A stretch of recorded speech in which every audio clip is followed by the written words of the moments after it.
Hey guys, this is Star Watif. How are you all? Please support and subscribe this channel for watching new interesting stories. This video includes a self-recorded human introduction in the first 30 seconds, followed by AI generated narration for creative storytelling purposes. So in this video, we're gonna see what if Harry Potter was sent 21 years into the future and met his daughter.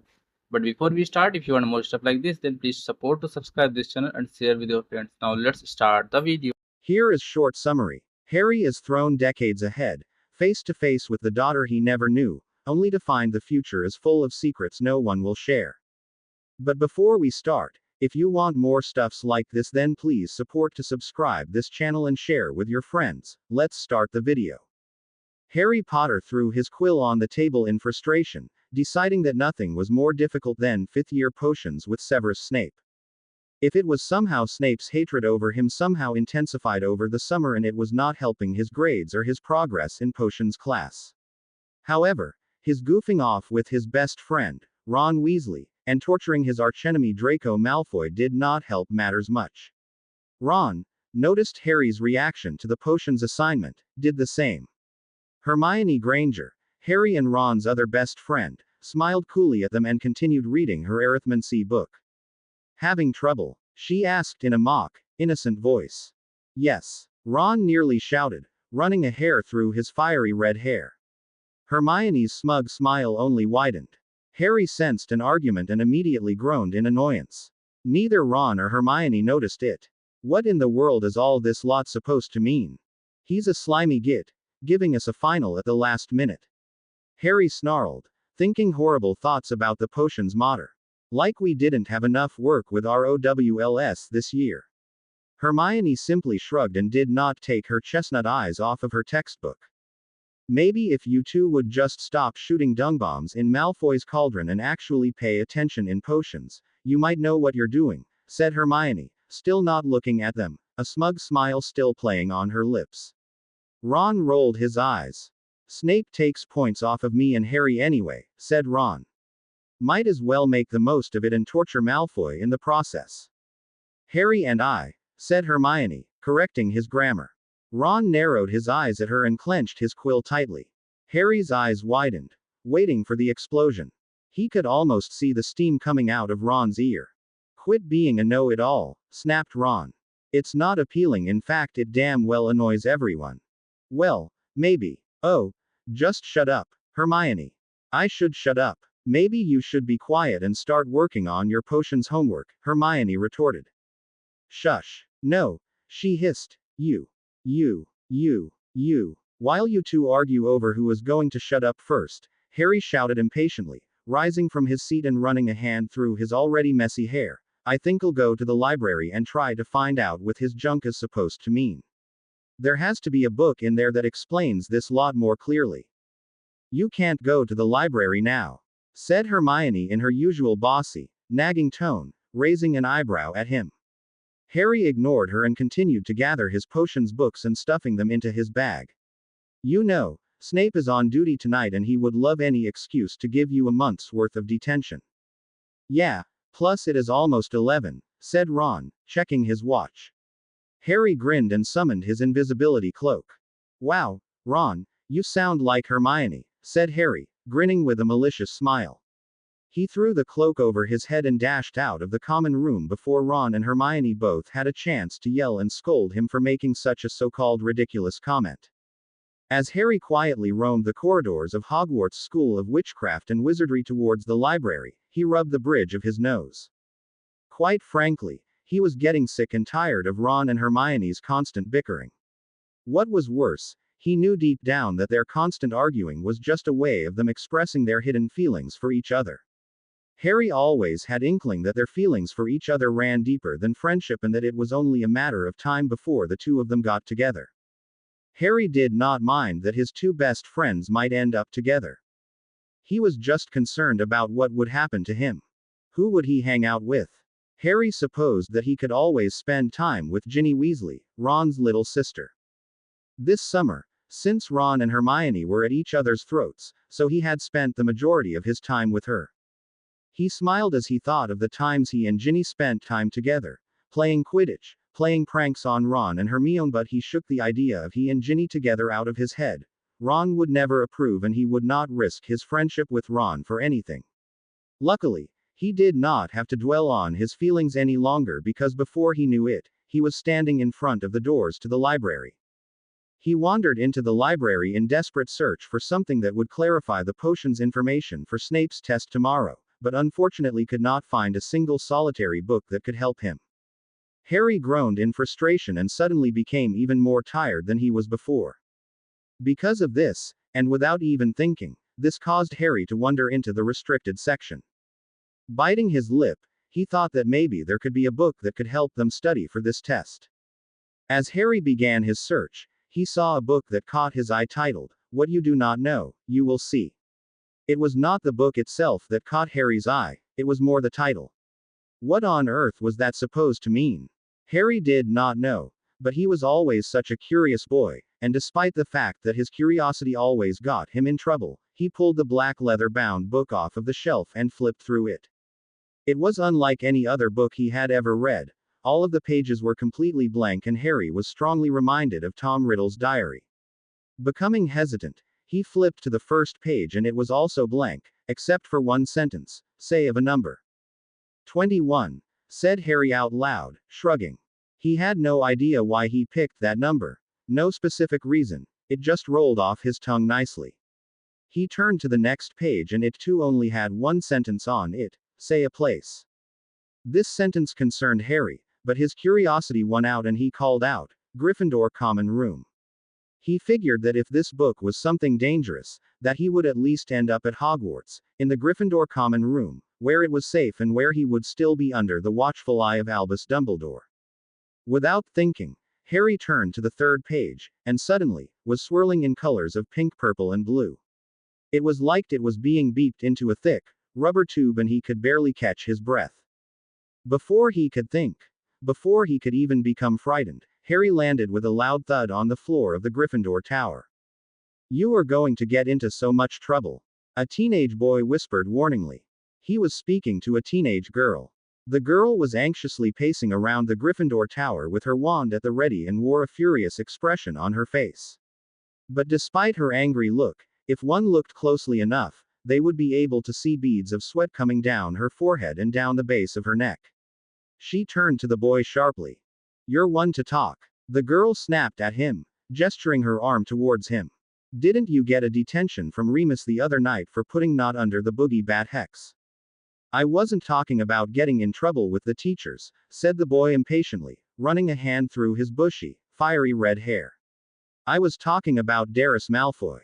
I mean, I know you think he's a toad, but let's be honest, he's powerful, could really hurt you." It was extremely clear that this boy was trying to find an excuse to convince the girl to not go through with what she was about to do. "I don't care," the girl shouted angrily, her wand clenched tightly in her fist. Her face became red with anger. He could almost see the steam coming out of her ears. "I'm fed up with him. That is the last time he insults my family." The girl's voice began to carry throughout the common room. The boy shushed her anxiously, his eyes wide and fearful. "Shut up," he hissed angrily. "Do you want to wake up the whole house?" The girl rolled her eyes at her friend's nagging attitude and ignored him, continuing to pace the room as she began to fiddle with the wand with her pale fingers.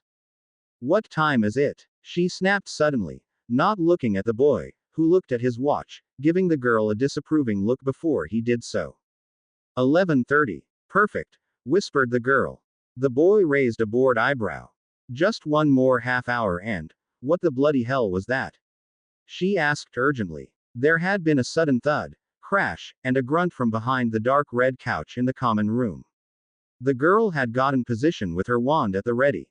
"You heard it too?" the boy asked, looking around wide-eyed, pulling his own wand out of the pocket of his bathrobe. "Of course I heard it," the girl said impatiently, giving him a dirty look. He frowned at her before grabbing a hold of her arm and pulling her close to him. The girl was so focused on the noise behind the couch that she did not notice his feeble attempt to try and keep her safe. They pair of them looked at each other for a moment, nodded and dived over the couch with their wands pointed at whatever had made that thud and groan. When they got a good look over the dark red couch, they saw a boy around their age, whom they never saw before. Who was this strange boy and why was he here? Panic immediately began to swell in the girl's chest and she pointed her wand directly at the strange boy's heart. She noted that her friend also had his wand pointed directly at the boy. His arm was shaking furiously. The girl guessed that he was just as scared and concerned to see a strange boy in their common room as well, especially considering the world that they lived in. The strange boy looked at them curiously. Both of them could not help but wonder why this boy looked so familiar. Maybe he was not dangerous after all. But neither of them was taking that chance. They kept their wands pointed at them. The strange boy saw their wands and he gave them terrified looks, his eyes going wide as he tried to scramble to his feet. What is going on here? They asked breathlessly. Both of them ignored him and just remained on guard with their wands out. The girl narrowed her eyes at the strange boy before her. Who are you? Who are you? A young girl had asked Harry that question. It was a girl that Harry had never seen before in his life, and here she was, standing in front of him with her wand pointed directly at his chest. He was startled and tried to remain composed. He could not go for his wand because the girl, and the tall boy standing beside her, would surely curse him before he even touched it. He decided to do the courageous thing that he always did and stand his ground. He knew everyone in Gryffindor in third year and above, but he could not place these two for the life of him, and the lost at least around 14 or 15 years old. It frightened him. Who are you? Harry asked, looking curiously at them, furiously shaking, taking a good long look at the two people standing before him. The boy still looked familiar to Harry, but he couldn't place it. He was extremely tall, a good few inches taller than Harry, with bushy, fiery red hair, loads of freckles, and warm chestnut eyes. The girl standing behind him looked quite angry and was giving Harry a very stern look. She was short and had long own hair tied back in a ponytail, and her eyes were framed by glasses. Harry could not place it, but she looked all too familiar. He couldn't place her eyes, which were glowing with fire and anger. The girl turned to look at the boy and they seemed to be having a conversation with their eyes. It frightened Harry. What were they planning to do? Were they Death Eaters in training waiting to kidnap him and take him to Voldemort? What happened to Ron and Hermione and all the rest of the Gryffindor students who had been in the common room only minutes before he had gone to the library? For several moments, the two of them began to just stare at each other before the girl finally gave a silent nod to the boy. The boy turned to face Harry. I'm Edward Weasley, but for the love of Merlin do not call me that. Everyone calls me Eddie, said the boy. Harry blinked and began choking on his saliva as he looked at the boy astonished. Your surname is Weasley. Weasley? Harry asked, running his hand through untidy jet black hair, choking on his own words, not believing exactly what he was saying. How would you Ron's cousin or something? Eddie and the girl simply looked at each other, threw their heads back, and began to laugh. Harry was so confused. Who were these two people? He knew everyone in Gryffindor, from fourth year and up, but he had never seen these two people in his life, and they looked way too old to be 13. Snakes began crawling in the pit of Harry's stomach and he immediately wished that he had never opened that stupid book. He wanted to be safe and in the warmth of the Gryffindor common room with the people that he knew, like Ron, Hermione, and Ginny, not with complete strangers like the two people who were laughing at his expense. Ron Weasley. My cousin. Eddie said through his laughs. That's ridiculous. The girl said, still chuckling, pointing her finger at Harry and continuing to laugh. What? Asked Harry in a deathly whisper. He was not sure that anyone heard him, but Eddie must have because he saw the desperate look on Harry's face and the tone in his voice. So, very softly, Eddie responded. Ron Weasley is certainly not my cousin as my father. What? Harry shouted, stumbling backwards and holding his hand to his forehead, feeling an instant headache coming on. He was not sure if he wanted to vomit, cry, or just pass out. But, somehow he managed to not buckle under his dead weight and he stared firmly into Eddie's face. Your father? How? He's only 15 years old. 15 years old. The girl bursted out in obnoxious laughter. Both Harry and Eddie gave her a dirty look. She stopped laughing and began to speak to Harry in extremely condescending attitude. No, not really. Ron Weasley was 15 years old about 21 years ago, the girl said sarcastically. If Harry had any stomach left, he would have simply glared at her, but he did not have the strength to do anything about her tone. He felt as though he might faint. But how, I stuttered Harry, trying to find the words. He could not seem to string two words together and he felt sick. His stomach was flipping over and his head was spinning. The room seemed to blur and it gave him a drunken feeling. The girl continued to glare at him condescendingly, but Eddie noticed Harry's state and immediately began to sympathize with him.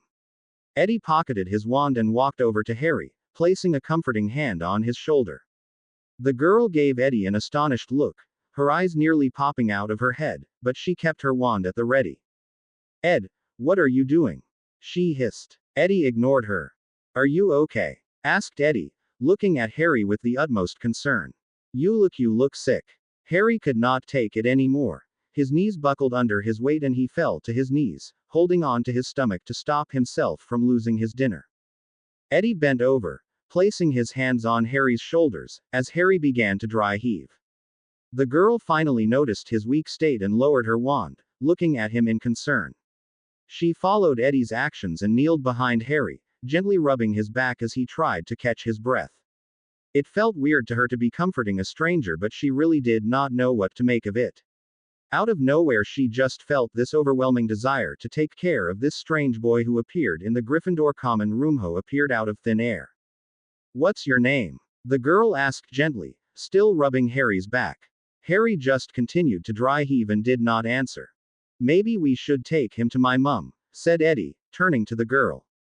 Harry turned to him and stared at him now. "Mum?" Harry asked blankly. Eddie smiled comfortingly. "Yeah, my mum is headmistress here at Hogwarts," said Eddie. "You look lost and not to mention you look a little freaked out. She a brilliant witch, she might be able to help." The girl immediately stopped comforting Harry and jumped to her feet, staring at Eddie furiously. "Eddie!" the girl shouted angrily. "Why would we involve your mum? We can't go to your mum now. I have a duel with Malfoy in 10 minutes, remember?" "Malfoy?" asked Harry, trying to take in deep gulps of breath. "You mean Draco Malfoy?" "No, though I would love to curse that git," the girl snarled, her fist clenching around her wand again. "But, no, I'm dueling his son, Darius Malfoy. Trust me, that jerk is no better than his father." Stupid git. Then realization dawned on Harry. So far, he had apparently met his best friend's future son, discovered that Draco Malfoy would also have a son one day, and that there was no one around that he recognized. Could he possibly have landed in the near future? "What year is it?" Harry asked abruptly. Eddie and the girl stared at each other for a minute and looked at Harry as though he were insane. "How is that important?" the girl asked coolly. Eddie shot her a dirty look before turning to look back at Harry. 2016, said Eddie. "Why?" Harry did not answer and felt even sicker than he had before. How could he possibly have landed in the future? How? All he had done was open a book. The book. The book in the restricted section.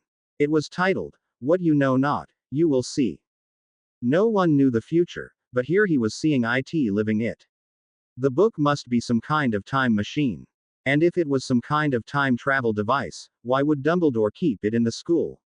Wouldn't that be dangerous? Harry remembered how the book had requested him to say a number and Harry had replied, 21.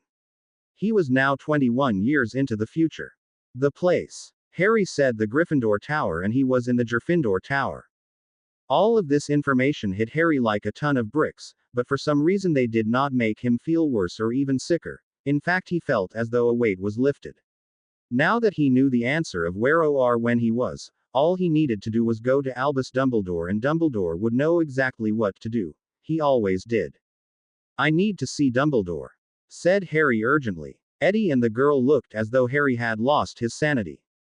It looked as though the girl was trying as hard as she could to be sensitive and not laugh in Harry's face again. "Albus Dumbledore," Eddie guessed after a few moments of awkward silence. Harry nodded eagerly.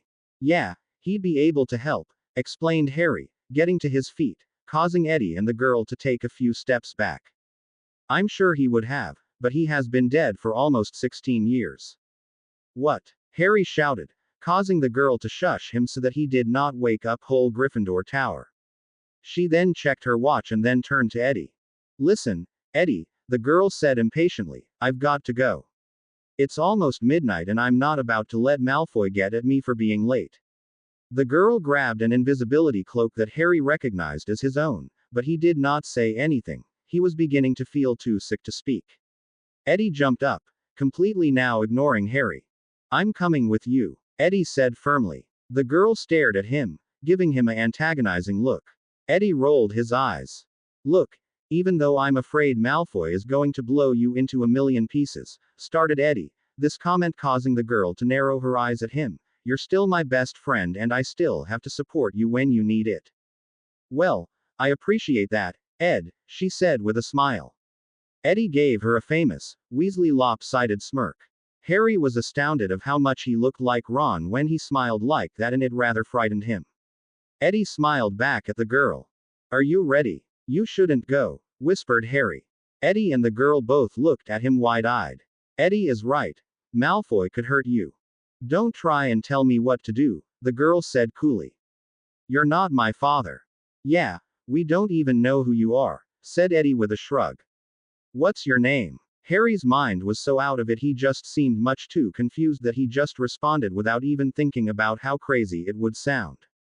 Harry Potter. It was as though Harry had said some kind of curse word. As if he had called a muggle born a mudblood. It was even worse than the responses he used to get when he said Voldemort's name out loud.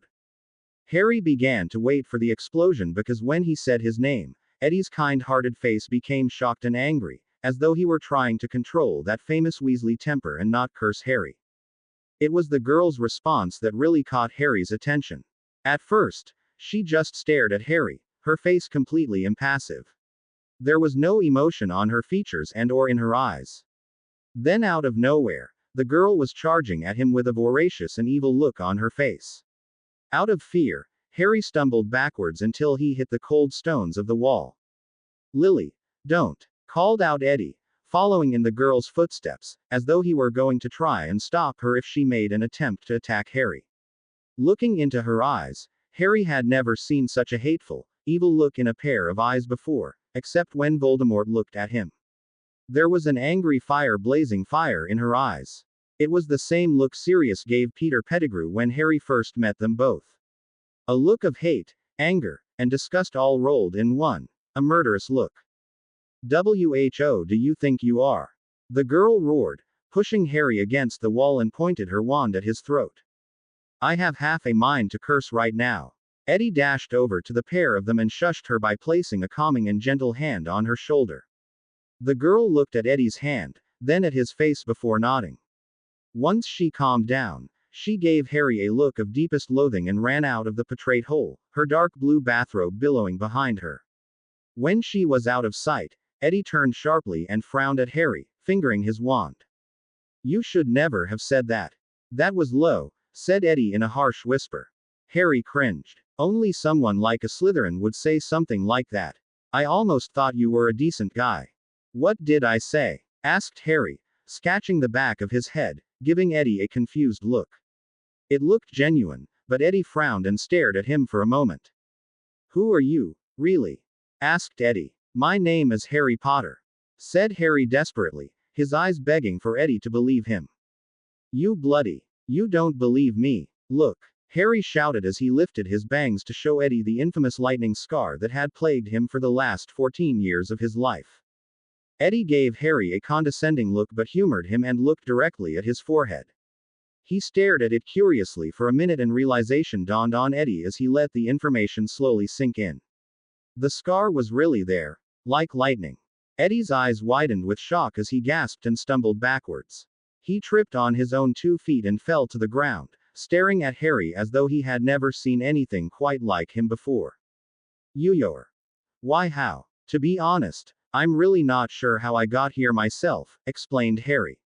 I opened this book in the restricted section and it somehow sent me into the future here. Eddie had gone paler than a sickly ghost. Don't know how, Eddie gasped, clearly unable to find the words. Harry did not want to embarrass him and did not want to frighten him anymore. Instead he just stared at Eddie, then looked in the direction of the portrait hole, the same portrait hole that the angry girl had stormed through just moments before. His emerald green eyes narrowed. Who was that girl you were with? Asked Harry curiously. She seems need an attitude adjustment. I've never seen such a temper. She especially did not want to hear the name, Harry Potter. Eddie's mouth twitched in a slight, humored smile for a brief moment, so brief that Harry was sure that he had imagined it because Eddie was giving a sincere, stern look. Well, I can understand why she flipped out, Eddie said uncertainly, following Harry's gaze, also staring at the direction of the portrait hole. I mean, if I were her, I probably would have freaked out too. She had no right. She had every right, snapped Eddie defensively. Why? Who is she? Harry asked impatiently. Eddie sighed and bit his lip nervously. He looked as though he were having some sort of internal struggle with himself, debating on whether he should tell Harry who this girl was and why she freaked out at the mention of Harry's name. Finally, he let out a heavy sigh and ran a hand through his bushy red hair. Her name is Lily Potter, whispered Eddie. Harry's eyes began to widen, but Eddie continued. And she is the daughter of the famous Harry Potter. Harry felt as though his stomach had completely detached from his body and fell to the floor. There was a long, pregnant pause. Eddie just stared at Harry, as though he were going to have to catch Harry, waiting for him to faint. But, Harry just stared out into space and did not say a word. He was barely breathing. Harry, are you okay? Asked Eddie stupidly. That girl was my daughter. Whispered Harry, as though he could not, as though he dared not believe it. Eddie stuffed his hands into the pockets of his bathrobe and sighed heavily again. Yeah, he said, yeah, she is. Her name is Lily. You named her after your mother. I guessed that, mumbled Harry sarcastically. Eddie rolled eyes. Your sarcasm was one of your beautiful genetic traits that Lily inherited, he mumbled back just as sarcastically. Harry grinned at the irony because he wanted to comment on how Eddie could be just as sarcastic as his father, Ron. There were a few moments of hesitant silence before Eddie turned to Harry urgently. We need to go after her, said Eddie. Darius Malfoy takes after his father, Draco, and I am not sure what he will do to Lily. Let's go, said Harry, without needing another word from Eddie. He started towards the portrait hole with Eddie hot on his heels. They're meeting in the dungeons, said Eddie as they entered the corridor. Harry did not know why he was so anxious to get to Lily and Darius Malfoy before anything happened. He understood that Lily was his future dead, but was it possible for him to feel affection for her already even though he did not know her? Even though he had just found out just seconds ago that Lily was his daughter. Before Harry could ponder any more, Eddie had started walking by his side, keep his stride with Harry. After we stop this so-called duel between Lily and Malfoy, we should go to my mum's office, Eddie said reasonably. I'm sure she'll know what to do. She's pretty bloody brilliant and she'd really love to see you. When Eddie mentioned his mother, Harry finally got the chance to ask the question he had wanted to ask since he had found out that Eddie was Ron's son. Who is your mother? Asked Harry, curious to know whom his best friend had married. Eddie turned and looked at him, and to Harry's immense surprise, he bursted out laughing. Oh, come on. He busted out through his chuckles. You of all people should know the answer to that one. Harry raised an eyebrow, about to make a retort before he looked into Eddie's warm, chestnut eyes, the same chestnut eyes that had belonged to his other best friend. Realization dawned on him. You don't mean. Oh yes, I do. Hermione. Harry cried out through a joyful laugh. Ron married Hermione. Yeah, a year after they graduated from Hogwarts, said Eddie, beaming proudly. Oh wow, said Harry, shaking his head with good humor. I mean, I knew they liked each other, but I didn't think it was that serious. I didn't know they would actually get married. Are you kidding? Asked Eddie, punching Harry on the shoulder. My mum told me you were the first one to see it coming. Harry chuckled, and before he knew what was happening, the pair of them had reached the top of the stairs that led towards the dungeons. They both looked at each other, nodded, pulling their wands out of their pockets and tiptoeing down the stairs. Right before they reached the bottom of the staircase, they could manage to hear a bunch of voices echoing off of the walls. I'm surprised the red-headed weasel didn't show up with you, Potter, a nasty, husky voice said coolly, as though the voice had a permanent sore throat. I thought you two little lovebirds were joined at the hip. Oh, don't worry, Malfoy, Lily's voice boomed coolly, he'll be here. Ah, Is Weasel going to come to Potty's rescue? Another voice taunted in a mock baby voice. Harry cringed because he was strongly reminded of Bellatrix Lestrange. Weasel and Potty sitting in a tree, KISSI. You know that the most common people who sing that song are 5-year-old Muggle children, don't you, not? Asked Lily coolly. Harry bit his lip to prevent himself from laughing out loud. I thought a big bad Slytherin would know that. You watch your mouth, Potter. The second male voice snapped, whom Harry guessed was called, not. Oh, you've got me shaking in my bunny slippers now, said Lily sarcastically.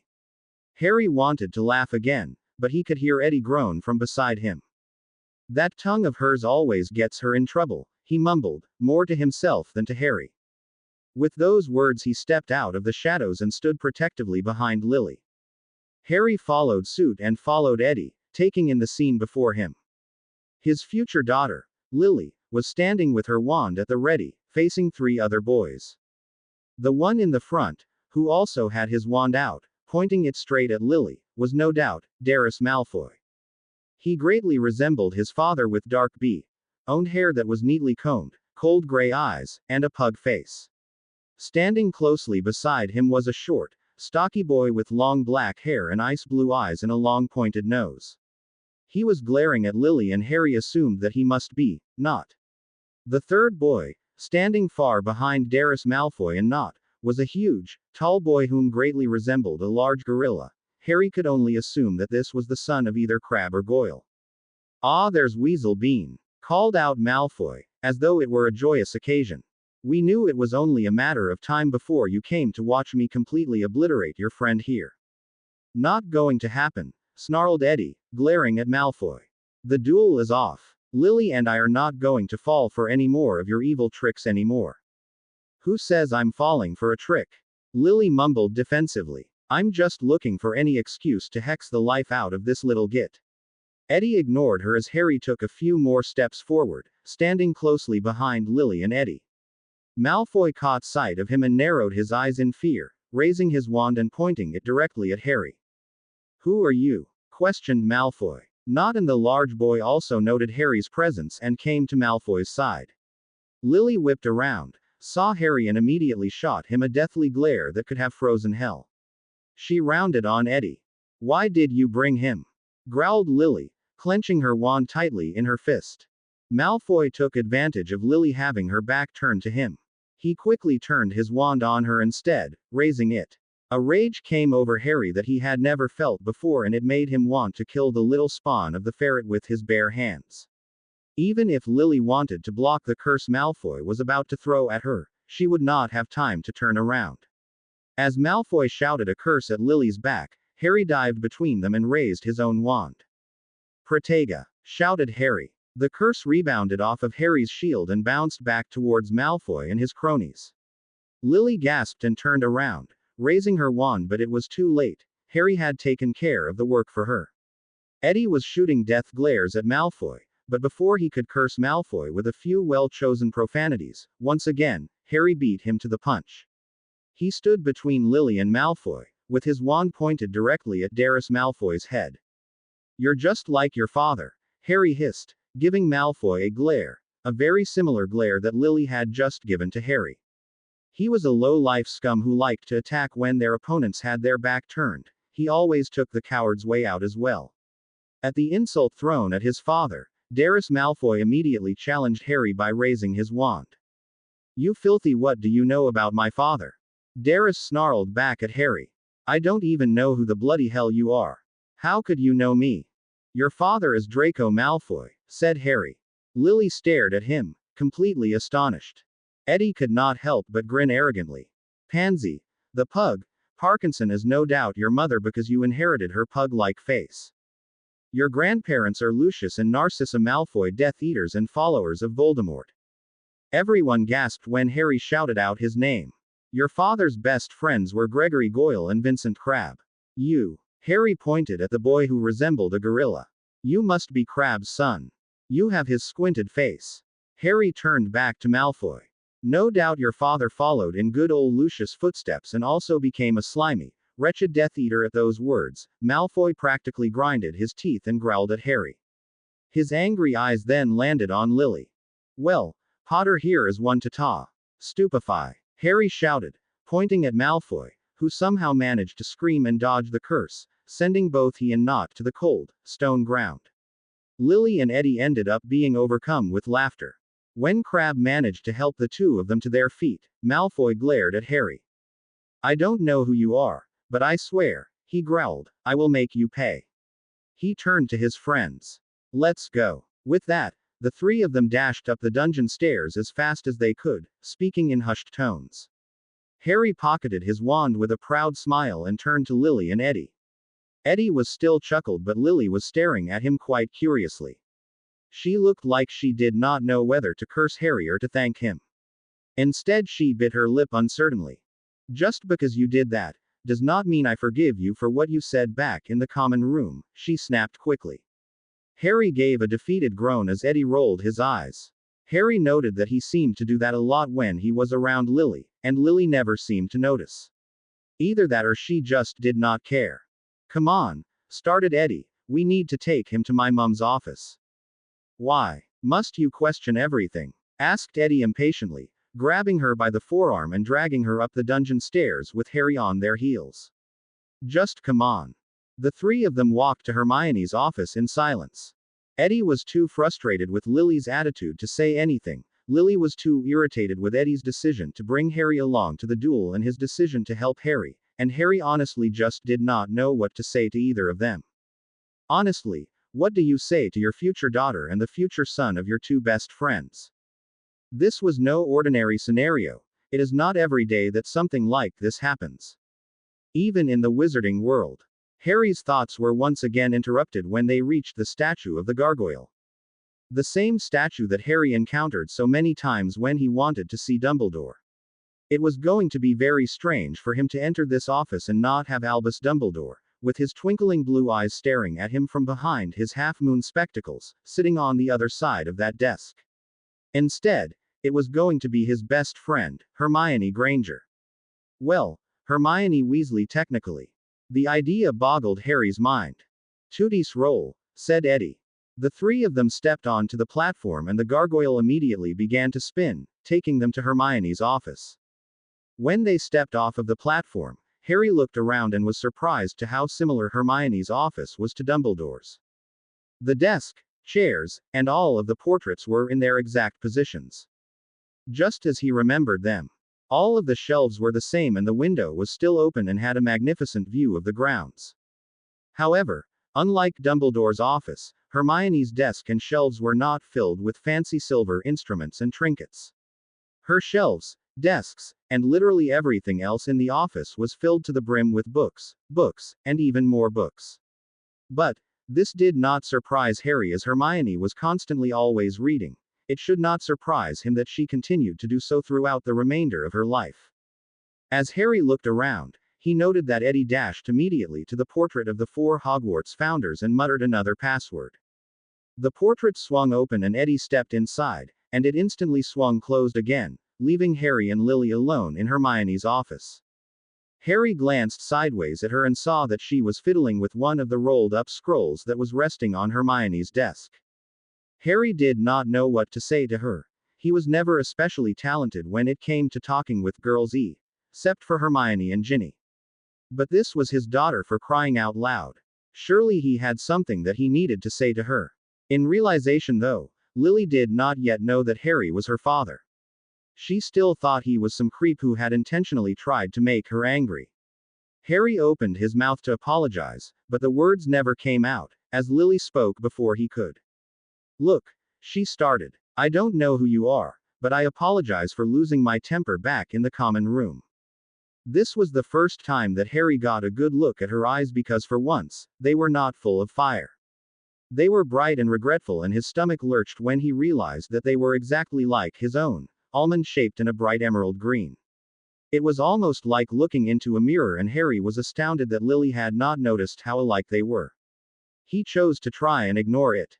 Apology accepted, said Harry, staring into her emerald depths. He again tried to open his mouth to apologize back to Lily, but once again, she interrupted him.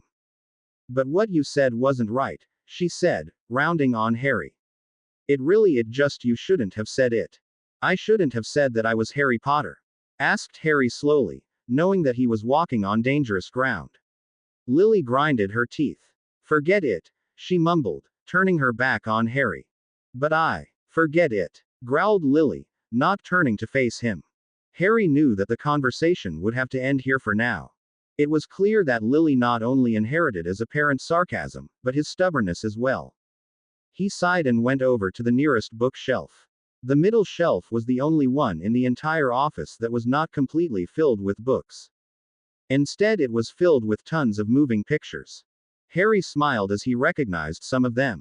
One was of him, Ron, and Hermione in their first year, smiling and laughing. Harry had a bandage over his eye and Ron and Hermione looked a little beat up as well. It must have been shortly after they tracked down the Sorcerer's Stone. Another photo was of Hermione, Luna, and Ginny. The three of them were sitting at the edge of the lake. Luna was making some crazy gestures with her arms while Ginny was giggling madly and Hermione was giving Luna a look as though she had lobsters crawling out of her ears. The third photo was of him, Ron, and Hermione. Ron was in the middle, an arm slung around each of them. Harry was waving around a graduation cap while Hermione was trying to escape the rough one-armed hug that Ron had her locked in. She too was carrying a graduation cap and had a colorful shawl wrapped around her neck that neither Ron nor Harry wore. She must have won some kind of academic award. Before he could stare at the pictures any longer, Harry heard the portrait swing open and he turned his head sharply. He half expected to see Eddie come out first, but the only person he saw was the outline of a woman. Harry held his breath as Hermione stepped out of the portrait, dashing at Harry and gazing at him as though she had not seen him in the longest time. Lily looked at the scene curiously with a raised eyebrow. Harry? Asked Hermione in the deathliest of whispers. Harry looked at her. She looked all in all the same as she had in their 5th year. Her hair was longer, and tamer, cascading in curls rather than frizz and bushiness. Her warm chestnut eyes were the same, except they were now lined with slight wrinkles, and she had gained some weight since her 5th year. But she still looked like the same Hermione. Eddie had crossed over to the desk and stood beside Lily, who was watching the scene wide-eyed. Hermione, Harry whispered back, smiling slightly, happy to see his best friend was alive and well 21 years into the future. With those words, Hermione strode forward and pulled Harry into the tightest, most welcome hug he had ever been in. Harry, who was still a 15-year-old boy, hugged her back awkwardly as he felt her begin to cry into his messy, jet-black hair. Ed, Lily, started Hermione in a shaking voice, would you please wait outside my office for a moment? Hermione, what the? Please. Come on, Lils, whispered Eddie as he grabbed a hold of a very hesitant Lily, and pulled her out of the office. But she did not go without whispering, hissing, and pestering Eddie for answers. Once Lily and Eddie were safely out of earshot, Hermione pulled out of the embrace and held Harry at arm's length, completely drinking in his appearance, as though he had never seen anything quite like him. Harry began to shift uncomfortably under her intense gaze. This is a little weird, mumbled Harry, shifting from foot to foot. Hermione gave a weak chuckle through her soft cries and hurriedly wiped her tears. Oh Harry, she whispered, pulling him into another hug. You have no idea. No idea what? Asked Harry, pulling out of the hug. Hermione, what's going on? What has happened in the last 21 years? Hermione ignored his questions and sighed, running a hand through her curly locks. Harry, what are you doing here? She asked, putting her hands on her hips and looking very Hermione-like. Harry felt relief wash over him. For some reason, seeing Hermione the way she always had been made him feel more at home, like less had changed. I don't know, said Harry. I went wandering into the restricted section looking for some help in my potions assignment. I stumbled across this book, opened it, and here I am. I'm really not sure what happened, but. Harry, do you realize how dangerous this is? Hissed Hermione. You could jeopardize everything that has happened in the last 21 years. Like how you married Ron? Asked Harry with a sly smirk, crossing his arms across his chest. Hermione blushed to the roots of her hair but smiled back. I still can't believe that you and Ron. Are you kidding? Blurted out Hermione through a slight giggle. You were the first one to see it coming. Harry smirked. And you too have a son. 3 children actually, Hermione corrected him. Harry's eyes widened with a certain kind of joy. You haven't met Teresa and Anne. Teresa is only 6 and Anne is still a baby. Eddie seems great, said Harry honestly. He seems to have a bit of both of his parents in him. Hermione's eyes gleamed with pride at Harry's words. You're Eddie's godfather, you know, said Hermione. What? Even though Ron had all of those brothers to choose from? Asked Harry incredulously. This caused Hermione to laugh. Well, you were the only one we could agree on, she said with a grin. After a long, pleasant pause, Hermione bit her lip and looked at her feet, shuffling them nervously. Harry, when you met Ed, you didn't happen to meet his best friend, did you? Asked Hermione stupidly, though she already knew the answer. Harry gave her a half-hearted smile. You mean the hot-tempered one? Owned hair. My green eyes. The hot-tempered part she gets from her father, said Hermione dryly, though she was smiling slightly. I see you met Lily. I did, answered Harry. Is Lily really my daughter? Yes, she is. Who is her mother? Asked Harry curiously. Whom did I marry? This was another question he had been dying to ask since he had first found out that Lily was his daughter. For some reason, deep down, Harry had hoped that it was Ginny. The idea rather frightened him yet thrilled him at the same time. Hermione, however, did not answer. She merely sighed and turned towards her desk. I should owl Ron, she said, sitting down, grabbing a quill and a piece of parchment. He'll be wanting to see you. Harry gave her a dirty look for not answering his question, raising an eyebrow. Hermione continued to ignore him, but finished writing 2 different letters and sent them off with her brown, tawny owl. After she finished sending them off, she dashed across her office and opened the door. Lily and Eddie came stumbling in because they obviously had been trying to listen in on Harry and Hermione's conversation.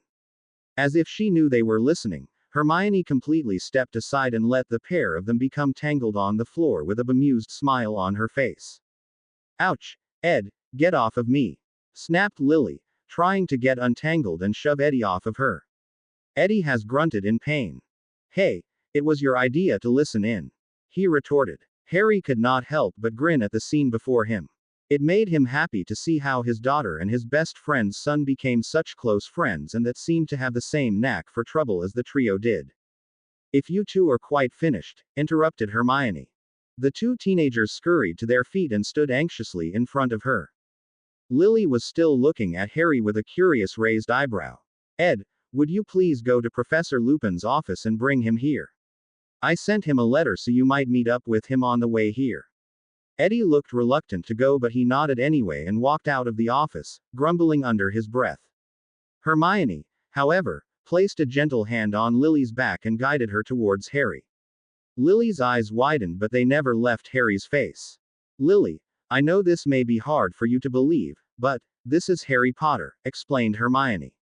That is, Harry Potter at 15 years old. He used a book in the restricted section. This was probably the most awkward situation that Harry had ever encountered. I'll leave you 2 alone in my office. I'll be behind the portrait if you 2 need me. Hermione left the 2 of them standing in the middle of her office, awkwardly, just looking at one another not knowing what to say to each other. Well, this is awkward, said Harry well-naturedly, trying to lighten up the mood. Lily, however, just looked back at him, her face completely void of emotion and totally impassive. I really don't know what to say to you, Lily. There was a long pause as Harry stuffed his hands into the pockets of his robes as he sighed and looked at his feet. He could feel Lily's gaze on him. I owe you an apology, said Lily's voice. Harry's head jerked up as he looked at her. You were telling the truth. I'm sorry for snapping at you. You already apologized, said Harry awkwardly. There is no need to do it again. I really don't know what to say, whispered Lily, as she looked at her feet, the same way Harry had done just seconds earlier. How about, hello, whispered Harry. He wanted to place a comforting hand on her shoulder but he did not know if Lily would accept it or brush it off. Harry did not even know if it was his place to comfort Lily. But to his immense relief and surprise, Lily smiled at Harry's comment and looked at him square in the eye. There was finally emotion in her emerald depths, and it thrilled Harry to see it there, especially to know that he put it there. Hello, she said simply, with a smile, causing Harry to grin back at her. So, you're really Harry Potter. You're really my father. It sure seems that way, responded Harry. Though you don't seem to be all that thrilled to have me here. Lily did not say anything but merely shrugged. Harry opened his mouth but did not have a chance to speak as there was a huge loud thud that came from behind the portrait in Hermione's room. Both Lily and Harry jumped. You better have a damn good excuse for dragging me out here at 3 in the morning, Hermione, boomed a man's voice. Either Lily somehow hexed Ed into the 6th dimension or Harry Potter is still. Ron, cried Hermione, immediately shushing him. Harry's stomach immediately began to tumble in excitement. Ron was here. He wanted to rush through the portrait to see his best friend, but his feet seemed somehow glued to the ground. He could hear Hermione speaking to Ron in hushed whispers. What? Asked Ron's voice in dead shock. He did not even wait for Hermione to respond, but immediately charged through the portrait. Ron, don't, pleaded Hermione, but he ignored her. Before Harry knew it, Ron was standing in front of him, staring at him wide-eyed. Hermione was standing behind him nervously, putting her hands to her mouth as though she did not know how to handle what was about to happen. Lily stepped forward and stood beside Harry, almost protectively. Ron, she asked quietly. But, once again, Ron did not answer but ran towards Harry and wrapped his arms around his best friend in a tight embrace. Harry, he whispered in a croaked voice. It's really you. Harry could sense a lump growing in Ron's choked voice and he made him slightly uncomfortable. Ron was practically sobbing at the very sight of Harry. Hermione had gotten emotional earlier, and Lily was completely guarded about the whole ordeal. What had happened in the last 21 years? But, more importantly, why were none of his questions being answered? He knew that his best friend would give him answers. Ron, what's happened the last 21 years? Whispered Harry as Ron continued to embrace him. But, no one had time to answer as the door to the office burst open. Harry jumped away from Ron as Lily jumped about a good 10 feet in the air and gave a small squeal of fear. Standing in the doorway is an elder man. He looked much older than he was, but in reality, he was only in his 60s. He had tired brown eyes and graying brittle hair with strands of light brown going through it. His robes were shabby and the man simply looked tired and worn out by life. Harry recognized him immediately. Professor Lupin, blurted out Harry. Remus did not say anything. He simply strode across the room, just as Ron had done, and pulled him into another tight embrace.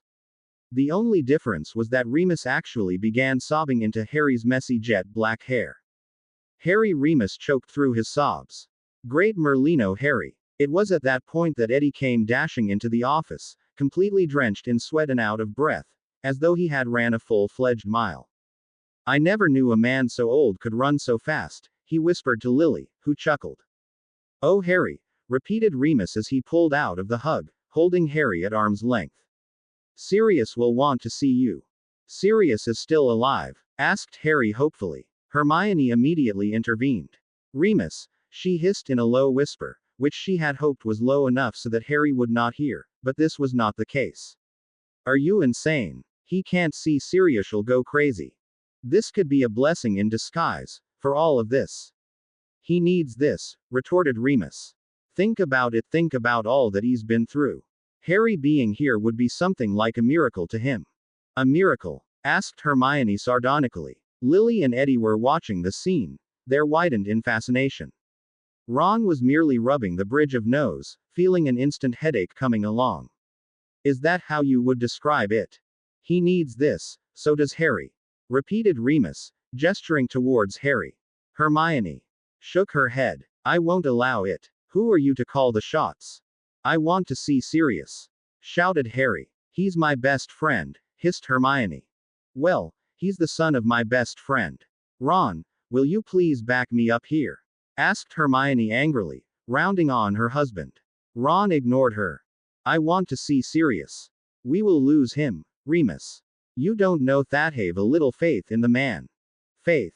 What the bloody hell is going on around here? Bellowed Harry in frustration, gripping at his untidy black hair. "I can't lose him," cried Hermione, tears brimming around her chestnut eyes. Harry, completely fed up with the situation, jumped in between the fighting Hermione and Remus and looked back and forth to the both of them. "What is going on here?" asked Harry, somberly. "Yes, I understand that me traveling 21 years through time is a bit nerve-wracking for anyone. But, you guys are acting ridiculous. What has happened the last 21 years? I have a right to know." "Harry, you tell him." "Then Hermione," said Remus. "You're the one who wants to call the shots here." Hermione glared at Remus but, using her head, guided Harry through the portrait and into her bedroom. Harry entered with Hermione behind him, as the portrait swung closed. Harry was surprised by how tiny the bedroom was. It had a king-sized bed in the middle with a fluffy, cozy-looking purple velvet comforter and velvet pillows. One of the pillows bore the Hogwarts crest in the center of it. In front of the bed was a magnificent fireplace with a portrait of Merlin himself over it. He smiled at Harry tenderly from the painting. On the other side of the wall there was a huge window that had an incredible view of the forest and the lake. Next to the window was a simple small, round wooden table with a wooden chair beside it with a purple velvet cushion the seat. "Nice," mumbled Harry awkwardly, gesturing towards the view. Hermione simply shrugged. He rounded on her. "What's going on?" he immediately demanded. "Why is everyone acting so emotional around me? You and Ron practically sobbed when you saw me. Remus actually did cry. Lily is looking at me as though I'm carrying some hideous plague, and I can't see serious. I demand to know what happened to me since our 5th year. Why is everyone acting so emotional around me?" "Harry, I can't tell you," said Hermione, tears leaking out of her eyes. "It could jeopardize the future. So, then put a memory charm on me before you send me back to my time," retorted Harry reasonably. Hermione considered the option for a moment before gently nodding her head and sighing in defeat. "Okay, Harry," she whispered gently. "You win." Harry nodded eagerly, urging her to continue. "The reason why everyone is so emotional around Icewell is because, Harry you died." Harry blinked and stared at Hermione, slowly letting the words sink in.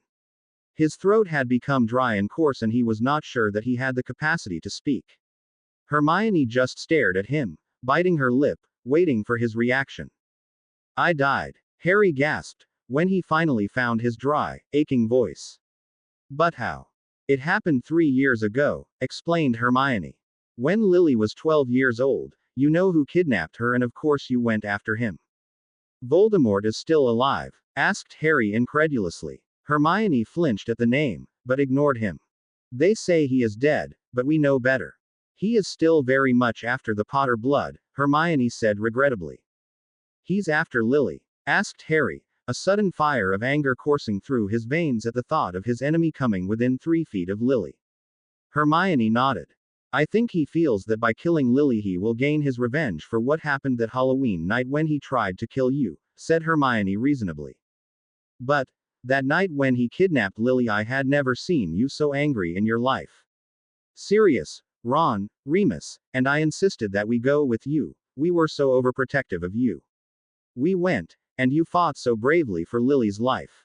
I'd never seen such a fire in you before and it frightened me, Harry. Finally, somehow, you managed to get Lily away from you know who and gave her to Ron, Remus, and I, so we disapparated with her."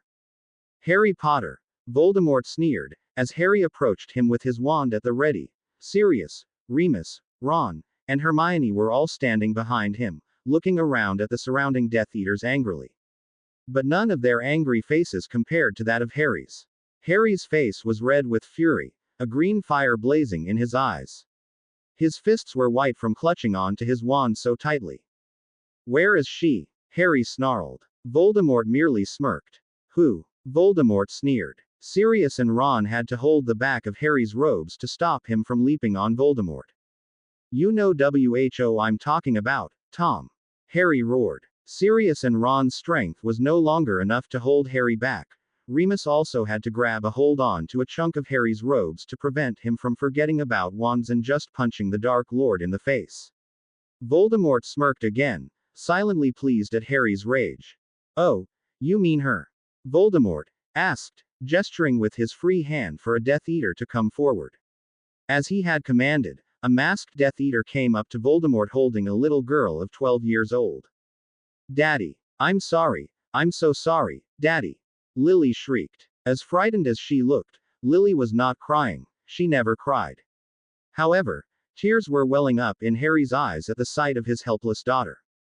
It's okay, Lily, I love you, said Harry reassuringly. I promise I won't let anything happen to you. The Death Eater holding Lily in his clutches threw his head back and laughed evilly. Oh, really? Asked the Death Eater coolly. You don't think I can hurt her? Well, watch this, Potter. The Death Eater placed Lily down, turned her around so that she faced him, and punched her square across the face. Lily fell to the floor with a painful grunt and did not move, she was unconscious. The Death Eater picked up her helpless body and held her out of Harry's reach. Even from a distance, one could see that her left eye was already beginning to swell, the left side of her face was bruised, and she whiter than a ghost. Harry looked murderous when he saw her. You leave her alone. It's me you want. Harry roared slowly. He raised his wand and pointed it at Voldemort. Stupefy. The curse hit Voldemort square in the chest and he stumbled backwards and landed on the floor. The Death Eater holding Lily, cursed Harry and flung Lily to the ground, far out of Harry's reach and out of the reach of safety. Another Death Eater ran over to Voldemort's side and helped him to his feet. Voldemort stood up and just smirked as the first Death Eater levitated Lily in the air. Harry felt as though he were at the hands of this Death Eater, because if he pulled his wand away, Lily would surely fall to her death. Give me a reason, Potter, give me a reason and I swear I will, the Death Eater snarled, pointing his wand threateningly at Lily. Harry grew redder and his heart began beating faster. Hermione glanced at Ron and Sirius and they both nodded.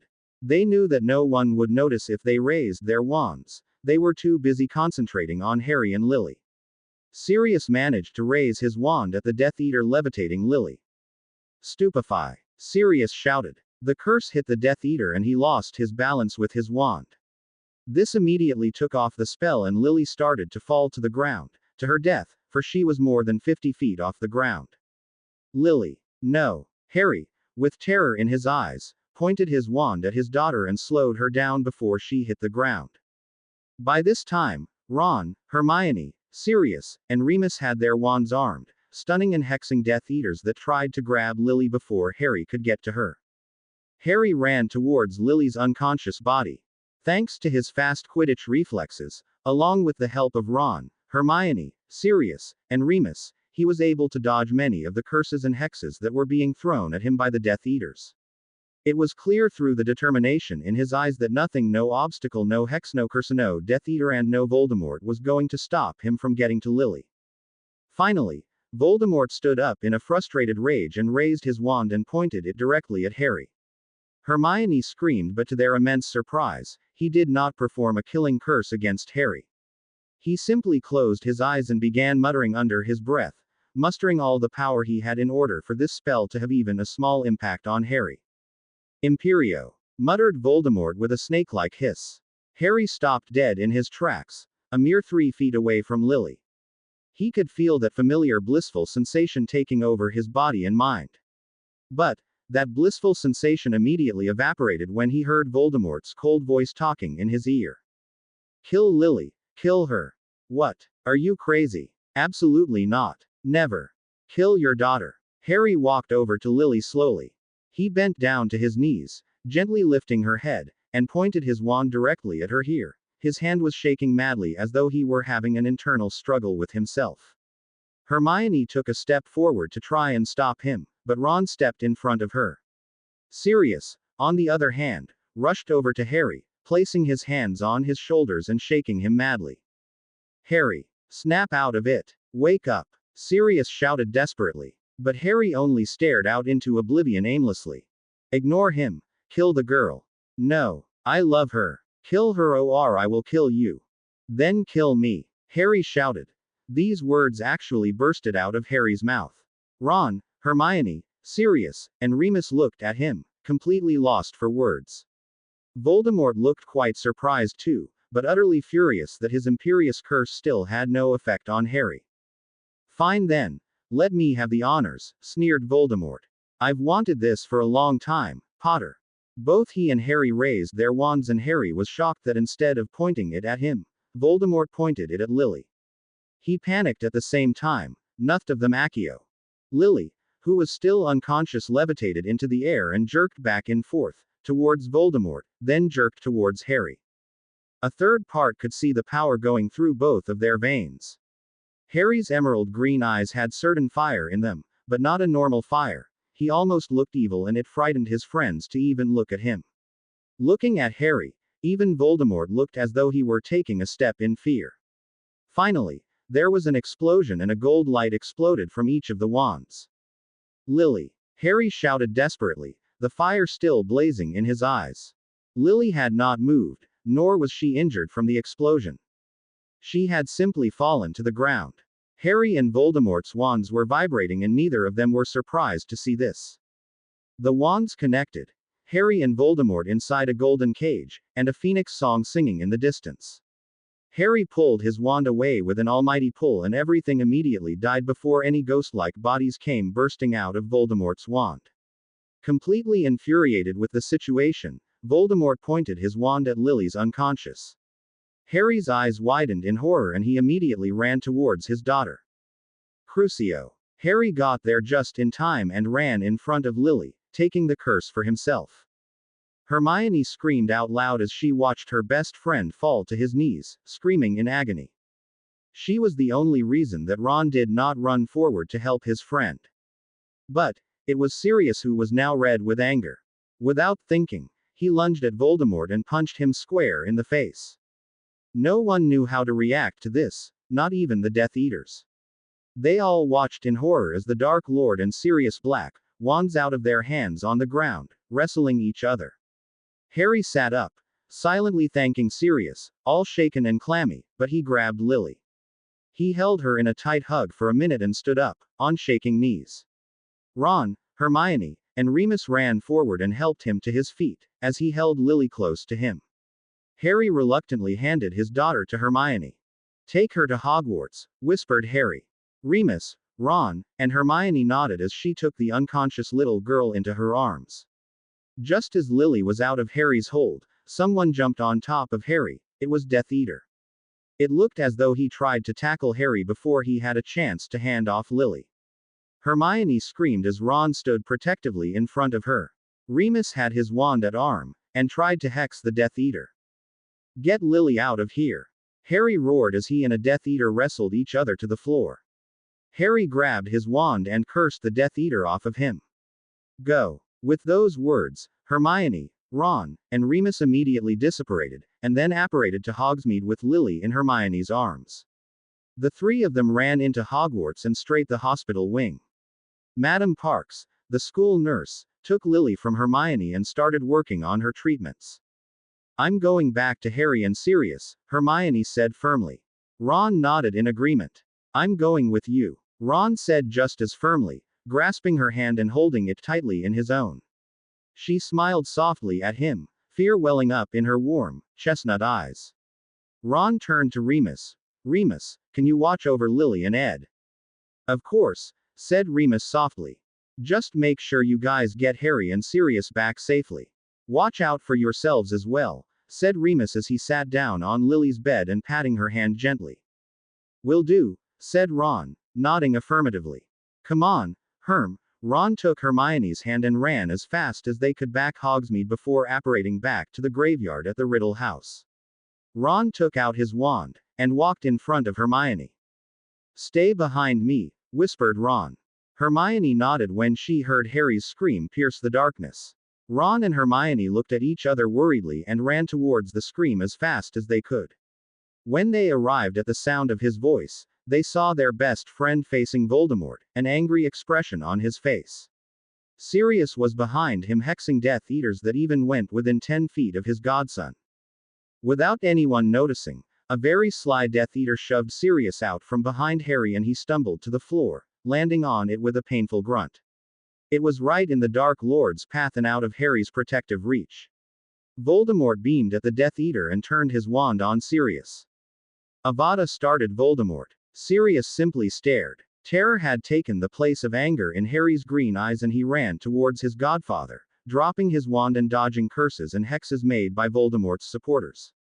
Kedavra. The green light headed straight for Sirius as both Harry and Hermione screamed. Harry stepped between his godfather and the green light. Now! Ron screamed in terror. Harry! Ron bellowed. Sirius had a look of horror in his eyes Hermione and Ron had never seen before. The green light hit Harry right on the forehead, right on his scar. The green hit Harry's scar and turned into a deep blood red and rebounded onto Voldemort. Harry fell to the floor, as the blinding red light caused Voldemort to shriek in agony. The red light became so bright that Ron, Hermione, Sirius, and the Death Eaters all had to shield their eyes. They heard Voldemort's shriek abruptly stop and had his body fall to the floor. The light soon died down, and there they were, Harry and Voldemort, both on the ground, eyes closed, neither of them breathing. The Death Eaters looked at Voldemort for a minute and disapparated on the spot. Sirius was sobbing and he pathetically crawled to Harry's side, taking his godson in his arms and holding him tightly. Harry, wake up, whispered Sirius. Hermione and Ron walked forward timidly, almost as they were frightened of the truth. Hermione saw that Harry's scar was cut open and bleeding heavily. Tears immediately began to fill her eyes because she knew that Harry James Potter, one of her best friends, was dead. Ron kneeled beside Harry and felt his pulse and heartbeat. Tears started brimming his eyes as well, but he tried to wipe them away hurriedly, but that did not stop them from filling his blue eyes again. Sirius, on the other hand, was sobbing into Harry's messy black hair. Ron turned to Hermione. She knew since Ron and Harry were the best of friends, and they had a different bond than they had with her, it was going to be much harder on him than her. Ron sobbed into his hands and Hermione hugged him tightly, letting silent tears roll down her cheeks. We went back to Hogwarts to tell Lily and Remus, explained Hermione, hurriedly wiping a tear from her eye. Remus was devastated. Lily was heartbroken, but she would never admit it. She refused to get out of bed for weeks. And, when we went to fetch your body, it was gone. So was Voldemort's, but he somehow managed to survive that horrible attack. He must have taken your body. Hermione whispered, tears streaming down her face. There was a long pause as Harry tried to let in what Hermione was telling him sink in. He had died saving Sirius. I died saving Sirius? Asked Harry in odd whisper, still trying to absorb all of this information. Hermione nodded. I had never seen him so upset, Hermione said helplessly at the memory of Sirius sobbing into Harry's hair for hours. He held you in his arms and wouldn't let you go. He just kept sobbing and screaming how he had let James down again, failing to protect his best friend's son. Oh God, whispered Harry, clutching on his own messy jet black hair. He took several deep breaths before Hermione placed a comforting hand on his shoulder. After several moments, without looking at her, Harry asked, what happened to Dumbledore? He died peacefully due to old age, and natural causes in his sleep. The ideal way to go, said Hermione, knowing that this might bring some sort of comfort to Harry. He died 16 years ago, about a year before Lily and Ed were born. Who was Lily's mother? Asked Harry again, finally looking at her square in the eye. Who did I marry? After a long hesitant pause, after a long debate within Hermione's heart and mind, she finally answered. Harry, you never got married, said Hermione honestly. Lily is your daughter, but you were never married. I suppose that makes sense, said Harry, panic rising in his chest, still hoping that Ginny would be the girl that would help him produce that magnificent girl in the next room. I mean, I shouldn't have gotten married with what Voldemort being after me and all. But, who is her mother? Who is Lily's mother? Harry, I don't know. Hermione whispered desperately, running a hand through her curly hair. Harry just stared at her, not blinking. No one knew except you. You just came to Ron and I with a baby and asked us to be godparents. We asked you numerous times, but you just always changed the subject. We never persisted though. We knew you'd tell us when you were ready. So Lily has no idea who her mother is and I'm dead. Harry nearly shouted, not believing that his daughter also ended up practically orphaned. Hermione nodded. Yes, Hermione whispered, now crying. and Ed was born about 2.5 weeks later after you asked us to be godparents. Harry stared at the floor. This is crazy. Harry shouted, now pacing the room. He could feel his knees begin to buckle underneath him. He was thankful that he had not eaten anything in the last couple of hours because he surely would have gotten sick. Hermione must have noticed his state and hugged him tightly. I know, whispered Hermione. I know, Harry. It's been hard on all of us, especially Sirius. You have no idea how guilty he feels. Harry did not say anything. He just pulled out of Hermione's hug and stared off into space for a moment. Finally, he ran past Hermione and bursted open the portrait. Remus was comforting an astonished and frightened-looking Lily. Eddie was sitting next to Ron, staring at the shocked Lily in concern. Lily, Harry called out softly. Remus stood up quickly, making Lily topple to the floor. Eddie laughed and helped her to her feet. When she stood up, Harry walked over to her and stood a few feet in front of her. He had not noticed until now of how tiny she was, even shorter than him. He looked down at her with his eyes full of regret and concern for his daughter. I'm so sorry. I'm sorry for making your life so difficult. I really didn't mean any of it. I never would want to hurt you, apologized Harry, finally speaking to her with the courage to look her square in the eye. Lily looked back up at him and it scared Harry to see how much her eyes were like his own. Well, started Hermione after a few minutes where Harry and Lily just stared at one another. Harry turned from Lily to look up at his curly-haired best friend. Until Professor Snape comes up with a potion to send Harry back to his time, I think he continue his education so he won't be so far behind when he goes back, since it's only September. He'll join the Gryffindor 5th years and we'll tell everyone he is a transfer student. Harry, tomorrow is a weekend and I want you, Lily, and Ed to go to my house this weekend. Let it sink in that there is a transfer student that appeared out of nowhere. But, he did appear out of nowhere, started Eddie. His mother shot him a dirty look and he immediately silenced. Both Harry and Lily chuckled. Hermione turned back to Harry. Does that sound okay, Harry? It sounds like a plan, said Harry, smiling up at her. Hermione smiled back as Ron come over, grinning at his best friend and putting his arm around his wife. She turned sharply to everyone else in the room. No one, and I mean, no one, except for the people in this room and a few others, must know who Harry really is, said Hermione in a serious, somber tone. She was trying to make sure that both Lily and Eddie grasped the seriousness of the situation. Do you understand, Ed? Lily. The both of them nodded. Good, said Hermione pleasantly, smiling at the pair of them.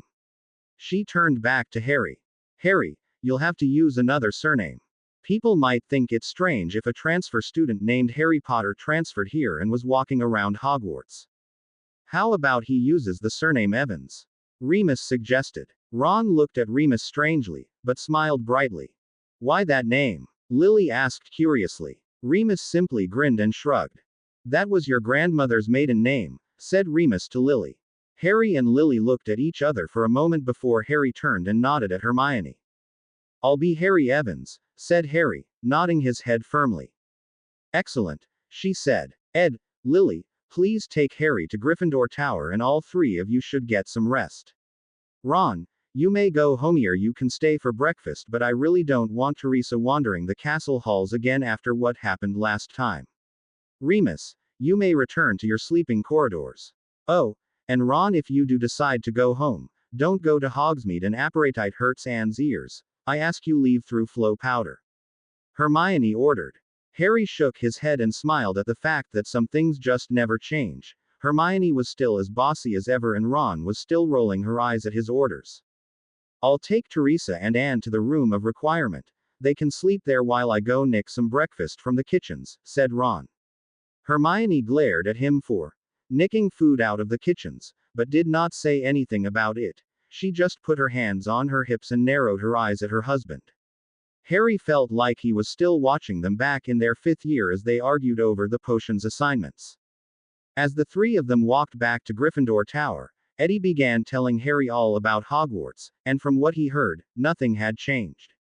Except maybe a few members of the staff. Lily, on the other hand, was silent the entire walk back. She kept looking at Harry like he was a bomb about to explode. Harry felt disappointed that his own daughter was not as excited to have him here as everyone else was, but he supposed he would learn in time of why Lily was the way that she was. When they entered through the portrait hole, Eddie and Harry bade Lily good night and walked up to the boys' fifth-year dorms. Since there was no extra bed, Eddie conjured a sleeping bag for Harry with his wand and then hopped into his own bed. It was a long night. Harry was deep in thought as he slipped into his sleeping bag. He was dead, and he died saving his godfather and daughter. It was so strange to think about. Now that he knew the future, would Hermione, Ron, Sirius, and Remus let him change it? Before he knew it, he was drifting into a very restless sleep. Harry, came a male's voice. Harry fluttered, his eyes opened, and above him, he saw a face that looked like Ron and Hermione mixed. Duh, Harry thought, that makes sense. He is Ron and Hermione's son. Eddie grinned when he saw him wake up. Welcome to the land of the living, Eddie joked. No wonder you were so hard to wake up. You were tossing and turning all night. Then again, I guess that makes sense. 21 years of time traveling is bound to make anyone a little tired. Harry laughed. Eddie was very much like Ron and it was comforting to him. Chuckling at Eddie's comment, Harry slipped on his glasses and kicked out of his sleeping bag. Hey, Eddie, a voice shouted from across the room. Who's that? Harry could not help but laugh at such a blunt question. It's okay, Ash, he's a transfer student. Eddie explained over his shoulder, rummaging through his trunk, as the boy came out of the bathroom. Harry looked at him. He had thick, wavy, owned hair, tan brown freckles, a rather long, sharp nose, and innocent, stormy gray eyes. Oh, when did he get here? The boy asked. He's right in front of you, Ash, mumbled Eddie sarcastically as he worked on his uniform tie. Why don't you ask him yourself? The boy gave Eddie a rude finger gesture behind his back, causing Harry to chuckle, before turning to Harry. When did you get here? The boy asked inquisitively. Eddie glanced nervously at Harry from the corner of his eye. I arrived last night, said Harry quickly, winking at Eddie. Eddie simply nodded in approval. The boy failed to notice the looks that Harry and Eddie were exchanged and simply grinned. I'm Harry Evans. Asher Lazard is the name, said Asher as he held out his hand for Harry to shake. Why don't we go downstairs and meet Robbie and Lils? They'll be waiting for us, said Eddie. And we all know how patient those two can be. Asher nodded in agreement. The three boys quickly changed and walked out of their dormitories and down the stairs to the common room. Standing by the couch, Harry saw Lily talking to a very tall, very pretty black girl with long braids in her hair. She was quite tall, about an inch taller than Harry, but not nearly as tall as Eddie. Harry pulled his bangs over his forehead nervously. Hey, girls! Asher shouted from on top of the stairs. Lily and the girl looked and waved back. The tall girl looked curiously at Harry. I'm Harry Evans, said Harry quickly, approaching the two girls and holding out his hand for both of them to take. After all, they had to put on a facade that he and Lily had never met before. I transferred here last night. Oh, well, welcome to Hogwarts, the tall girl said brightly. I'm Robin Andrews and this is my friend, Lily Potter. Harry thought it was very strange to hear someone else say Lily's name out loud like that. But, he brushed it off and smiled at them both. Let's go down to eat, said Asher. Robin rolled her eyes. This is Asher Lazard. He is annoying. You'll have to get used to him, said Robin dryly. Harry chuckled. And, this is Eddie Weasley. We've already met, said Eddie, patting Harry on the back. After all, he was in our dormitory, Robbie. Robin stuck out her tongue at him. Harry grinned as he pushed his glasses up the bridge of his nose. I'm hungry, Asher whined. Robin smacked him over the head. All you think about is food. How in the bloody hell do you stay so thin? Robin asked dryly. Asher grinned and patted his flat belly. Lily caught Eddie's eye and the two of them grinned. The 5 students walked out of the common room and towards the Great Hall. Throughout the whole walk there, Harry could not take his eyes off of Lily. He could not believe that she was his daughter, his own flesh and blood. It was hard to think about how he had died and that now she had to put up with him being here. In a way, Harry understood how she felt, since his parents died the same way. He could only imagine if his mother or father appeared in the future from the past and had to spend time with him. It would get to him too, but he doubted he would be avoiding them like the way Lily was avoiding him. Harry, are you coming? Lily called out. Harry pulled out of his thoughts, realizing that he had stopped following the four Gryffindor fifth years. Robin and Asher were giving him strange looks, but Harry ignored them and entered the Great Hall shortly behind Eddie and Asher. Before they took their seats at the Gryffindor table, Robin pulled Lily aside. Lils, did you know that we were getting a new transfer student? Asked Robin curiously, almost suspiciously. Lily stared at her for a moment. No, she said quickly, raising an eyebrow. Why does it matter? I don't know, whispered Robin, biting her lip and looking in Harry's general direction. I mean, usually Hermione tells Eddie when something big is going on, like if we're getting a new transfer student. Then of course he tells us. Are you sure Eddie didn't mention anything? I would have remembered something like, said Lily firmly. Robin looked at Harry skeptically. This caused Lily to sigh in frustration. Look, I don't know what the big deal is, Robbie. I mean, he's just another student. I know, said Robin defensively. But I think I've seen him somewhere before. He looks so bloody familiar. Lily's stomach did a nervous tumble. It was true. Robin had seen Harry Potter before, in a picture Lily had of him, and it was quite a shock to Lily that she did not recognize him. You know, Lils, started Robin, smiling, breaking Lily out of her train of thoughts. I think that Harry guy has a crush on you. It was very hard for Lily to fight back a laugh. No, he doesn't, said Lily firmly, knowing full well that the boy was her future father. I think he does, Robin said confidently. Lily gritted her teeth at Robin's know-it-all tone of voice. He couldn't take his eyes off you in the common room and throughout the whole walk over here. Trust me, Robbie, he doesn't, said Lily harshly, almost angrily. Robin noticed her tone and immediately backed off. It was never a good idea to make Lily Potter angry, someone could get hurt. So, instead, Robin just sighed and shook her head, thinking about how clueless Lily was when it came to the opposite gender. Come on, we better eat some breakfast before Asher eats everything in sight, joked Robin, trying to change the subject. To her relief, Lily laughed and nodded. They walked over to the Gryffindor table. Lily took a seat between Eddie and Robin. Harry was on the other side of Eddie, half glancing at Lily. Hermione stood up and cleared her throat. Everyone, I have an important announcement to make, said Hermione. The room went silent. Harry looked at the staff table and saw not only some of his own staff, but a bunch of new professors as well. He also saw Ron standing in the background of the staff table as well. I am pleased to announce that we have a new student joining us at Hogwarts this year. He is a transfer student from the Salem Wizardry and Witch Academy in American and will be joining the fifth-year Gryffindors. I'd like for you to give a warm welcome to Mr. Harry Evans. Everyone craned their necks to look at Harry and gave a weak applause. Harry gave a weak, embarrassed smile. He looked up at the staff table to see Remus give him a reassuring wink. So, Harry, said Asher through a mouthful of eggs, accidentally spitting some on Robin. Are you Muggle-born? No, half-blood. My mum Waswell is a Muggle-born witch and my dad is pure blood, explained Harry. What are your parents' names? Jam IE and Luke Evans, Harry said, thinking quickly. Eddie and Lily glanced nervously at each other but no one noticed and Asher and Robin seemed satisfied with Harry's answer. How about you guys? I'm a half-blood, said Asher, piling more eggs and toast on his plate. My mum is a witch. She actually went to school with Professor Weasley, though I don't think they were friends, Lavender Lazard. My dad is Muggle though, Eric Lazard. I'm Muggle-born, explained Robin with a smile. My parents are Mike and Patty Andrews. Why do you take such pride in the slimy blood of yours, you dirty little mudblood?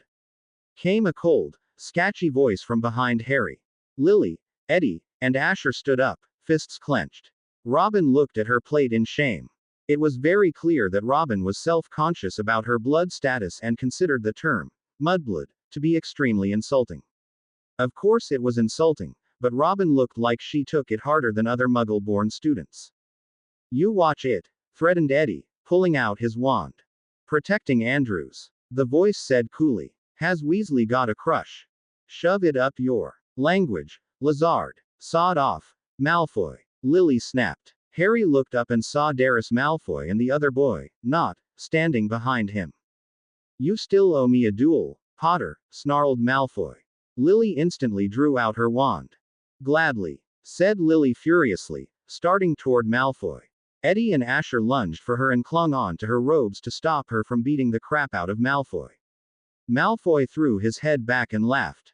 You know, you're just like your father, a mindless temperamental idiot.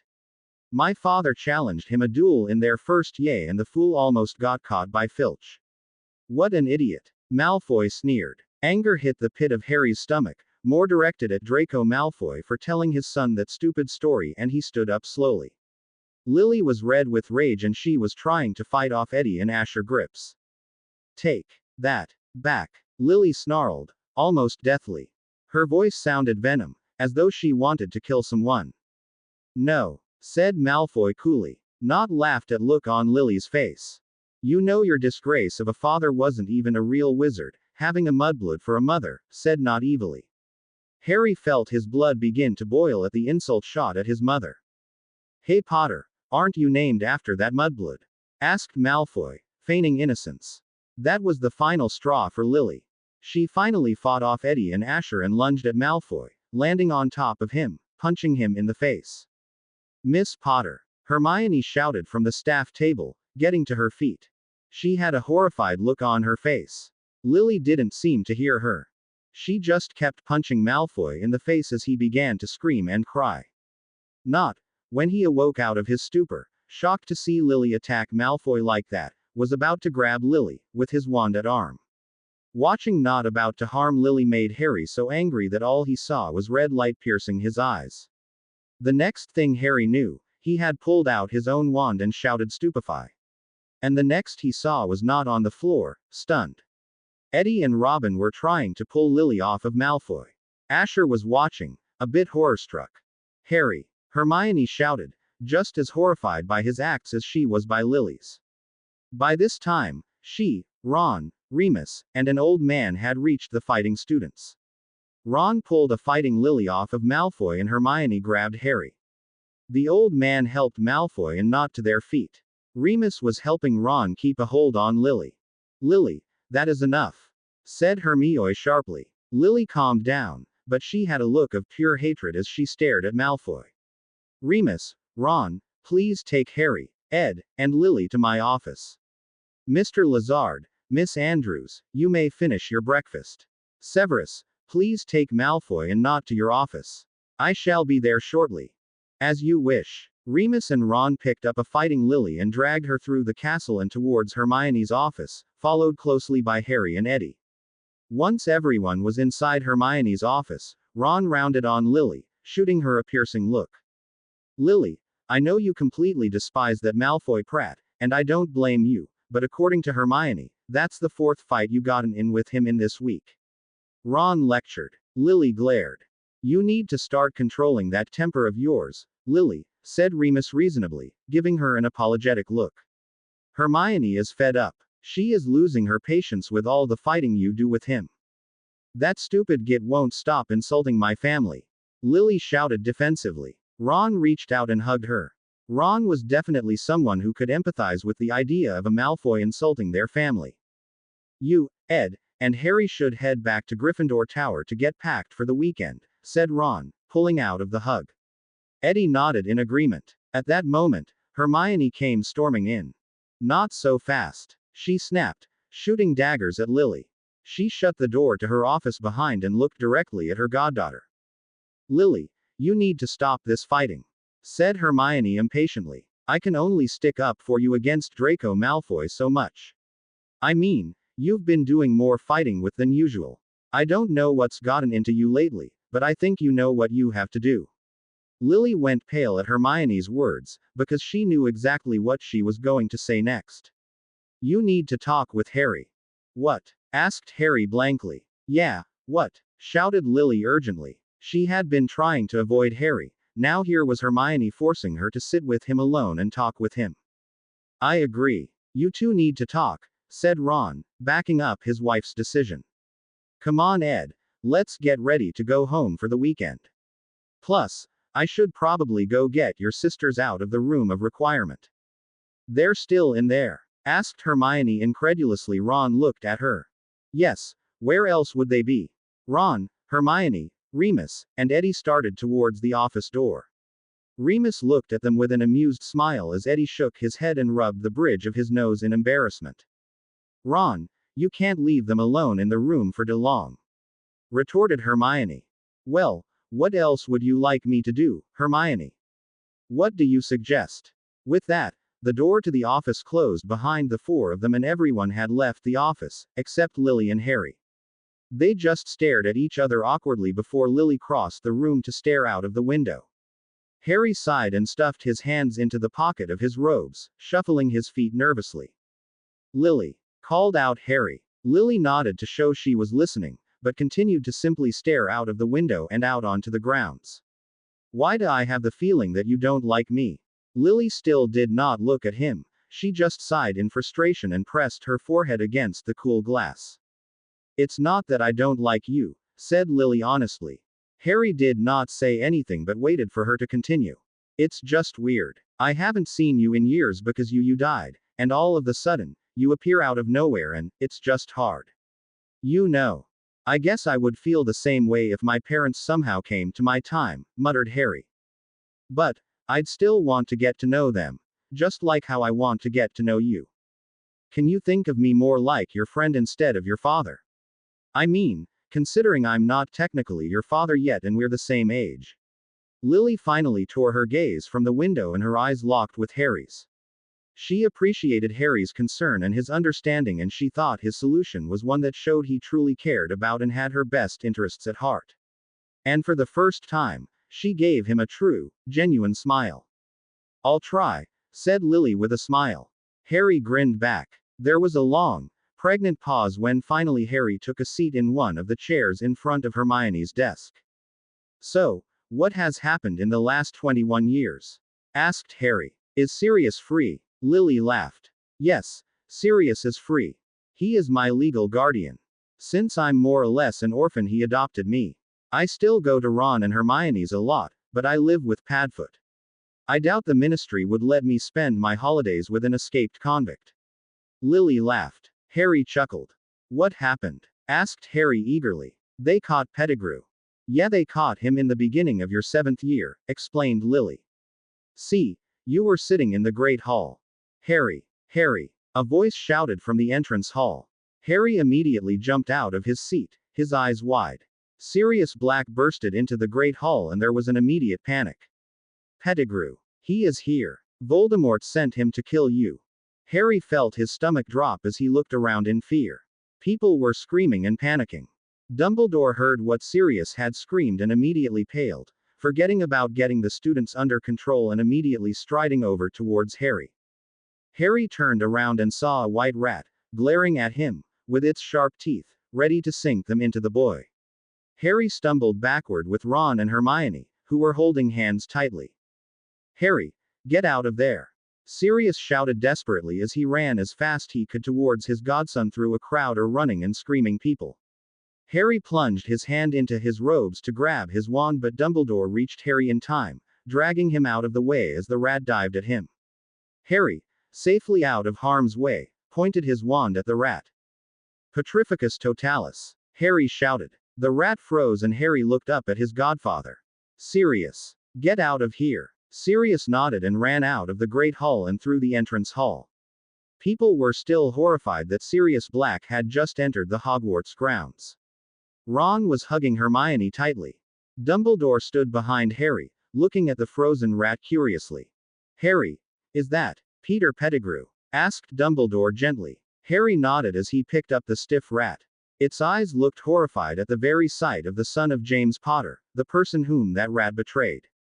Harry gave the rat a look of deepest loathing and looked into Dumbledore's twinkling blue eyes. We to turn him into the ministry. And they testified Pettigrew under Verticurstrium and he admitted everything.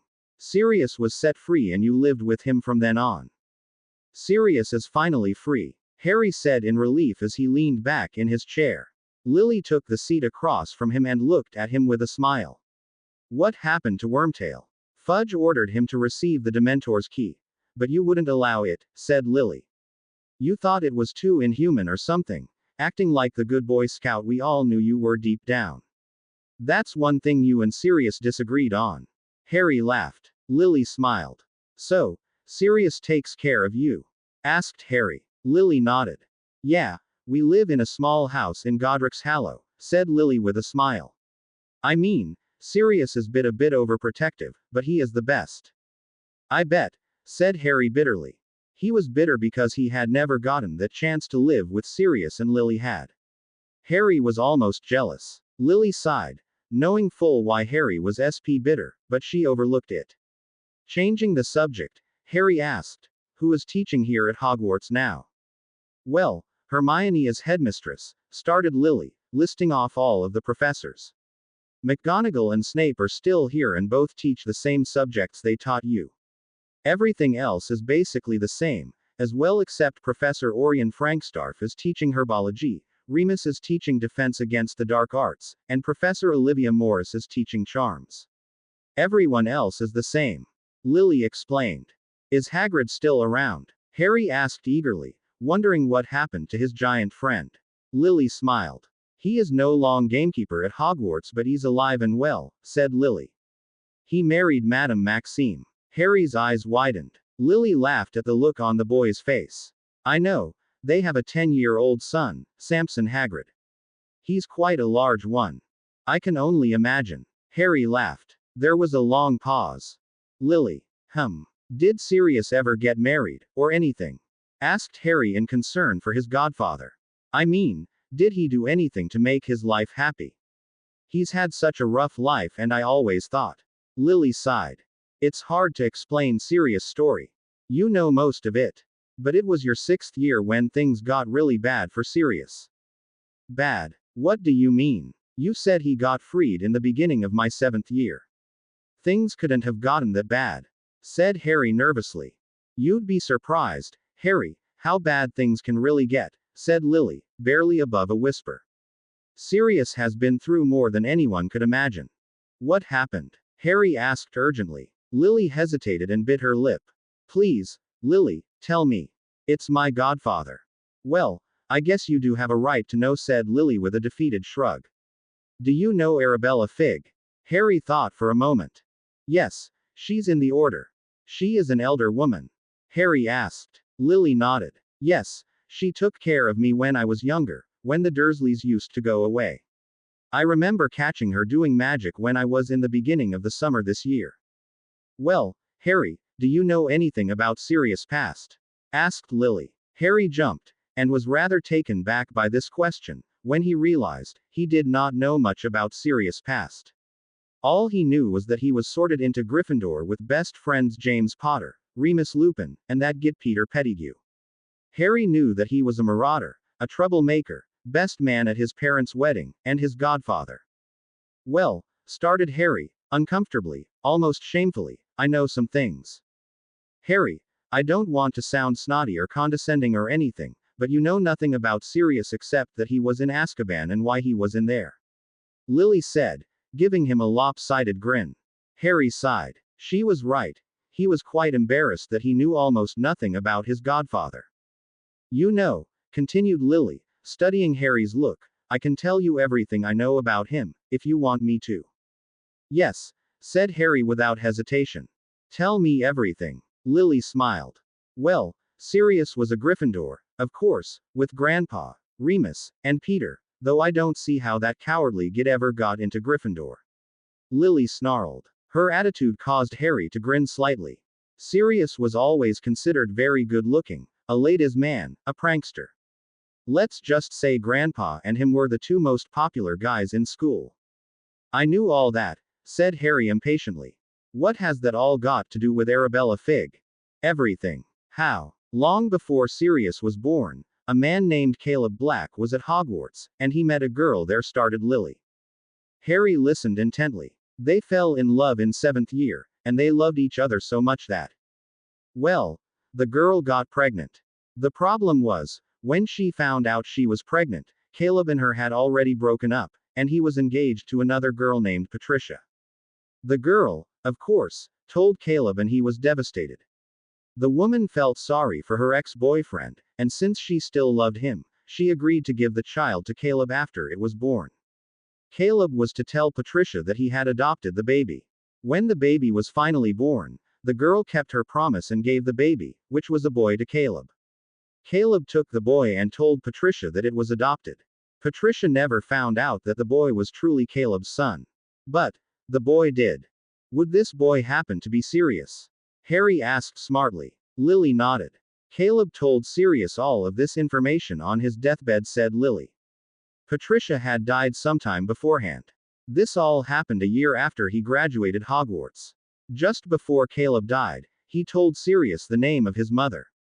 Lily, are you trying to tell me what I think you're trying to tell me? Yes, Arabella Figg is Sirius's mother, his true, biological mother, whispered Lily, giving him a sad smile. Harry stared into space for a moment, not sure what to think, then looked back at Lily. I know that's horrible and everything, but what does that have to do with Sirius's life getting tougher than it already was? Asked Harry rather curiously, but somewhat sardonically. Lily sighed and continued her story. In your 6th year, you were on Hogsmeade visit, and since Voldemort had come back 2 years before, and was still on the rise. There were no hopes of the Ministry catching him, so Sirius was living there hiding so he could protect you. Harry, Hermione said, as she tugged on his arm, shaking him out of his daze. Wake up. Sirius is waiting for us in the cave. Harry shook himself out of his thought and nodded. He rubbed his forehead gently. Ron looked at his friend with concern. Are you okay? Asked Ron. Hermione looked at one to the other curiously. Yeah, muttered Harry, still rubbing his forehead as his scar burned fiercely. Yeah, I'm fine. I just have a lot on my mind, is all. Is something wrong with your scar? Asked Hermione urgently. Harry sighed, not wanting to answer, but nodded anyway. It's burning like hell, whispered Harry honestly. Hermione and Ron looked at each other and grew pale as she slipped her hand into Ron's nervously. Harry looked at the snowy ground, as the sun made snow glisten like a winter wonderland. But that is when Harry saw a tall shadow stand behind the three of them. His heart skipped a beat and his eyes widened, sweat coming down his face. He slowly placed his hand in his robes and whipped out his wand. Ron and Hermione also saw the shadow and followed his move, pulling out their own wands. They went deathly pale, Hermione's eyes filled with tears of fear. Ron put his arm around her and all color washed from his face, including his freckles. The three of them all looked at each other at the corner of their eyes and nodded. The trio spun around at the same time and shouted stupefy. All three spells seemed to have no effect on the wizard whatsoever. It was hooded and they three could not see its face. But Harry knew who it was. It was, without a doubt, Lord Voldemort. The figure laughed a high, cold laugh. Yes, it was Voldemort. Ron stood protectively in front of Hermione, and beside Harry. Well, said Voldemort in a cold sneer, taking down his hood, his snake-like red eyes piercing into Harry. It's a fancy seeing you here, Harry Potter. Harry stumbled backward in fear, pulling Ron and Hermione with him. Someone came up from behind and grabbed him. Harry screamed in terror. Harry! Ron yelled. A Death Eater came from behind Ron and stunned him with his wand. He fell to the ground unconscious. Hermione screamed and raised her own wand, stunning the Death Eater who was charging at her. Harry tried fighting off the Death Eater that had grabbed him. Hermione! Harry shouted desperately as he continued to fight off the Death Eater. Run! Before another Death Eater could grab her, she ran off at full speed. Voldemort ordered the Death Eater to leave her. She is nothing but a filthy mudblood, she can't do anything, said Voldemort coolly. Harry was too scared to know what to do. He couldn't scream, for fear. The Death Eater put his wand to his throat and Voldemort beamed at the loyal follower. Harry was drenched in sweat and was breathing heavy. Come, whispered Voldemort, as he approached the two of them. Harry nearly screamed out loud due to the intense pain in his scar. It is time for Harry Potter to finally meet his death. Not as long as I'm alive, came a reassuring voice from behind. The Death Eater gasped. Harry's eyes widened when he heard it. He recognized it as Sirius' voice. Voldemort glared in the direction behind Harry and the Death Eater and grinned evilly. That can easily be fixed, Black, sneered Voldemort. Sirius gave Voldemort a murderous look. Let him go, snarled Sirius as he pointed his wand at Voldemort. I'm warning you, you killed my best friend and his wife and you attempted to kill my godson many times. I will kill you. Now let him go. Voldemort sneered and nodded at the Death Eater, who set the tip of his wand on fire and put it towards Harry's face, but held the back of his neck tightly. Lord Voldemort is merciful, so he will give you a chance to save the boy's life, said Voldemort coolly. If looks could kill, Lord Voldemort would be dead. I'm not playing games with you, Voldemort, snarled Sirius. Fine then, I'll just kill the boy, said Voldemort simply. The Death Eater held the fiery wand Harry's face again.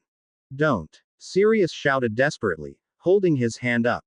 I guess we will be playing that game after all, sneered Voldemort. Sirius just glared murderously at him.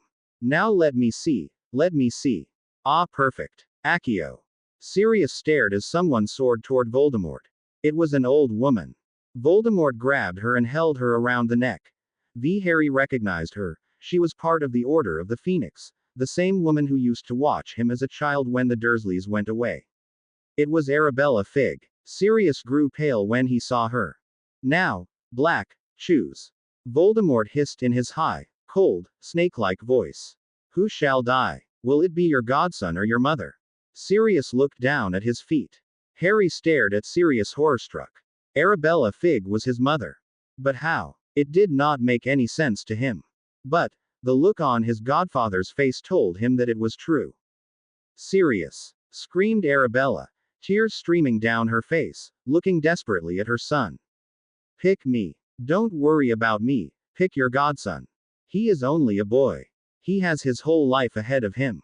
I'm old, I've lived my life. You love him. You need him more than anything. Please, Sirius, you lost James and you'll go crazy if you lose Harry. Pick me. Let them go, Voldemort, snarled Sirius, his breathing heavy and his heart pounding. If you want to kill someone, kill me. No, Sirius, no. Harry shouted desperately, trying to break free of the Death Eater's hold without getting burned by his fiery wand. Don't go being a hero, Sirius, Arabella shouted angrily and desperately. Don't you sacrifice yourself. Harry needs you just as much as you need him. You need to pick me. Kill you. But, that would take all the fun out of it, Black, Voldemort grinned evilly. Now choose. Choose me, shrieked Arabella. Stupefy. A voice shouted. The Death Eater who was holding Harry had been stunned and fell to the ground. Harry turned around quickly and saw Hermione and Dumbledore behind him, running towards the scene, with several other teachers running behind the pair of them. Voldemort's snake-like red eyes widened and he pointed his wand directly at Harry's heart. Harry! Shouted Sirius. Avada Kedavra! Shouted Voldemort. Sirius screamed and dived, pulling Harry away from the deadly green light. He shoved his godson out of harm's reach and quickly pulled out his own wand and pointed it at Voldemort. Avada Kedavra! Roared Sirius. Harry gasped as his godfather performed an unforgivable curse. A burst of green light shot out of the tip of his wand and headed straight for Voldemort. Voldemort panicked, grabbed Arabella, and placed her in front of him, making her take the curse for him.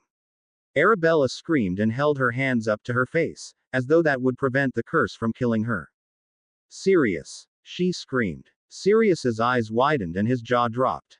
The green light hit the old woman right in the chest, and all life was ripped from her eyes.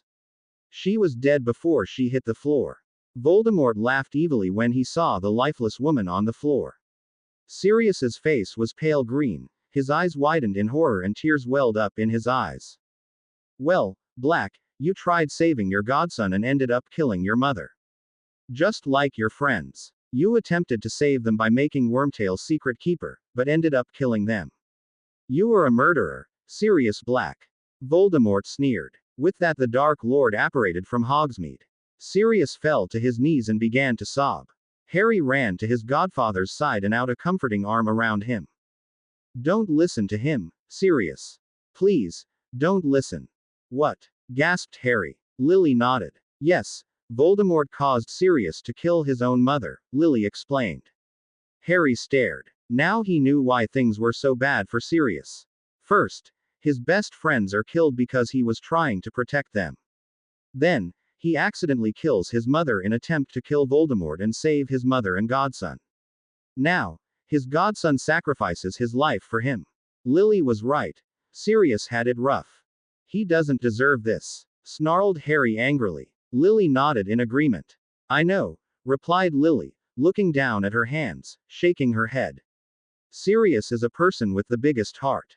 No one like him deserves what he went through, said Lily reassuringly. Harry sighed. This is crazy, he whispered. All of Thizit's just crazy. Lily nodded and put a comforting arm around him. I know it's crazy, said Lily, trying to comfort her future father. But, he insists that I don't worry about him and continue with my own life. That is so serious, whispered Harry. He's always worried about everyone else except himself. I wish he would stop. Oh, shut up, Harry, said Lily with a sarcastic smile. You really shouldn't talk about putting everyone else before yourself. You're the same exact way. Lily laughed. Harry glared at her for a minute and joined in on the laughing. Enough about Sirius and Hogwarts, said Harry. Tell me about yourself. I want to know everything about you. Lily smiled at him. Okay, I guess I'll start with the basics, said Lily. My name is Lily Julia Potter, daughter of Harry Potter, obviously. I'm a Gryffindor 5th year. My best friend is Eddie Weasley. We've been friends since the day we were born. But my other good friends are Asher Lazard and Robin Andrews, whom you already met. My grades are pretty bad, but I get by enough. I hope to scrape a few OWLs this year, but nothing special. I despise Darius Malfoy, Kristoff Nott, Francis Goyle, and Jeremy Crabb, and the feeling is mutual. I live with Sirius Black when I am not at Hogwarts in a small house in Godric's Hollow, but I visit the Weasleys a lot. I am seeker for the Gryffindor Quidditch team, just like my father. Wow, really? You're a seeker? Interrupted Har, bewildered about how his daughter was so much like him. Well, that's fantastic. Yeah, I made it in my 2nd year. I'm not as good as you were though, said Lily, embarrassedly. No, you're probably better, said Harry proudly. He was beaming, his chest puffed out, proud that his daughter was upholding the Potter name. Yeah, I love Quidditch, said Lily with a smile. It's great. I actually made captain this year, though, Eddie would probably be a better one. Eddie is on the team too? Harry asked curiously. Lily nodded. He is a spanking good keeper, said Lily. He must get it from his father and uncles. Father? Asked Harry blankly. You mean, Ron played Quidditch while he was at Hogwarts? He sure did, said Lily with a bright smile. He became chaser in his 6th year and he was not a bad one at that.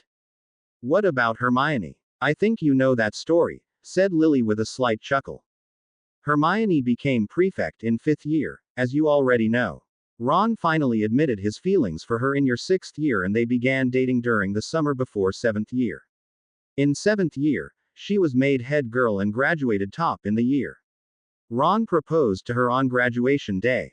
Arthur Weasley got a job for her in the ministry, until Dumbledore asked her to take over his job. Hermione and Ron married barely 1 year after they graduated Hogwarts. How did Ron end up? Asked Harry eagerly. Lily smiled at him. Right after graduation, you and him started training as Aurors, and succeeded.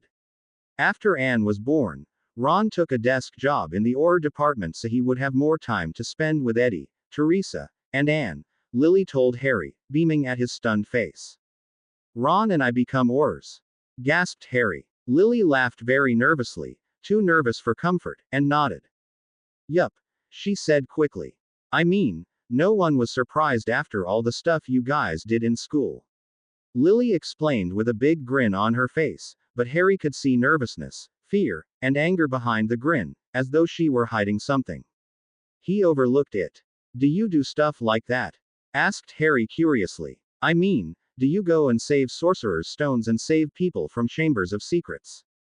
Lily grinned. Well, it's kind of hard to explain. How so? My theory is that there are 2 kinds of troublemakers in this world, said Lily thoughtfully. The first kind is like you, getting into trouble, but not meaning to.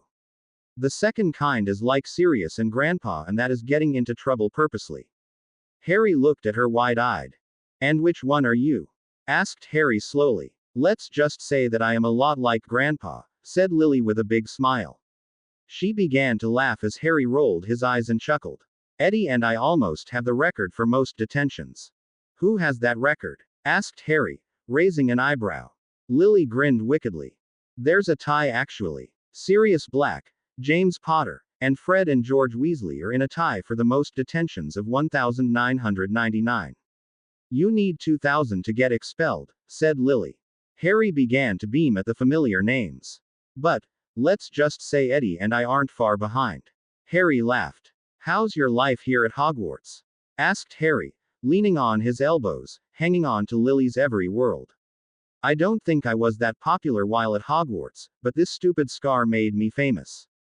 But, I'm sure you already know that story. Yeah, started Lily uncomfortably, rubbing the back of neck. Let's just say that I've got a lot to live up to, but I somehow manage. I've made myself unpopular with the Slytherins with my temper. But, I honestly don't care about what the students at Hogwarts think of me. Plus, I have the 3 greatest friends in the world, and that is all that I need. Harry smiled proudly at Lily's attitude. I guess I was the same way, said Harry. There was silence. Oh, shouted Lily excitedly. Harry jumped out of his seat due to his outburst. You'll never guess who Minister of Magic is. Who? Neville Longbottom. Hermione ran her fingers through her hair as she stood in front of the desk. Ron paced the potions classroom anxiously, biting his nails. Sitting on the other side of the desk sat a man called Severus Snape. He was an elder man with long, greasy grayish hair, a hooked nose, sallow skin, and black eyes. Snape just stared up at Hermione, his boss, with an impassive, curious look. How can he be here? Snarled Snape in a harsh whisper. He gave you some foolish excuse about a book in the restricted section. I don't know Severus, snapped Hermione, disgusted on having to use Snape's first name. But, it is most certainly him, regardless of how he got here, he is here. Where is he then? Asked Snape coolly, looking around the room in a mocking way. I thought the famous trio would enjoy and take advantage of such a reunion. Ron stopped pacing the room and just glared Snape with an unspeakable hatred. Even after all these years, he still despised Snape in every way, shape, and form. He is where he should be, said Hermione, sticking her nose up in the air. He is spending time with Lily. Snape raised a suspicious eyebrow. He's spending time with Miss Potter. You think that's wise? Asked Snape, his eyebrows getting lost in his air. What if she says something the Mr. Potter should not know? Hermione rolled her eyes and placed her hands on her hips. But, before Hermione could defend her goddaughter, Ron stepped in. Lily knows better than that, snapped Ron, standing behind Hermione and grasping on to her hand tightly. Snape twitched his lip in annoyance. Must you show all that foolish affection rubbish around the rest of the staff? Snarled Snape, referring to the way Ron held his wife's hand. It's absolutely revolting. Ron gave him a look that could have frightened a Dementor. Just because you've never been in love, doesn't mean the rest of us have to be cold-hearted bast. I will not be spoken to like that, shouted Snape, getting to his feet, shooting daggers at Ron. Ron merely sneered. Well, guess what, Snape, said Ron sarcastically, I'm not a kid anymore. I'm not one of your students that you can harass in potions class any longer, and if I want to call you a stupid son of a bit. Ron, shouted Hermione warningly. That will be enough. Ron shot daggers at his old potions teacher and let go of his wife's hand to put his arm firmly around Hermione's shoulders instead. You know, Weasley, if you keep speaking to me like that, I may not be able to make the potion to take your little friend to where he belongs, threatened Snape. Ron jerked forward, but Hermione put a firm hand on his forearm to prevent him from doing anything. However, Ron used his free hand to pull his wand out of the pocket of his robes. I'm warning you, Snape, warned Ron in a hissing voice, if you don't make that potion to send him back, you're going to regret it. I don't have to make it if I don't want to, Weasley, shouted Snape defensively. I could make the decision to never send your worthless friend back to where he belongs. How would that work out for you? That was the final straw for Ron. Not only had he threatened Harry, but he threatened Lily as well. Ron raised his wand and pointed it directly at Snape. Kroglatif! Roared Ron. Snape's face and body immediately began to change shape and he was slowly transfigured into a small green frog. The frog began to ribbit furiously and Ron knew that Snape would be yelling at him if he was still human. Ron! Shouted Hermione, horrified at Ron's actions. How dare you! You change Severus back right now. No, said Ron stubbornly, rounding on Hermione furiously. How could you defend this prat? He threatened Harry. He threatened to never send him back, putting Lily's life on the line. Who is he to judge? He has no right to say something like that. He's only threatening to destroy Harry and Lily's lives just because of what happened before Harry died. Ron! Hermione shouted again, though much more desperately as Ron raised his wand and transformed Snape back into a man. Harry might hear you. And, if he found out. Hermione! Ron shouted in frustration. You know how I feel. I don't think we should hide this from him. He's got to know. You know how he is. He'd probably find anyway. Shove it, Weasley, snapped Snape. You talking nonsense. Ron rolled his eyes and raised his wand and turned Snape back into a frog. Shut up, Snape. You both know perfectly well that I am not talking nonsense. Shouted Ron, waving his arms about in frustration. Everyone knows why he became Ronald Bilious Weasley, shrieked Hermione, causing both Ron and the frog on the desk to jump. You know the idea would torment him. He found out he died saving Sirius and look how hard he's taking that. If he found out what he. Hermione, said Ron gently, grabbing her by the shoulders so that she faced him and looked him square in the eye. They stared at each other for a moment as tears began welling up in Hermione's eyes. Ron gently caressed her cheek and kissed her on the forehead. Hermione, we've got to tell him. It could save both him, Lily, and Sirius a lot of grief. Not to mention it could spare us a lot of grief. Ron, we've told him enough, argued Hermione, pulling out of Ron's gentle grasp. She turned away from and walked to the other side of the dungeon, facing the wall, crossing her arms so that she could rub her own arms to comfort herself. If we tell him any more about the future, it could jeopardize the future. How in the hell could this jeopardize the future? Ron bellowed impatiently. Hermione heaved a dry sob before trying to regain her composure and reasoning. It could save him. Ron, he could tell our past selves about our future, she retorted, turning around sharply, and giving her husband a death glare. I mean, think about it. This whole ordeal could put Ed, Teresa, and Anne's lives on the line. I'm not losing them, said Hermione. She had been holding back the tears, which were threatening to spill onto her cheeks, but she could no longer hold back. She began to cry silently. So, you'd rather lose Harry?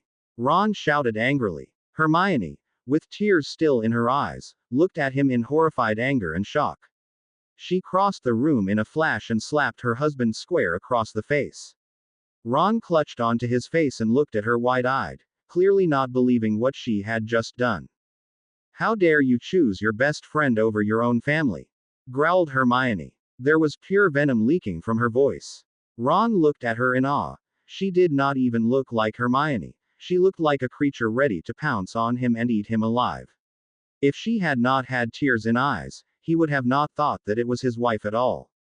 Hermione's look of hatred immediately melted as she put her face in her hands and began to sob hysterically. Oh Hermione, I didn't want to make you cry, whispered Ron, taking Hermione into his arms, cradling his wife. They sat there in silence for a few moments. The only sound was the sounds the frog was making on the desk. They ignored it. Ron placed his chin on top of her curly head. But, Hermione, there is something that you need to understand. I would never choose my friends over my family because Harry is my family. He was like the other brother I never had. Ron's words shocked her. Hermione did not know how to respond to all of this. She just hugged Ron tightly and sobbed in his shoulder. Tu didn't realize she whispered into his shoulder. Ron, we can't tell him, we just can't. Hermione continued to cry as Ron rubbed her back gently. I wish he didn't. I know Ron, said Hermione, me too. What did I do? A voice came from behind Hermione. Ron looked up. His eyes looked as they were going to bug out of his head. His wife spun around as she beeped in a gulp of air and tears, causing her to cough and choke. Ron patted her on the back until she calmed down and they both stared in the direction of where the voice came from. Harry and Lily were both standing in the doorway.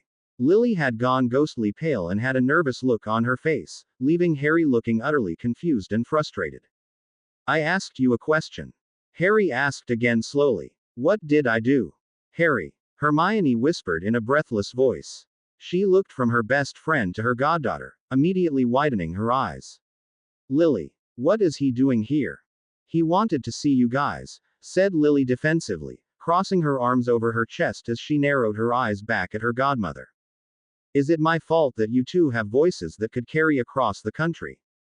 If it was one thing that Lily hated, it was being blamed for something that she wasn't responsible for. Harry laughed to himself. He had never met someone with such spunk and fire before. He didn't have that fire, and he wondered if maybe she had inherited it from her mother, whoever she was. Well, please go and find Ed and go to my office, ordered Hermione. We'll be leaving for the Wyndham soon. Lily glared at her for a minute and rolled her eyes and left, muttering incoherent words under her breath. Harry busted out into fits of laughter when Lily was completely out of earshot. Where did she get so much spunk? Harry asked, looking up at his best friends, grinning from ear to ear. She certainly didn't get any of that from me. Ron and Hermione cocked an eyebrow at him. Are you serious? Said Hermione with an amused smile. Harry, besides Lily, you've had more spunk than anyone I've ever known. Said Ron grinning. Hermione nodded in agreement with a bemused smile. Sirius says she takes after the Potter bloodline, said Hermione, smiling. Harry smiled, but then frowned. So, what were you two talk? But Harry never to finish asking his question because he was interrupted by the sound of a croaking frog. He turned and saw a frog sitting on the professor's desk and raised an eyebrow before looking back at his friends with a confused look. Why is there a frog? Oh right. Ron laughed and Hermione scolded him. Turn him back immediately, Ronald, said Hermione with a tone of bossiness anger as she placed her hands firmly on her hips. Ron grinned and pointed his wand at the frog. Fint incantado. Ron said wearily and the frog transfigured back into a skinny, old man with greasy gray hair and a hooked nose. His beady black eyes were completely fixed on his former student, Harry Potter. Harry's eyes widened because, at first, he was startled to see this professor. But once he let the shock sink in, he stared, or rather glared, right back at the teacher. He immediately recognized the teacher as Severus Snape, the old potions master at Hogwarts School of Witchcraft and Wizardry. Harry guessed that he was still the potions master. Potter, said Snape, eyeing Harry with great dislike.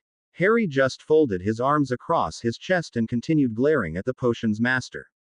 Snape, said Harry in the same exact tone as he did.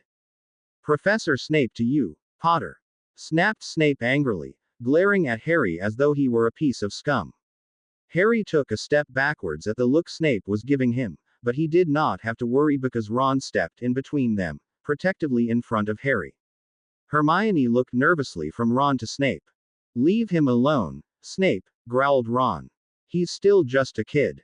We should just kill him now, barked Snape, not taking his deathly glare off of Harry.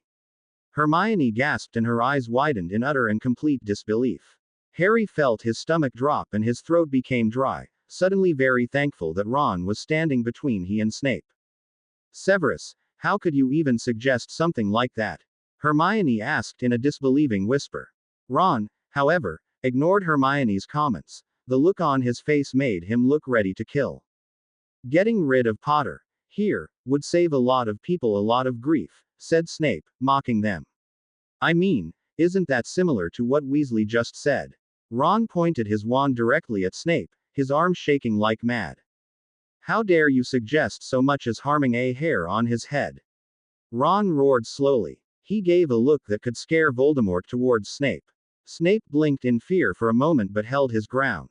What about Lily? Hermione said, gesturing towards Harry, knowing full well that if something ever happened to Harry now, that Lily would never be born. Ron still had his wand pointed at Snape, his arm still shaking like mad, as though it were vibrating. Snape, however, ignored Ron's wand, looked at Harry, gritted his teeth. What about her? Asked Snape, referring to Lily. She's just a useless little thing. It wouldn't make a difference if she was ever born or not, Snape said with a smirk. Ron started towards Snape, but Harry got there first, shoving Ron out of his way and pulling his wand out of his pocket, pointing it directly at Snape's forehead, the tip of his wand just inches from Snape's greasy head. Harry gave the bitter old man a look of the deepest loathing. Take that back, Harry hissed under his breath. Ron, Hermione, and Snape stared at him in disbelief. For some reason, Harry felt it was his job to protect and defend Lily. He just had feelings for her that he never had. Of course they were not boyfriend-girlfriends, but they were still feelings of a strong love. Of course, thought Harry to himself, she is your daughter after all. Harry could feel the fire inside of him, the fire that Ron and Hermione said he always had. He could not be more proud of Lily, and he barely even knew her. How dare Snape suggest that she was useless and was better off never existing? It made Harry want to use the Cruciatus curse against the potion's master. He clenched his fist when Snape did not answer him. I said, take that back, you slimy git. Harry bellowed. Snape did not apologize, nor did he take back his comment. Instead, he gave Harry a murderous look and narrowed his eyes at the boy in front of him. What did you call me, Potter? Slim. Git. Would you like me to spell it out for you? Harry said angrily. Ron gave a weak chuckle and Hermione just stared. Snape glared at the boy and pushed Harry away from him and brushed off his robes. Snape knew perfectly well that he could not do anything to Harry with Ron and Hermione around, especially since Ron was now a powerful, fully grown wizard and that his wife was his boss. It was so easy when they were all children, thought Snape, 10 points from Gryffindor. But he could not very well take points away now. He really did not know what to do, so he just stormed out of his office, but not before shooting one last glare at Harry. Harry held his ground as he pocketed his wand. Finally, when Snape was out of the office, he sighed and turned back to his two best friends, looking defeated. I guess some things just don't change, do they? Harry asked with a lopsided grin. Ron and Hermione gave awkward laughs and looked at each other nervously. Harry noticed their nervous looks and sighed. But, obviously enough has changed. Enough to cause us to keep secrets from each other. The three of us never kept secrets from each other. What? Oh, come on, you two. Harry said impatiently. You guys are my best friends. I think by now I can tell when you guys are keeping something from me, not that you guys ever did that. Ron saw the bitter look on Harry's face and knew that he felt betrayed, and in a way, maybe he and Hermione were betraying him. He turned to her anxiously. We have to tell him, Hermione, said Ron urgently. Hermione looked at him through narrowed eyes, giving him a warning look. No, Ronald. But, I said no. But, what part of no do you not understand? But, Ronald, I'm not going to say it again. Absolutely not. Fine, Ron said, a bit childishly. Harry could not help it. He busted out laughing. Ron and Hermione looked at him wide-eyed. You two sound like an old married couple, said Harry through his laughs. Ron and Hermione glared at him, but Ron had his usual lopsided grin on his face. For your information, Harry, started Hermione, with a good-natured smile on her face, we are an old married couple. Harry simply laughed harder and Ron looked at her and cocked an eyebrow. Excuse me, Hermione, but I've never considered being 36 years old an old married couple, joked Ron. Hermione rolled her eyes, slightly smiling. Harry just kept grinning. Despite the secrets the two of them were keeping from Harry, it felt good to just be laughing and joking with his best friends, like 21 years of time had never even separated them. After a few moments of joking and good laughs, Hermione checked her watch. We should get going, said Hermione with an amused smile. We don't want to get to the Wyndham too late. Yeah, I agree. Plus, I hate being in Snape's office, said Ron, scrunching his note in disgust. It's such a miserable place. A miserable place for a miserable man, said Harry with a shrug as he followed Ron and Hermione out of the office.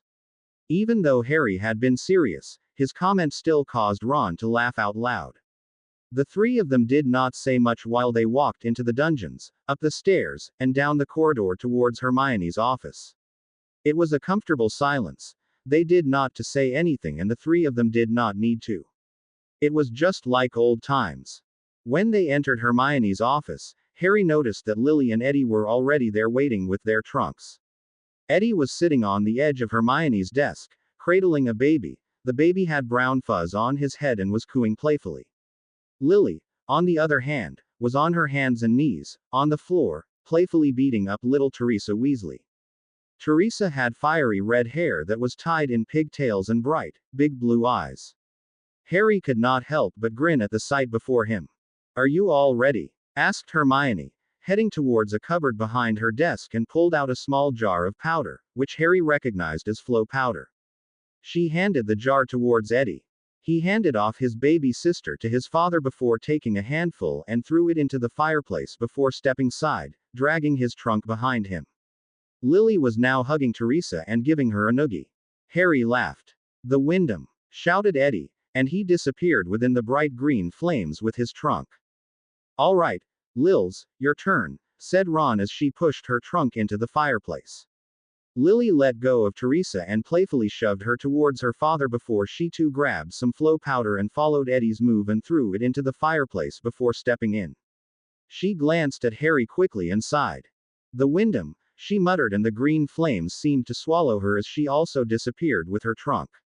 Ron and Hermione both smiled at Harry.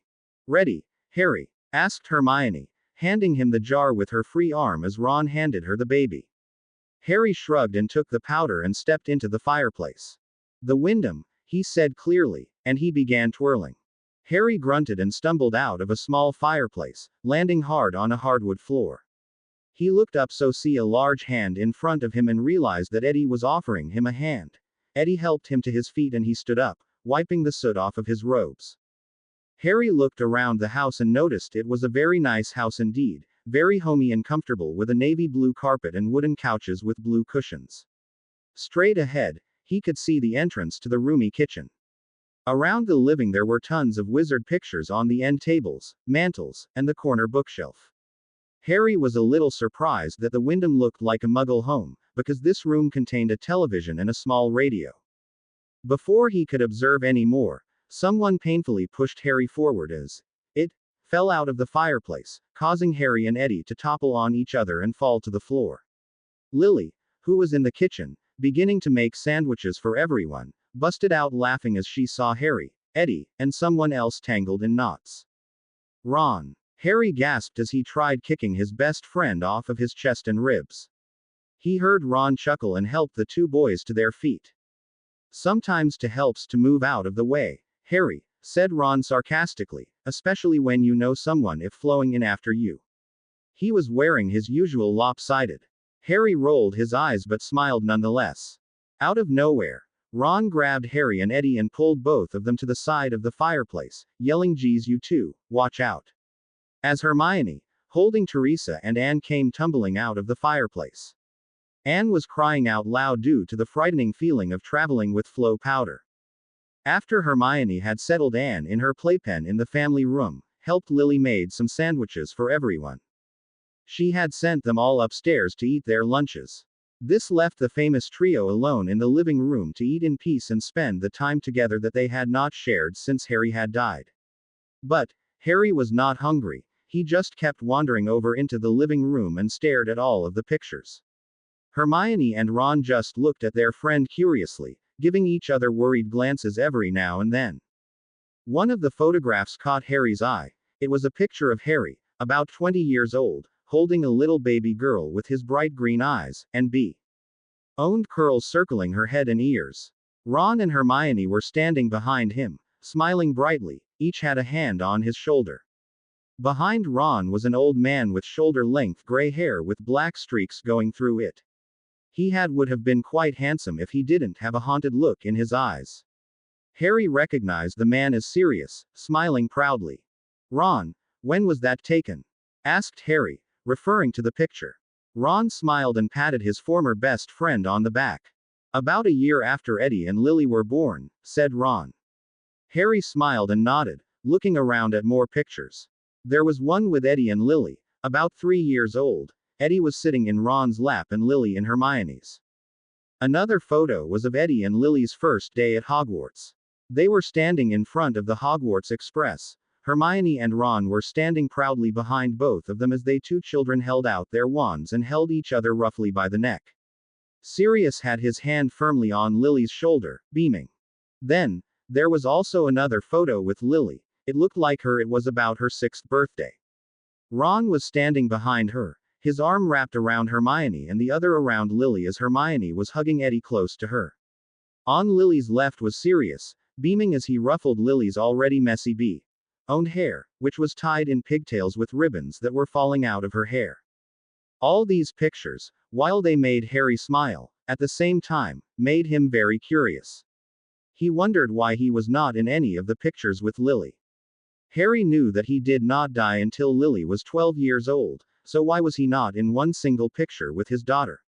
One could argue that he may have been the photographer, but surely he did not take all of these pictures. Why didn't it seem he was a part of Lily's life? Ron, what's up? How come I am not in any of these pictures with Lily? Asked Harry curiously, looking up at Ron. I mean, I didn't die until she was 12. Ron's face immediately paled at Harry's questions, so pale that the only color left in his face were his freckles. You took them. Ron said quickly, going, if possible, paler. Surely I didn't take all of them, said Harry impatiently. I think I would want to be in the picture with Lily on her first day of Hogwarts. Ron was just silent as he stared long and hard at the photos that Harry was looking at. Harry could see that his Adam's apple was growing in his throat. There is something going on that you are not telling me, said Harry. It was not a question. It was a statement and he already knew the answer. What happened, Ron? Why aren't I a part of Lily's life? Hermione, called out Ron, towards the direction of the kitchen. Stay here, Harry. Harry narrowed his eyes but nodded as Ron dashed for the kitchen. Keeping his promise to stay inside the family room, Harry sat on the couch, and thankfully, Ron and Hermione were talking loud enough so that he could hear them. I told you, Hermione, said Ron angrily. I told you. We should have told him. What will happen if he finds out from someone else and not us? I couldn't live with that and I know you couldn't either. If he finds out, Hermione, I don't know what will happen. He won't be pleased with us if he finds out the hard way. He's not going to be pleased either way, Ron, whispered Hermione sadly. No matter whom he finds out from if he ever does. I know, said Ron irritably. But don't you think he would rather hear it from us, his best friends, rather than some git like Malfoy? I suppose so, said Hermione slowly. Harry could hear her voice shaking with emotion. But, Ron, I don't know, I just don't know anymore. It's times like these when I wish Dumbledore were still alive. He'd know what to do. It's times like these when I wish Harry didn't make the mistake that he made. Ron nearly shouted. Hermione shushed him urgently. Ron, please, pleaded Hermione. You know it wasn't his fault. You know why he did it. It's not good enough, Hermione. He had a choice. He should have known we would have never wanted him to do that. He should have known that we'd be able to take care of ourselves. Snarled Ron. Harry cringed at the tone in Ron's voice. It frightened him. It was the same tone he used when he talked about Malfoy, Snape, or even Voldemort. Ron, he didn't do it for us, Sirius, or Remus. Cried Hermione, her voice getting louder. He did it for Lily. He loved her and this was the only way to save and protect her. He would have been able to protect her without having to go. Ron, screeched Hermione. Harry could hear her beginning to sob and he immediately felt guilty, as though he was the cause out of all of this. Ron did not say anything and there was an extremely long pause. After what happened to Ginny, he must have lost it. There was no other way to save Lily and you know it. I'm sorry, Hermione, whispered Ron. I didn't mean to make you cry. I never wanted to do that. Oh, Ron, why? Why? Asked Hermione through her sobs. Why, Harry? Why did all of this have to happen to him? He didn't deserve any of it. Why did the man filled with so much love and goodness have to suffer the most? I know, Hermione, I know, said Ron. Harry could not take it anymore. No longer keeping his promise, he sighed and walked into the kitchen to see that Hermione was crying into Ron's shoulder as he cradled and hugged her tightly. Ron nearly jumped when he saw Harry standing in the doorway. Harry, Ron, Hermione, started Harry, interrupting them before they could say anything else to him. I understand that you guys don't want to tell me about what happened. But, I want to see Sirius. That was the last thing that either of them expected Harry to say. Oh, Harry, I'm not so sure that's a good idea, said Hermione cautiously. Harry looked at her and glared slightly. He turned his head eagerly towards Ron, pleading with his eyes to let him see Sirius. But, unfortunately, Ron simply shook his head. Why? Harry protested angrily, clenching his fists. He desperately wanted and needed to see his godfather, who was very much like a second father. Ron noticed Harry's temper begin to rise and he bit his lip, eyeing Hermione nervously as she fidgeted with her fingers. Well, it's just, we have our reasons, Harry, and he won't be ready to see you. I'm not sure he'll be able to take the shock right away, explained Hermione, nervously, not meeting Harry's eye, which told Harry that she was lying to him. It broke his heart and he immediately became angry, devastated, and frustrated all at once. But, he did not yell, shout, or raise his wand. Harry simply glared at his old friends for a moment then sighed before turning his back on them and storming back into the living room. Why wasn't Sirius ready to see him? Why? What had Harry done? Eddie laid spread out on the couch with a plate resting on his chest and his head rested against the pillow that was leaning against the armrest. He munched on his chicken salad sandwich as his little sister, Teresa, giggled at the Muggle cartoon on the television. It was some stupid cartoon where a coyote kept trying to catch a beeping road runner and kept falling off of cliffs and making himself explode. Teresa simply found this cartoon delightful as she giggled again at the television. Eddie just rolled his eyes, thinking about how annoying little sisters could be. Eddie took another bite of his sandwich and was going to make a comment to Lily about annoying sisters, just to harass Teresa, but then noticed that Lily was not even in the room. Concerned, he got up and left the playroom, walking right down the hall towards Lily's bedroom. She had own room at the Wyndham since she was over the house so much for the summer and holidays. Eddie noticed that the door to Lily's bedroom was shut, so he knocked on it gently. Lils, called out Eddie, timidly standing on the other side of the bedroom door. He heard a grunt, which was Lily's usual signal to show that he could come in. Grasping the handle of the door, he opened the door and saw Lily lying on her bed reading a Muggle book. Eddie rolled his eyes and smiled bemusedly. He could not stand on how much she read, she was so weird sometimes.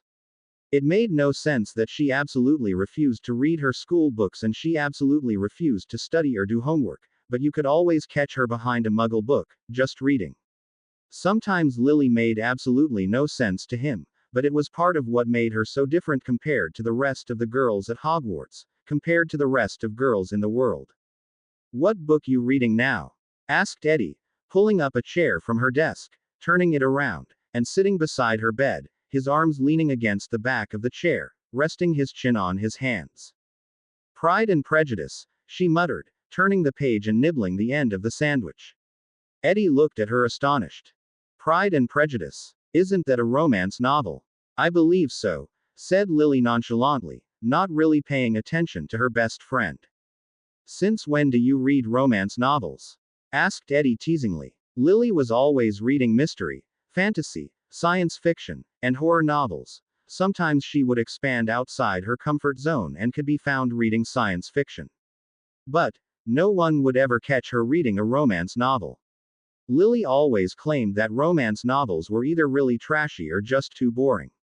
Eddie, if you wish to remain in one piece, I suggest you be quiet, said Lily in a careless voice, flipping another page, not taking her eyes away from the book. Eddie sighed and shrugged. I was just wondering, said Eddie, almost defensively. He hated when Lily became all guarded like this. He knew it was because Harry Potter was here, but that did not put him at ease.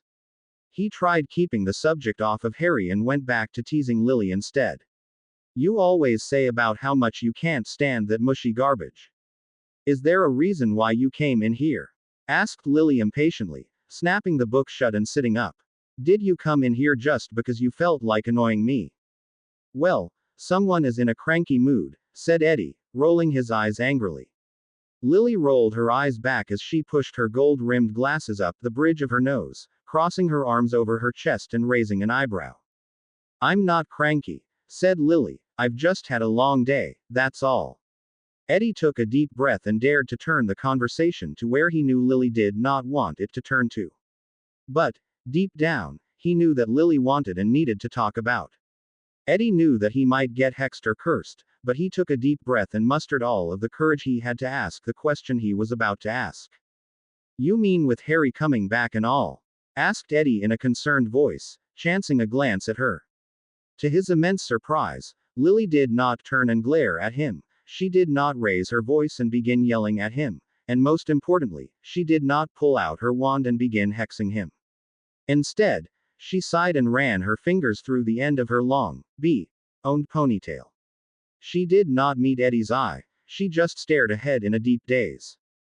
I guess so, she said with a simple shrug.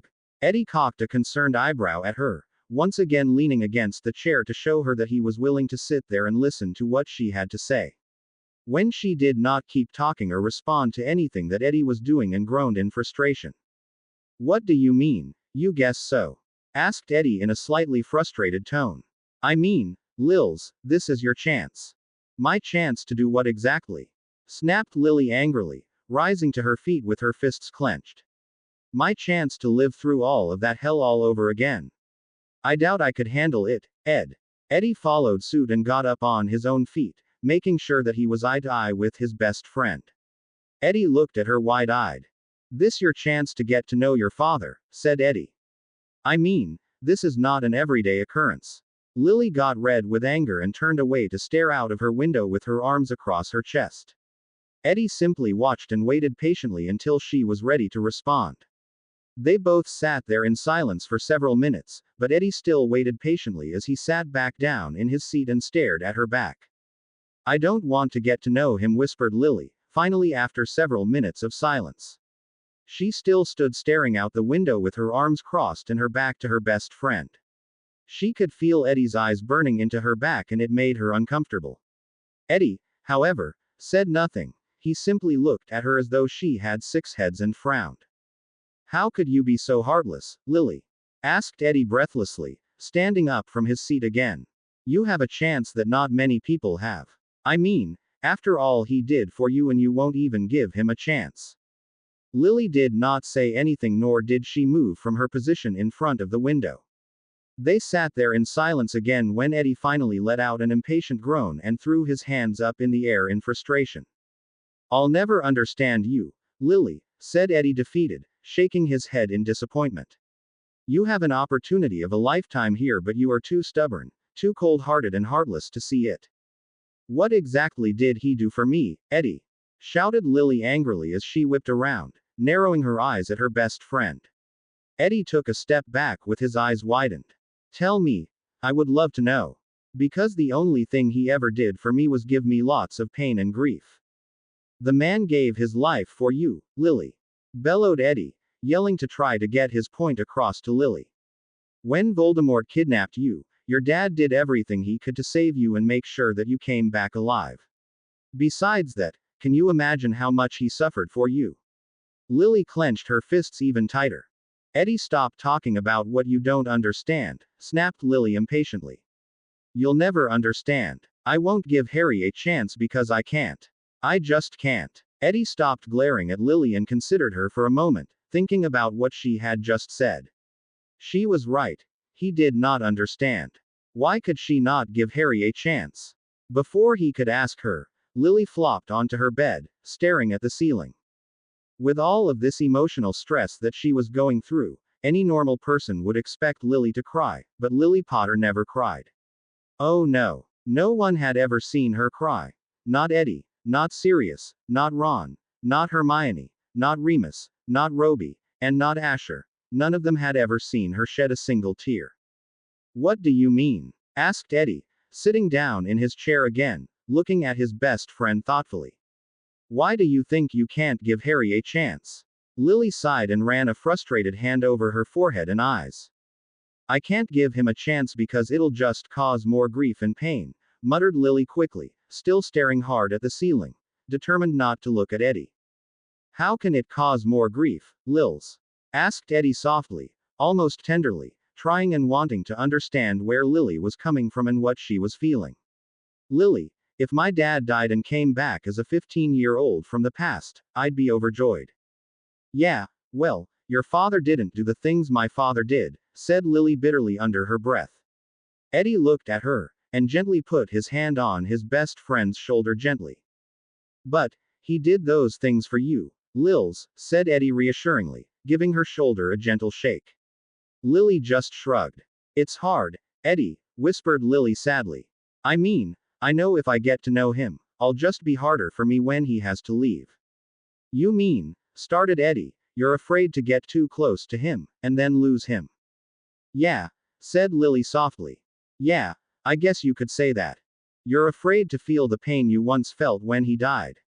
Eddie asked slowly, trying to understand Lily's position.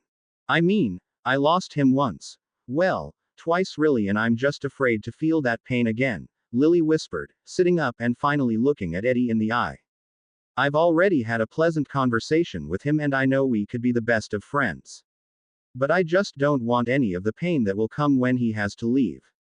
When Harry is sent back to his time, that is when I'll really lose him forever. I'm afraid to love him, then lose him again, explained Lily, looking at Eddie uncertainly, biting her lip. Eddie wished she would just cry and let it all out, but he knew it would never happen. She did not even cry at her father's funeral.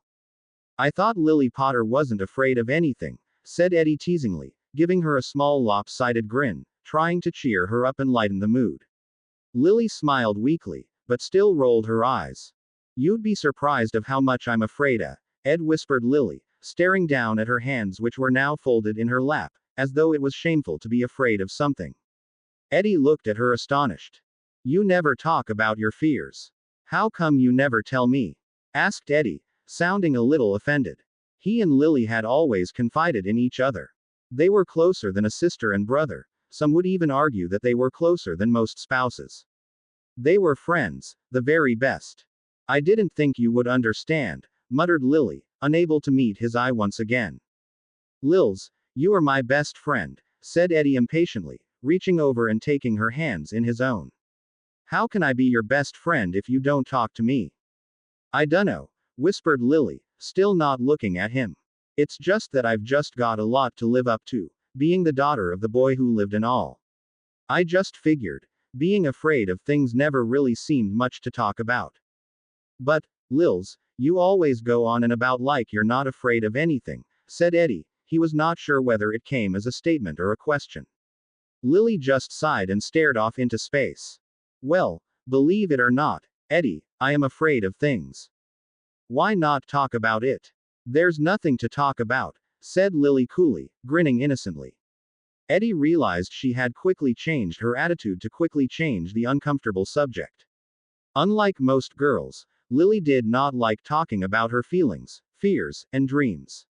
It made her feel uncomfortable, and to this day, Eddie was still not sure why.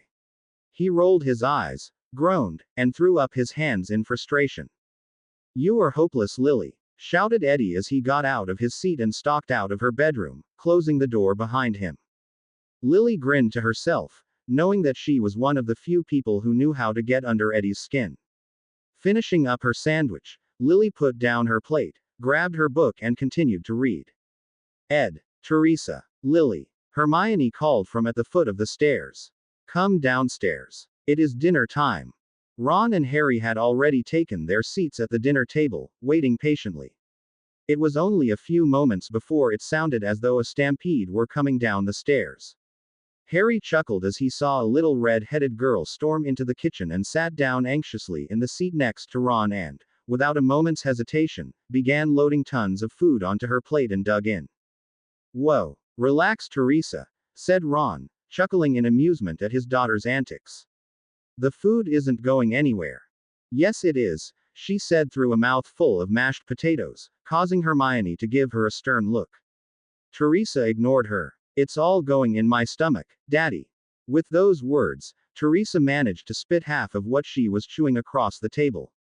Arg, Teresa, said Eddie with a tone of disgust, causing Harry to turn around and watch Eddie and Lily as they took their seats at the table. Eddie was watching his little sister with a look of pure repulsion. You are so embarrassing. Spitting food across the table. Did Mum and Dad ever teach you any manners? Harry noticed that Lily was smiling genuinely at Teresa and shaking her head in an amused manner. We taught her manners, said Ron in mock defense as he ruffled Teresa's hair. Is it our fault that she chooses not to listen? I like how she has a choice on whether she wants to listen or not, mumbled Eddie so that only Lily and Harry could hear, causing them both to chuckle out loud. Hermione gave the three of them a stern look that reminded Harry of Professor McGonagall. It frightened and amused him at the same time. Besides, you don't have much room to talk, Eddie, said Lily, grinning. Isn't your nickname at school Mr. I don't know how to chew with my mouth closed? Eddie glared at her as he loaded his plate with food as Harry and Ron shared a grin. Hermione chose to ignore Lily's comment and handed Anne a bottle in her playpen, then seating herself at the table. So what's going on in your time, Harry? Asked Hermione as she helped herself to some dinner. Well, Voldemort came back last year, muttered Harry, staring at his plate. An awkward silence filled the room, with the exception of Teresa's chewing. Harry immediately regretted his comment and backtracked. But, everything is okay really. You two have been bickering much more than usual. Harry gestured towards his two best friends and Ron and Hermione grinned at each other. Lily sniggered silently as Eddie rolled his eyes at his parents and pretended to gag into his plate, causing Teresa to giggle. Suddenly, Eddie's eyes widened and a mischievous glint came into his warm chestnut depths.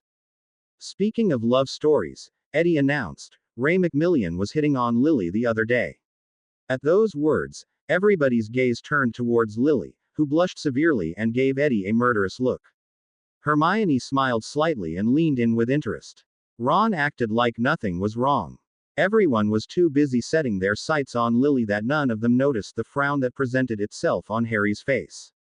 If you're not in favor of being placed under the tongue-tied curse, I suggest you shut your mouth, Ed, hissed Lily, narrowing her eyes at him. What? Eddie asked in defense, looking at Lily wide-eyed, feigning innocence. He was hitting on you. He came up to you and started flirting with you and then he put his arm around you and everything. And I took care of that, didn't I? Asked Lily coolly, twirling her dinner fork in her fingers, as if she was twirling her wand. Does he still have an arm? Asked Teresa earnestly, spitting more potatoes across the table, her eyes wide with anticipation. Yeah, said Eddie, chuckling, running his hand through his hair in amusement, and ignoring his sister. Yeah, you sure did take care of it. What did you do? Asked Ron curiously. She punched him in the eye, Eddie said, grinning at Lily.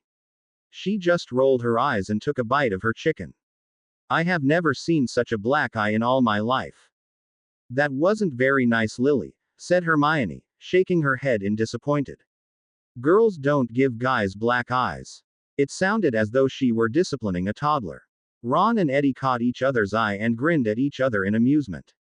No one noticed that Harry's brow was raised and his face seemed to be a permanent frown. He should have known better, said Lily, shrugging, as thought giving a guy a black eye was an everyday occurrence. Well, started Eddie, ignoring Lily's commented, Lily isn't just any girl. It's weird actually. A lot of guys at school want her and she doesn't give any of them the time of day out. Lily, why'd you kick me? Oops, I'm sorry, was that your leg, Eddie? Asked Lily in an innocent voice, while giving him the most deathly glare she could give him. But, Lily, started Hermione, you are 15 years old. It's like Ed says, you don't even give any boy the time of day. Why is that? Lily opened her mouth to respond. Before she could, Harry had given a derisive laugh, which caused everyone to jump and look at him.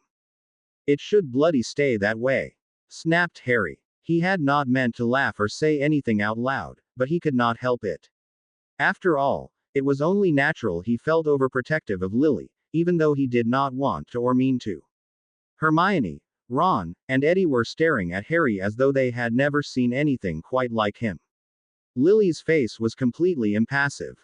It was so quiet that you could hear Teresa chewing, not that she was already chewing like a cow. Listen, Harry, said Lily in a fierce whisper, you may be my future father and I respect that. But I won't have you going around trying to control my life. Harry nearly choked on his own saliva and looked at Lily wide-eyed for a moment before hastily turning to Ron and Hermione. Don't you two think she is a little young to be dating? Asked Harry harshly, silently pleading for his two friends to back him up. Harry, said Hermione, quietly, she is 15 years old. I don't care if she is 32 and the bloody Queen of England. Snapped Harry, angrily, shooting daggers at Hermione. Lily's eyes widened dangerously at his comment. I don't want her dating while I'm here. Harry, said Ron, a little more sharply than Hermione. She gave her husband a look of relief as Harry turned to Ron, unthreatened. To be fair, Hermione and I started dating when we were 15. You started dating when you were 15. That's different, said Harry defensively, almost childishly, causing Hermione to roll her eyes. Ron could not help but give him a sympathetic grin. After all, he had two daughters as well. Hermione was going out with you. You're our best friend, so that didn't or doesn't bother me none. And for my boy. I didn't know you were say. East, Harry, interrupted Lily coolly. Everyone went to look at her and Harry went red with anger. He opened his mouth and closed it again, not able to utter a word. Lily, on the other hand, looked rather pleased with herself. I am not say. East, Harry shouted defensively. He was too angry and frustrated to notice the amused looks on Ron's face. Eddie and Teresa were watching with intensity, waiting for one of the Potters to explode. Hermione must have sensed it too because she immediately tried to calm Harry. Harry, don't you think you're overreacting just a little bit? Asked Hermione urgently, yet soothingly.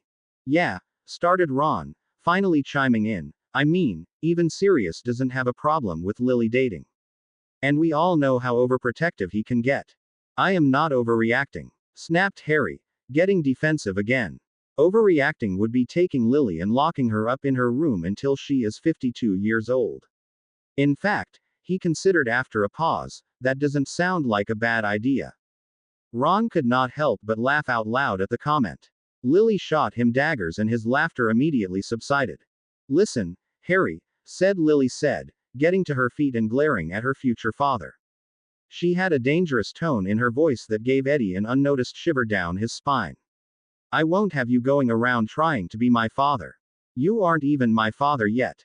You are only 15 and I won't have you trying to act like something you're not. And I won't go around Hogwarts and watch guys slime all over you. Said Harry, also getting to his feet. Hermione was staring nervously between the two, knowing both of them had dangerous tempers. Ron still had an amused look on his face. Eddie was anxious to see who would win a Muggle World War III.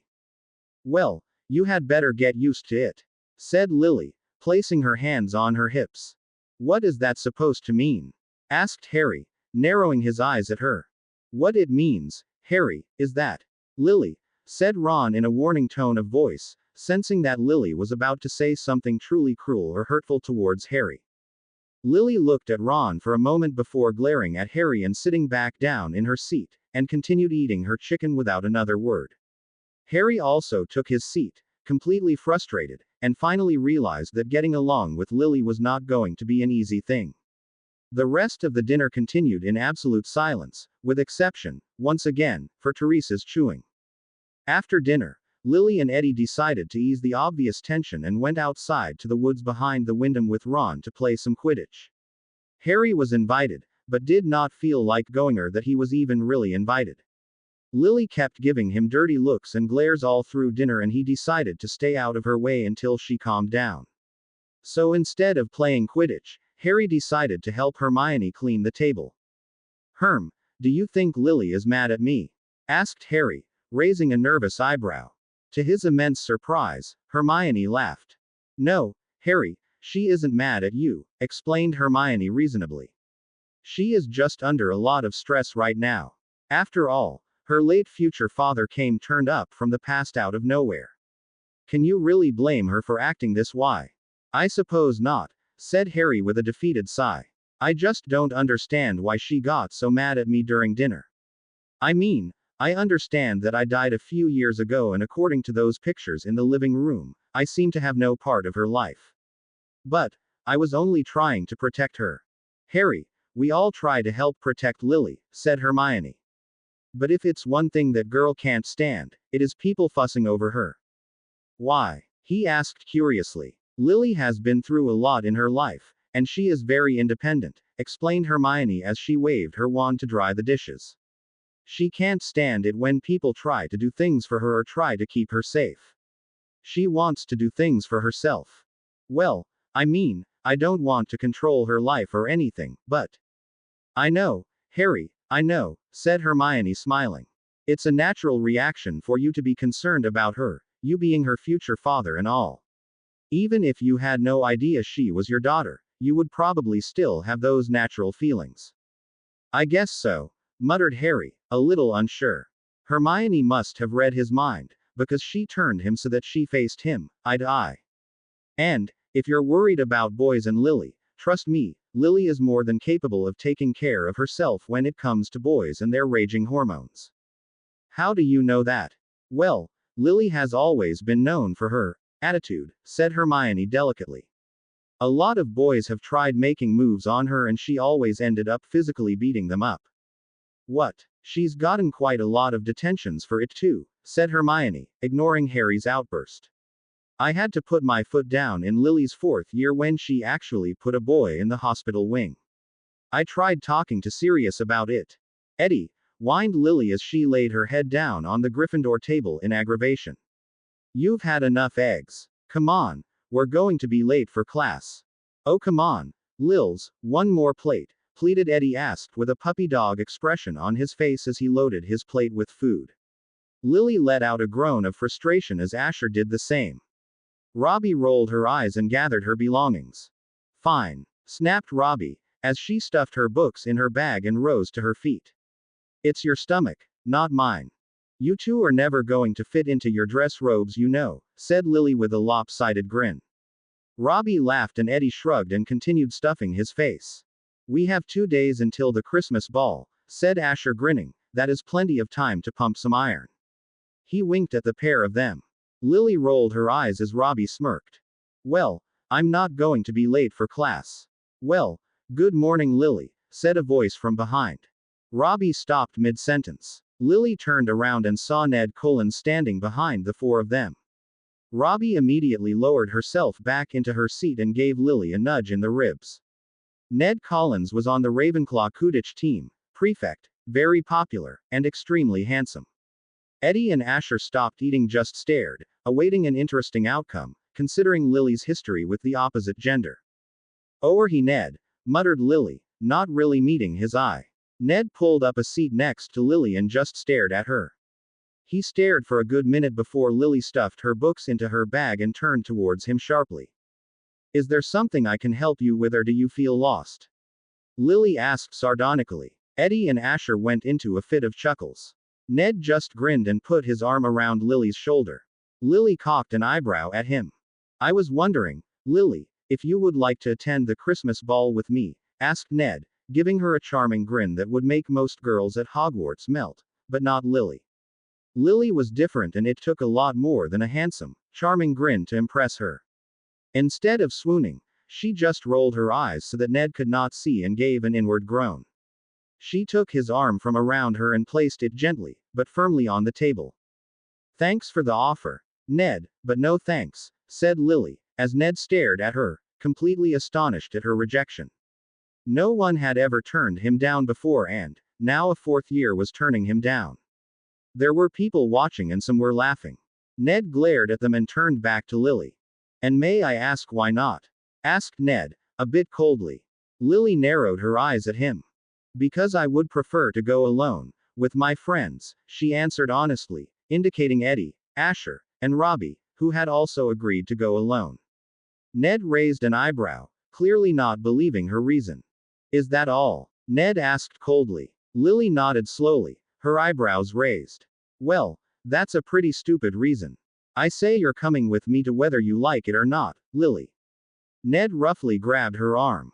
Lily just glared at him as her jaw began to twitch in anger.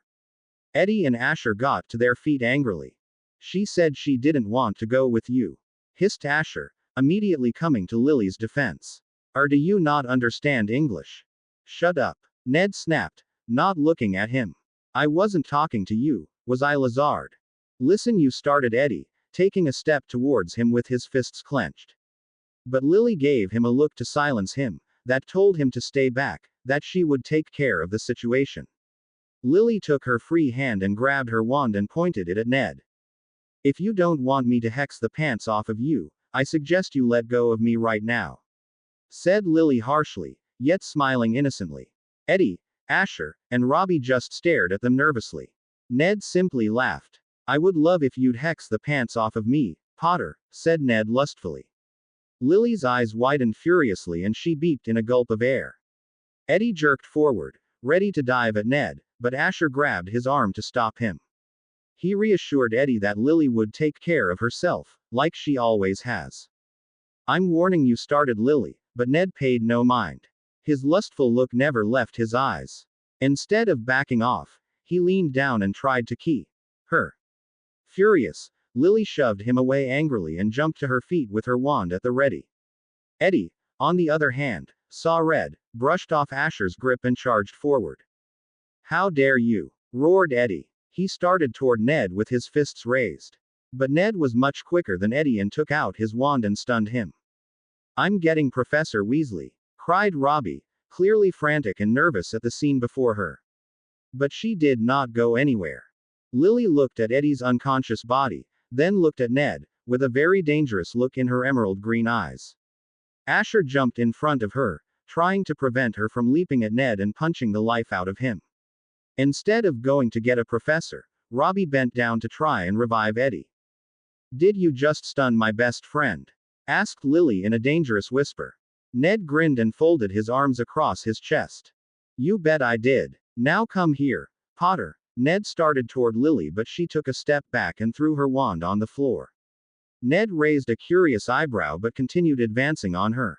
Lily simply smiled maliciously and grabbed her glasses from her face, tossing them onto the table. She closed her eyes and tilted her head towards the sky. Ned grabbed her and pulled her close to him. Her eyes were still closed. Open your eyes, Potter, demanded Ned. Lily's smirk only widened and she opened her eyes. Ned's eyes widened and he stumbled backward, at the look in Lily's eyes. Her eyes were lit up. It was like a green blazing fire and it made everyone watching gasp in horror.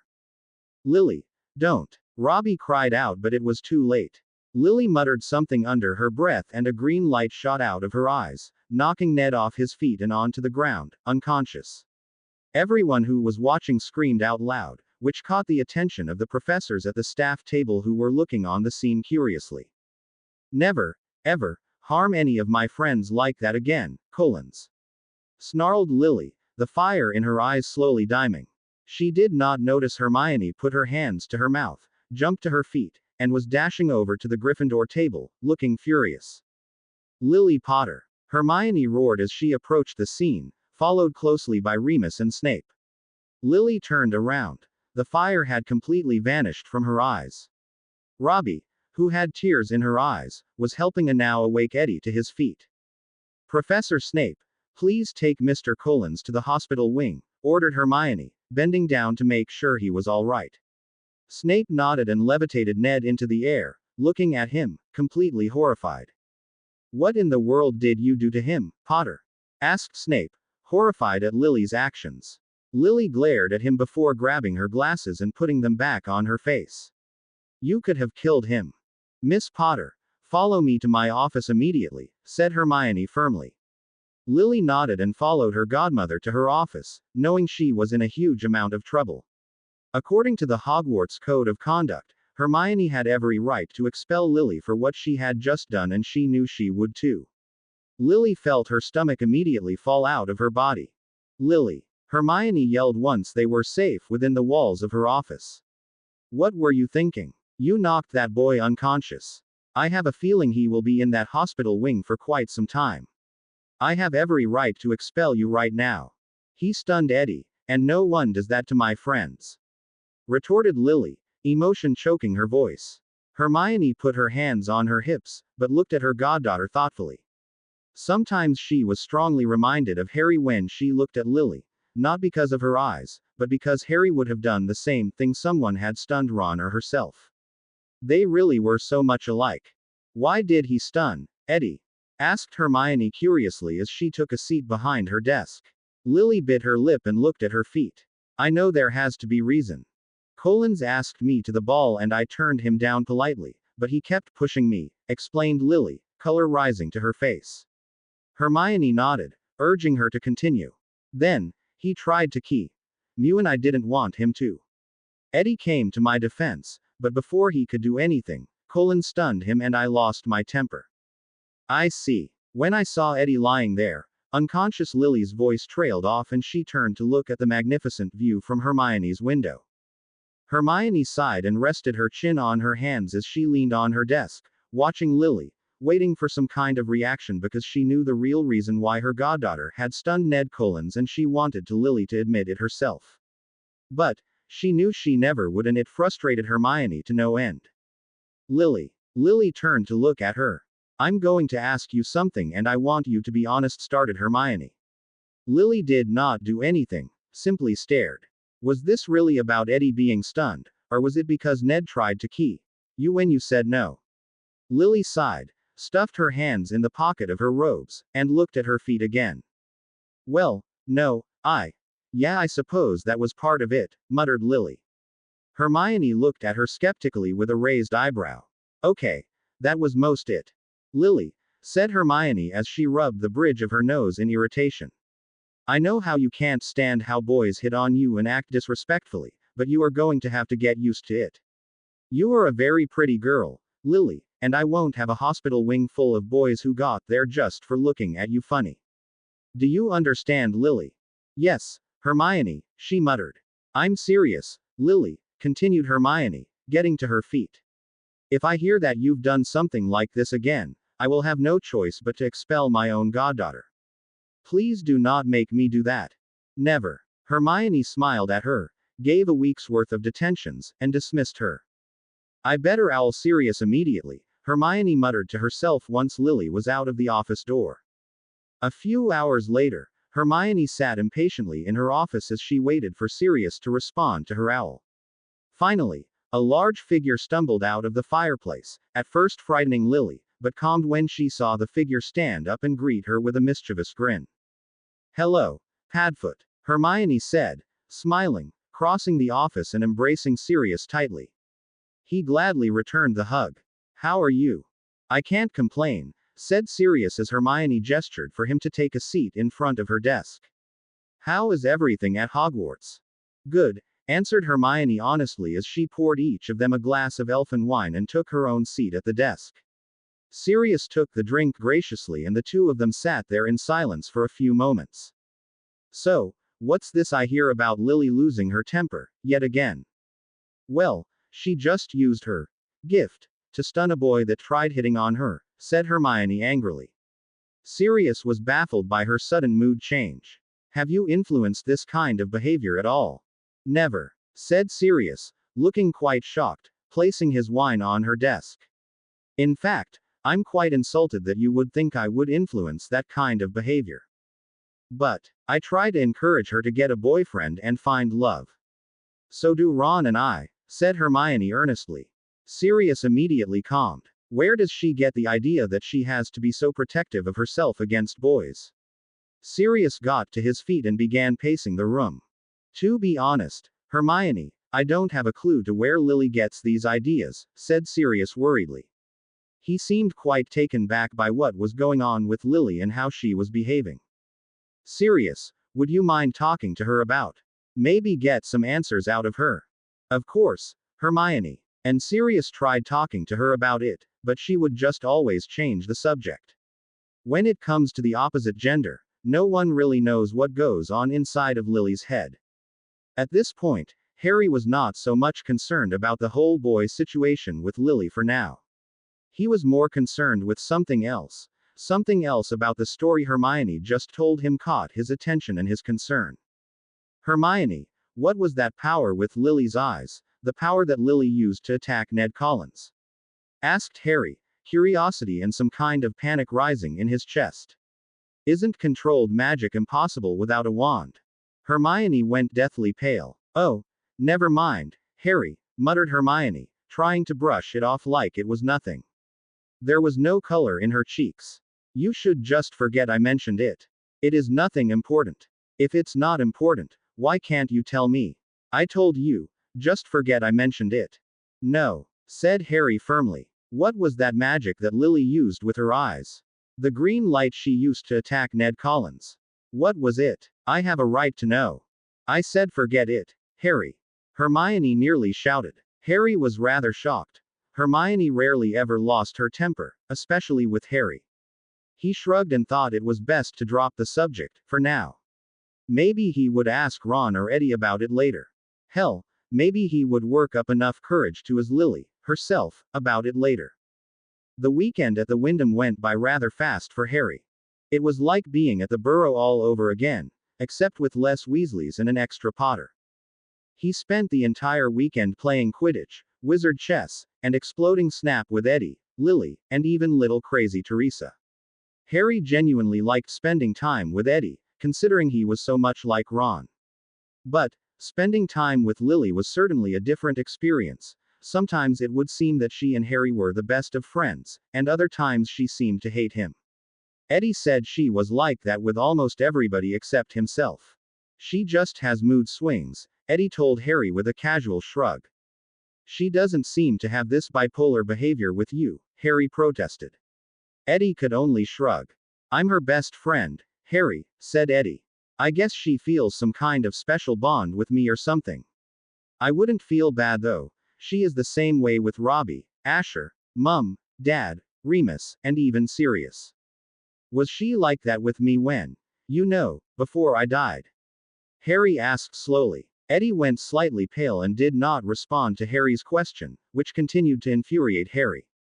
No one seemed to answer his questions about the future, and he felt that the only one who would be truthful would be Lily, but Harry was almost too frightened to ask her about it. Don't worry about it, Harry, said Eddie as he shook his shoulder roughly. Just give her some time. I promise you, Lily will come around. The subject was not brought up again. Harry was able to borrow some of Eddie's old robes, since he was so much taller than Harry, and thankfully he had pocketed his own wand before opening the book. Hermione was even able to buy Harry another set of the books he needed. Everything was set. He was all set to return to Hogwarts with Lily, Eddie, and one of his best friends as headmistress. It was early Monday morning. Lily was cranky and yawning as Eddie pulled his trunk into the fireplace and shouted Hogwarts. Harry took a deep breath and stepped into the fireplace, ready to return to the Hogwarts as Lily knew it. He had only seen it for a few hours and could only go by what Lily and Eddie had told him about it, and certainly seemed the same. But, inside, Harry knew it was going to be different, extremely different. When they reached Hogwarts, Harry and Lily headed straight to the Gryffindor common room with their trunks. Eddie was forced to stay behind in his mother's office because he was being lectured by Hermione about turning Teresa's favorite stuffed animal into a giant cockroach. On the way up to Gryffindor Tower, the pair of them met up with Lily's least favorite person. Well, if it isn't the four-eyed potty. Where's the red-headed weasel? Sneered a voice from the shadows. Lily gritted her teeth, dropped her trunk, and gave a frustrated groan before pulling out her wand. Harry followed Lily's suit and slowly took out his wand too. What's going on? Harry whispered urgently. Lily ignored him and turned to face the person who had snuck up behind them. Why don't you get a life, Malfoy? What in the bloody hell do you want? Asked Lily coldly, clenching her wand tightly. Darius Malfoy stepped out of the shadows, a malicious grin on his pale, pointed face. It astounded Harry at how much Darius resembled his father. I was just wondering where you were this weekend, he asked, as though the two of them were friends and having a pleasant conversation. Lily narrowed her eyes at him, her jaw set. What business is that of yours, you son of a bit? Language, Potter, is not a nice thing, Malfoy said coolly, raising his finger and moving it like a ticking clock. This action infuriated Lily and she raised her wand threateningly. Malfoy laughed evilly at her actions. Come on, Potter, sneered Malfoy. Curse me, hex me, you know you want to. Lily raised her wand higher, but Harry, sensing danger in Lily's temper, put a gentle hand on her arm. She quickly looked at him and her future father shook his head, giving her a warning with his emerald green eyes.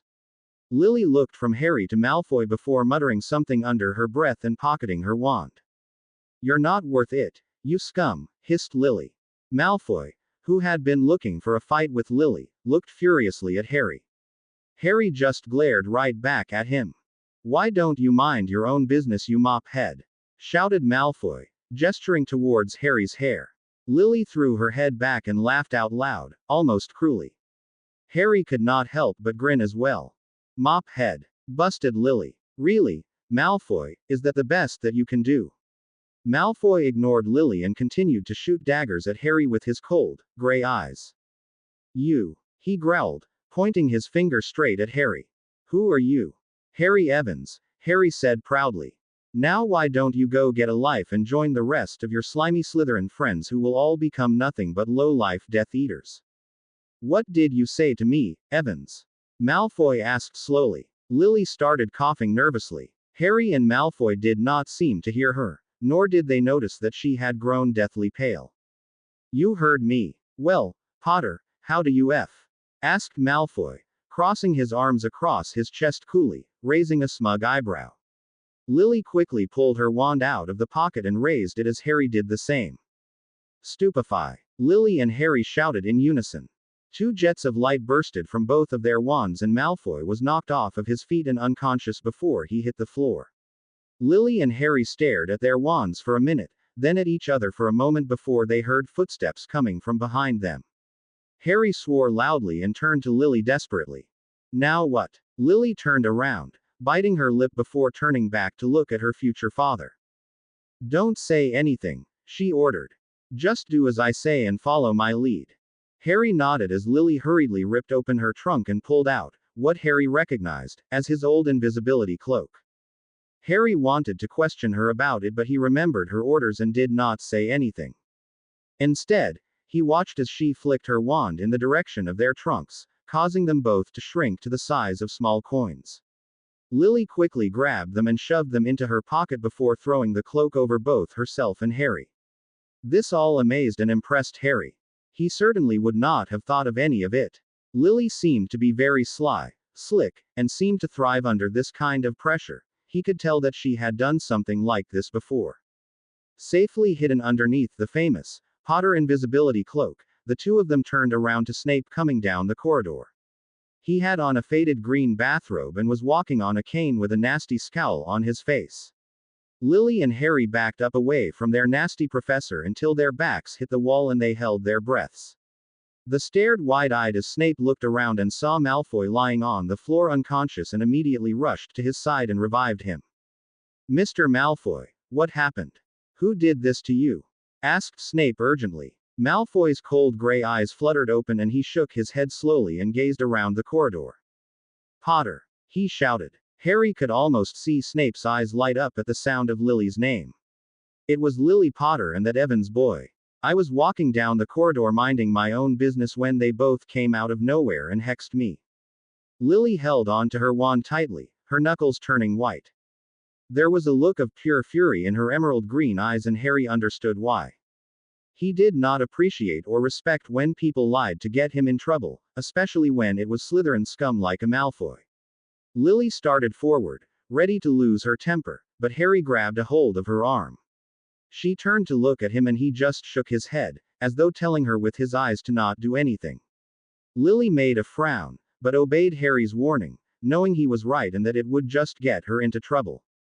Well, we shall speak to the headmistress about this, muttered Snape, as he helped Malfoy to his feet, a sneer playing on his pale lips. I will personally make sure that our famous duo gets the punishment that they deserve. Come with me, Mr. Malfoy. Grabbing him by the collar of his robes, Snape dragged Malfoy in the direction toward Hermione's office. When they were out of sight and out of earshot, Lily took off the invisibility cloak and stuffed it into the pocket of her robes while taking out the miniature trunks and handing Harry his own. There was a spark in her fiery emerald depths, a mischievous spark. Harry could not imagine what she was planning next. Before he had time to think about it, Lily grabbed a hold of Harry's forearm. Come on, she muttered quietly, I have an idea. Lily ran off, dragging Harry closely behind her. They did not stop running until they were in front of the entrance to Gryffindor Tower. They stopped in front of the portrait of the fat lady. Buttercup, said Lily, gasping for air, trying to catch her breath from running so fast. Without a moment's hesitation, the portrait swung open and she dashed inside, still dragging Harry behind her. When they were inside the common room, Lily whipped around and stationed Harry in the middle of the room. Wait here, ordered Lily. Harry nodded, wide-eyed. He watched with an amused look on his face as Lily bolted up the stairs to the girls' dormitories. Before Harry had any chance to even ponder about what his future daughter could be up to, Lily came flying back down the stairs a mere few moments later with a large bulging black bag in her hands. She had a big grin on her good-natured face.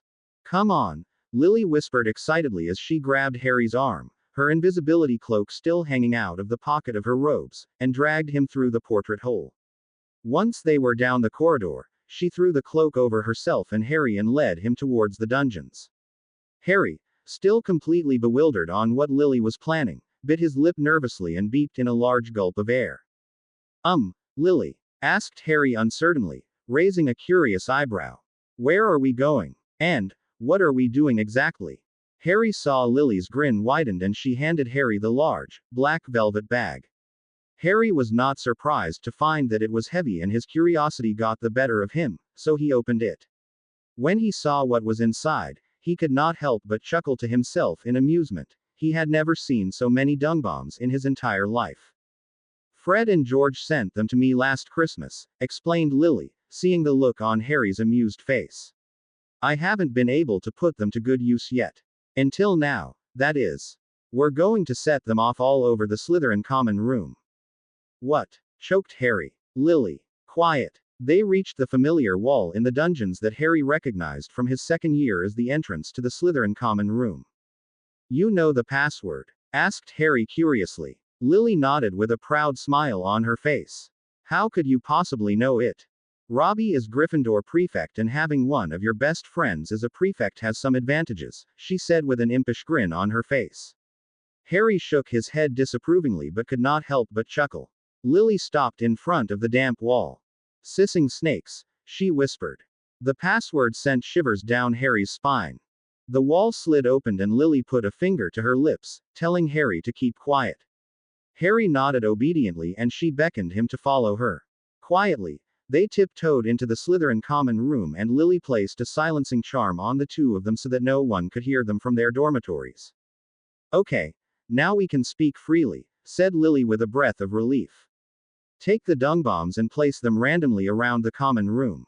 You got it. Make sure you put an invisibility charm on them too. Yes, ma'am. The two of them laughed, without a care in the world, as they placed dung bombs in every corner, every chair, under the couch cushions, and the stair banisters. They placed them in any spot they could manage to find within the common room. You know, started Harry, as he managed to put one under the couch. I remember when Ron and I used the Polyjuice potion to sneak in here in our second year. We wanted to interrogating Malfoy, Draco Malfoy. About the Chamber of Secrets, right? Asked Lily wearing a knowing, lopsided grin. Harry looked up at her and stared at her in awe. You know about that, of course, said Lily brightly. I mean, Ron tells Eddie and I stories about your adventures at Hogwarts all the time. Does he really? Asked Harry curiously as he nodded. Turning away to hide another dung bomb, he could not help but wonder why he was not the one who was telling his daughter of his adventures. After all, he did not die until she was 12 years old. How come it seemed that Harry had absolutely no part in her life? What happened these past 21 years? Ready, Harry? Asked Lily a few moments later, wearing a grin a mile long, breaking Harry out of his thoughts. He jerked his head out of his daze, looking at Lily. He also grinned and nodded. Lily threw the invisibility cloak around their shoulders and quietly scurried out of the Slytherin common room. I want to wait and make sure Malfoy gets back, said Lily slyly. Harry looked at her curiously. I want to see him smiling at the fact that he got us in trouble. Harry and Lily stood outside of the damp wall, waiting for the sight of Malfoy strutting down the corridor. After waiting impatiently, especially in Lily's case, for 15 minutes, they soon spotted him coming down the steps, an evil smirk on his face. He walked right past the pair of them without a second though and entered his common room. It was Lily's turn for her lips to curl into an evil smirk. "We'll see how fast we can wipe that slimy smirk off of your face," whispered Lily as she raised her wand. Dungbombio. Harry recognized it as the spell that had the power to set off dung bombs. The pair waited anxiously in silence for a moment before they started laughing hysterical. Even from behind the damp wall, they could hear Malfoy screaming in disgust at the smell of all the dung bombs. It was only moments before they could hear even more screams of repulsion from the Slytherins. It was very difficult for Lily and Harry to keep their fits of giggles to a mere whisper. Soon, it seemed as though the whole house came storming out of the Slytherin common room as fast as they could. Lily and Harry immediately backed up until they hit the wall, so no one could feel them under the cloak. No longer able to continue laughing silently, they let out a few snorts of laughter. Thankfully, no one heard them since the Slytherins were screaming and yelling angrily, and very loudly. It was not long before Lily and Harry saw Snape and Hermione come running down the dungeon steps, both wearing their bathrobes. Harry nearly choked on his saliva when he saw the hot curlers in Hermione's hair, but Lily elbowed him in the ribs to prevent him from making any more noise. Snape looked rather calm and collected while Hermione looked absolutely annoyed and frantic at having to get up in the middle of the night to see what the uproar was all about. "What is the meaning of this?" asked Hermione impatiently over the shouts of the Slytherins. Her hands were placed firmly on her hips and it pleased Harry to see that she looked just as firm and as bossy as she did in their first year. It made him smile. "Someone set dung bombs in our common room," a small Slytherin boy cried out angrily. "What are you talking about?" retorted Snape. He and Hermione looked at each other briefly before they went inside the common room to investigate, though they came back up rather quickly with disgusted looks on their face. Snape was having a coughing fit and Hermione's eyes were tearing. Harry immediately stopped laughing, but Lily was still in a silent fit. "Well, that's horrendous," muttered Hermione, pinching her nose with her 2 fingers. "I've used a spell to try and stifle the smell, but that is all I can do for now. There is nothing else we can do. You all can go back to bed now. Now off to bed. We can't sleep in there," roared Malfoy. "It smells." Hermione stared at him for a moment. "As I said, Mr. Malfoy," she started, "there is nothing anyone can do except try and stifle the smell, which I have done." With that, she turned on heel and walked back up the stairs of the dungeons. Snape shot his students an apologetic look before following her. The Slytherins lingered in the corridor for a few moments before the prefects ordered them back into the common room. Once they were all out of sight, Lily gripped Harry's wrist. "Come on," she whispered excitedly. "I have another idea. Do we have any dung bombs left? Are ye a few?" Before Harry could say or do anything else, Lily was dragging him out of the dungeons, through the silent castle corridors, and into the great hall. "What are we doing now?" asked Harry anxiously, yet nervously. "We are going to put the invisible charm on the leftover dung bombs and place them under the Slytherin table," explained Lily casually, as though she did actions like this daily.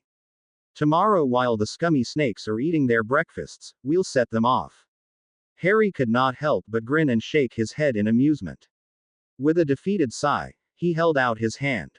"Hand me a dung bomb." After they had set all the leftover dung bombs they had left under the Slytherin table and put invisible charm on them, they sniggered and ran all the way back to Gryffindor Tower under the cloak.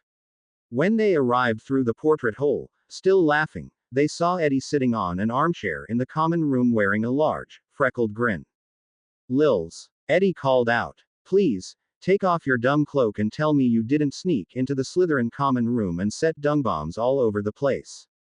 Lily pulled the cloak off of both of them, finally relieving themselves. "Do you want me to lie?" Lily asked, grinning, flopping herself down on the couch with a tired look on her face. Eddie slapped his palm to his forehead and laughed. Lily and Harry looked at each other, grinned, and gave each other a high five. "Great job, you two," said Eddie, laughing. "I present Lily and Harry Potter, the famous duo." Eddie did a horrible mock performance of giving them a royal bow. Lily gave an even worse imitation of Princess Wave. Harry just rolled his eyes and chuckled, sitting down in the armchair across from Eddie.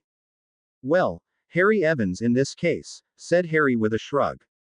Eddie closed his eyes and continued to laugh. As his eyes were closed, Lily caught Harry's attention. He looked at her curiously. Don't tell anyone about the Great Hall, mouthed Lily to Harry without Eddie noticing. Harry nodded to show that he understood. Lily flashed him an amused wink. To not arouse suspicion, Harry looked at Eddie curiously. How do you know we set dung bombs in the Slytherin common room, Eddie? Asked Harry curiously. I mean, we only did it a few minutes ago. Eddie's grin widened. Ghosts talk, Harry, said Eddie. Nearly headless Nick just heard and came and told me. He wanted to know if Lily was behind it. Now, why would Nick think such a thing of me? Asked Lily, feigning hurt. Gee, I wonder, said Eddie in sarcastic, mock puzzlement. Both Lily and Harry laughed. After a few moments of comfortable silence, Harry felt himself stretch and yawn. He rubbed his eyes and got to his feet. I think I'm going to head to bed, he said quietly. Lily looked up at him with a smile. Yes, we should turn in early. We want to be up early enough to see our project in action, said Lily, winking at Harry. Harry grinned back. Absolutely, he said with a smile. Good night, Lily, good night, Ed. With that, he turned around and headed up the stairs towards the boys' fifth-year dormitories. Lily watched him until he was out of sight. When she turned back around, she saw that Eddie was staring at her curiously, with his head cocked to the side, as though considering her, and his chestnut eyes narrowed into suspicious slits. What? I thought you said you didn't want to get to know Harry, accused Eddie. You're certainly not doing a good job of not getting to know him. Lily considered Eddie for a moment before looking back at the stairs that Harry had just climbed. With a great sigh, she turned back to her friend with the most sincere, softest smile he had ever seen on her face. I guess I changed my mind, said Lily softly. With those words, Eddie's accusing and curious look melted away from his face and he replaced it with a grin. I'm really glad you did decided to change your mind, Lils, he said smiling. Lily nodded and gave a weak smile back. I'm still fighting it though, Ed, confessed Lily.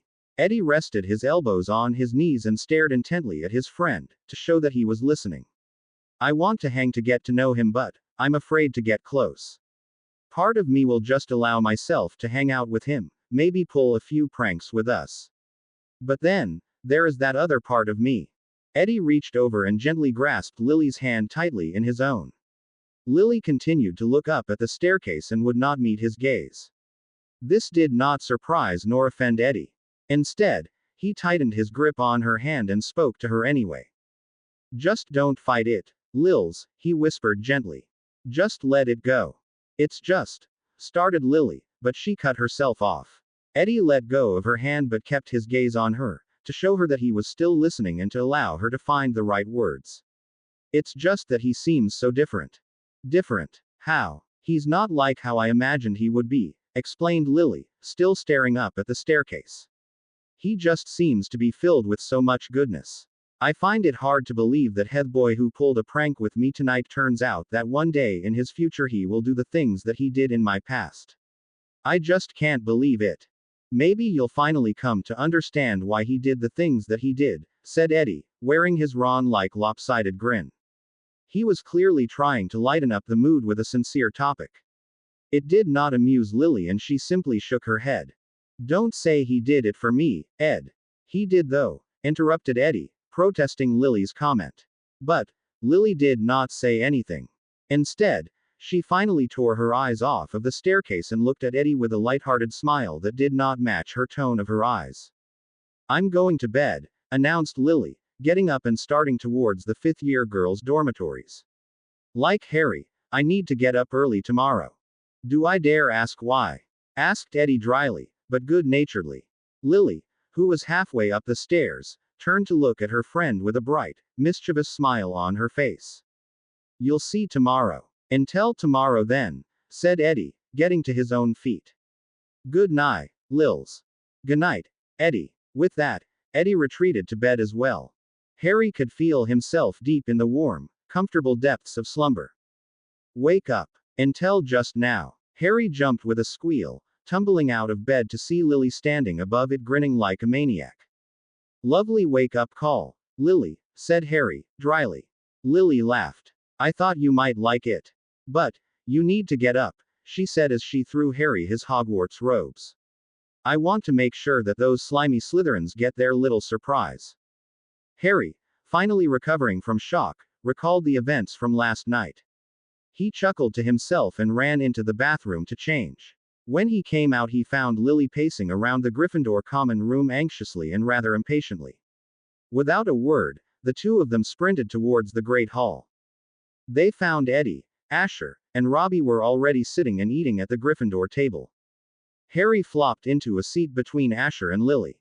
They pair looked at each other, as though they were speaking without words, almost reading each other's minds. Asher and Robin stared at the pair curiously, but Eddie just bounced in his seat anxiously. Without a word, Harry nodded. Lily beamed and muttered something under her breath with her wand clenched tightly in her fist. Harry turned to look at Eddie and winked. Within seconds, the Slytherins were jumping out of their seats with disgusted looks on their faces. A few of the older students began screaming angrily at the rest of the school for laughing at the sight of them. This time, it was Lily's turn to give Harry the go ahead nod. Harry grinned and took the invisible spell off of the Dungbombs. This caused the laughter from the other houses to only increase. Asher and Robbie were laughing so hard they were on the floor, clutching on to their bellies. Once Eddie caught his breath, he just grinned at Lily and Harry. Lily Potter and Harry Evans, said Eddie, raising his goblet, as though toasting them. Many students overheard Eddie and looked at the pair curiously. The famous duo strikes again. Lily and Harry did nothing but smirk at one another. Lily Potter and Harry Evans, the famous duo. Harry liked the sound of that. Asher, how in the bloody hell do you stay so thin? Asked Harry, astonished and wide-eyed as he watched Asher eat his fourth plate of eggs, bacon, sausage, toast, French toast, and pancakes. Lily and Robbie laughed. I told you, she squealed, pointing an accusing finger at Asher. It's not human. Even Harry agrees with me. No worries, said Asher causally. And to answer your question, Harry, I pump iron. Asher lifted up the sleeve of his robes and began flexing his arm to show off his so-called muscle. Lily snorted and orange juice came out of her nose from laughing so hard. Harry, Eddie, Asher, and Robbie saw her and bursted out laughing at the sight of Lily with orange juice coming out of her nose. Lily just laughed harder. It truly was quite a sight to make an onlooker smile as well. It's not bad enough that we have to stand the sight of you mudbloods and mudblood lovers, but do we have to hear you as well? A cold voice asked from behind Harry, Asher, and Lily, who were sitting across from Eddie and Robbie. Eddie and Robbie looked up and glared. Harry slowly turned around and faced Malfoy's cold, pug-like face, along with the snarling face of his three cronies. Oh, shove it, Malfoy, snarled Lily, turning her back on the four Slytherins. No one is talking to you, so no one is forcing you to listen. Why are you listening in on our conversations anyway? Do you have no life? Harry slowly moved his hand into the pocket of his robes to clutch his wand. He would be ready to hex Malfoy or any of his friends off of their feet if they even tried to touch a hair on Lily's head. Listen here, Potter, snapped Malfoy, clearly offended by Lily's comment.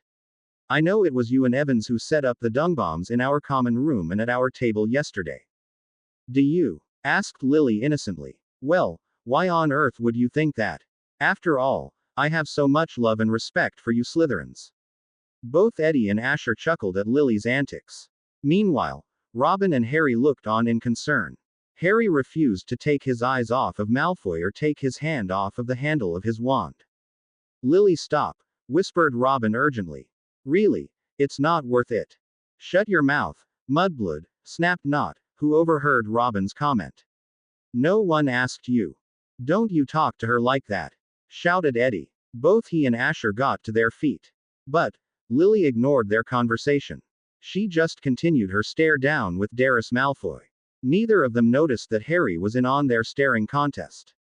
You'll regret your so-called humorous antics one day, Potter, hissed Malfoy, It was almost snake-like, and Harry was strongly reminded of Voldemort. I'm sure I will, Malfoy, said Lily coolly, not a trace of fear in her eyes or voice.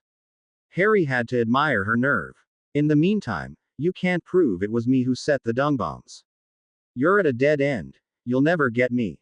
I don't need proof, snarled Malfoy. Harry was beginning to get nervous, and Robin was silently giving him a desperate look to try and stop the fight or argument that was bound to occur. Eddie and Asher were too busy sizing up Nott, Crabbe, and Goyle.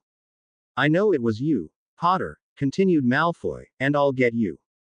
Malfoy took his hard cold gaze off of Lily for one moment to round on Harry. I will get you too, Evans. Make no mistake, I will get you both.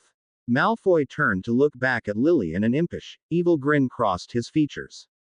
I'll especially get you, Potter growled Malfoy coolly. Lily's jaw was set. I'll get you just like my father got your father.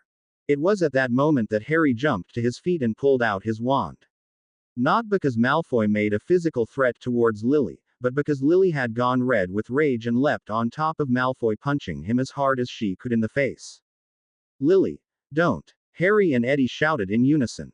Robin squealed and dived across the table to try and pull Lily off of Malfoy. Meanwhile, Eddie and Asher pulled their own wands out to prevent Nott, Crabbe, or Goyle from touching the girls. Harry followed Robin's lead and walked over to try and pull Lily off of Malfoy. But someone grabbed Harry's ankles and pulled him down to the floor. Harry realized that it was Malfoy. He shot a quick glance at Lily and saw that Robin had managed to pull her out of the scuffle, but she was cradling a bloody nose. Before Harry could retaliate in Lily's defense, Malfoy started punching him as hard as he could. Harry managed to punch Malfoy directly in the stomach and hard. Another fight. A voice screamed. Hermione had jumped up from her seat at the staff table. When she saw Malfoy on top of Harry punching him aimlessly, a fury grazed her features that none of the students had ever seen before. She ran from the staff table and right towards the Gryffindor table. What do you think you are doing, Malfoy? Screamed Hermione, her voice echoing throughout the Great Hall. Get your hands off of him. Everyone at Hogwarts, with the exception of Lily, Eddie, Remus, and Snape, were shocked by Hermione's actions. They just did not know or understand that Harry Evans was really the headmistress, late best friend from the past, and that she was going to be a bit protective of him. The students who did not have a clue as to who Harry really was were beyond shocked. The headmistress had never singled out a student before. Malfoy gave Harry a deathly glare, but let go of him and got to his feet. As Eddie helped Harry to his own feet, Malfoy looked long and good at Harry's face. That was when his eyes widened, to the point where they looked like they would pop out of his pug face. What's that mark on your forehead, Evans? What mark? Asked Harry quickly as he nervously pulled his bangs over his forehead. Lily heard this and her eyes widened dangerously at Malfoy. Eddie stood behind Harry and gave her a warning look to prevent her from leaping on top of Malfoy again. Malfoy, however, failed to notice Eddie and Lily's exchange and raised a disbelieving eyebrow at Harry. An evil smile played across his pale lips. Harry did not like the look of that smile. He did not like it at all. What on earth is going on here? Asked Hermione sternly when she finally reached the scene. Asher and Robin opened their mouths to answer, but Harry turned to look at her quickly. Nothing, Professor. Nothing at all, said Harry, giving Hermione one of his, I'll explain later, looks. Hermione looked at him with narrowed eyes, showing him that she frustrated and not happy with what just went on, but she nodded in understanding. Malfoy, please return to the Slytherin table, she said, giving the Slytherins a look of dislike. That goes for you too, Nott, Crabbe, Goyle. I will deal with you all later. And that goes for you four as well. Hermione now rounded on the 4 Gryffindor fifth years who looked at her wide-eyed. With an irritated sigh, Hermione headed back over to staff table, mumbling incoherent words under her breath. Harry noticed that neither of the Slytherin boys had obeyed Hermione's instructions. Harry rounded on them. I suggest you get out of here, Malfoy, snarled Harry. Malfoy simply stared at Harry, his face impassive. I would take your own advice, Harry Evans, retorted Malfoy. His impassive face now became a very disturbing grin, emphasizing the word, Evans.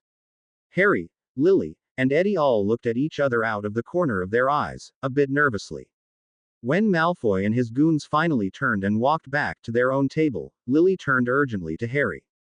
"Don't think anything of it, Harry," whispered Lily urgently.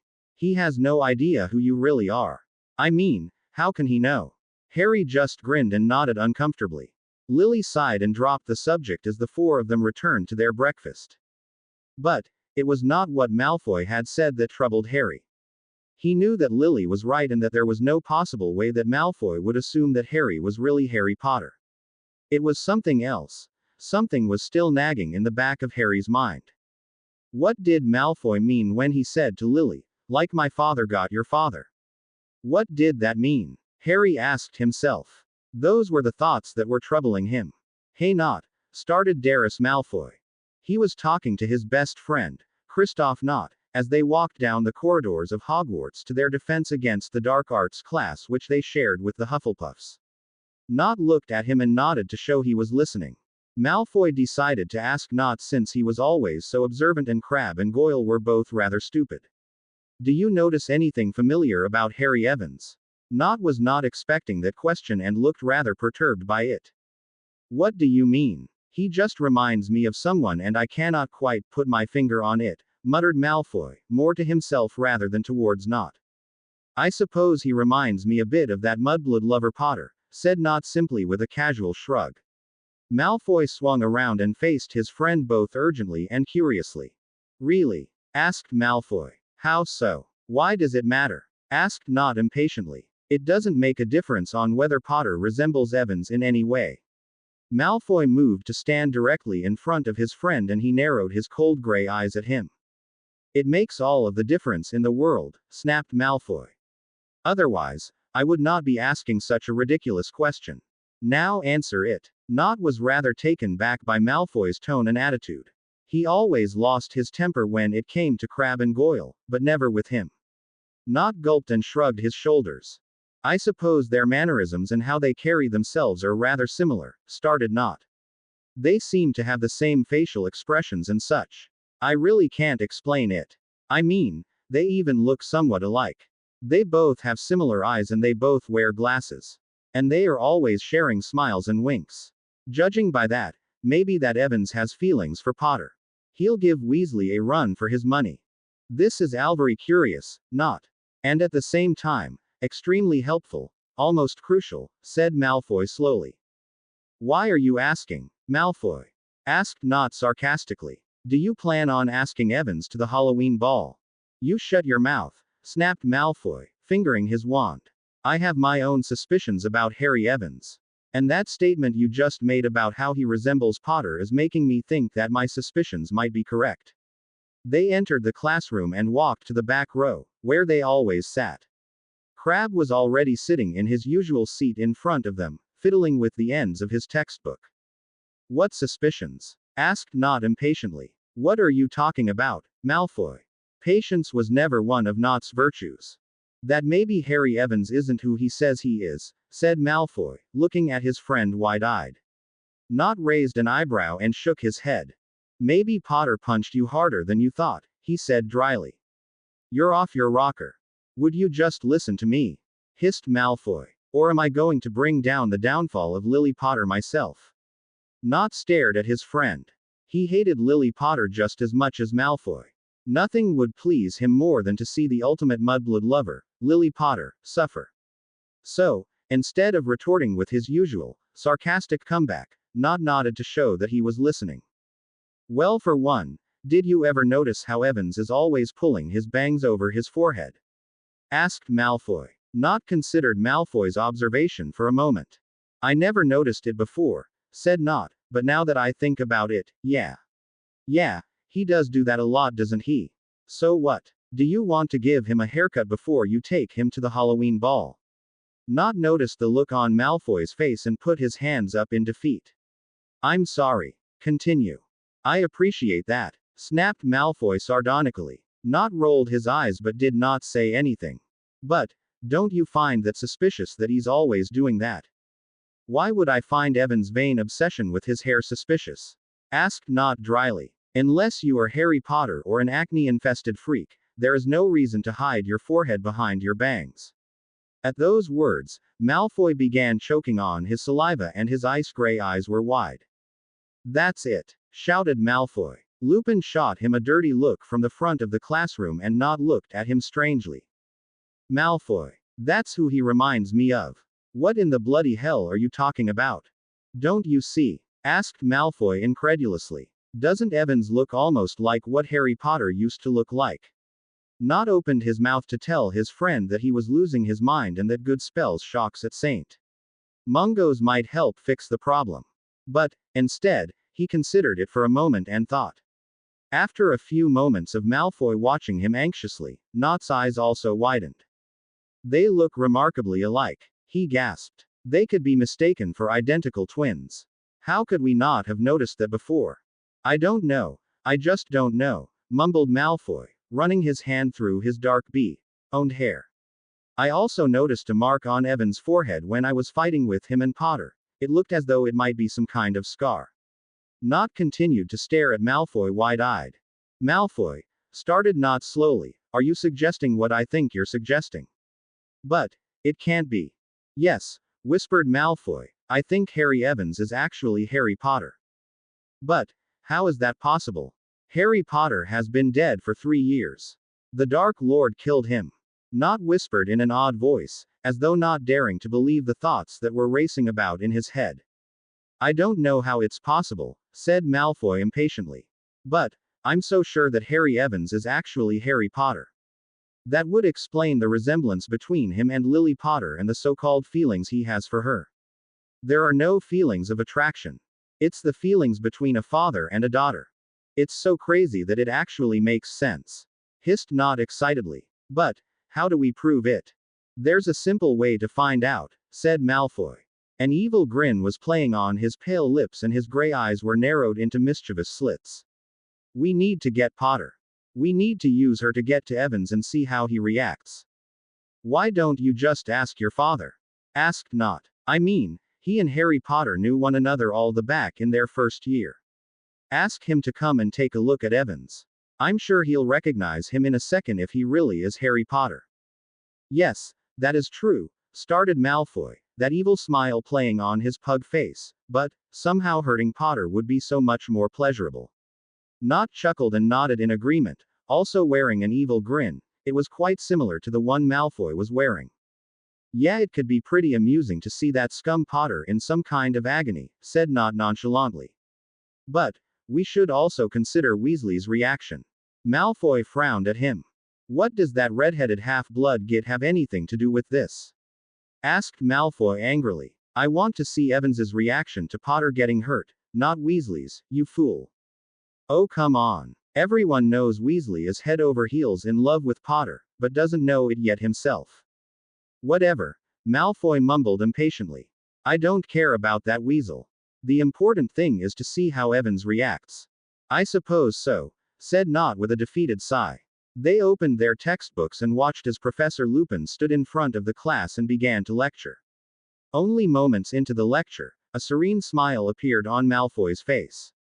Can you imagine the reward we would receive from the Dark Lord if we handed him both Lily and the young Harry Potter? Malfoy whispered excitedly. Nott also smiled, except he seemed more excited than serene. We would be honored beyond our wildest dreams. Exactly, hissed Malfoy. Mr. Malfoy, if you interrupt my class again I will started taking away house points.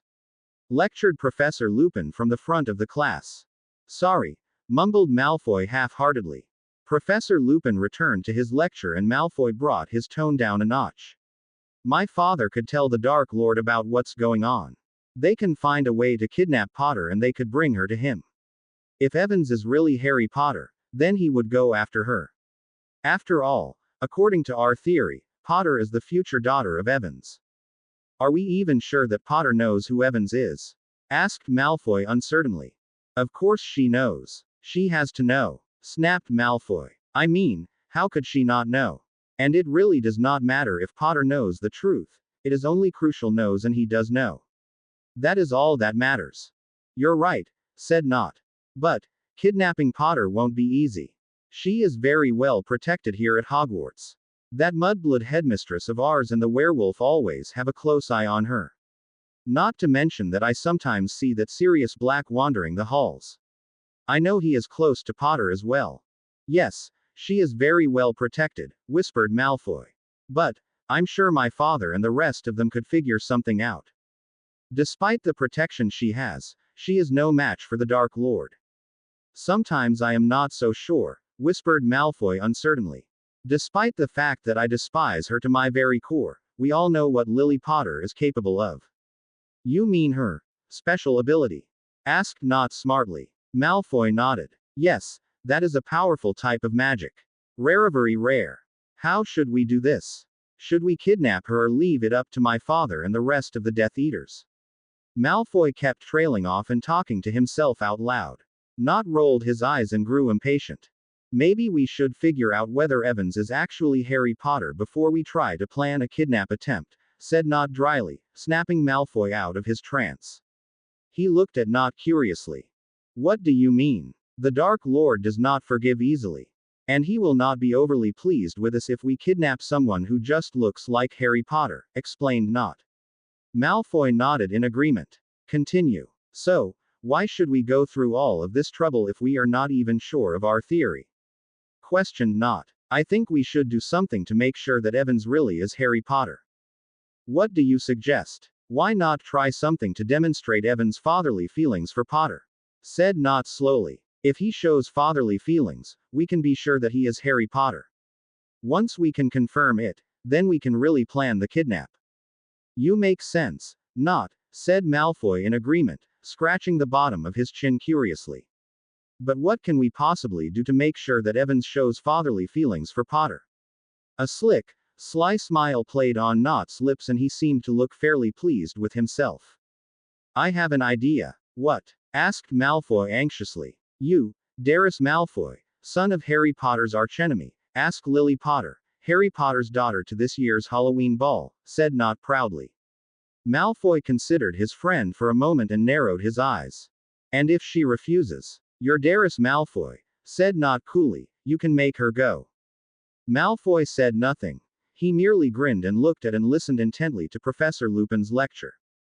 Oh, for Merlin's sake, Asher, said Lily, frustrated and rolling her eyes impatiently. She was looking at Asher with a disgusted look on her face. He was eating like he had not been fed in years. You seriously cannot be contemplating eating another plate of bacon and eggs, said Robbie, astonished, looking at him as though she had never seen another quite like him before. Asher somehow managed a smile with his cheeks full of eggs. You've already had 6, said Lily incredulously. A growing boy needs his food. Yeah, but come on. 6 helpings. Lily started Eddie. She ignored him. 6 helpings. Lil, said Eddie a little louder. She still ignored him. 6 helpings. Lily, shouted Eddie. Lily looked up startled at his sudden outburst. It was evident that she was not blatantly ignoring Eddie, but rather just did not hear him. Harry, Robbie, Asher, and Eddie all laughed at her startled look and she narrowed her eyes at them. If Asher wants to get fat, then let him, said Eddie reasonably, once he regained his composure. Lily shrugged and returned to her own breakfast. At that moment, Hermione got to her feet at the staff table and cleared her throat, gaining the attention of the students and staff. Harry looked up at her curiously, though the rest of them looked like they knew what the announcement would be about. As you all may know, Halloween is vastly approaching, started Hermione. Hushed, excited whispers began arising throughout the Great Hall. Harry's curiosity increased. At this time, I would like to announce they will be having our annual Halloween ball as on Halloween night. Dress robes will be required and the dress code will be strictly enforced. Details will be posted on the Daily Bulletin. Thank you and enjoy the rest of your breakfast. Hermione sat back down in her place at the head of the table and continued talking to Remus. Harry looked over at his new friends. Hogwarts has a yearly Halloween ball. He asked slowly, clearly not happy with the situation. Lily rolled her eyes. They have yearly balls for every holiday, she said bitterly as she turned to look over at her friends. So, who are you guys going to ask? Eddie and Asher immediately began stuttering over their words, shrugging, and blushing. Harry grinned at the sight as Robbie went into a fit of giggles. The embarrassment and giggling immediately stopped when Harry, Eddie, and Robbie, who were sitting across from Lily, looked up at and glared at whatever was standing behind her. "Well, I know who I'm asking," said a cold voice from behind Lily. Harry's eyes opened with horror and fury as Eddie jumped to his feet. Robbie gasped and Asher whipped around angrily, swearing loudly. Lily, who recognized the voice, her eyes just widened slightly and she turned around slowly, ready to use her own string of profanities. But, before she could do or say anything, someone had pressed their lips against her own. Lily did not feel or think anything. She saw red and there were no controlling her actions. Filled with fury, and not fully understanding what she was doing, Lily pushed Darius Malfoy off of her. Eddie pulled out his wand as Harry followed suit, getting to his own 2 feet. Asher and Robbie's mouths dropped to the floor, not fully comprehending what had just happened. A green fire was blazing in Lily's eyes. "Get your filthy lips off mine, you slime!" roared Lily, storming towards Malfoy and pushing him against the wall. She pushed him so hard that he grunted in pain and almost stumbled to the ground, but he managed to catch himself. Lily, who was still overcome with rage, did not even bother using her fists this time. She just took out her wand and immediately started hexing Malfoy with every hex, curse, and spell that could somehow manage to flow through her furious mind. "Harry, Eddie, get me some mouthwash immediately!" bellowed Lily. Despite the seriousness of the situation, Asher could not help but laugh at Lily's comment. "Asher, Robbie, get me some disinfectant, right now!" Lily's yelling and shouting did not cease as she continued to curse Malfoy, who was now unconscious. Eddie grinned as Harry sighed with defeat, looking tired and worried. Rubbing the bridge of his nose, Harry pointed his wand at Lily. "Expelliarmus," said Harry in a tired voice, disarming Lily. When her wand suddenly flew out of her hand, she turned to Harry with a furious expression on her usual good-natured face. The fire flaming in her eyes most certainly frightened Harry, but he stood his ground. "Harry, give me my wand back," hissed Lily in a low, dangerous voice. It sent chills down both Harry and Eddie's spines. "No," said Harry simply. Lily's eyes widened and she looked as though she was going to charge at Harry, but Eddie stepped in. "Lils," started Eddie, half laughing nervously, "Malfoy is unconscious. You need to please calm down." Lily whipped back around and looked down at Malfoy to see that Eddie was right, he was unconscious. With a clearly disgusted look on her face, she used to the sleeve of her robe to roughly wipe her mouth continuously. "Get me mouthwash," she screamed suddenly. Asher laughed as Robbie slowly took out her wand. "Accio, mouthwash," said Robbie, waving her wand. It was only moments before a small bottle of mouthwash zoomed towards her. She caught it gracefully and handed it to Lily. Lily snatched the mouthwash and drank it with one swallow. When the mouthwash was in her mouth, she shook her head left to right and up and down, moving the liquid around in her mouth to make sure she got every nook and cranny of her now infected mouth. Her friends watched her in amusement. Harry thought she resembled a cavewoman trying to communicate with her head spinning around like that. When she was satisfied that mouth was clean enough, she then turned to Malfoy's unconscious body and spit out the mouthwash onto his face. "There's your disgusting key," snapped Lily snapped as she kept spitting on Malfoy. Robbie caught Harry's eye and stared wide-eyed, as though she could not believe what Lily was doing. Harry sighed again and ran a nervous hand through his already jet-black hair. But, despite his nervousness and frustration, he could not help but think that Hermione was right. Lily could take care of herself when it came to boys. The reason why Harry was so worried was because he could not help but wonder why Malfoy, Lily's enemy, was asking her to the ball. Harry wrapped his brains around, trying desperately to think of a solution and protect his daughter. Then it came to him. The look Malfoy gave him yesterday at breakfast after the fight. He had asked Harry about a mark on his forehead. Did Malfoy making advances on Lily have anything to do with it? Did Malfoy really suspect something? He bit his lip and chanced a glance at Lily. She was glaring dangerously at Malfoy, still screaming profanities when Harry grabbed her arm and pulled her out of earshot of everyone in the Great Hall, where students and staff were beginning to gather around to see what had happened. "Harry, what the bloody hell are you doing?" snarled Lily. I wasn't through with Malfoy. You've done enough damage, Lily, said Harry firmly. Besides, this is important. What could be so important to stop me from beating the bloody hell out of Malfoy? Asked Lily impatiently. I think Malfoy suspects something, said Harry fiercely. Lily immediately stopped ranting and raging and looked at him strangely. Suspects what? Asked Lily blankly. Harry sighed and lifted up his bangs. At first, Lily did not understand. She looked at Harry with an annoyed look on her face before her eyes widened, realizing what Harry was telling her. But, how could he have possibly found out? Oh come on, you saw the look he gave me yesterday, said Harry impatiently. I may hate the Malfoys but I cannot say that they are stupid. I can, interrupted Lily. Harry ignored her and continued his rant. Lily, I think Malfoy knows who I am, said Harry, almost desperately. I mean, why else would he ask you to the ball? It's not because he has some secret love for you. He wants to test his theory and see how I react. Lily stared at him for a moment, clearly trying to soak in what Harry was trying to tell her. She finally turned around, rubbing her face in fear and frustration, swearing under her breath. Bloody hell, she muttered, pulling at the end of her hair. Harry, this isn't good. No, you think? Asked Harry sarcastically. No, I mean, this really isn't good, said Lily a bit more firmly. It's even worse than you think. What do you mean? Asked Harry nervously. Lily sighed and turned to face him, grabbing him by the shoulders and looking him square in the eye. Harry, I know people say Voldemort is dead. But, Sirius, Remus, the Weasleys, and I know better. He is very well alive and out there somewhere, explained Lily seriously. Her eyes never left Harry's. He still has his Death Eaters supporting him. How do you know he is alive? Asked Harry fearfully. Will you stop asking questions for 1 minute so I can explain something to you? Snapped Lily. Harry narrowed his eyes, but put his hands up in defense.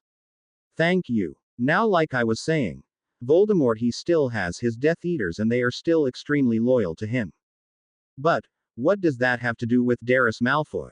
Asked Harry slowly. Is he a Death Eater? Lily rolled her eyes impatiently. No, but Draco Malfoy, Darius Malfoy's father, is the most deadly Death Eater alive. Explained Lily earnestly. If he gets wind of you being here and that you're from the past. Harry swore loudly. Terrific. Harry said sarcastically. This is just perfect. Don't give me that attitude, Harry, said Lily, throwing her hands up in frustration.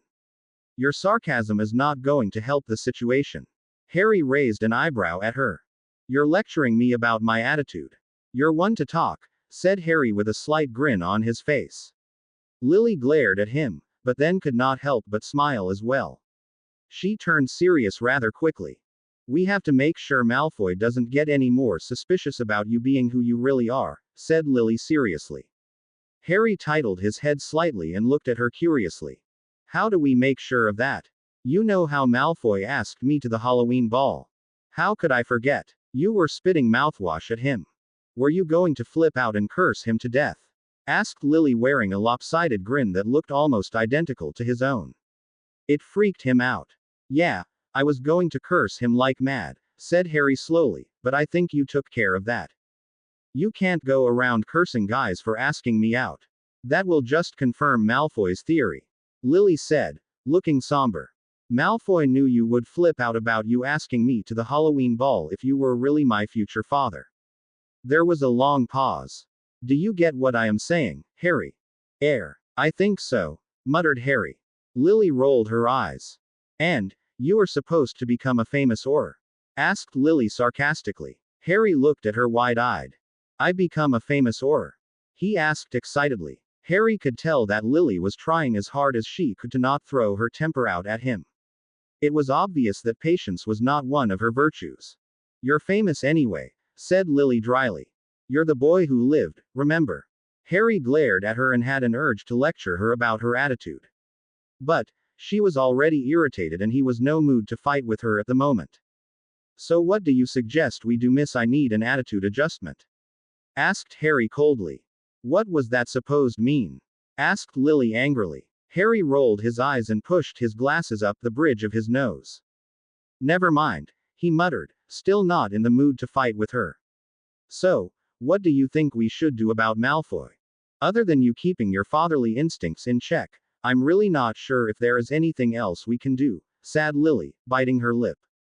Oh Merlin, Lily Potter doesn't know what to do. Harry asked in an overly dramatic voice, putting his hand over his heart. What is this world coming to? Before you know it, Snape will be giving out candy. Har har har, replied Lily sarcastically. I don't have time for your sarcastic remarks. I was only trying to lighten the mood, snapped Harry defensively. Just don't do anything stupid, Harry, said Lily. Just don't go cursing Malfoy for winking at me or something. Stop being so obvious. All right, I get it, said Harry, in a defeated tone. I'll relax. Lily nodded but let out a frustrated groan and headed back to the Gryffindor table, followed by Harry, who was scratching his head curiously. Lily had never met someone so infuriating, and Harry's thoughts were on the same lines. How can someone so stubborn and temperamental be my daughter? Harry thought to himself. How can someone so oblivious and infuriating be my father? Lily thought to herself. Before any of them could ponder any more on how each of them angered the other, they reached the Gryffindor table, the curious faces of three fifth-year friends. Hey guys, said Lily, smiling, or at least trying to. She was still frustrated with Harry. Sure, Lily knew she was angry at him for a stupid reason, but maybe it would be good enough to get him off her back. My mum said you're in a heap of trouble, said Eddie. She wants you to go straight to her office after your classes. What else is new? Asked Lily dryly. Eddie, Asher, and Robbie all grinned, got up and followed Lily and Harry out of the Great Hall into their first class. It was a few hours later before Darius Malfoy had awakened in the hospital, growling and glowering about Plan A had failed. Stupid git, muttered Malfoy, rubbing the back of his achy neck, groaning in pain. I hate the girl, but Potter sure does know how to hex someone. Are you giving Potter some sort of compliment? Asked Not, astonished. Malfoy just rolled his eyes. I'm not giving the wench a compliment, he snapped impatiently. I was just stating the truth. Even the Dark Lord cannot deny her power. So, you're saying she is powerful? Asked Not, as though accusing Malfoy of something.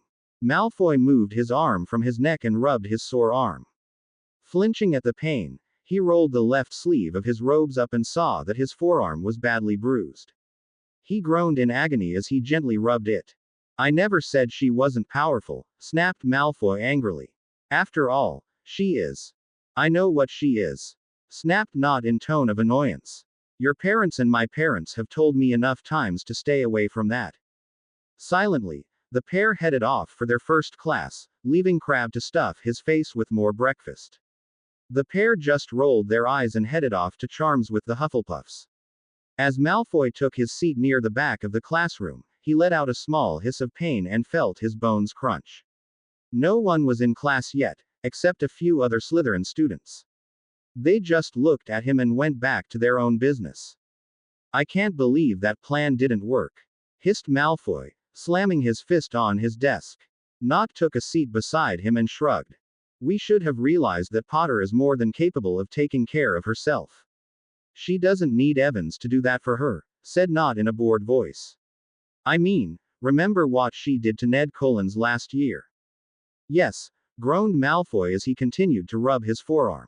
I do remember. Trust me, I do not plan on making any more advances on Potter. You have no idea what it was like having to key her. This caused Not to laugh out loud and Malfoy to smack him over the head angrily.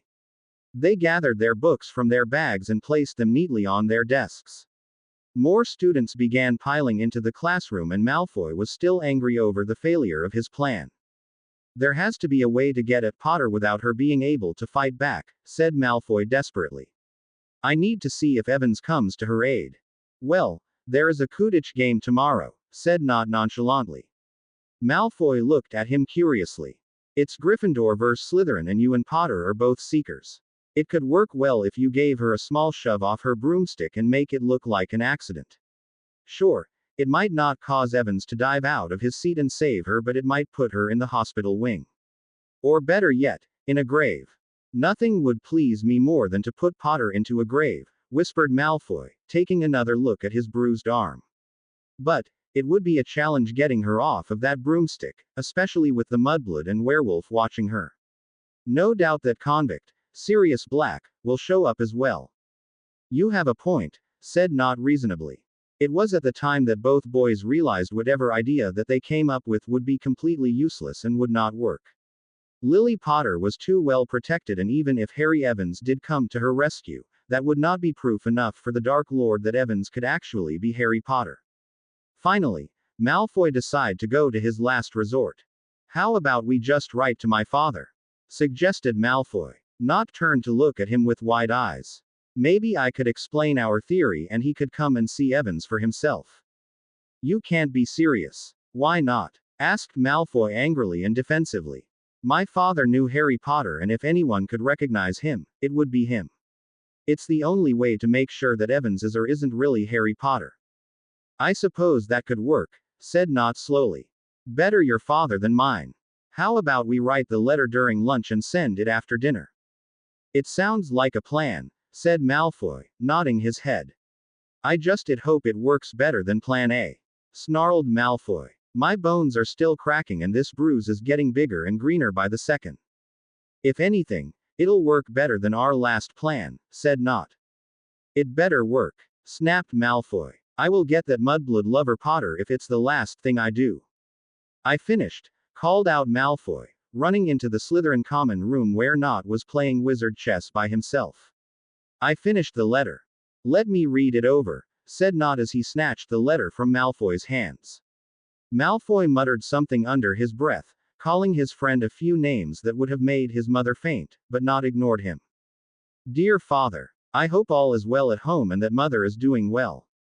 I know I am writing out of the blue, but there have been some curious incidents occurring at Hogwarts. To make a long story short, a mysterious boy transferred to Hogwarts in September. His name is Harry Evans.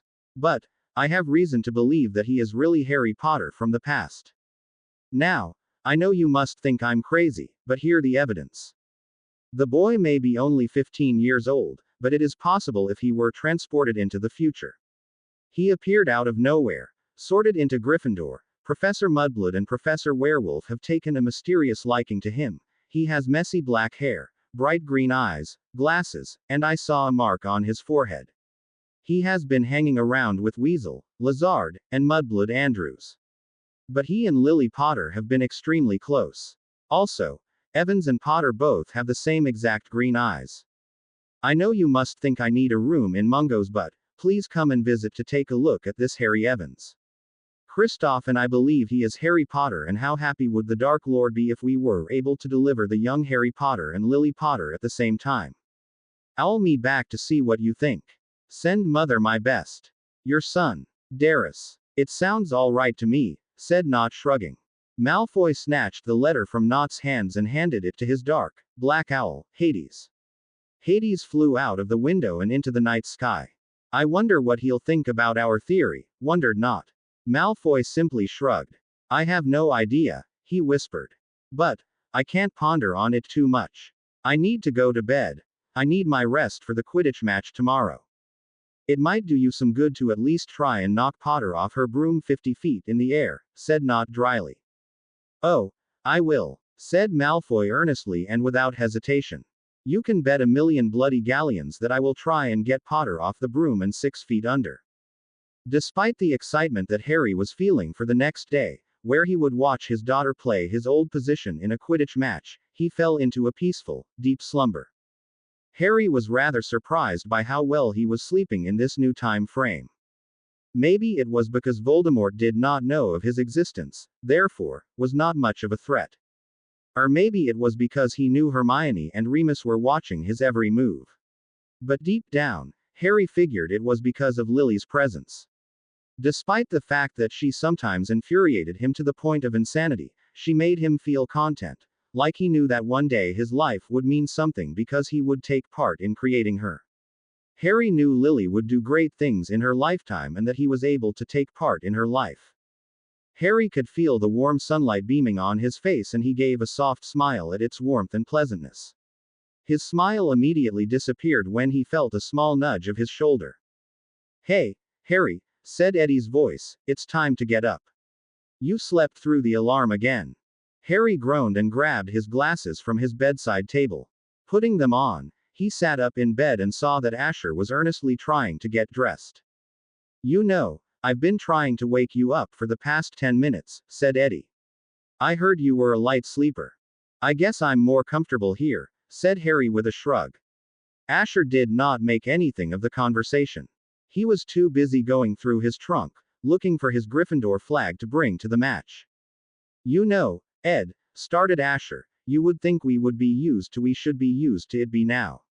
Harry is not the only one who has trouble getting up in the morning. Sometimes I feel like waking up Lily is resurrecting her from the dead. Eddie glanced at Harry and grinned. Harry rolled his eyes and laughed as he got out of bed and changed into his robes. He noticed that Eddie was wearing the Gryffindor Quidditch robes. Are you ready for the Quidditch match today? Asked Harry inquisitively. Eddie nodded. With Lily as captain, we're always ready, said Eddie. The match is in 20 minutes. Harry beamed as he headed down to the Great Hall with Eddie and Asher. He was actually very excited to be seeing his daughter play his old position. From what he had heard through word of mouth, Lily was a very talented Quidditch player. Harry was also pleased to hear that she would be riding his old broomstick, the Firebolt. It was no longer the flashiest broom on the field, but definitely one of the fastest. When the three of them reached the Great Hall, Harry saw Lily and Robbie sitting at the Gryffindor table, laughing. Both girls were wearing their Quidditch robes. Harry took a seat next Eddie and across from Lily. He sat in anxious silence as they talked about the upcoming match. Harry was not really listening, but helping himself to another bowl of cereal when he heard a frosty voice from behind him. Well, if it isn't Captain Potter, said the voice. Harry knew right away that it was Darius Malfoy. The reason he knew that was not because he recognized the voice, but because Lily was looking behind Harry with a look of the deepest loathing. Do you have anything better to do with your life, Malfoy? Snarled Lily. I just wanted you to know that I would watch yourself at the match today, if I were you, Potter, said Malfoy coolly. Harry spun around in his seat to stand up and face Malfoy.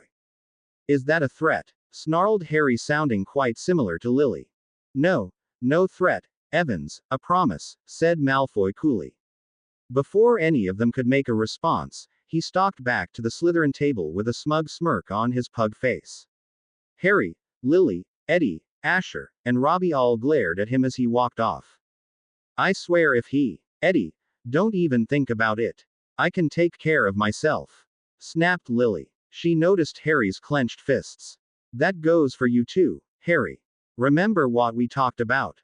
Harry turned to look at her, his mouth opened and ready to protest, but when he saw the determination in her bright, emerald green eyes, he sighed with defeat and just nodded. Lily nodded back before standing up and pulling on Robbie and Eddie's collars. Come on, we have to get ready for the match, said Lily anxiously, though one could hear the excitement in her voice. The three of HTEM raced out of the Great Hall. Harry and Asher just chuckled and rolled their eyes before looking at each other awkwardly. Thankfully, the awkwardness did not last long because it was only a short matter of time before Harry and Asher joined the other two Gryffindor boys and the third Gryffindor girl. Harry was rather shocked that even though he had spent the last few days in the Gryffindor dormitories, he did not even know who they were. For the first time since he had arrived at Hogwarts, he got a good look at the other three Gryffindor fifth years. The first boy was extremely tall and skinny with olive skin and big brown eyes. The other boy was about Harry's height, had wavy brown hair, blue-gray eyes, and brown freckles. The girl, who was shyly hiding behind the two boys, had long brown hair, the same blue-gray eyes as the second boy, and a pretty smile. Hey Jairus, Danny, Mandy, said Asher, waving. They three turned and smiled at the two coming toward them. Hey Asher. The boy with the olive skin called back. Asher ran toward them to catch up and Harry followed. Ready to watch Gryffindor wipe the floor with Slytherin. Always, said Asher proudly with a smile. The three of them looked at Harry curiously, anxious to finally meet him at least. Everyone, this is Harry Evans, said Asher, gesturing towards Harry. The three of them nodded politely as the girl blushed severely. Harry had never seen anyone so shy in his life. Harry, This Jairus angers the tall boy with olive skin stepped forward and shook Harry's hand. And Danny and Mandy Mykrell, they are twins, said Asher smiling. Harry shook his hands with both of them. When everyone had been properly introduced, the 5 students walked down to the Quidditch pitch together and took their seats. Harry could hear commentator's voice and asked Asher on who the commentator. Stan Smith, said Asher, waving his flag and making rude finger gestures at the Slytherins. Now, I give you the Gryffindor Quidditch team, screamed Stan, his voice carrying throughout the stadium. We have Weasley, Andrews, Jeffers, Thomas, Kelberg, Yame, and Potter, the new captain, and a rather attractive captain too, if I do say so myself. Smith, said McGonagall's voice in a warning tone. Harry could not see Stan, but he glared at the direction from which Stan's voice was coming from with his fists clenched. Harry did not fully understand why he was giving Stan a deathly glare. After all, Lily was more than capable of taking care of herself, especially when it came to boys. She had done more than prove that. But, Harry figured that Lily being his daughter, it was only natural he was overprotective of her, just like at dinner at the Wyndham. He tried and wanted to stay out of Lily's romantic and dating life, but Harry could not help but feel the need to get involved. It was just a natural feeling. Unfortunately, Harry was so deep in his thoughts that he did not notice Asher watching him curiously. I knew it, shouted Asher, making Harry jump out of his thoughts and nearly out of his seat. Knew what? He asked blankly, regaining his composure. Asher grinned. I knew you liked Lily, whispered Asher excitedly. Harry stared at him for a moment without blinking, letting Asher's ridiculous comment soak into his brain, then immediately burst out laughing. Of course I don't like her, laughed Harry. Not in that way. Where would you come up with such a ridiculous idea like that? Well, I'm not the only one who thinks that, said Asher slowly, annoyed at Harry laughing at him in. The whole school thinks that. After all, you are awfully protective of her and you're always staring at her in this weird way. Sure, I care about her a great deal, but, I don't like her in that way, reaffirmed Harry. But, you care about her. Yes. A lot. Yes, repeated Harry, sounding a little annoyed. A real whole lot. Yes, said Harry, becoming impatient. Do you think you may love her? Of course, said Harry without hesitation. Asher was taken aback by his forwardness and grinned awkwardly. So, you admit that you love her, said Asher slowly, trying to work out everything in his head. Harry gave an exasperated sigh. I will never deny that I love her. So you do like her? No, said Harry firmly, in an attempt to keep Asher calm. I do not love her in a romantic way. How can you love her and but not love her like that? Asked Asher, not comprehending that Harry's love for Lily was a different kind of love. Harry sighed and ran a frustrated hand through his messy hair. There are all different kinds of love, Asher.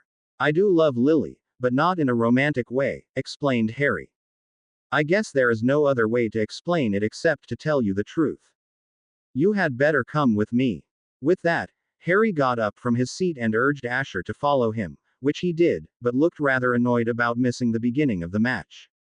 When the two of them reached the far end of the stadium, where there were no prying eyes or ears within range, Harry turned to face Asher with a serious look blazing in his emerald depths. It was at that moment that Asher understood that this was a serious moment and took a deep, shaky breath before letting Harry speak. Asher, what I am about to tell you is top secret, explained Harry seriously, his eyes never leaving Asher's. You can't tell a soul. Promise me, as a friend, that you will not tell anybody what I am about to tell you. If you do tell anyone, both Lily and I could be in very serious danger. I promise, promised Asher without hesitation. Harry raised an eyebrow and held out his hand. As a friend. As your friend and as Lily's friend, responded Asher, shaking Harry's hand to seal his promise. With his word and honor, Harry gave a weak, nervous grin, sighed, and took his hand to lift his bangs, revealing his lightning bolt scar. Asher stumbled backward and gasped when he caught sight of what was engraved onto Harry's forehead. Harry sighed and let go of his bangs, letting them cover the scar, and he stuffed his hands into the pocket of his robes, awaiting Asher's response. Asher was looking at Harry as though he were some sort of ghost. That did not surprise Harry because in a way, he was some kind of was a ghost from the past.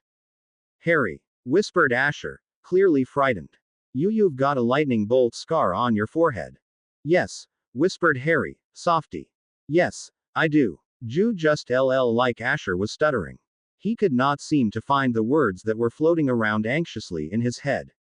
His thoughts seemed impossible, but Harry already knew what he was thinking and what he was going to say.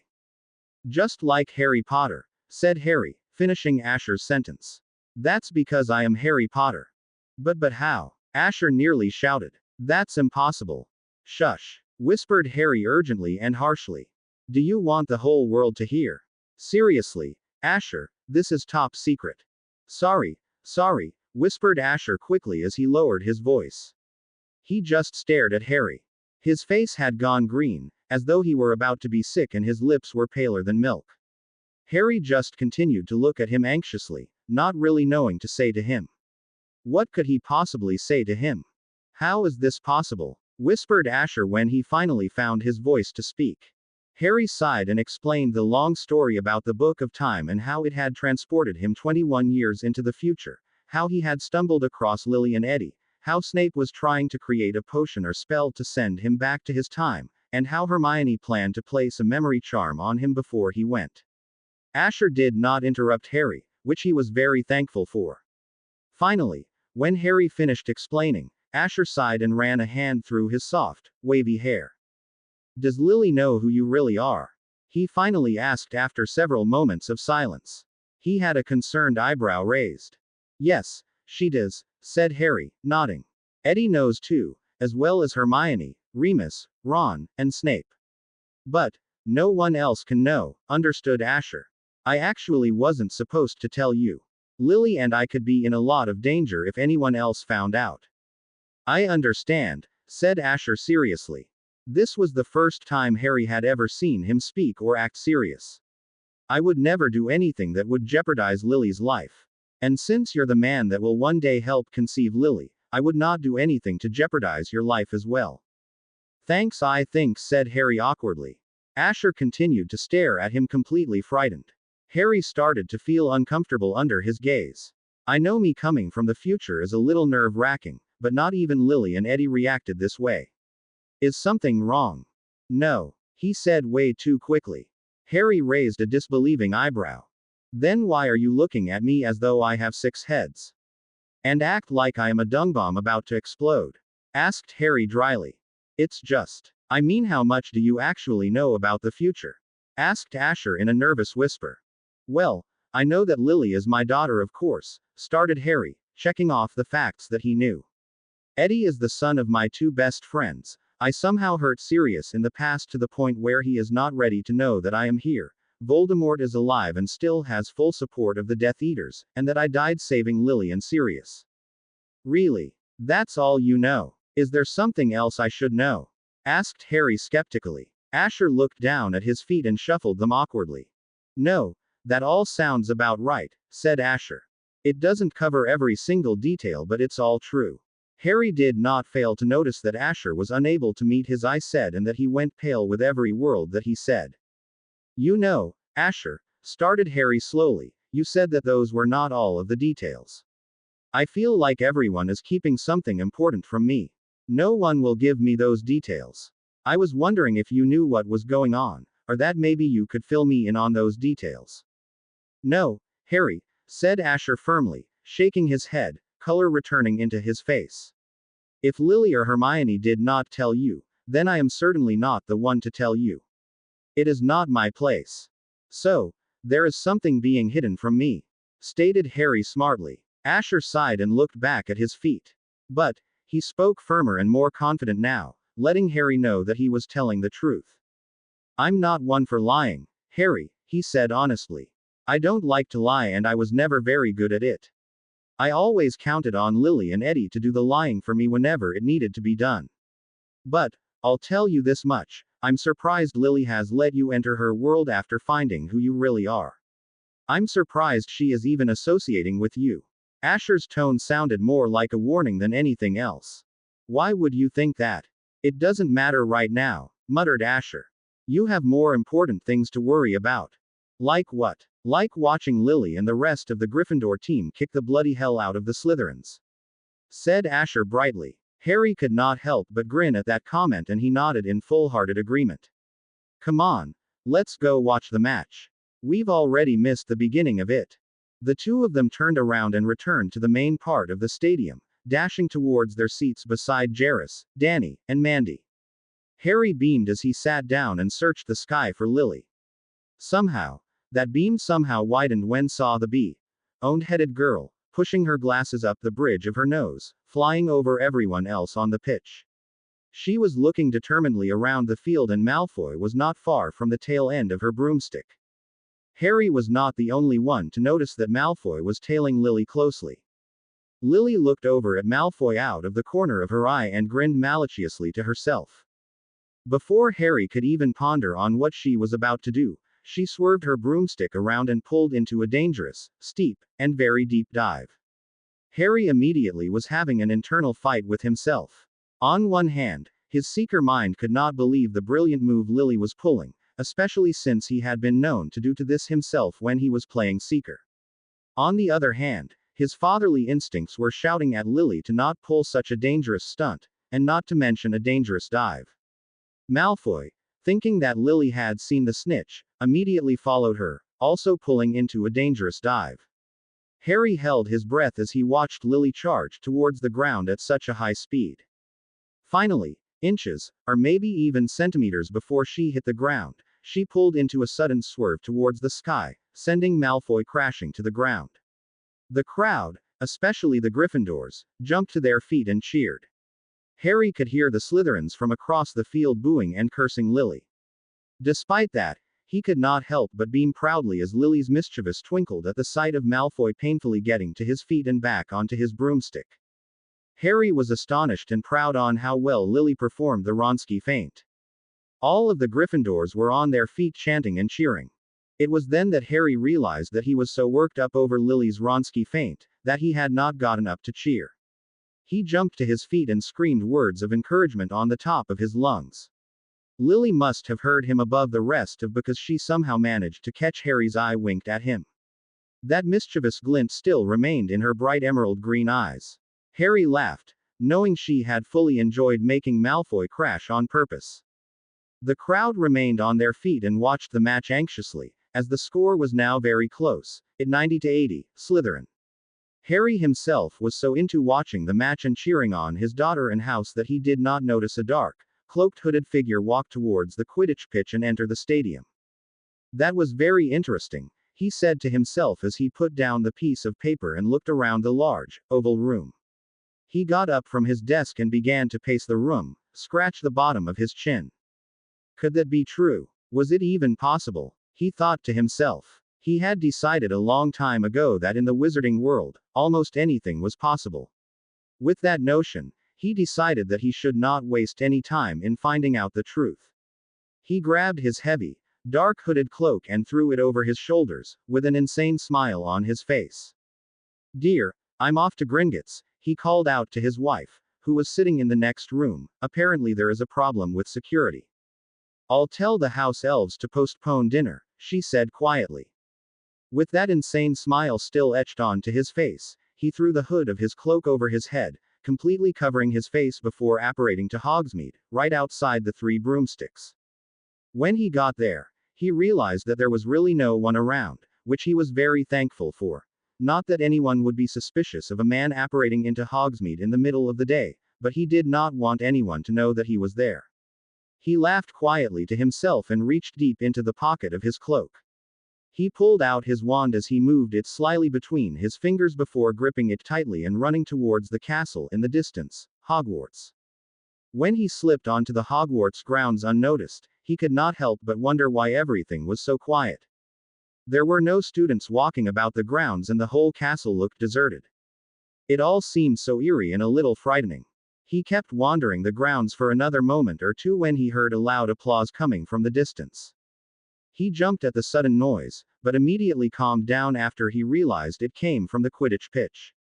He sighed in relief and realized that here must be a match going on today. He slyly crept toward the pitch with his wand still clutched tightly in his hand. No one saw him enter the stadium and stood out of sight, smiling to himself when he saw that the match was Slytherin versus Gryffindor. He saw the Slytherin seeker, Darius Malfoy, getting up from the ground, getting back onto his broom and flying back after the Gryffindor seeker, Lily Potter. He intrigued to see that her gaze was not looking for the snitch, but it was set on someone in the audience. He did not fail to notice that Lily winked at that certain someone as well. Bubbles of excitement braced his belly as he followed her gaze and his eyes fell on a tall, skinny boy with untidy jet black hair, a thin face, and glasses. The man's eyes widened with utter and complete horror as he gasped out loud, clutching on to his chest. He was beginning to realize that at this age, he would not be able to handle any more surprises like that. Well, he whispered to himself. It looks like my old friend has returned after all. He gave an insane laugh that matched his smile and leaned down to crawl beneath the stadium bleachers. When he was safely hidden, he quickly looked at the staff, and thankfully no one saw him. They were all engrossed in the match, which had a nail-biting close score. He breathed in relief and hid in the shadows underneath the bleachers so that no one would see him. Finally loosening the grip on his wand, he pointed it at his target and muttered a few well-selected words under his breath. Eddie was flying in front of the goal posts, watching the game with the utmost concentration. Lily was above the rest of the team, her eyes squinting for any sign of the golden snitch, and Malfoy was tailing her like a shadow. Robbie was passing the quaffle to Orion Kelberg, a third year, who passed it to Benjamin Thomas, a fifth year. Jasmine Yame and Christian Jerfers, both seventh years, and the Gryffindor beaters were sending as many Bulgers as they could at the Slytherin team. But despite all of their concentration and hard walk, they were still losing by 10 points. Despite their losing, the Gryffindor team looked incredible. Everyone was doing everything they possibly could to help win this game. Unfortunately, the Slytherin team had their own strategy. The beaters were sending bludgers at Eddie, who was trying to dodge them and stop the quaffle at the same time. Crazy little Jasmine came to his side and started hitting the bludgers that were aimed at Eddie back towards the Slytherins, nearly knocking one off of their broom. It was several minutes before the crowd noticed Lily pull into another deep dive, except there was an urgent look on her face. She had seen the snitch. Harry jumped to his feet, his fists waving about in the air, cheering her on. Lily flew down the pitch gracefully, doing corkscrews and twirling on her broomstick as she dived for the snitch. Harry stopped cheering for a moment to glare at her blurred figure. He knew she was only performing those maneuvers because she was trying to show off. But, despite her arrogance, he continued cheering and rooting for her anyway. "Come on, Lily," shouted Danny Mykrell, jumping up and down, practically on top of Jairus and Asher. "Catch the damn snitch, Potter," shouted Asher, practically clawing at his face and trying to push Danny off of him. The Gryffindors cheered as a look of triumph appeared on Lily's face. She was going to catch the snitch and Malfoy was nowhere near her. Just as she was about to wrap her fingers around the tiny golden ball, her broomstick slowed down and almost came to a complete halt. Nearly flying headfirst off of her firebolt, she grabbed a hold of the handle for dear life. Harry's heart nearly stopped in his chest as she called out her name desperately. Lily's broom slowed down and started to jerk back and forth, up and down, spinning. It was as though Lily had lost complete control of her broomstick. Harry's heart had resumed beating, extremely hard and painfully against his ribcage. Harry knew what was happening, and by the look of horror on his face, it was not a good thing. Everyone in the crowd was looking around in panic as Lily continued to be nearly thrown off of her broom, but her tight, fearful grip kept her on it. The look of horror and fear on her face was too much for Harry to handle. "I have to help her," whispered Harry urgently as he pulled out his wand. Asher grabbed his arm, looking wide-eyed and fearful. "No," said Asher warningly, "you'll only make it worse. That is why the teachers are not trying to stop it." Harry immediately began searching the audience angrily and nervously. The reason why he knew what was happening because the same thing happened to him in his first year, on his very first Quidditch match. Someone was jinxing Lily's broom. While Harry continued to scan the audience, he could not help but keep looking desperately at Lily. He kept his wand out, just in case she fell off, to try and slow her down before she hit the ground. But she was holding on to her broom with all of her strength and seemed to be trying to get it back under her control. But, the more she tried to regain control and the longer she held on, the faster and harder the spins and jerks up and down were getting. Finally, the broom flipped upside down, causing Lily to nearly fly off, but before she could fall, she grabbed onto the handle, dangling dangerously from her broomstick. "Hermione, do something!" bellowed Harry towards the faculty stands. But, Hermione was unable to hear him.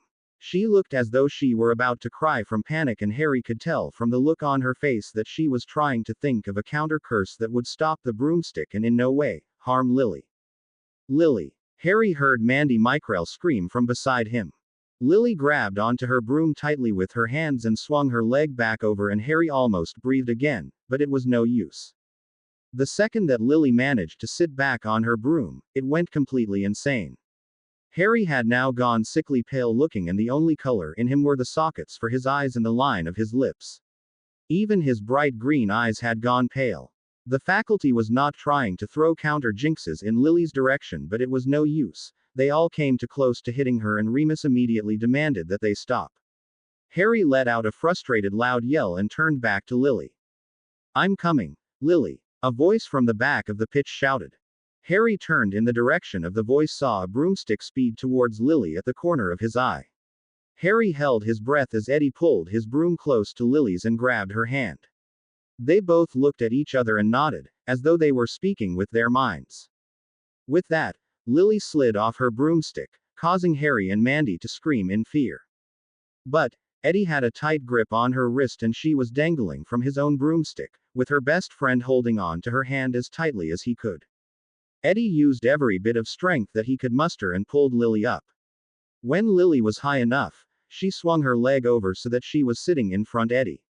When she was safe on the broom, he used his free hand and grabbed Lily protectively around the waist to make sure she did not fall. Lily was in such a state of panic that she did notice that Eddie kept his arm firmly around her. The firebolt immediately stopped jerking and spinning, and limply fell to the ground. It was at that precise moment that Eddie and Lily felt Eddie's broom give a slight jerk, and they looked at each other worriedly. "They're going to jinx your boom next," whispered Lily fearfully. Eddie nodded in agreement. They both knew that they had to fly down to the ground immediately, so they did just that and sped towards the ground, jumping off the broom while it was 6 feet in the air, landing next to each other with a thud. Eddie's broom gave a slight jerk, but stopped and fell to the ground, just as Lily's had done. There was a deadly silence for a moment. Then, if it were, there was an explosion. A sudden, loud applause came from all angles of the Quidditch pitch. Asher was jumping up and down screaming to the point where Harry knew his voice would be hoarse later. Harry just stared at the small blonde-haired girl, getting to her feet in the middle of the Quidditch pitch, finally able to breathe again knowing that both of her feet were safely on the ground. Robbie immediately flew down to the ground before dashing towards her friends and sweeping Lily into a tight, friendly hug. Eddie just stood up and brushed off his robes before Robbie grabbed a hold of his neck and pulled him into a tight hug also.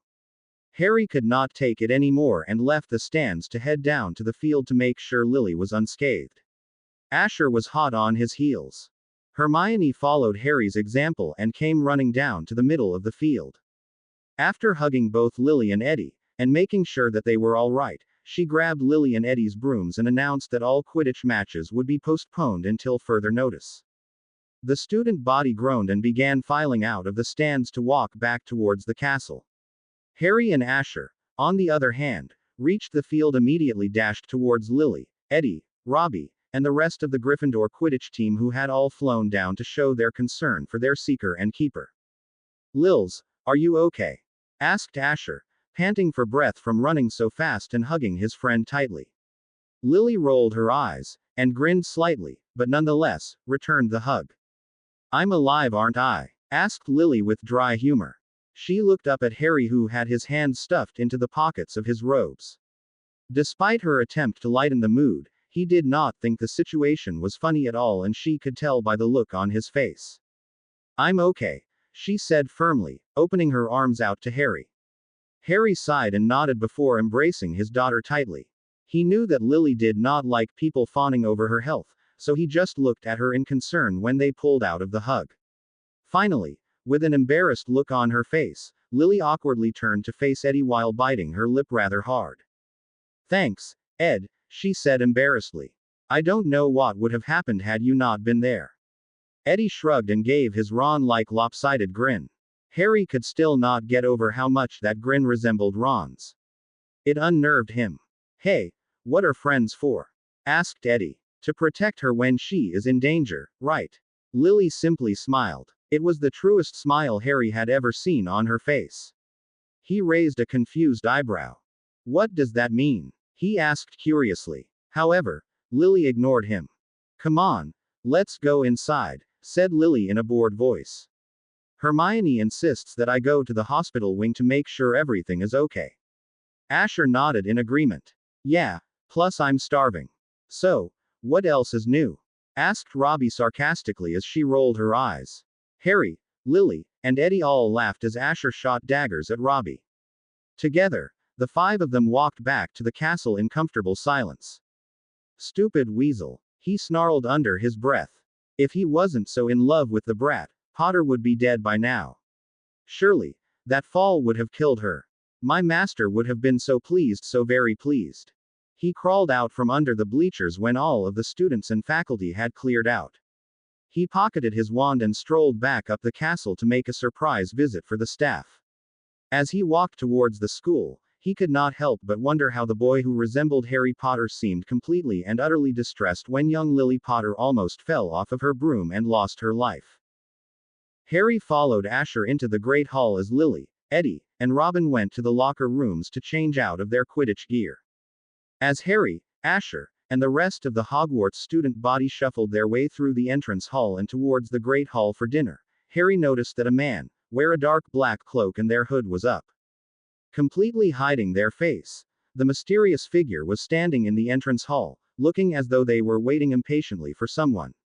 Harry raised an eyebrow and went to tap Asher on the shoulder to question him about the mysterious stranger, but Asher was nowhere in sight. Harry had lost him in the midst of the crowd of students. Instead of searching for him, Harry kept his eyes focused on the mysterious person lingering in the hall, their own eyes scanning the crowd for someone. Harry could have sworn that the eyes of the stranger settled on him for a brief moment and he felt a cold shiver slide slowly down his spine. He suddenly had a desperate need to go and find Lily to make sure she was okay. Whoever this stranger was, they were not here for the benefit of Harry or Lily. Before anything could be said or done between Harry and the stranger, at the corner of his eye he saw Hermione charging forward towards the stranger and Remus standing behind her, looking concerned. Harry's eyes were glued to the scene and he did not notice Eddie come from the shadows and stand behind him, also looking closely and curiously at the scene before him. Hermione looked at the stranger and they looked back at her. Hermione looked annoyed and almost frightened. This did not ease the unsettling feeling that had fallen into the pit of Harry's stomach.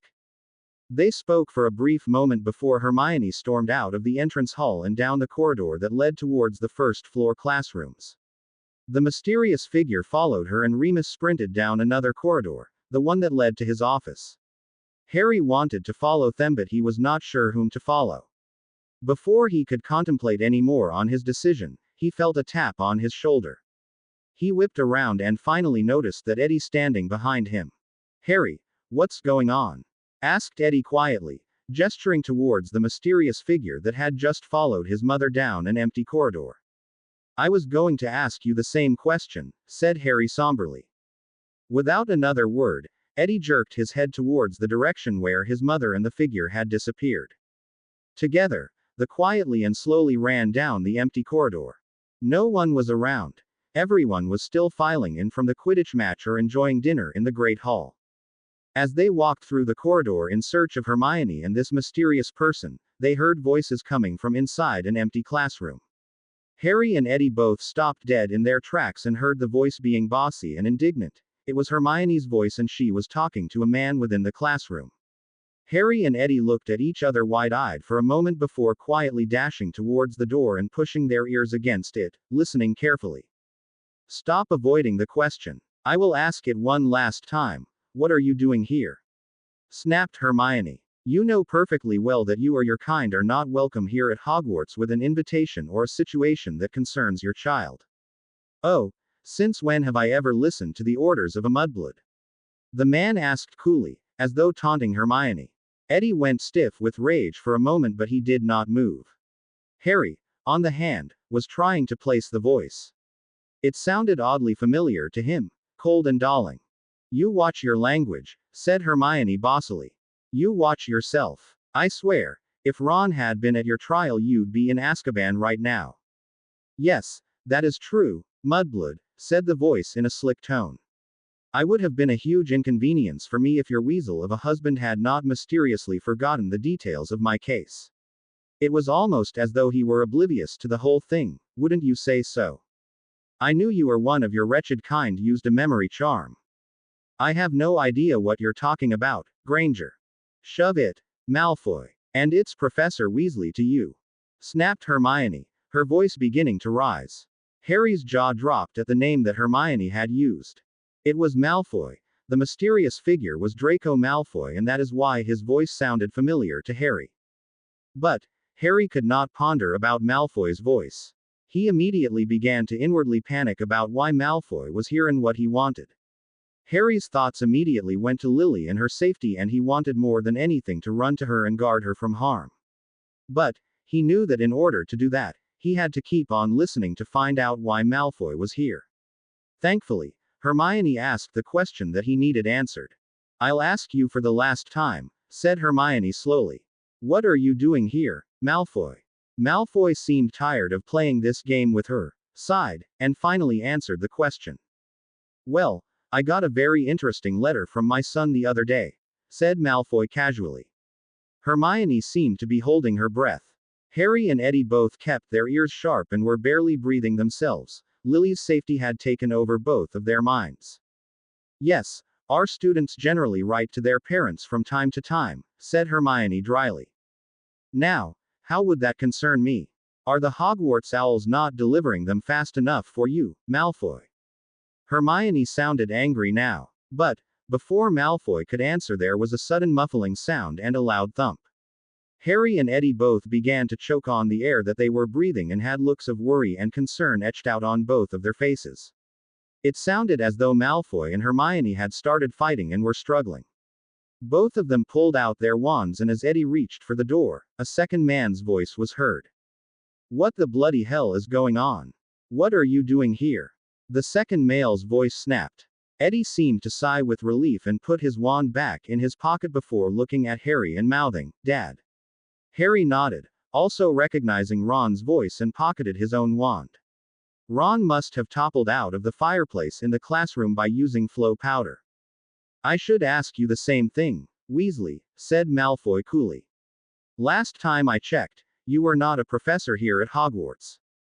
Remus Head popped into my fireplace and told me that an ugly ferret-faced creep was wandering the grounds, and I knew that it had to be you, said Ron casually. Harry had to bite his lip from laughing, remembering when the fake Professor Moody had transfigured Malfoy into a ferret back in his 4th year. It was something that Harry would never forget as long as he lived. However, Malfoy's drawling voice broke his thoughts.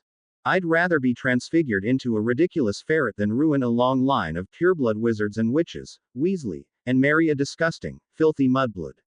Snarled Malfoy. Ron made no comeback, however. Instead, there was a boisterous, ruffling sound, shouts from Hermione, and grunts of pain from Malfoy. No, don't, Ron. Stop that this instant. Get off of him, bellowed Hermione through heavy breaths. It sounded as though Ron attacked Malfoy for calling his wife a foul name, and Hermione was trying to break up the fight. Honestly, you're behaving like children. Ronald, get off. You watch your mouth, Malfoy, snarled Ron through heavy breaths. It were as though Hermione had succeeded in pulling the two apart. Don't you dare insult my wife like that again, or next time you'll get worse. Do you understand me? Malfoy told Ron to go do something that probably would have made his wife and mother gasp out loud. Mature, said Hermione sarcastically.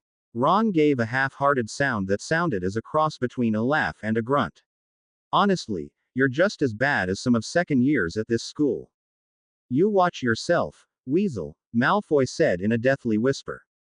It made the hairs on Harry's neck stand up, and he was surprised that he and Eddie were even able to hear it. I have your number, you know what I can do. You watch yourself, Malfoy, snapped Hermione. There was a certain amount of defiance and resentment in her voice that she only used when she felt threatened, or when those she cared about were being threatened. Harry had now formed a mental image of Hermione pointing her wand at Malfoy and wondered whether that had actually occurred on the other side of thick, wooden door. Noted. Weasel. Now, I will ask you for the final time, said Hermione impatiently. What are you doing wandering the Hogwarts grounds? Why are you here? I was trying to explain before we were so rudely interrupted by your git of a husband, started Malfoy. Harry heard both Ron and Hermione make noises at the back of their throats but did not interrupt him. Harry knew that the quicker they got Malfoy out of the castle and off of the grounds, the better. As I was saying, I got a very interesting letter from my son, Darius. Yes, I am sure you did, said Hermione, her voice still impatient. Will you tell me what it was in regards to? A transfer student, said Malfoy, almost casually. This time, Ron and Hermione had no retort, and there was a deadly, awkward silence that filled the classroom. Harry could almost hear Malfoy giving his friends that evil smirk he was so famous for. Eddie, on the other hand, bit his lip and hesitantly looked over at Harry. He saw that he had gone deathly pale and his hands had begun to shake. It was true. Darius Malfoy did see something on Harry's forehead and had begun to suspect something and was going straight to his father for answers. Harry gave Eddie a look, telling him silently that he would be all right and that the two of them should continue listening. Yes, we have a new transfer student. I was going to send out a notice by owl about it to the parents next week, said Hermione in her formal, bossy tone that Harry had heard used so many times. You need not to worry. He has been sorted into Gryffindor House and will affect no bearings on your son or his status on the Quidditch team. Harry had to give Hermione some credit. She knew how to handle herself under pressure. He knew that at the other end of that door, Ron was sweating and would be stumbling over his words. I'm just curious, what is his name again? Asked Malfoy. He almost sounded amused. Clearly both Ron and Hermione must have had uncomfortable looks on their faces. His name is Harry Evans, said Hermione, though her voice began to waver and she sounded less confident than she had before. He is from the Salem Academy of Wizardry and Witchcraft in the United States. This made Harry nervous and he immediately held his breath, praying that Ron and Hermione would remember that his own life was not the only one at stake. Lily's life was on the line as well. Eddie must have noticed his look because he caught his eye and gave him a reassuring smile, telling him that his parents would take care of him. Really? Asked Malfoy, sounded falsely inquisitive and interested. Well, that's interesting. The boy must be a charming and friendly bloke because Darius has also informed me that this what is his name. Ah yes, he has informed me that this Harry Evans has become extremely close with none other than Lily Potter. What difference does that make? Snapped Ron. Coming up with more schemes to try and get to Lily. Trying to lure her to your disgusting master. At Ron's words, Harry's stomach flipped over and he began to sweat. He felt both frightened and angry at the same time because according to Lily, Draco Malfoy was Voldemort's deadliest and most cunning Death Eater. Harry knew that it would be disastrous and dangerous, for both him and Lily, if Malfoy found out who he really was, especially since everyone, especially Lily, insisted that Voldemort was still very well alive and after the Potter blood. Malfoy, however, ignored Ron's comment and continued to sneer at the two in a casual, yet evil tone of voice. Darius is not particularly fond of this new student, but he did tell me something rather intriguing, said Malfoy slyly. More intriguing than him being friends with Lily Potter. Snapped Ron dryly. Malfoy continued to ignore him. My son told me that this new transfer student looks familiar, said Malfoy, clearly amused at Ron and Hermione's discomfort of the topic. He told me that the boy has bright green eyes, messy black hair, glasses, and bears a small mark on his forehead. Now, doesn't that sound oddly familiar? Ron and Hermione did not respond. Harry felt sicker and his knees began to buckle on his weight and he could not hold his balance. Eddie, who was keeping a sharp eye on Harry, rushed over and helped him to stay on his feet. But, They did not cease listening and both leaned against the door to hear more of the conversation. There was nothing but deadly silence. "Doesn't sound familiar at all," said Ron, almost stuttering. Harry groaned. He knew right then and there that Ron had given both him and Lily away. Malfoy simply laughed, and his laugh continued to send shivers down Harry and Eddie's spines. Eddie wanted nothing more than to drop Harry right there and go and find Lily, to take her deep into the Gryffindor Tower so that neither Malfoy or Voldemort could hurt her. "Just get out of here, Malfoy. The Evans boy none of us want anything to do with the likes of you." "Well, would it be alright if I meet the boy?" Malfoy asked casually, completely ignoring Ron's remark. It were as though he were pretending that Ron was not even there. "Don't you dare go within 3 feet of him. You're awfully protective of him, asked Malfoy, sounding confident. Suddenly, his voice dropped and his dry and cynical tone had resurfaced. "Honestly, Weasley, I don't know how you ever became an Auror. And I don't know how in the bloody hell you became headmistress of this place. Nobody could be more obvious than you two." "What are you saying, Malfoy?" asked Hermione slowly. "It's obvious that you both have protective feelings for this so-called Evans boy. It's beginning to think that maybe Darius was right about him," drawled Malfoy. Harry's stomach flipped and he pressed his ear so hard against the door he was beginning to feel pain. "I don't quite understand what you're trying to say, Malfoy," said Hermione, feigning uncertainty, though Harry thought it sounded extremely convincing. "What are you assuming Darius is right about? And we all know what happens when someone asks you me's," mumbled Ron under his breath. Harry and Eddie could not help but grin at each other. This time, both Malfoy and Hermione ignored Ron's comment. "I could not believe it myself, at first," said Malfoy, completely ignoring Hermione's questions. "After all, how could he be here? How could he be in this time? But, I suppose that in the wizarding world, anything is possible." Malfoy's voice was become silkier and more confident. Harry wanted more than anything to be in that room to see exactly what was going on, what Ron and Hermione looked like and how they were reacting. He silently wished for his invisibility cloak, but he knew it was locked away in Gryffindor Tower, buried deep in Lily's trunk under piles of books and other rubbish. Harry also silently pleaded for Malfoy to tell Ron and Hermione exactly what was on his mind so he could be forewarned, and so that he could warn Lily of the possible dangers ahead. Malfoy continued in that slick voice of his, "I decided to see for myself if Darius was right in his assumptions. After all, you can imagine how badly I wanted to see my old friend again." Now Ron was even losing his patience with Malfoy's rambles. "What are you getting at, Malfoy?" "I'm no fool, Weasley." "Surprise there," said Ron dryly. "I came here to watch the Quidditch game. I saw the Evans boy and I am convinced that my son was right," said Malfoy, his voice now sounding prideful. Hermione sighed heavily. "Right about what?" she asked in a bored voice. "I believe I have already asked this question several times," Malfoy interrupted her. "Isn't it obvious that Harry Evans is really Harry Potter from the past?" asked Malfoy, as though something like this happened every single day. Harry's fears were confirmed and he nearly choked on his saliva and he stumbled to the floor, though somehow his ear was still pressed against the door. He wanted to go and run and to warn Lily, but somehow his legs felt like jelly and he could not seem to get a hold of his breath. Eddie, on the hand, had no longer noticed Harry and was not listening intently. "What?" shouted Ron, though it sounded close to a nervous laugh. "I've heard of some whoopers, but that takes the cake. Are you insane, Malfoy? Harry Potter has been dead for 3 years now." "Yes, I know, Weasley," snapped Malfoy impatiently. "I was there. But, that doesn't mean that he couldn't suddenly come from the past now, does it? And now that he come, I think I would want to see my old friend." Hermione gasped. "He was never your friend," snarled Ron. He practically growling at Malfoy, like a fierce lion ready to pounce on his prey. "Oh, but he was my friend," Weasley sneered Malfoy. "He had gone and betrayed everyone who trusted him." "Stop!" cried out Hermione. But neither Ron nor Malfoy paid her heed. "I'm warning you, Malfoy. Your warnings are just empty promises, Weasley," snarled Malfoy. "Quit defending him. You know what happened. You know that he finally saw the riffraff that you mudbloods and mudblood lovers were and got wised up.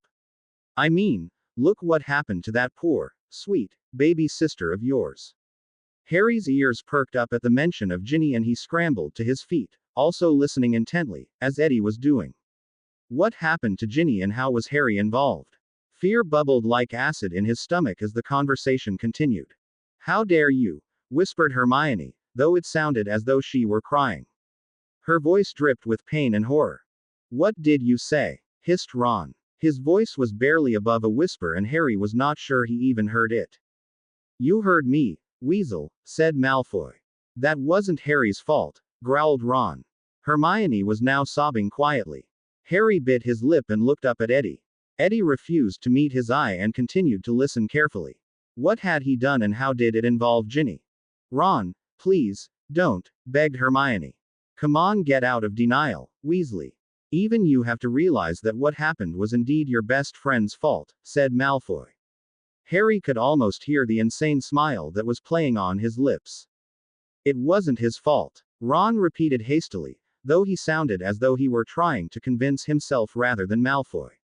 You know why he did it. He didn't have a choice. He never would have done that under his free will. Are you so sure? Asked Malfoy. Yes, shouted Ron. This time, without hesitation. Malfoy simply sighed and Hermione's sobs had now stopped. Well, think whatever you want to think, Weasley, said Malfoy nonchalantly. But you know and I know, deep down, what really happened and that when you look at that boy now, part of you really wants to kill him. Two would never, said Ron in a choked up voice. But, he did not say anything else. He did not contradict Malfoy and Harry felt his heart and stomach completely plummet. He fell to his feet again. I'm sure, Weasley, said Malfoy in a condescending, disbelieving tone. Now, if the two of you don't mind, I would like to meet the boy. No, said Hermione firmly. No, no, repeated Hermione. I don't know how you let your imagination get the better of you like this, Mr. Malfoy, but you're crazy in your assumptions. Harry Evans is not Harry Potter. Even Harry was impressed on convincing she sounded. He almost for a second did not believe that he was himself. Don't play games with me, Grang Weasley or whatever bloody hell your surname is, said Malfoy angrily.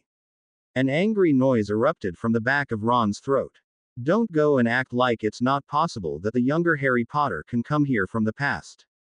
I never said it wasn't possible. Anything is possible, said Hermione, both calmly and reasonably. But it would be highly unlikely, wouldn't it? Harry would have had to use a time turner.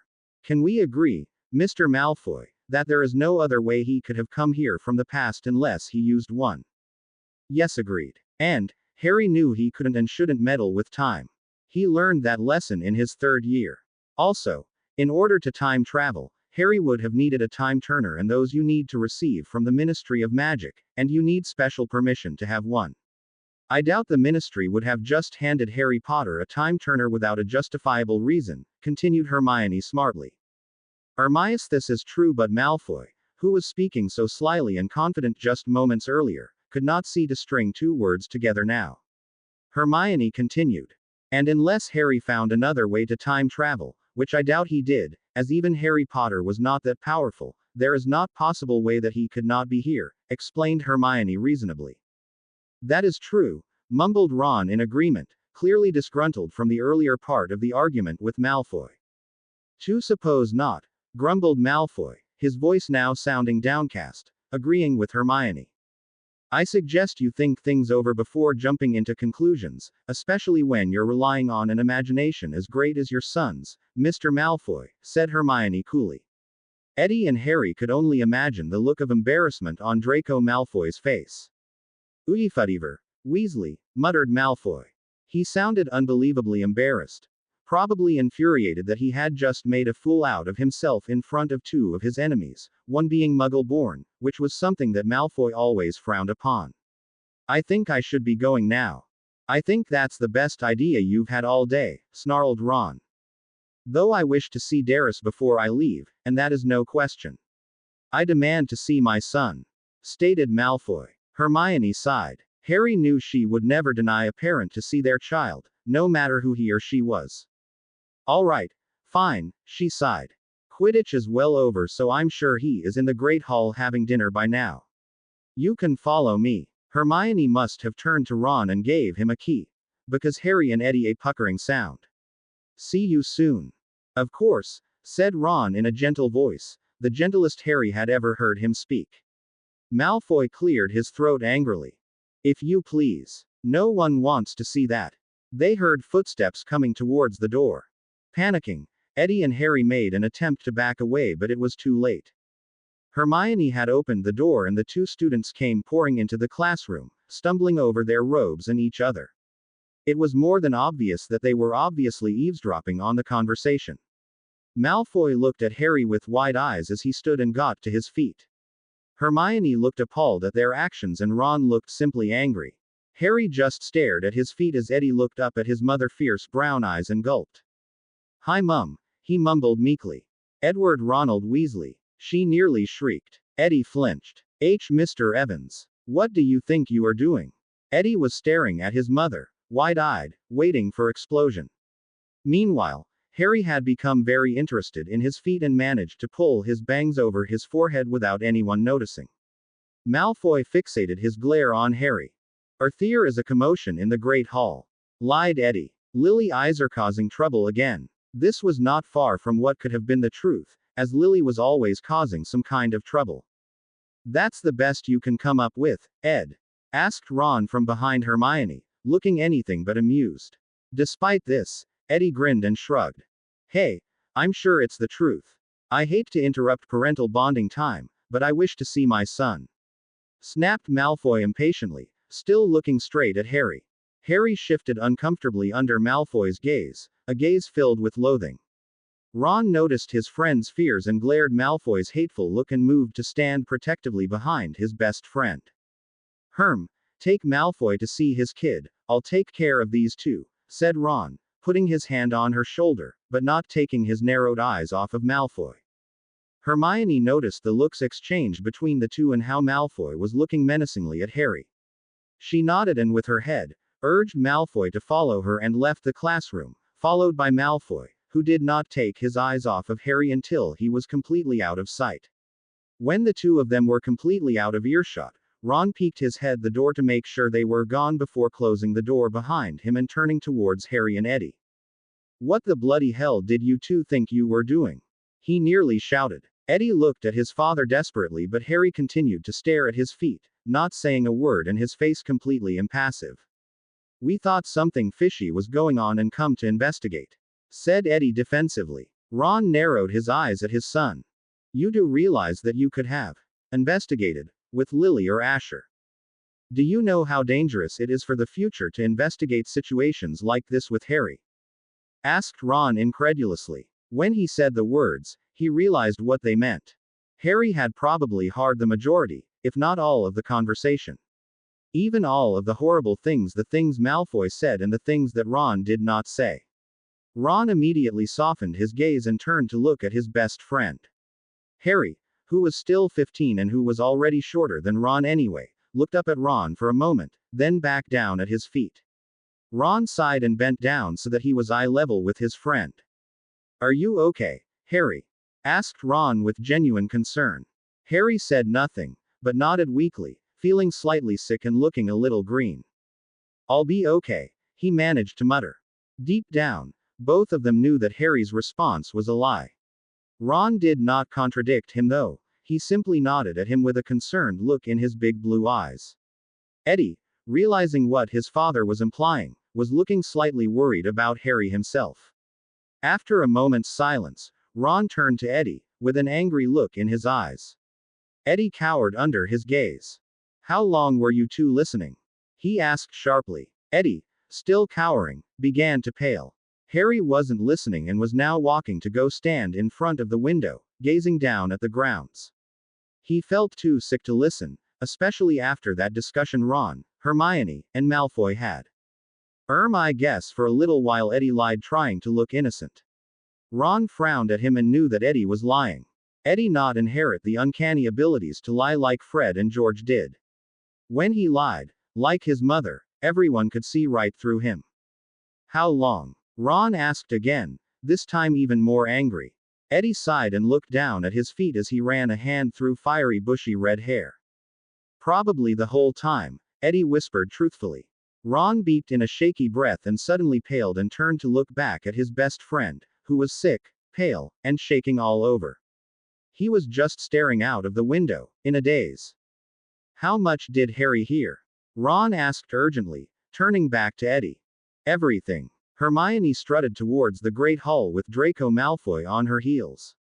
She did not like the idea of him behind her, and it made her walk as briskly towards the Great Hall as she possibly could. When she finally reached the entrance hall, Draco lingered and Hermione marched over towards the Slytherin table and right towards Darius Malfoy, who in a private, low conversation with Kristoff Nott. Mr. Malfoy, called out Hermione. All of the Slytherins, including Darius, looked up and glared at her. Your father is here in the entrance hall. He wishes to see you. Would you please follow me? Darius grinned evilly, and while winking at Nott and the rest of his friends, he got up and followed Hermione towards the entrance hall.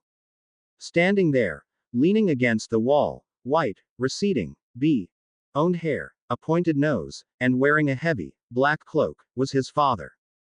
Darius flashed his father a grin that Draco did not return.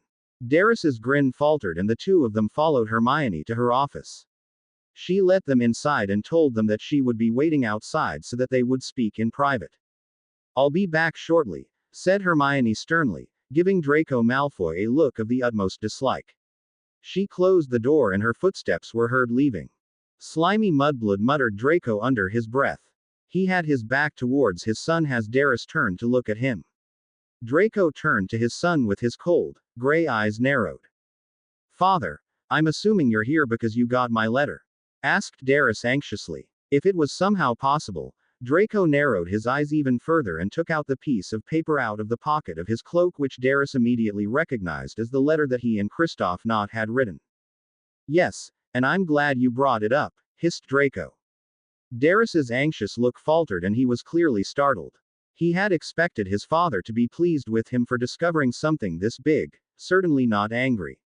After all, he had just found out that the young Harry Potter was here, in this time, and his father was somehow angry. Darius did not understand what was going on. Fatherifut, what's the matter? Asked Darius nervously, his own gray eyes filling with fear. Draco advanced on his son, striding forward, and when he finally reached him, Draco slapped Darius hard across the face, leaving a big red welt. Darius let out a cry of pain as he stumbled backwards towards the wall and clutched desperately onto his cheek where his father had hit him. This, shouted Draco angrily, holding up Darius's letter. Darius stared at it, wide-eyed and completely confused. This is the matter. I come here and confront those weasel mudblood lovers and made of a complete fool out of myself. How dare you jump into such conclusions and drag me down with you?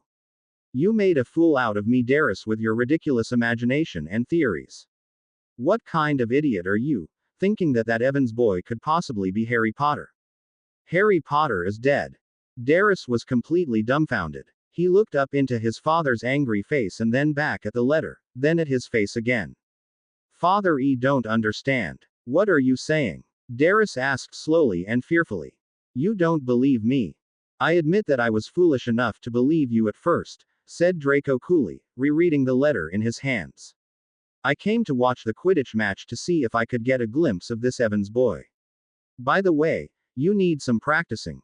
Potter tricked you using the Wronski feint. Darius ignored his father's critique and looked up at him anxiously. But did you manage to get a glimpse of Harry Evans? He asked earnestly. Draco sighed and pocketed the letter again. Yes, I did, said Draco, and while I do admit that he looks extraordinarily like Harry Potter, there is no possible way that he can be Harry Potter. What? Darius nearly shouted. How could you possibly know or think this? Darius, it's not possible for Harry Potter, of all people, to simply make an appearance from the future. The only way to time travel is to use a time turner, and there was no way that someone was publicized and famous as Harry Potter could have gotten his hands on one without the Ministry knowing.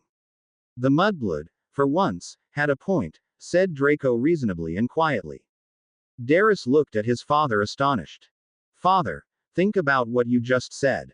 You're listening to a mudblood? Asked Darius incredulously.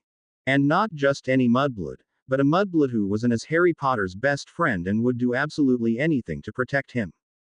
For Merlin's sake, Father, she is his best friend and knows that you're the deadliest Death Eater and wants to protect him from the Dark Lord. Draco looked at his son thoughtfully for a moment, as though he had never seen anything quite like him before.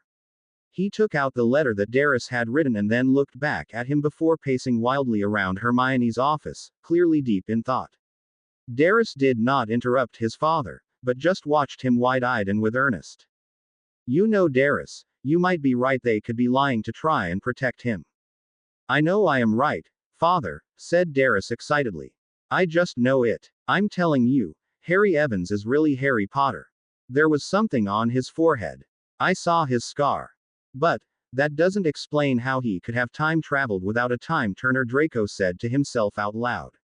Who cares how he got here? Said Darius impatiently. The fact of the matter is that he is here. Draco ignored his son's comment and continued pacing around the room and muttering to himself. Darius interrupted with a suggestion. Maybe there is another way you can time travel without using a time turner. There was an excited and evil look in his gray eyes that he had inherited from the man standing before him.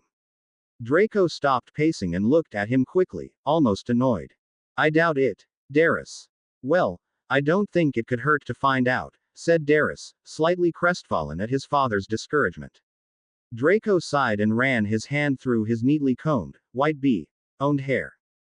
I saw the boy. I would have mistaken him for Harry Potter without question, once again Draco was muttering to himself.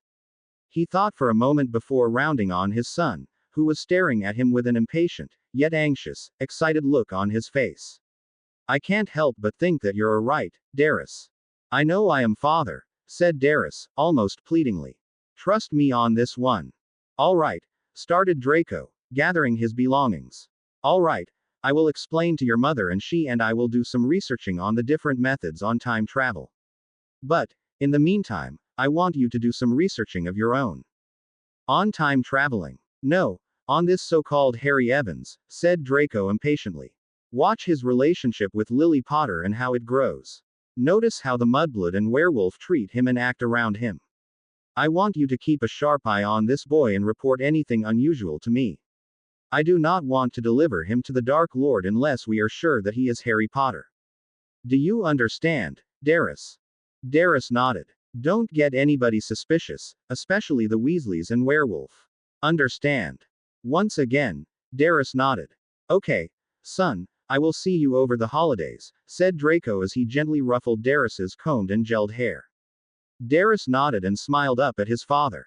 Draco returned the smile as he pulled his hood over his head, which completely covered his face, and walked towards the door.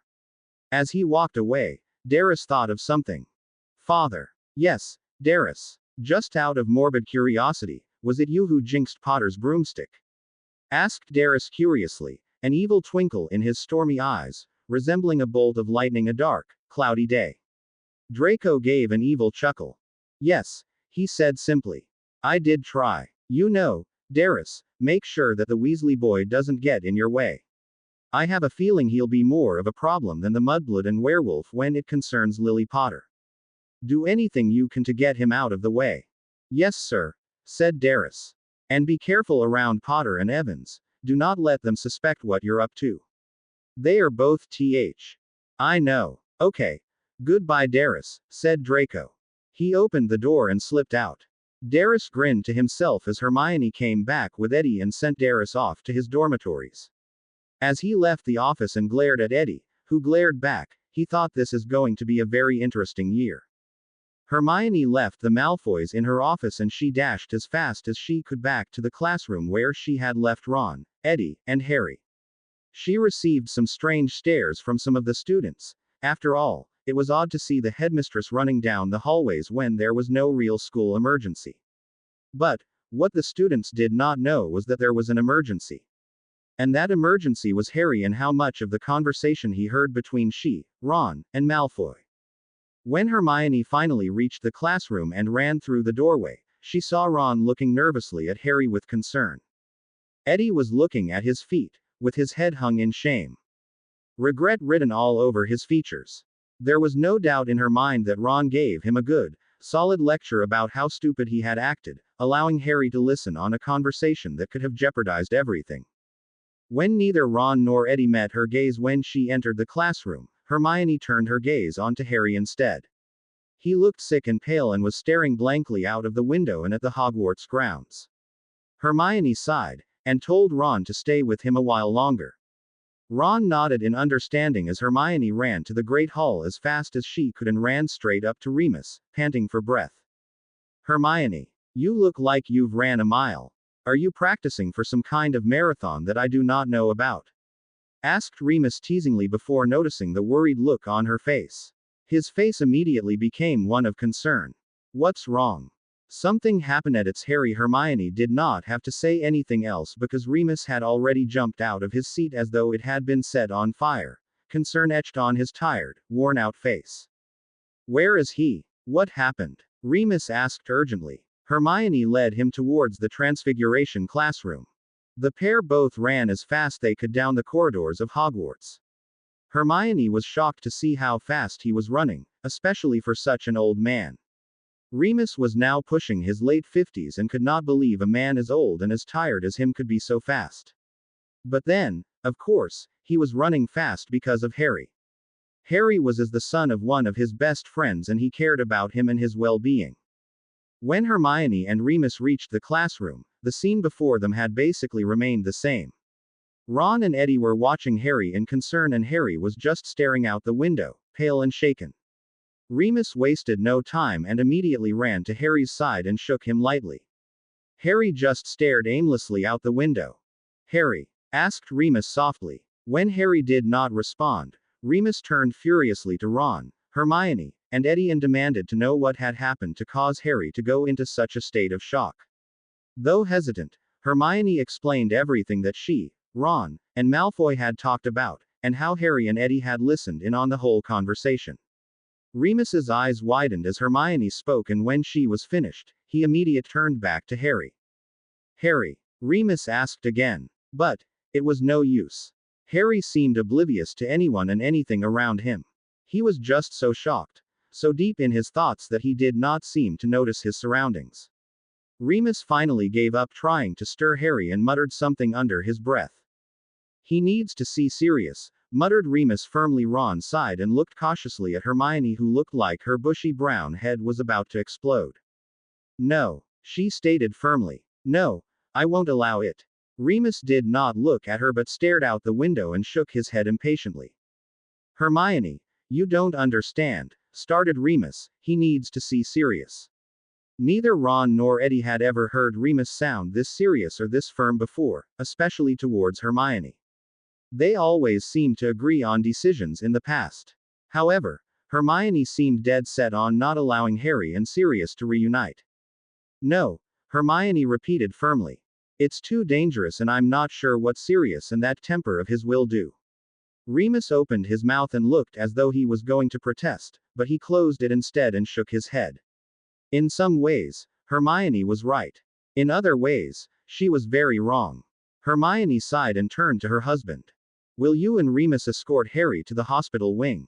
Asked Hermione sadly. They both nodded. And, when you've done that, will you stay with him, Remus? And Ron, will you please come to my office? Once again, the two of them nodded again. Ron strided over, grabbed Harry's shoulders and guided him out of the classroom and down the corridor to the hospital wing with Remus following them.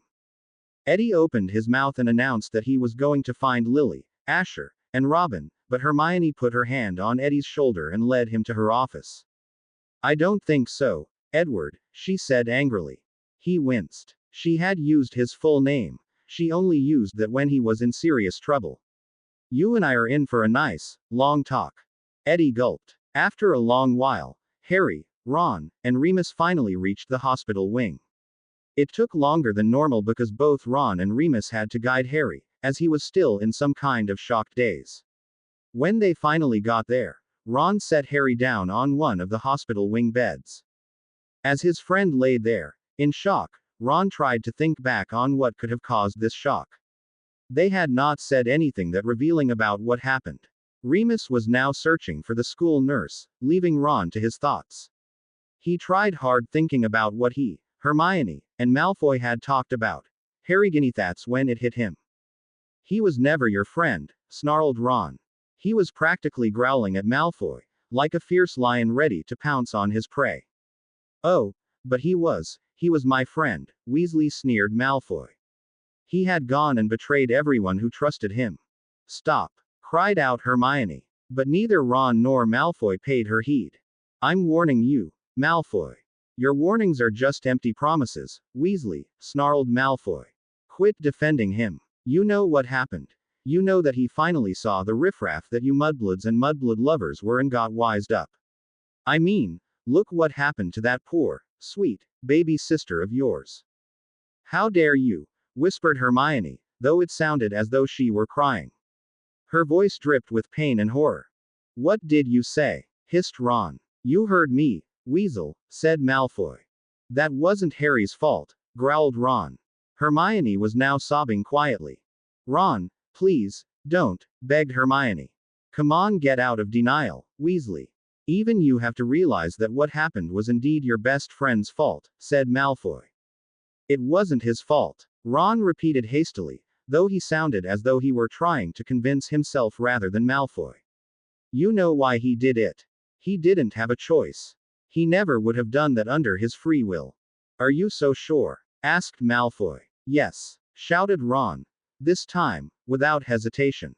Malfoy simply sighed and Hermione's sobs had now stopped.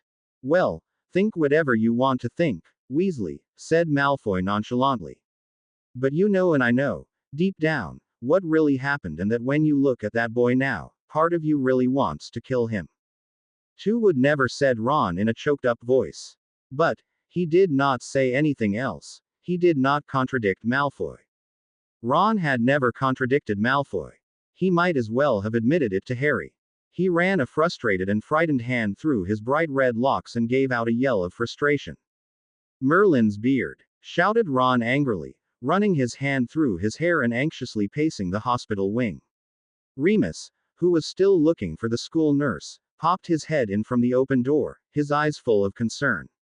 "What's the matter? I think I know why Harry is like this," he muttered, turning away his head in shame, no longer able to look at the boy who was now lying in a bed of the hospital wing, clearly in shock at the aspect that had done something so horrible, that his best friend had once thought seriously about killing him. Ron explained all of this to Remus, who gone paler with every word that Ron spoke. When Ron had finished talking, he swore under his breath. "I have got to talk to Hermione," stated Ron. "She is going to bloody kill me, but maybe she'll know what to do now that we know what caused Harry's shock." "Stay with him, Remus." Of course. With one final look at his friend, Ron ran as fast as he could towards his wife's office. As he ran, and received anxious and curious looks from onlookers and students, he thought about the horrified look on Harry's face and how he had been the cause of that. If only he had contradicted Malfoy, then Harry would not be in this state. Before he knew it, he was at the gargoyle, disrupting his thoughts. He gave the password and dashed in through the office door where he saw Hermione giving Eddie a stern look. As soon as Ron walked in, she exploded. "Edward Ronald Weasley!" bellowed Hermione. Eddie flinched in fear. Even Ron was fearful of Hermione's anger. He had only witnessed her lose her temper a few times in her lifetime, but he had never seen her like this. For a moment, he was strongly reminded of his mother and he grimaced.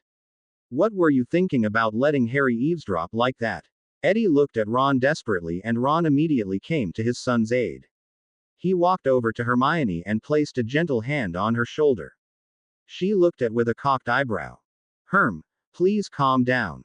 Calm down," Hermione shrieked, brushing his hand off of her shoulder. Eddie continued to look at the scene nervously. "My best friend was on the verge of finding out a horrible truth and is in a state of shock, and you want me to calm down?" "Yes," Ron shouted back at her. "Calm down." Hermione was taken aback by Ron's action, yelling at her. He had not yelled at her like that since their 4th year after the Yule Ball, but it got her attention and it got her to stop yelling.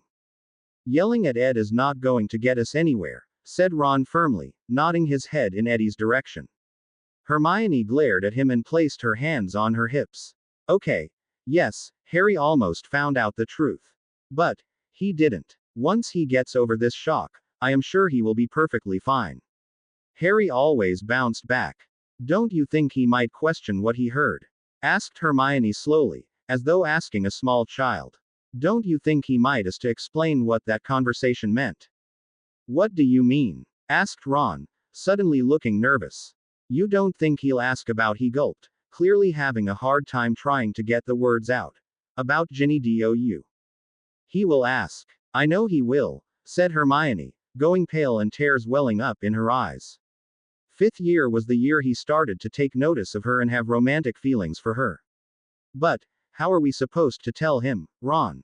We can't, whispered Ron simply. Ron, if he finds out, he'll tear him to pieces. Hermione nearly cried. Eddie did and said nothing except look at his feet. Ron looked from his son to his wife and sighed. He too said nothing. Instead, he reached out and pulled Hermione into a tight, comforting embrace. She immediately began to sob into his shoulder. Oh, Ron, the truth is going to kill him. I know, Herm, Ron whispered into Hermione's ear. We can't tell him what happened to Ginny. You're right. It'll kill him. Hermione nodded as Ron leaned down and kissed her cheek while still hugging her tightly. Suddenly, they both looked at each other for a moment and smiled. For a split second, Eddie thought that he might be out of trouble. He slowly and quietly tiptoed towards the office door as his parents were distracted by the loving gazes they were giving each other. Just as Eddie had placed his hand on the doorknob. Edward Weasley, what were you thinking? Snapped Ron. Eddie groaned and turned back around to look at his parents. He looked ashamed with himself, but all he could do was shrug. What if we started to talk about what happened? Harry would be sicker than he already is. If you want to go spying, I suggest you go with Lily, Asher, or Robin, but not Harry. We need to be careful of what we say around him. Do you understand? Yes, sir, mumbled Eddie. Sir? Ron asked, half laughing. Eddie, I'm your father, not the Minister of Magic. Okay, Dad, said Eddie, rolling his eyes, though he smiled. Hermione sighed.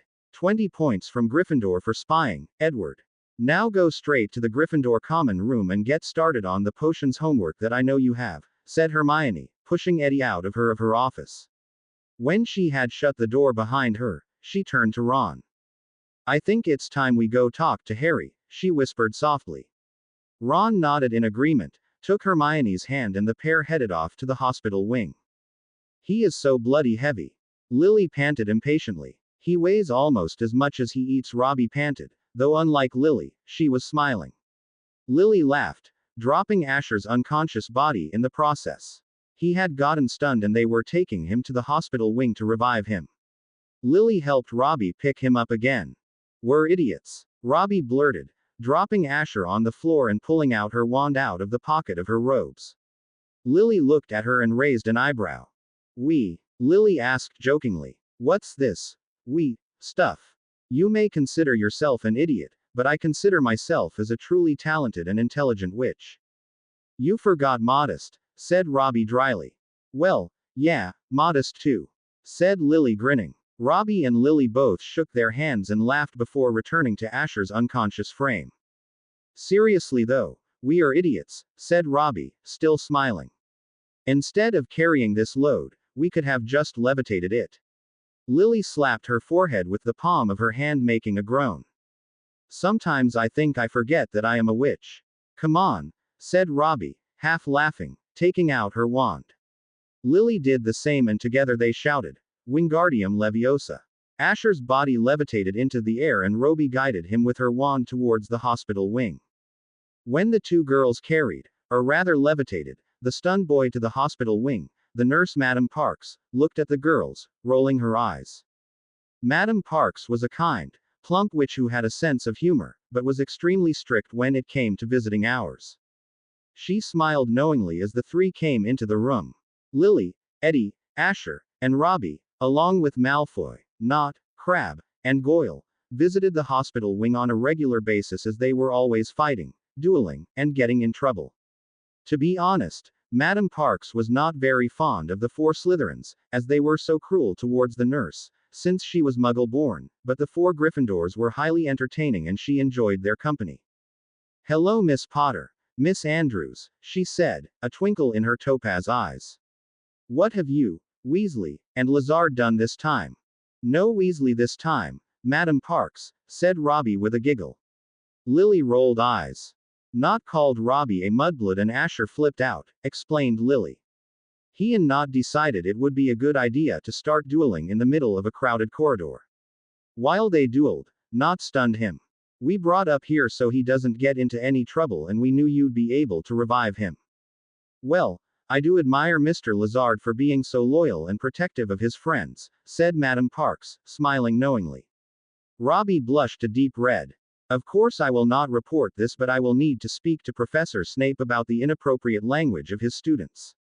Lily just laughed, and then continued to grin. As she and Robin helped place Asher's body onto one of the beds of the hospital wing, she looked around to see who was injured this week.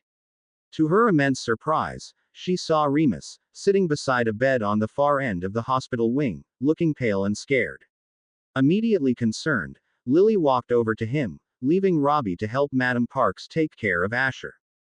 As she walked over, she noticed a tuft of jet black hair lying against the contrasting white of the pillow, and her heart completely missed a beat, and she walked faster towards Remus and the bed that she knew held Harry. She looked at the bed and saw Harry laying in it, a look of complete shock and horror on his face. Lily stood beside Remus and immediately looked down, her emerald green eyes becoming a jade-colored hue to concern and anger. Moony, what happened? Lily demanded urgently, not taking her eyes off of Harry. Remus sighed and figured that it was best to tell Lily the truth, as she would probably find out anyway from either Eddie or Harry.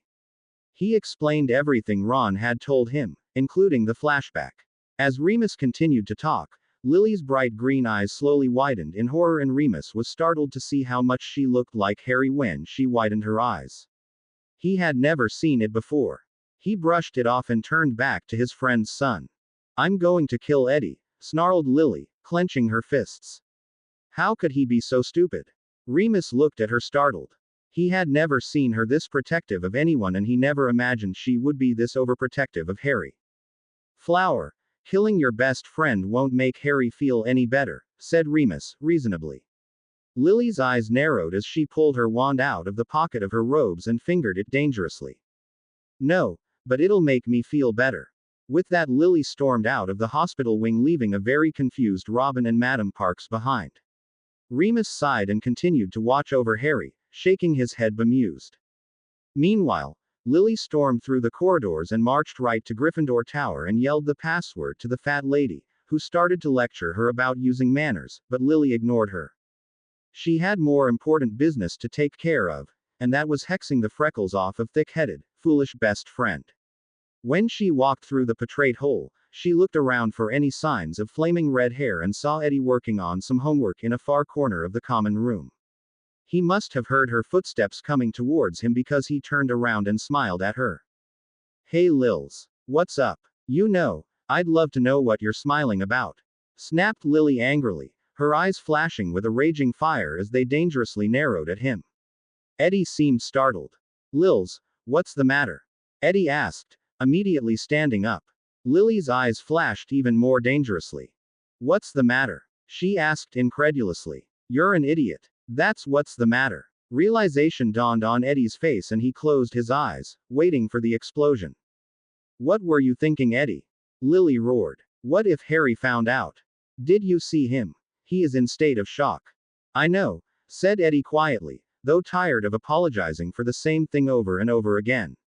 But, right now, he thought it was best just to humor Lily. I was stupid, I know. But, I was curious to see why Draco Malfoy was here.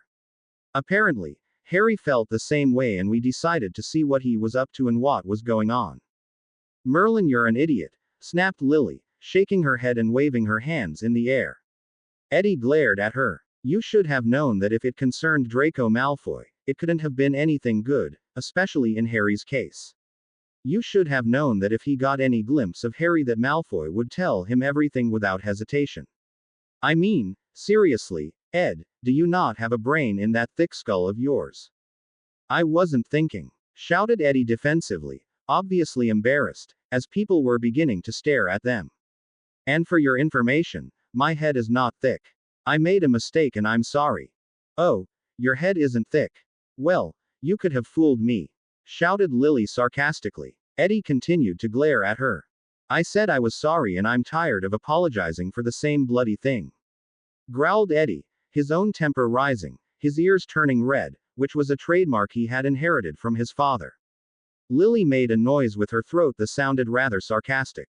Oh please, Lily, get off of your high horse. I made a mistake. Don't tell me that the Miss Perfect Lily Potter never made a mistake. Eddie said this statement very bitterly and dryly. I never said or implied that I never make mistakes, said Lily coolly. But I would have known not to do anything so stupid. You really messed up here, Eddie. We don't know if Harry is going to be okay. Since when do you care so much about him? Eddie snapped. Lily stared, opened her mouth, and then closed it again. She seemed to be having an internal struggle with herself. Shove it, Ed, she finally snapped. With that, she strode forward and kneed Eddie in the gut. Eddie stumbled backwards, clutching on to his stomach. What was that for? Eddie roared angrily. That was for being a stupid git. Lily shouted back as she ran across the common room and through the portrait hole, no doubt returning to the hospital wing to check on Harry. Eddie continued rubbing his stomach and muttered some well-chosen profanities about Lily under his breath, before returning back to his transfiguration homework. Lily, on the other hand, was not worried about homework. She was running towards the hospital wing as fast as she could, and when she got there and tried opening the door, she realized it was locked. Lily let out a frustrated yell that echoed throughout the corridors and startled several passing second years. She took a step back and using all of her strength in her petite frame, she kicked the door as hard as she could and it flew open. She charged into the room, looking at a very startled Ron, Hermione, and Remus. Lily Julia Potter, Hermione said, clearly appalled and not believing what Lily had just done. What in Merlin's name do you think you are doing? Before any one of them could respond towards Lily's actions, a small quiet voice echoed the room. Lily. The voice called quietly, almost pleadingly, and everyone realized that it was Harry. Lily glared at Hermione and walked forward and kneeled down beside Harry's bed as she grasped his hand tightly. It is okay, Harry, she whispered smiling, clutching on to his hand tightly. He looked back at her and gave her a weak smile back. I'm here now. Everything is going to be okay. For several minutes, or it could have been hours, Lily just sat there, kneeling beside Harry's bed and stroking his hand comfortingly. The two did not say a word but just absorbed each other's comfort in one another. The only thing that Hermione, Ron, and Remus could do was watch the scene before them curiously. While it did not surprise them that Harry wanted to do everything to take care of Lily, it absolutely astounded them that Lily was so keen on taking care of Harry. They never expected that from her, but that did not stop them from being proud of her. Finally, what seemed like forever, Harry began to sit up. Lily watched with her bright eyes widened and anxious. Harry smiled at his future daughter before looking around the room. His own bright eyes settled on the red-haired man standing at the end of his bed. They both looked at each other and knew what was coming, what was going to be asked and discussed. Lily bit her lip and watched the scene nervously. Ron, Harry called out, sitting up and leaning against the pillows that had been there to support him. Yes, Harry. Is it true? Ron did not need to clarify what Harry was talking about. He already knew. He was referring to what Malfoy had said about Ron secretly wanting to kill Harry all along. The worst part was that Ron had not contradicted Malfoy, and that is what tore at Harry's heartstrings, that is what made him go into shock. Ron sighed and looked down at the floor before looking up and looking his best friend straight in the eye. The look on Harry's face made Ron's eyes want to well up in tears and the lump in his throat to grow. No, answered Ron truthfully, walking over to sit on the edge of Harry's bed, still looking at him square in the eye. Not in the slightest bit, Harry. I could never and would never harm you. You're my best friend. The other brother that I never had and would have preferred. We all know Draco Malfoy is a brainless git, and you should know by now to never listen to a word he says, especially when it concerns you. He was always jealous of you and the friendships you had with Hermione and I. Don't let him get you, okay? It took a few moments, but Harry eventually smiled and nodded, feeling very relieved, like a great weight was lifted off of his chest. He did not fail to notice that Lily was beaming at the pair of them. But, something was still boggling his mind and he addressed the people standing around his bedside. But, what was Malfoy talking about? Asked Harry curiously. He mentioned Ginny and Harry felt the heat rise in his cheeks and he blushed severely. Unlike Harry, everyone went pale, but Ron went the palest. One could not even notice his freckles. No one spoke for several moments, unsure on how to answer Harry's question. Harry, it was Lily who finally spoke up. The other three looked at her curiously. I know you want to know what has happened the past 21 years, and you know that we would tell you unless we had a good reason not to. Well, we have a good reason and can't tell you what happened. Ron, Hermione, and Remus looked at her and smiled proudly. Harry, however, sighed and looked down at his hands disappointed. Harry, please. Put everything in the back of your mind for now. You aren't ready to know the full truth. Plus, we don't want to jeopardize the future, particularly Eddie and Lily's lives. You understand that, don't you? Explained Hermione, placing her hand gently and comfortingly on his shoulder. Of course, said Harry quietly, looking at his hands. He never wanted to do anything that would jeopardize Lily's life. I guess I wanted to get some answers about my future. I'm sorry about everything, especially the spying. It's like Dumbledore used to say, curiosity is not a sin, said Remus, smiling down at Harry. Though I can't say any of could blame you.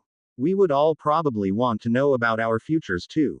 Definitely, said Lily, still holding Harry's hand. Ron put his arm around Hermione and nodded in agreement, smiling.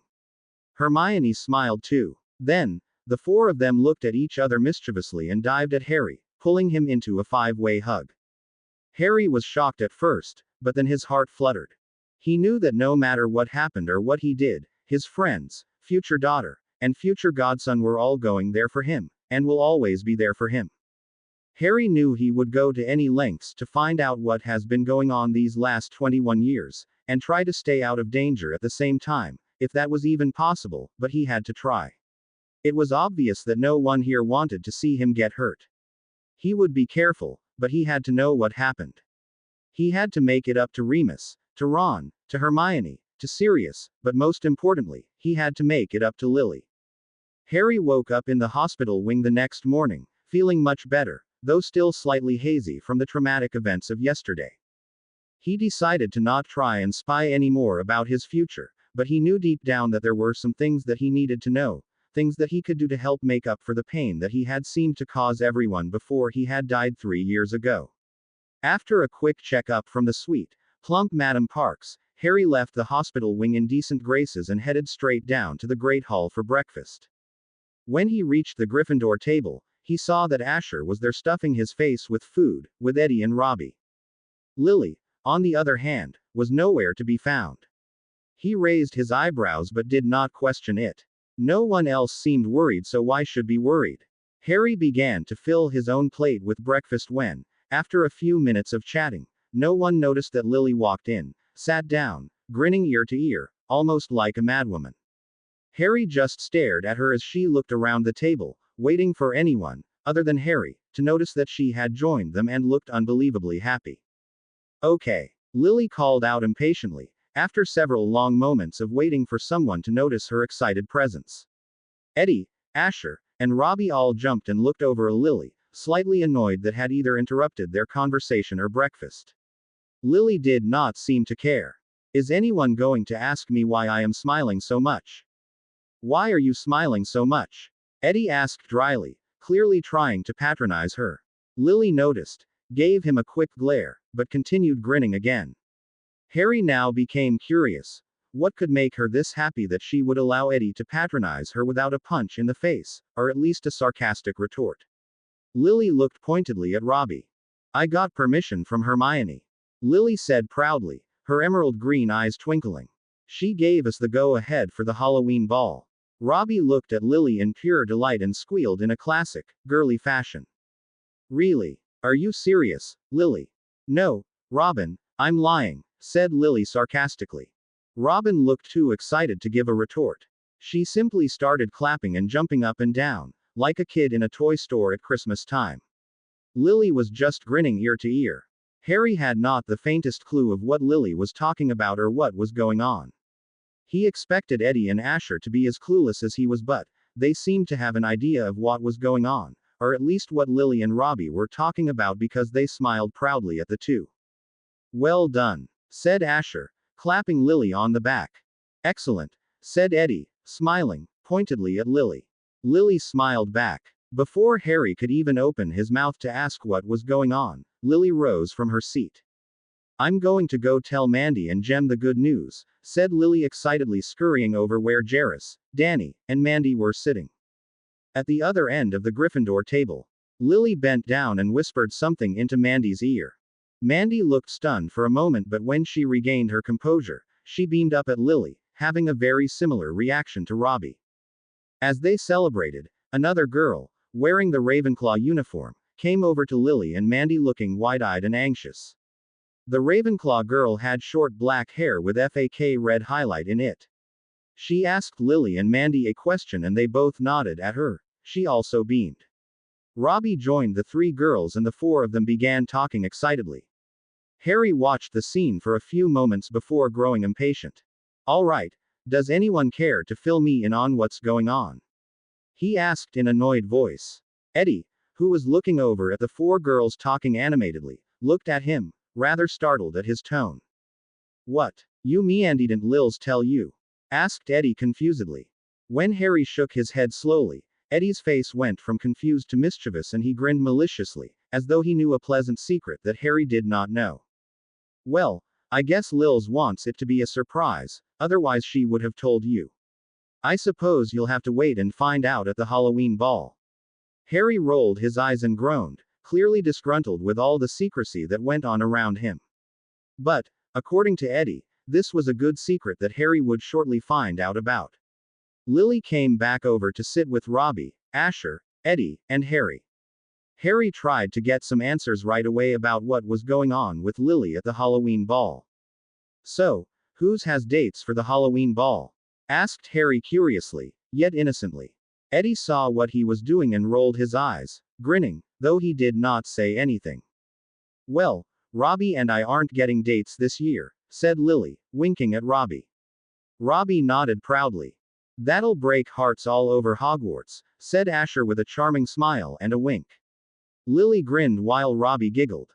Harry rolled his eyes. "Why aren't you two getting dates?" Harry asked Lily and Robbie, still sounding curious and innocent. But, at the same time, he felt rather relieved Lily would not be bringing a date, especially in front of him. It would have been uncomfortable and awkward for the both of them. "Oh, you'll find out," said Lily proudly, winking at Harry. A mischievous grin was playing at her lips. Harry sighed and ran a hand through his messy jet black hair. He knew that it would be no use trying to get the information out of any of them. Lily wanted it to be a surprise, so it would be a surprise. Harry shrugged and went back to the conversation at hand. "What about you, Ed? Are you taking anyone?" asked Harry. "No, I think I'm going stag this year," he said, looking slightly crestfallen.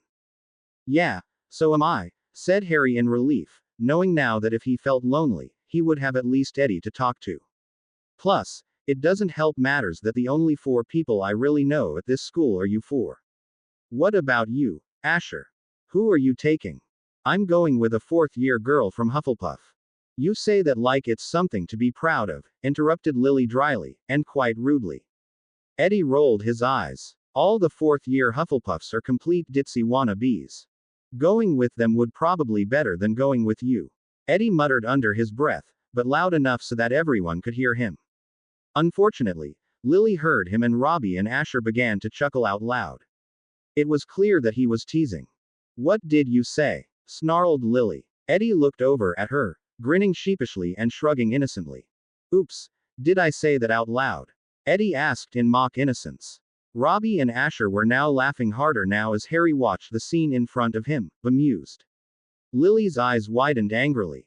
"Oh, you are going to get it, Eddie Weasley," snapped Lily playfully, making everyone around her at the Gryffindor table jump slightly. Lily pulled out her wand. Eddie looked at it wide-eyed before immediately jumping up out of his seat and running out of the Great Hall, followed closely by an angry Lily, with her wand at arm ready to hex her best friend. Ah, how cute, cooed Robbie through her giggles. Look, they're flirting. Harry felt like someone punched him in the gut. It was the night of the Halloween ball and all of the girls in the castle were beside themselves with excitement. Asher was going with a fourth-year Hufflepuff named Jocelyn Macrosen, a pretty girl with brown hair and brown eyes, and was well known for being a bit of an airhead, just as Lily had predicted. Unlike Asher, Harry and Eddie had planned on going stag. And as for Lily and Robbie, as both of them claimed, they could not get dates for this year's Halloween ball. Throughout the week, Harry wondered why and pondered on what Lily had in store for him during the ball. The more he pondered, the more curious he got and the more he tried to get the information out of one of the four Gryffindors. But all of them had promised Lily to make it a surprise and eventually, Harry began to give up and just be surprised. After all, he was going to find out sooner or later. Eddie had lent Harry a set of one of his old dress robes, which no longer fit him. They were navy blue and they fit Harry well enough. Harry did not mind. He thought they looked all right and it was better than going Starkers. Eddie, who was much like his father, did not care to get too dressed up for the occasion, just threw on some dark blood red dress robes, announcing that because he did not have a date, he did not understand why he should bother to look so nice. Asher, on the other hand, was clearly trying to impress this ditzy Hufflepuff girl and took some actual care into his appearance for the night. He wore dark gray robes which matched his stormy eyes. He had even combed his dirty owned hair with gel in it. It is so different for when boys get ready for a ball in comparison to girls. No, said Lily firmly, crossing her arms over her chest and shaking her head. She resembled a 2-year-old throwing a temper tantrum. Oh, come on, Lily. No, please, no. And why the bloody hell not? Because there is no need for it. Lily, I refuse to wear makeup and I refuse for you to put any strange substances in my hair. Yelled Lily, stomping her foot on the ground. Robbie and Mandy looked at each other and laughed. You know, I don't think they heard you in the Slytherin common room, Lils, said Mandy, smiling. Lily narrowed her eyes at her and clenched her fists. Well, if you're going to be hanging out with Mandy, Jem, and myself tonight, started Robbie, a magical, mischievous glint glowing in her chocolate brown eyes, you are going to have to look nice or at least presentable. No. Robbie and Mandy sighed before looking at each other and shaking their heads. You leave us no choice, Lily, said Mandy, pulling out her wand and pointing it at Lily. Before Lily could say or respond, Petrificus totalis. Lily froze like a stiff, wooden board and fell to the floor. Her eyes were flashing dangerously. Robbie was stunned, but looked rather amused as she looked at Mandy, who was pocketing her wand and reaching over to kneel beside Lily. Out of all people to stand up to the temperamental Lily Potter, I never thought that little, shy, Mandy Mykrell would be the one to do it. Said Robbie, half laughing and raising an impressed eyebrow. Mandy shrugged and beamed proudly. Where are Lily and Robbie? Harry asked curiously as he, Eddie, and Asher walked through the corridors and towards the Great Hall. The two boys simply grinned and shared a knowing smile. Don't worry, stated Asher simply. They'll meet us there. When they reached the Great Hall, Asher bade them goodbye and went to meet his date in the entrance hall as Harry and Eddie leaned against the wall where the Gryffindor table would usually be stationed. However, the tables had been magically propped up against the wall to make space for a dance floor. Harry admired the decorations that were always similar to the way it was decorated during his days at Hogwarts. The only difference was that there was a stage setup where the staff table usually was. Harry noticed that there was a drum set in the back, a keyboard, and 2 guitars leaned up against the wall. Harry tilted his head to the side curiously. I wonder who's performing, said Harry curiously. This only caused Eddie to grin. A band called the Wicked Witches, said Eddie trying to sound casual. But, there was an air of excitement in his voice and his grin was very mischievous. Harry did not seem to notice Eddie's look and simply raised an eyebrow at the band's name. Wow, original band name, said Harry sarcastically. To his immense surprise, Eddie laughed heartily out loud and his grin somehow widened. You know, Lily thought the same exact thing. She hates the name. Though Robbie highly disagreed and Lily was outvoted, explained Eddie. Harry simply had no idea about what Eddie was talking about and decided that since he would not get any answers out of him anyway, he simply sighed. Sure, mumbled Harry, looking back up at the stage. Are they any good? They're good, but they're not famous, said Eddie innocently. But, I definitely think you'll like them. Harry simply shrugged. He was never very into music, probably because the Dursleys had always forbade him to listen to it, and in the wizarding world, Harry had more important things on his mind other than his favorite musician or band. By this time, the whole school seemed to be standing around waiting for the ball to begin. The only students that seemed to be missing were the fifth-year Gryffindor girls, Lily, Robbie, and that shy girl, Mandy. There was no sign of any of them. Before Harry could ponder any more and question Eddie on where they could possibly be, Hermione came onto the stage and smiled, waving her wand. Sonorous, she cried out, and her voice was now magnified as though she were speaking into a microphone. Welcome to our 9th annual Halloween ball. Some of the students shouted and cheered. Harry could have sworn that he heard one or two students boo. Hermione ignored them. For the year's Halloween ball, I present to you our entertainment for tonight.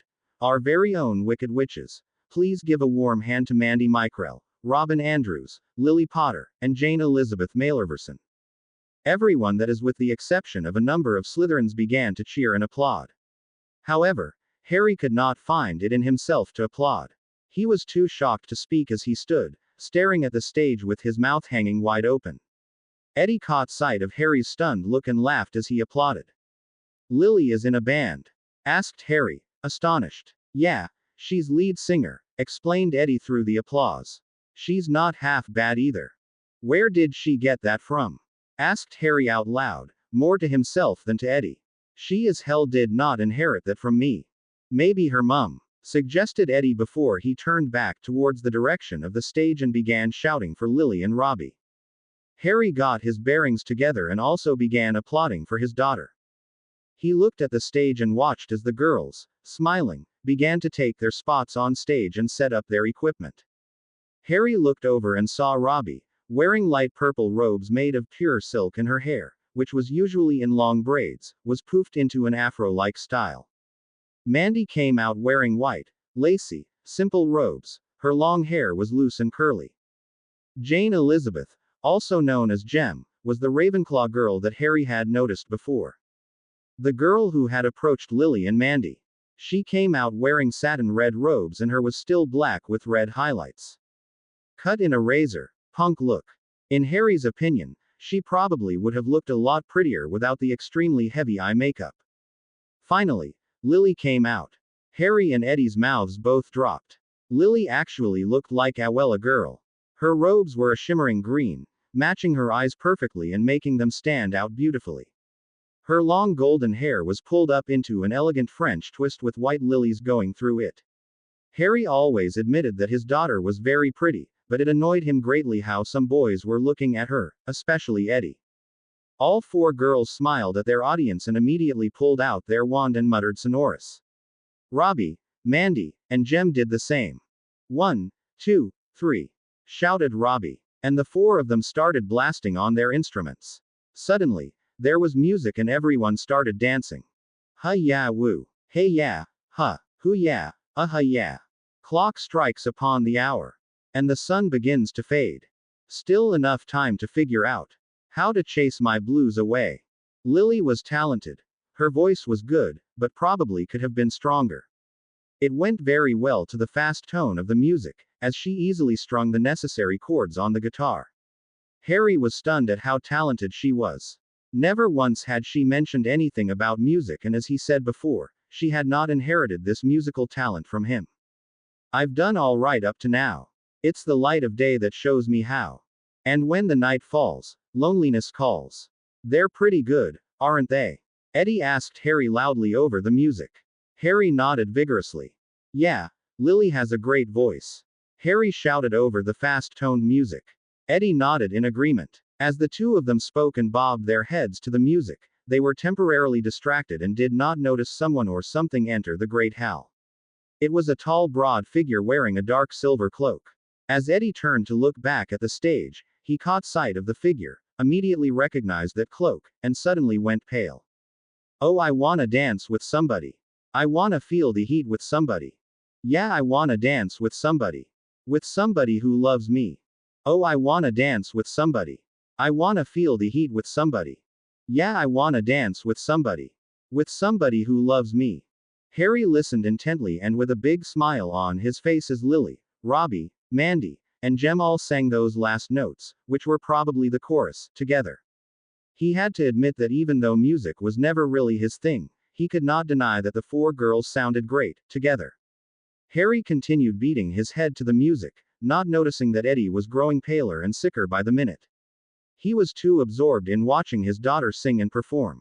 Eddie, hearing Lily's voice sing again, took his eyes off of the cloaked figure and looked at Lily playing her guitar. Just looking at Lily, watching her sing and smile made him suddenly forget all about the cloaked figure. When he looked at Lily, all was right with the world. Eddie just smiled up at her. I've been in love and lost my senses. Spinning through the town. Sooner or later the fever ends. And I wind up feeling down. I need a man who'll take a chance. On a love that burns hot enough to last. So when the night falls, my lonely heart calls. Out of nowhere, a pretty fifth-year Hufflepuff girl with raven hair and ice blue eyes came up to Harry and asked him if he would like to dance with her. Harry immediately felt the heat rise to his cheeks, ears and necks. He knew he was blushing. However, he chanced a glance at Eddie, who winked and he nodded encouragingly. Harry accepted, much to the girl's delight, and she introduced herself as Madison Crosstones. I'm Harry Evans, said Harry, smiling. The girl smiled and the two of them made their way towards the dance floor and began dancing. Oh, I wanna dance with somebody. I wanna feel the heat with somebody. Yeah, I wanna dance with somebody. With somebody who loves me. Oh, I wanna dance with somebody. I wanna feel the heat with somebody. Yeah, I wanna dance with somebody. With somebody who loves me. Lily saw Harry dancing with Madison Crosstones from the stage and could not help but raise an eyebrow at the pair of them from up on the stage. Neither of them noticed. It was not like she was jealous or concerned about Harry or what would happen. To Lily, it was just weird looking at one of your peers dancing with your future father and having a good time. While it was still abnormal to her, Lily smiled slightly, overlooked it and continued singing her heart out. While she sang, she also silently began thinking about the different ways she was going to hex Robbie and Mandy for making her wear makeup. Somebody who loves me, yeah. Somebody who, to hold me in his arms, oh. I need a man who'll take a chance. On a love that burns hot enough to last.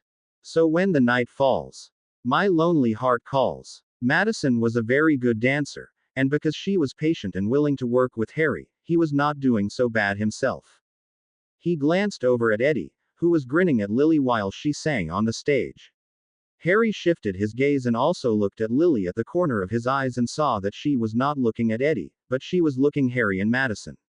She had a slight smile on her face and when she noticed Harry look at her, Lily winked at him. This caused Harry relax and he decided to try and have a good time. He would try and have a better time than he did at the Yule Ball last year anyway. Don't ya wanna dance with me, baby?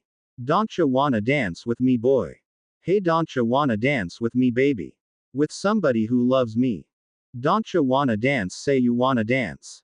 Don't ya wanna dance. Don't ya wanna dance, say you wanna dance. Don't ya wanna dance. Don't ya wanna dance, say you wanna dance, with somebody who loves me. Dance. Hoo hey baby. When the song ended, everyone applauded loudly. Some people were even wooting and doing catcalls. Lily and Jem, the other guitarist, each took a bow. With all of the commotion, no one noticed the silver-cloaked figure lean into and disappear into a dark, shadowy corner, his eyes fixated on Lily. After a moment's pause, Lily whispered something to Robbie, Mandy, and Jem. They all nodded and more music started up, except this time it was much slower than the last song. Harry noticed that Madison was looking at him nervously. She blushed and asked if Harry wanted to continue dancing. Harry blushed as well and accepted. Madison beamed and put her arms around Harry's neck to continue dancing. Harry and Madison danced as Lily took a deep breath to start her song. It's hard for me to say the things I want to say sometimes. Eddie leaned against the wall and continued looking at the stage. For some reason, he could not manage to tear his eyes off of Lily's face. He was looking at Lily in a way he had never looked at her before. Sure, they had been best friends since practically birth and they always looked at each other in that special way. But, this time it was different. His stare was almost tender loving ly staring at her. Eddie could not help but notice how pretty she was.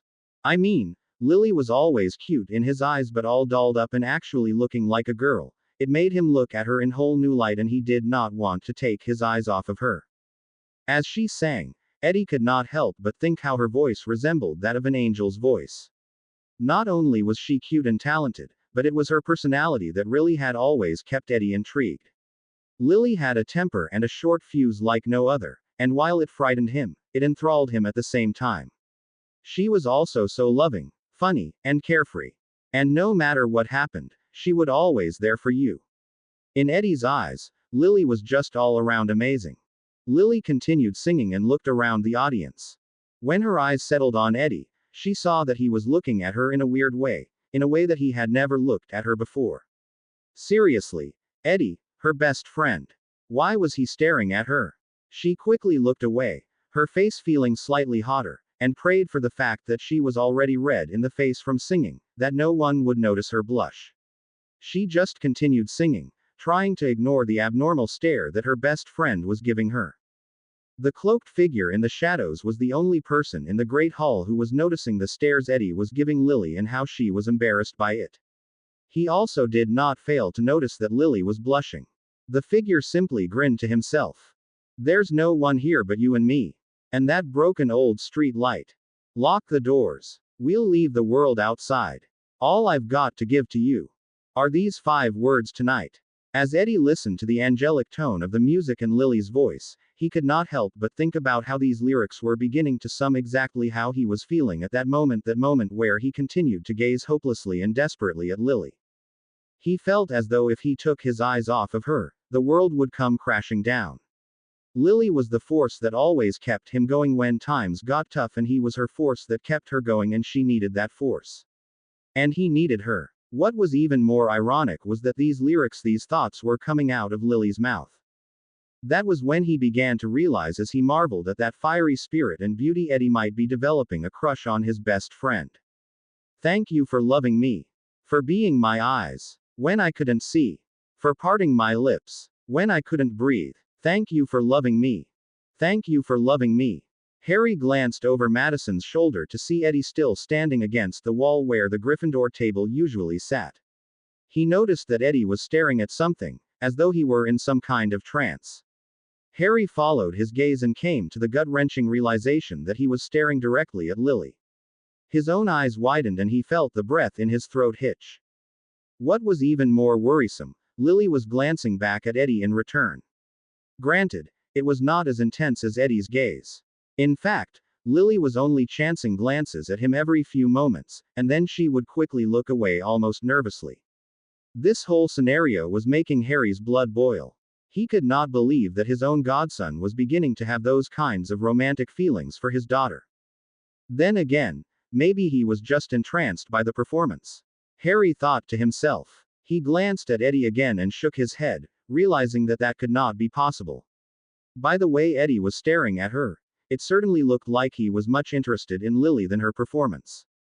Harry felt himself go red in the face and his stomach began to squirm uncomfortably, as though someone had kicked him hard in the stomach. I never knew I had a dream. Until that dream was you. When I look into your eyes, the sky's a different blue. Cross my heart. I wear no disguise. If I tried, you'd make believe that you believed my lies. Lily could feel Eddie's eyes burning into her and she was beginning to feel slightly annoyed. Why doesn't he just take a damn picture? She thought silently in her head. Finally, completely fed up with her best friend's annoying, and slightly rude and uncomfortable gaze, Lily decided to try and humor Eddie by glancing obviously back at him. Maybe that would teach him how rude staring can be. So, with those thoughts in mind, Lily looked over at Eddie and smiled brightly at him, silently hoping maybe that would satisfy him. Unfortunately, that smile only made things worse for Lily and, later on, for Harry. Her smile made Eddie's heart want to fly, and he took not only as a sign, but almost as an invitation. His stomach tying into knots and his heart pounding hard against his chest, Eddie grinned back at her. He could not help but wonder that if she had not been performing, he would be able to ask Lily for a dance. Then he would be able to hold her. Just the thought of it sent a pleasant shiver down his spine.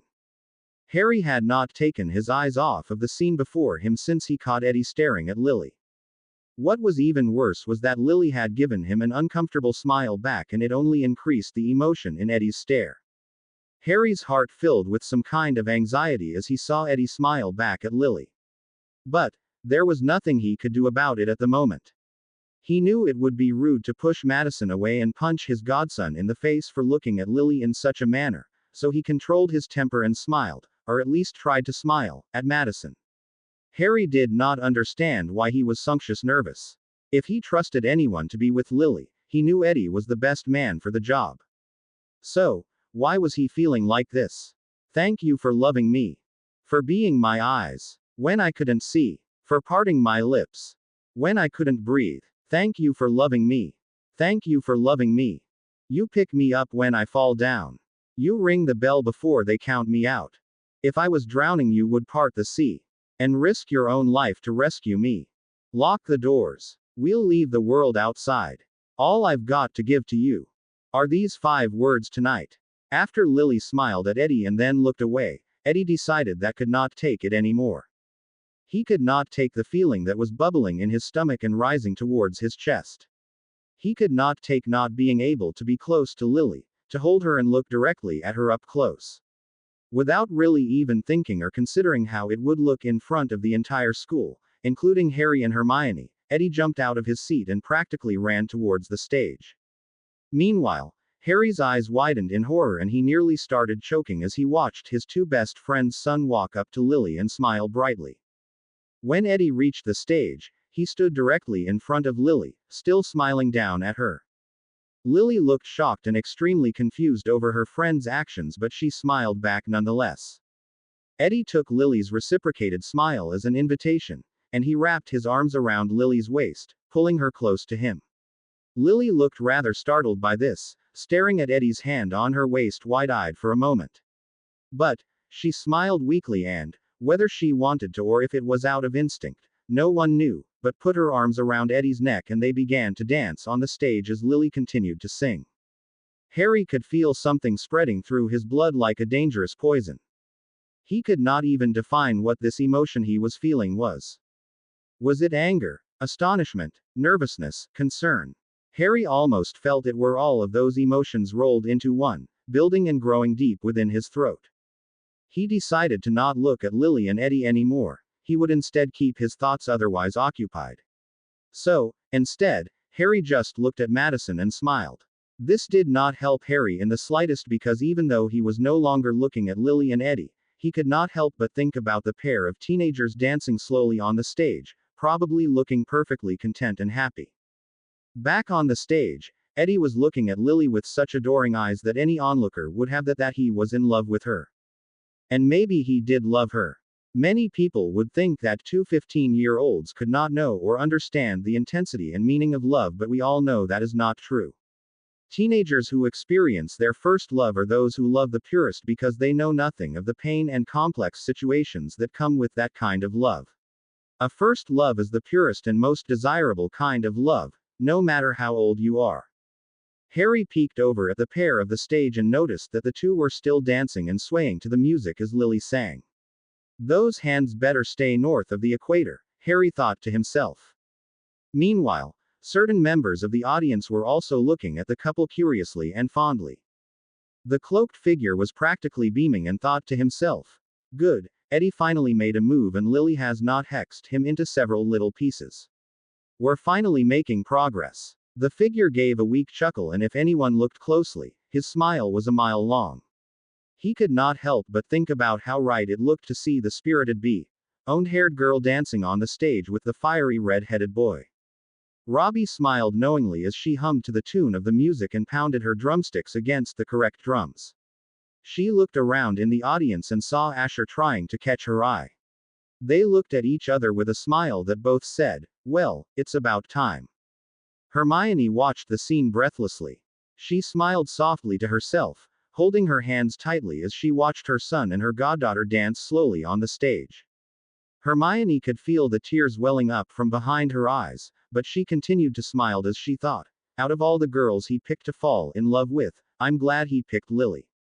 Then, with a glance at the furious look on Harry's face, she could not help but chuckle and hope that Harry does not kill him before he turns 16. Thank you for loving me. For being my eyes when I couldn't see. For parting my lips when I couldn't breathe. Thank you for loving me. Thank you for loving me. When I couldn't fly. Oh, you gave me wings. You parted my lips when I couldn't breathe. Thank you for loving me. Thank you for loving me. Thank you for loving me. For loving me. The song ended and Lily immediately let go of Eddie and stepped away, not able to meet his eye. Eddie was stunned at Lily's sudden cold attitude towards him and looked rather hurt by her actions. She did not even acknowledge his presence as she went over to Robbie, Mandy, and Jem to discuss which song they should perform next. Eddie stood there blankly for a moment before putting his hands in his pockets, sighing, and walking off the stage looking crestfallen. Harry noticed Eddie returning to his spot against the wall and had a sudden urge to go speak with him. He let go of Madison and explained that he needed a break from dancing. She nodded with a smile and Harry dashed towards Eddie with his eyes narrowed dangerously. Ed, Harry called out coldly as he stood directly in front of him. Eddie jumped out of the daze he was in, the daze that consisted of him looking at Lily as she prepared for their next song, and looked up at Harry. When he looked into Harry's narrowed, emerald depths, nervousness became etched onto Eddie's face and he suddenly became very interested in his feet, unable to meet Harry's eye. "What's up, Harry?" Eddie asked lamely. Harry, at first, did not respond. He just raised an eyebrow and slowly folded his arms across his chest. "Do you mind telling me what the bloody hell that was all about?" asked Harry, almost angrily. Eddie blushed and was now fiddling with his hands. He wasn't dancing with anyone and I was bored," explained Eddie untruthfully. Harry's eyebrows were now so high that they disappeared underneath his bangs.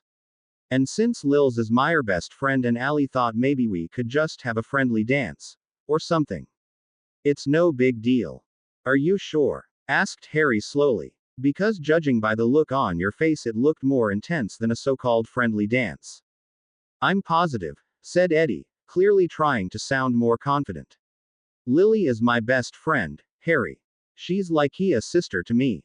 Even though the words came out of his own mouth, Eddie knew how unconvinced he sounded and he would not even believe himself, much less have Harry believe him. Harry must have noticed Eddie's discomfort on the topic and simply sighed and ran a hand through his hair. "All right," said Harry, still looking a little skeptical. But he did not push the matter further. Instead, he looked up at the stage again and saw that the girls were huddled. Lily quickly turned around and faced the audience and Jem stepped in front of her. "This next song was written by Lily Potter, melody and lyrics and all," said Jem. "It is dedicated to someone in the audience, and no Eddie, it's not you." Eddie went color and glared at Jem, who grinned and winked innocently in his direction. Lily rolled her eyes and stepped forward while grabbing her guitar. Robbie, Mandy, and Jem immediately began to play their instruments and hummed to the tune as Lily sang softly. It was another slow song and the students on the dance floor began swaying again. "I was waiting for so long. For a miracle to come. Everyone told me to be strong. Hold on. And don't shed a tear. So through the darkness and good times.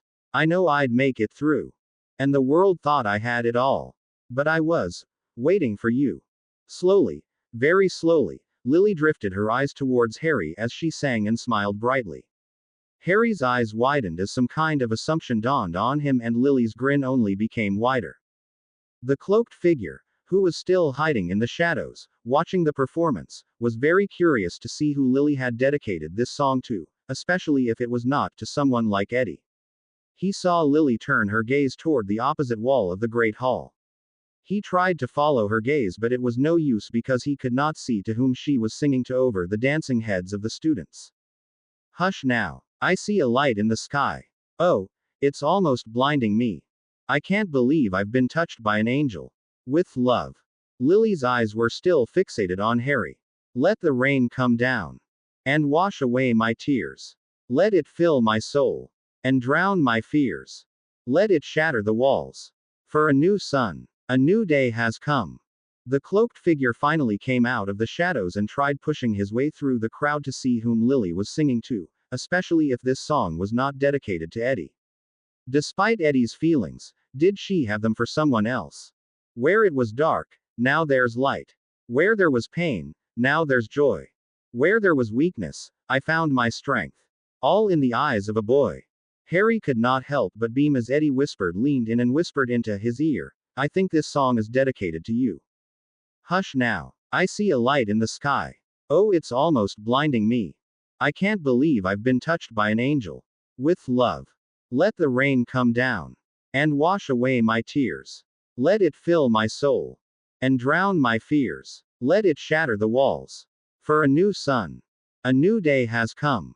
The cloaked figure, who did not want to draw so much attention to himself, could not seem pushed through the students, and was starting to become rather frustrated. He was determined to see whom Lily had dedicated such a beautiful and touching song to. There was an instrumental break and Harry beamed, excitement now boiling in his bloodstream as the music grew louder and Lily looked at him straight in the eyes. Emeralds met emeralds and she started singing much louder and much higher. Let the rain come down. And wash away my tears. Let it fill my soul. And drown my fears. Let it shatter the walls. For a new sun. A new day has come. Oh, I see a light in your eyes. Lily pointed straight at Harry. All in the eyes of a boy. I can't believe I've been touched by an angel. With love. I can't believe I've been touched by an angel. With love. A new day has come. Hush now. A new day has come. The song ended and the audience applauded loudly. But, Lily was not concerned about the audience or even her band members behind her. Lily was smiling at Harry and she jumped off the stage, wanting to tell him that she had written that song after that moment they shared as father and daughter in the hospital wing, after Malfoy had almost threatened everything. Lily was now in the audience and was trying to run to Harry, but someone stopped her. They grabbed a hold of her arm and she almost screamed. A silver-cloaked figure grabbed her and hugged her tightly. Immediately she recognized this person's scent and she felt both sick and happy at the same time. She knew who was beneath the hood and she knew that it would be trouble, despite her happiness to see him. Lily pulled away from the hug and looked up to see that the cloaked figure's hood had fallen from his face, revealing the face of a man. The beneath the hood beamed down at her. Hello, Flower. Sirius. Lily's heart stopped in her chest as she looked into the face of a tall, broad-shouldered man with a thin, almost sickly-looking face. He never really fully recovered from all of those years in Azkaban. He was pushing well into his late 50s, but he looked much older with his white skin, shoulder-length grayish, blackish hair, and blue eyes that froze like ice in the middle of winter. He had the look of a once handsome young man who had gone through a rough and sickly time. As a result, his face had somewhat of a haunted look to it, but his wide, proud, and mischievous smile made up for it as he chuckled over Lily's shocked state of seeing him there. Yes, Flower, it's me, said Sirius, grinning down at the girl before him. Hermione sent me an owl and told me you ladies were performing tonight for the Halloween ball. I wasn't about to miss my Lily Flower's performance, now, was I? Lily nodded understanding, but not understanding what she was feeling at that moment. On one hand, she was extremely happy, almost thrilled at the fact that Sirius went out of his way to come to Hogwarts to see her perform. On the other hand, she was terrified of what would happen if Sirius realized that Harry was here. Sirius still knew nothing of Harry's visit and if he found out. Lily could not bear to think of what would happen if Sirius did find out. While she should have been ecstatic to see Sirius so unexpectedly like this, her only concern right now was to warn Hermione and Remus and get Harry the hell out of the Great Hall and out of Sirius' sight.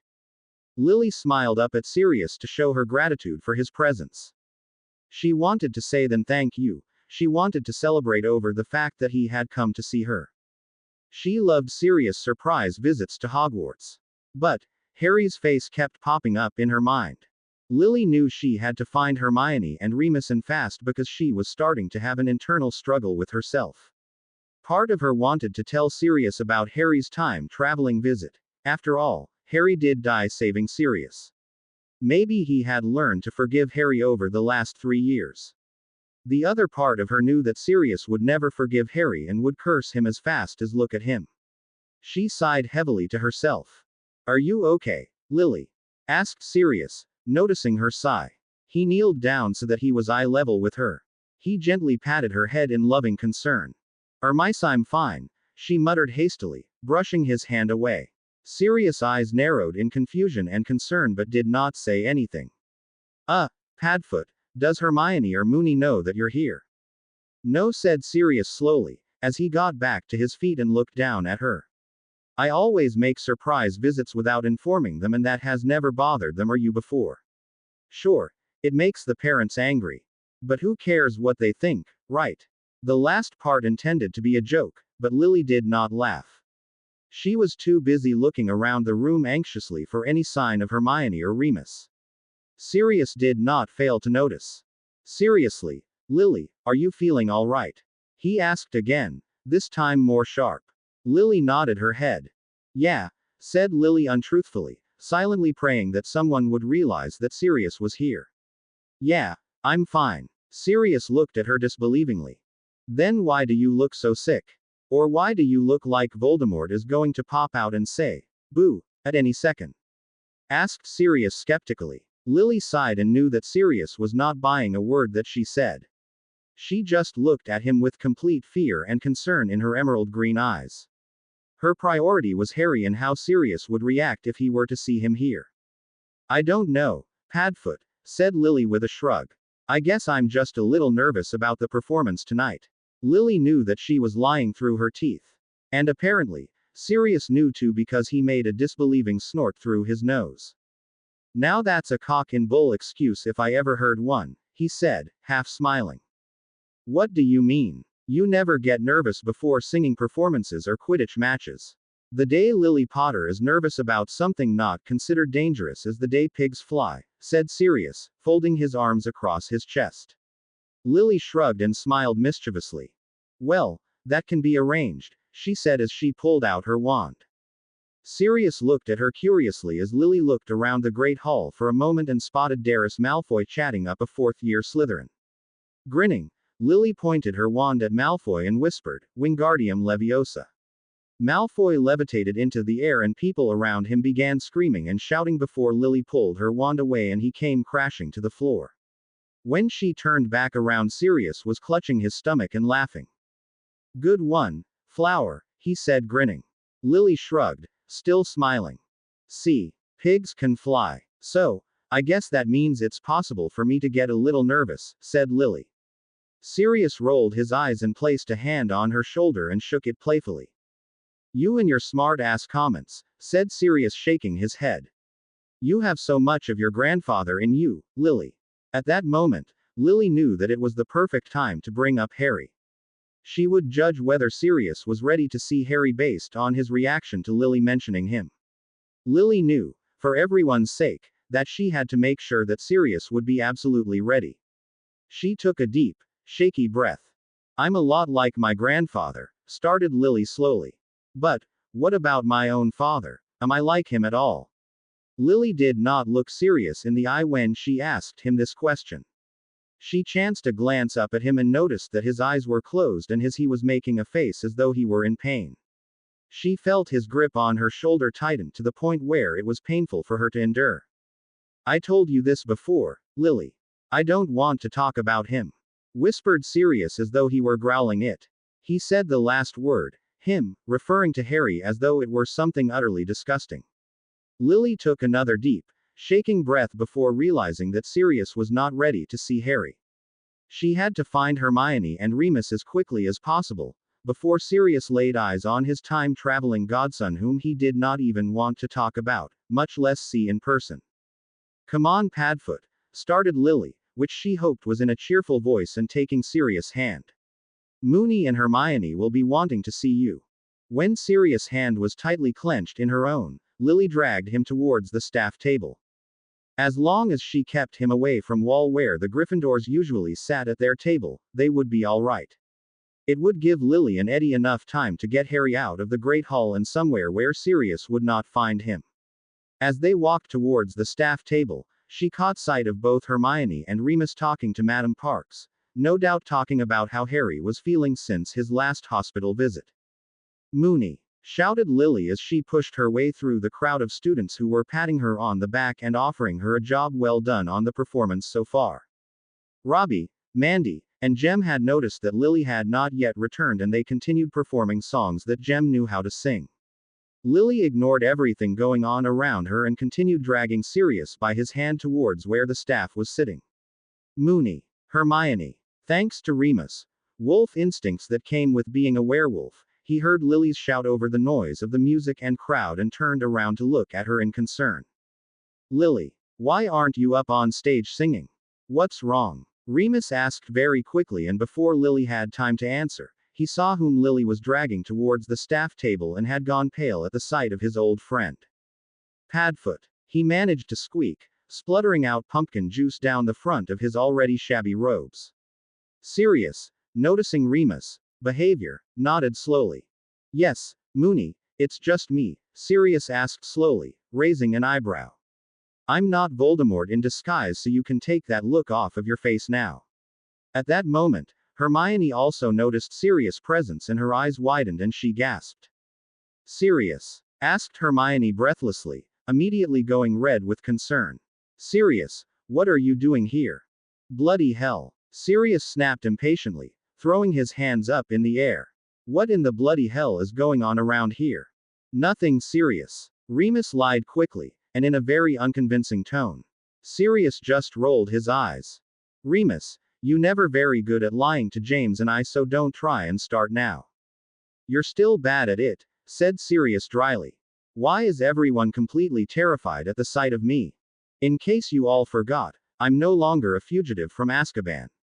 My name was cleared. I will not kill anyone."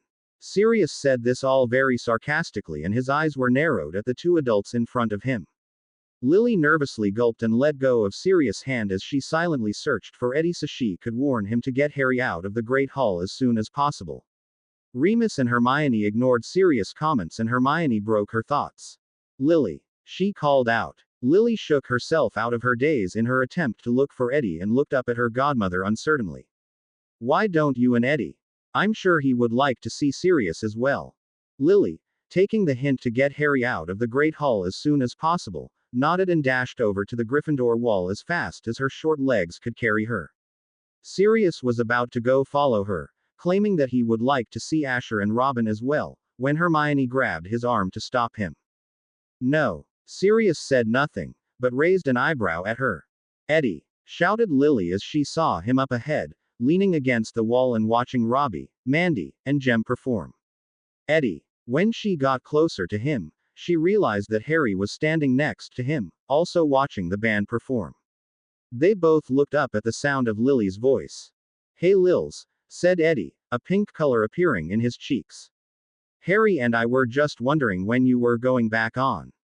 When she walked closer to him, he noticed the pale and frightened look on her face and his smile immediately turned upside down. "What's wrong?" "Eddie, just come here. I need to talk to you," she said hastily, grabbing on to his arm and dragging him away from Harry. Harry raised an eyebrow, but did not say anything, learning his lesson from the last time that he eavesdropped. He watched Lily and Eddie closely. Lily whispered something in Eddie's ear and his eyes widened. He nodded and ran back to Harry, while Lily backed towards the staff table. "Harry, follow me," demanded Eddie. Harry's eyebrows furrowed. "What's going on?" Harry asked skeptically, trying to look for Lily in the crowd. "Is something happening?" "There is no time to explain." "Well, then make time," said Harry stubbornly. Eddie just let out a frustrated yell before grabbing Harry's arm, and before Harry could do anything, he was being dragged out of the Great Hall. "Bloody hell, Ed!" he nearly shouted as Eddie continued to drag him towards the entrance hall. People were starting to stare at them. "What's going on?" Eddie did not answer. He seemed to be in a rush to get Harry out of the Great Hall. Harry looked around for any glimpse of Lily, knowing she might be able to explain what was going. Just before he went through the doors, Harry caught sight of her talking to Hermione, Remus, and tall, man with dark gray hair and a haunted look on his face. Harry's heart leapt into his throat and his eyes widened excitedly. Wait a minute, shouted Harry, trying to break free of Eddie's vice-like grip. Is that sir? Come on, shouted Eddie, as grabbed Harry by the shoulders and almost threw him off his feet, through the doors of the Great Hall, and into the entrance hall. Once Harry had fallen onto the floor of the Great Hall, Eddie followed so that he could drag him back all the way to the common room. Harry stubbornly got to his feet and popped his head back into the Great Hall. His eyes widened as the man turned to Lily, and Harry could see most of his face. Sirius! Shouted Harry. Eddie panicked and did the first thing he could think of to get Harry out of the Great Hall. He grabbed him around his middle and off his feet and literally carried out of the Great Hall and towards Gryffindor Tower. This was an easy feat for him as Eddie was so much taller than Harry. Sirius heard his name called out. His ears pricked up and he slowly turned around at the sound of his name. But he did not see anyone waving or coming towards him. The only thing that caught his eye was the sight of Eddie carrying a struggling figure out of the Great Hall and out of sight. What was that? Asked Sirius curiously. Lily, Hermione, and Remus all looked at each other nervously, but Sirius did not notice. He was too busy looking behind him for whoever called out his name. What was what? Lily asked, trying to sound casual. I thought I heard someone call my name, said Sirius slowly. I think Eddie just dragged him out of the Great Hall. Panic arose in all of their eyes and they looked at each other desperately. Sirius was still looking towards the entrance of the Great Hall, clearly intrigued as to who called out his name.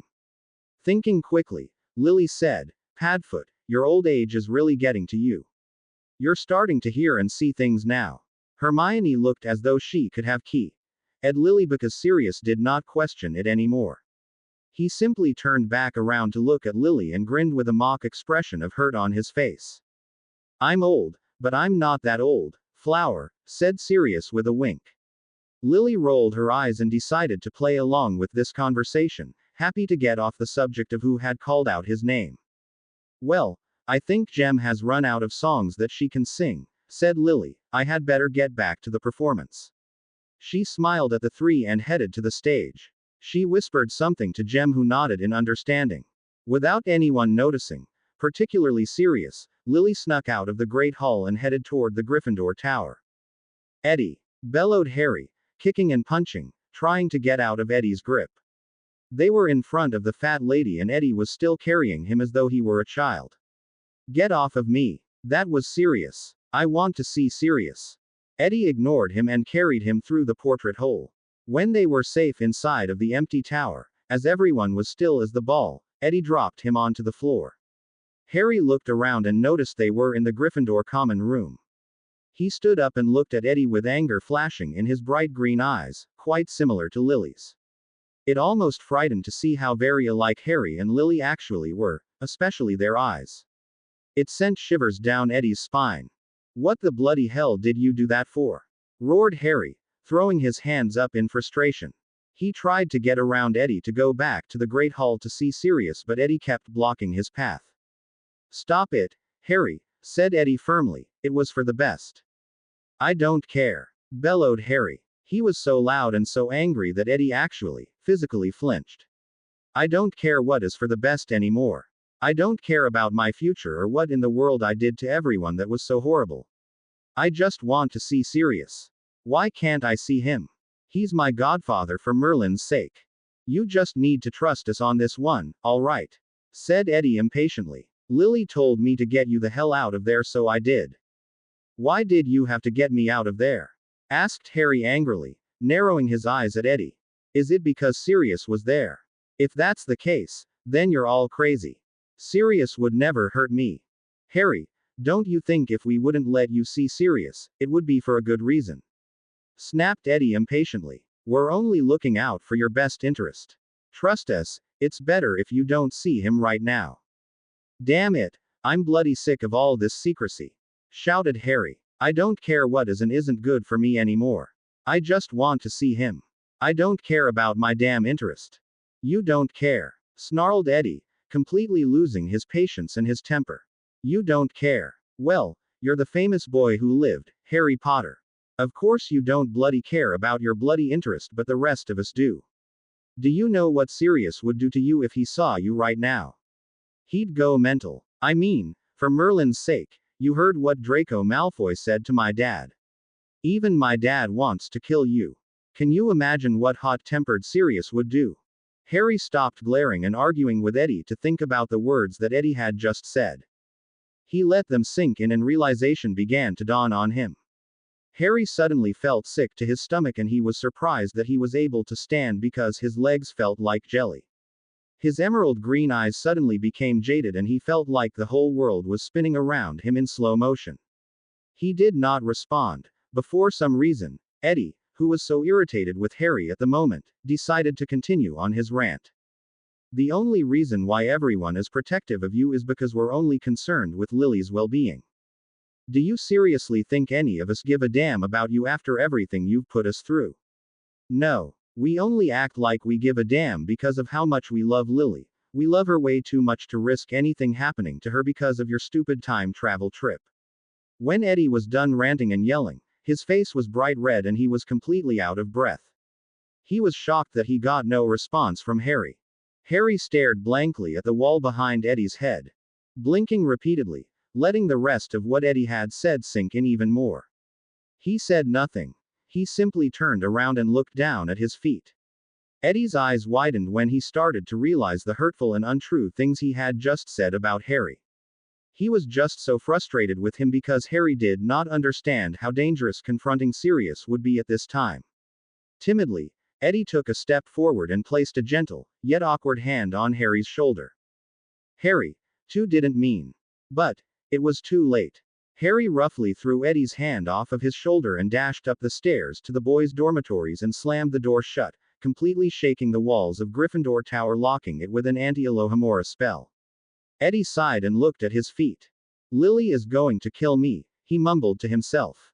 You'll be lucky if I let you off that easy, a voice snapped from the portrait hole. Eddie's eyes widened in fear as he whipped around and saw Lily standing there, and she did not look happy to see him. Her fists were clenched, her face was bright red with anger, and her emerald green eyes were flashing dangerously, like a green fire blazing in her depths. It was the same kind of fire she had used to attack Ned Collins the previous year. Eddie had never seen Lily look at him that way before and it frightened him. He took several steps back as Lily advanced on him. You're an idiot, Ed Weasley. Lily, I didn't mean. How could you? Shouted Lily as she continued to advance on Eddie. They were almost nose to nose and Eddie prayed that she did not pull out her wand. Either way, it would not matter. Even if she did not use her wand, she would use her fists. How can you something so untrue? What do you mean something so untrue? I heard everything you said to him, hissed Lily. Andy don't know about you, your parents, or Remus, but I know how I feel. I know that I care about Harry. How can you something so cruel and so untruthful to him, especially after all he has been through lately, especially after what happened with Malfoy? I wasn't thinking, said Eddie quickly, trying to defend himself. I messed up. Yeah, you've been doing that a lot lately, said Lily coolly, pushing her pointer finger into Eddie's chest, making him stumble backwards. This action made Eddie absolutely livid and he stood his ground, glaring at Lily. Spare me the drama, Lily, snapped Eddie. And spare me your good girl, heroic antics, alright. No one is buying it. You know you hate him after all he did, so stop acting like some kind of saint and say the truth. Oh, you want the truth, do you? Asked Lily, glaring at him. Eddie glared back. Yeah, why the hell not? Fine, here's the truth, said Lily as she folded her arms across her chest. The truth is that Harry means more to me than you ever have. Despite her tiny frame and Eddie's large physique, she shoved him as hard as she could. If Eddie had not been completely stunned by what she had said, he would not have stumbled backwards and hit the stone wall behind him, causing a sharp pain to climb up his spine and into his neck. But the pain in his back and neck was nothing compared to the pain that he was suddenly feeling in his heart. What? Whispered Eddie, a sudden lump appearing in his throat. You heard me, snapped Lily. I love Harry. He's my future father and I love him. He's been a better friend to me these past 2 months than you ever have been in your entire life. What? Are you deaf or just stupid? Lily asked cynically, making Eddie flinch. Well, let me put it in simple terms for you. Compared to how much I care about Harry, you mean nothing to me, Eddie Weasley. Now, you stay away from Harry, you or you'll have me to deal with. You got it. Before Eddie could respond to her threat, Lily brushed past him by roughly bumping him on the shoulder and racing up the stairs towards the boys' dormitories, no doubt going to comfort Harry. Before she reached the door, Eddie regained his composure and turned around to face her on the stairs. You don't mean that, said Eddie, quite desperately, his voice severely croaking. You can't possibly mean that. Eddie was now standing at the foot of the stairs, staring desperately and longingly at Lily. Lily just turned around and narrowed her eyes at him. Even though it was obvious that she was still angry, he was relieved to see that the emerald fire in her eyes had vanished. I meant every word, said Lily, much more quietly. Harry means more to me than you ever have. With that, Lily turned and dashed up the stairs. One could hear her beginning to bang on the doors of the fifth-year boys' dormitory.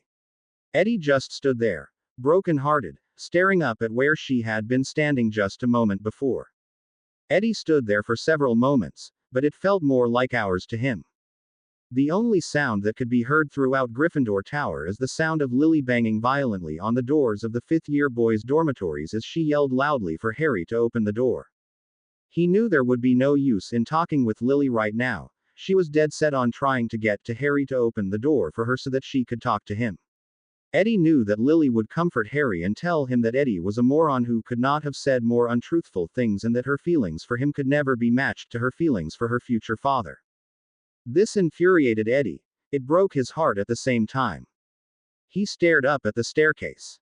But Lily never came back down to apologize to him or to tell him that she did not mean the things that she had said. She just continued to bang violently on the doors of the fifth-year boys' dormitories, calling for Harry. Demanding that he open the door for her. Eddie sighed and shook his head, running his hand through his bushy red locks. Without Lily noticing or hearing him, he quietly left through the portrait hole with his head hung and hands buried deep within his pockets. As he walked away from the fat lady, who was demanding to know what all the commotion and yelling was about, Eddie could feel a lump growing in his throat. He tried to swallow it away. Why the bloody hell do I feel like I'm about to cry?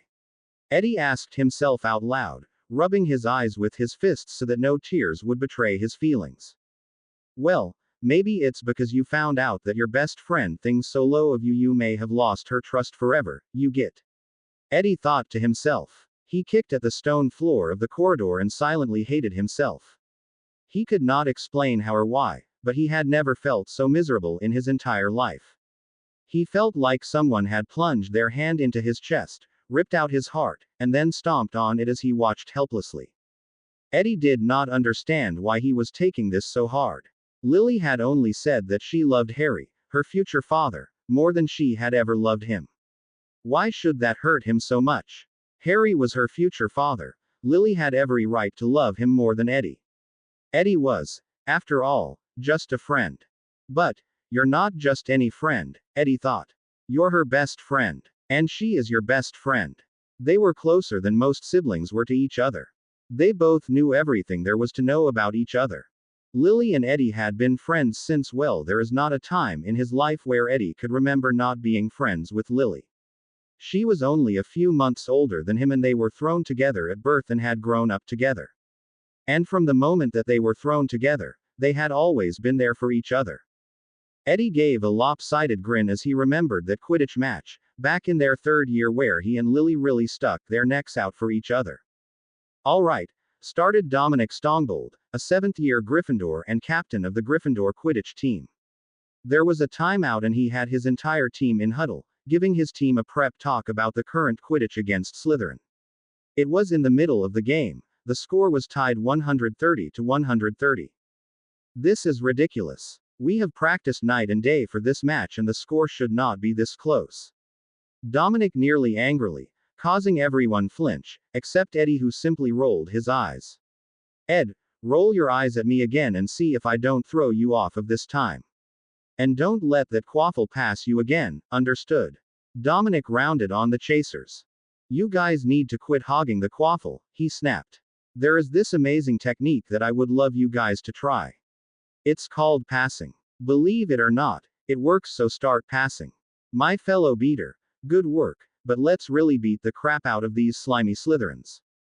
Finally, Dominic rounded on Lily, who was watching the sign with curious, wide eyes. You, Potter, you catch that snitch or you die trying. Lily did not say or do anything except give Dominic a firm nod through narrowed eyes, as though she were determined to catch the snitch no matter what, even if she did die trying. Don't say stuff like that to her, hissed Eddie angrily, glaring at Dominic, obviously worried about Lily. Eddie knew that she really would try and catch the snitch or die trying, and the fact that Dominic was reinforcing this behavior concerned him. Dominic took a leaf out of Eddie's book and rolled his eyes at the annoying 13-year-old. Your wife will be fine, Weasley, said Dominic dryly, though no one heard him except Eddie, who blushed color. All right, Gryffindors, let's do this. They all mounted their brooms and rose into the air steadily. Lily began squinting and searching around for any sign of the snitch. She was hovering not far from the Gryffindor goal posts, Eddie close behind her, guarding the posts. Suddenly, out of nowhere, a bludger came soaring towards Lily. Lily, who was too busy and to set on searching and finding the snitch in another direction, had not noticed it. Eddie, who was close behind her, did notice. Lily, look out, shouted Eddie, pointing to the bludger headed in her direction, aimed directly at her head. Eddie knew that Dominic or Jasmine would not be able to reach her in time to knock it out of the way with the bats. And Lily had not heard Eddie's warning over the loud screaming cheers of the rest of the Hogwarts students. Eddie's eyes widened and, without knowing why and without really thinking about it, he soared in front of her, blocking her from the bludger. Eddie, what are you doing? Shouted Lily, angrily, not realizing what Eddie actually was doing. Get back in front of the goal posts. As soon as these words came out of Lily's mouth, Eddie had placed himself in front of her and the bludger hit him with such force that it sent him flying off of his broomstick. As Eddie plunged to the ground, Lily gasped in horror. Lily forgot all about the snitch, all about the match, all about magic, and the fact that Hermione or one of the other professors could just say a spell to slow Eddie down before he hit the ground. Her mind went completely blank and nothing mattered to her anymore. All that was important to her now was getting Eddie before he touched that ground. Without thinking, her mind completely blank and seeing red, Lily went into a dangerous dive after him. Go, go, go, Lily urged her broom. Her firebolt seemed to listen to her because she had managed to reach Eddie. Lily took one hand off the broomstick and grabbed tightly onto Eddie's flapping arm. When she had a fairly secure hold on Eddie, she pulled into a sudden upward swerve, flying towards the clouds, pulling her best friend up away from the ground. Lily was using every bit of strength she had in her tiny frame to keep her hold on him. It was quite difficult as Eddie was so much taller, heavier, and stronger than she was. But, the thought of having him injured or dead put the adrenaline in her veins to keep holding on. Finally, Eddie, who had somewhat regained his composure, was able to swing his leg over and sat on the broom behind Lily. As soon as Eddie was securely behind her on the broomstick, Lily caught a glimpse of gold at the other end of the field. Malfoy, Slytherin's seeker, was too busy laughing and pointing at Eddie to notice it. Lily grinned mischievously and leaned forward on her broom. Hold on, Eddie, she whispered to her friend, who put his hands firmly on her shoulders. Lily, what? Lily leaned against her broomstick so that her chest was pressed against the wooden handle. The two of them sped forward at top speed and Eddie realized that Lily had seen the snitch and was going directly towards it. Malfoy stopped laughing for a moment to realize what she was doing and immediately went after her. It was not long before the two were neck and neck for the snitch. Malfoy, clearly frustrated at not being able to outfly Lily, reached over and tried to knock her off of her broomstick. Thankfully Eddie was behind her, otherwise she would have fallen, but he caught her just in time.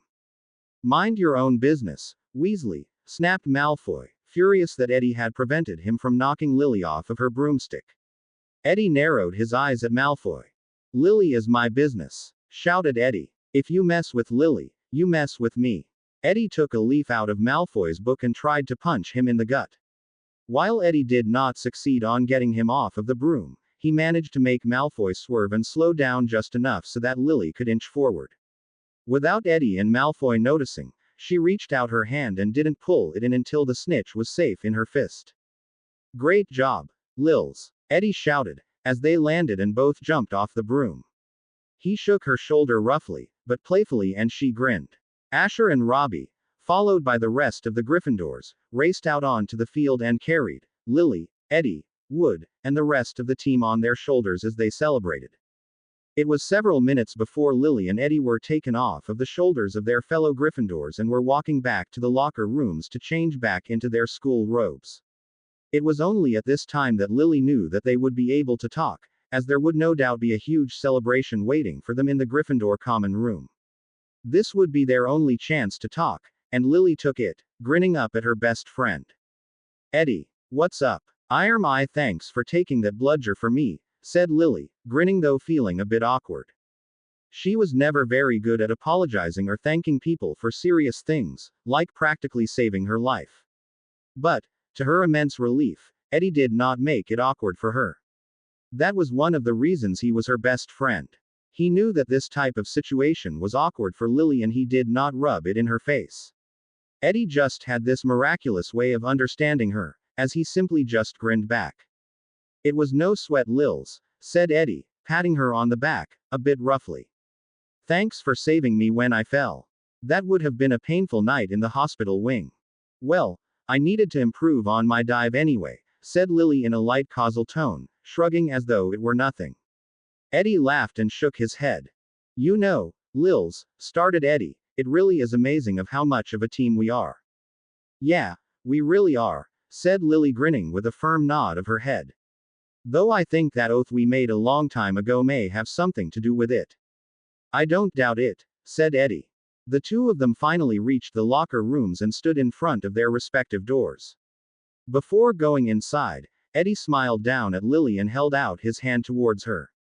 Friends for life. Always, said Lily, holding out her own hand. And they performed their best friend handshake. Of course, the oath, Eddie thought to himself, shaking his head with an amused smile on his face. It was such a naive thought, an oath that had been made based on innocent and pure love and friendship at a tender age when all seemed possible. It was a time when there was nothing that could break their spirits. Eddie could remember when he and Lily made that oath. It was like it was only yesterday, and the memory felt more like an ache to him, but he could not help but reminiscing. He and Lily were 6 years old and they were playing tag in the backyard during one of Lily's many stays at the Wyndham. A small little girl tackled a little boy, a bit tall for his age, to the floor. At a first glance, a person may think that they were fighting, but they both busted out with fits of laughter as they lay on the muddy ground. The little girl stood up quickly and bushed a piece of golden bee-owned hair out of her startling emerald green eyes. As harsh as it sounds, without those golden locks, which were tied in high pigtails, one would think that she was not a girl at all. She was wearing a baggy pair of shorts that reached past her knees and was tightly belted, as they were way too big on her, and her black t-shirt was worn very loosely, making her look tinier than she already was. But, despite her clothes, the little girl was covered from head to toe in mud. The little boy's warm chestnut eyes were also dancing with laughter. You could not tell by the mud covering his face, but he had a little patch of freckles on his cheeks and nose and bushy, fiery red hair. Tag! The little girl screamed at the top of her lungs, practically punching the little boy on the shoulder. You're it! With that, the little girl, squealing with laughter, dashed into the woods behind the house. The little boy, rubbing his upper arm, where the little girl had punched him, followed her shouting, I'm gonna get you. It was only a few moments of running when the little girl skidded to a halt and looked around for somewhere to hide. She looked up and saw a branch within her reach.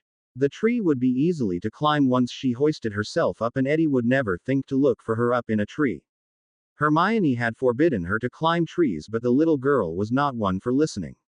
So, she jumped up and grabbed the thick, rough branch, using all of her strength to lift herself up, now hiding behind the green leaves and branches.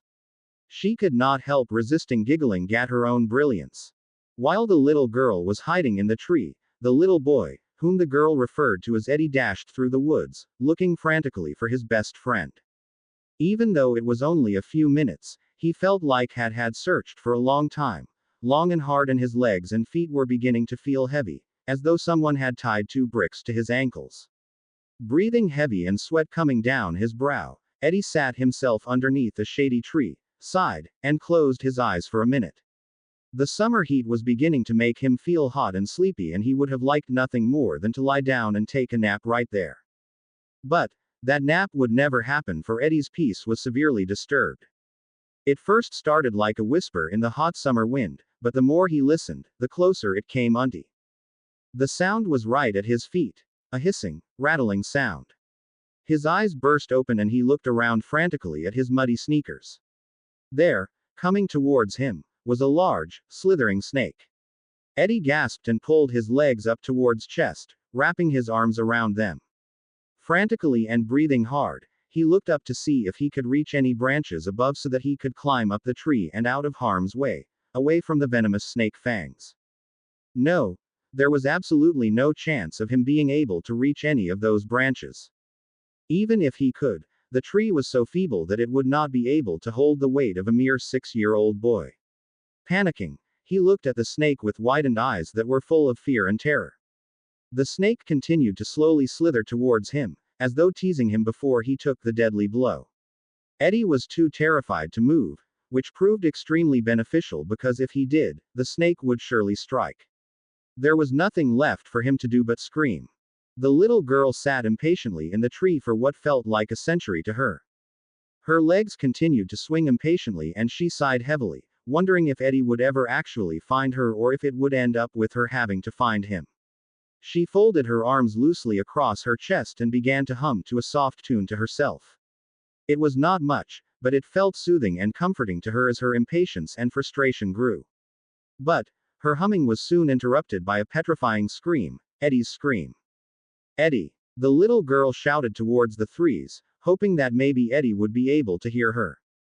Without thinking, even though she was a good 10 or 12 feet above the ground, she jumped out of the tree without hesitation.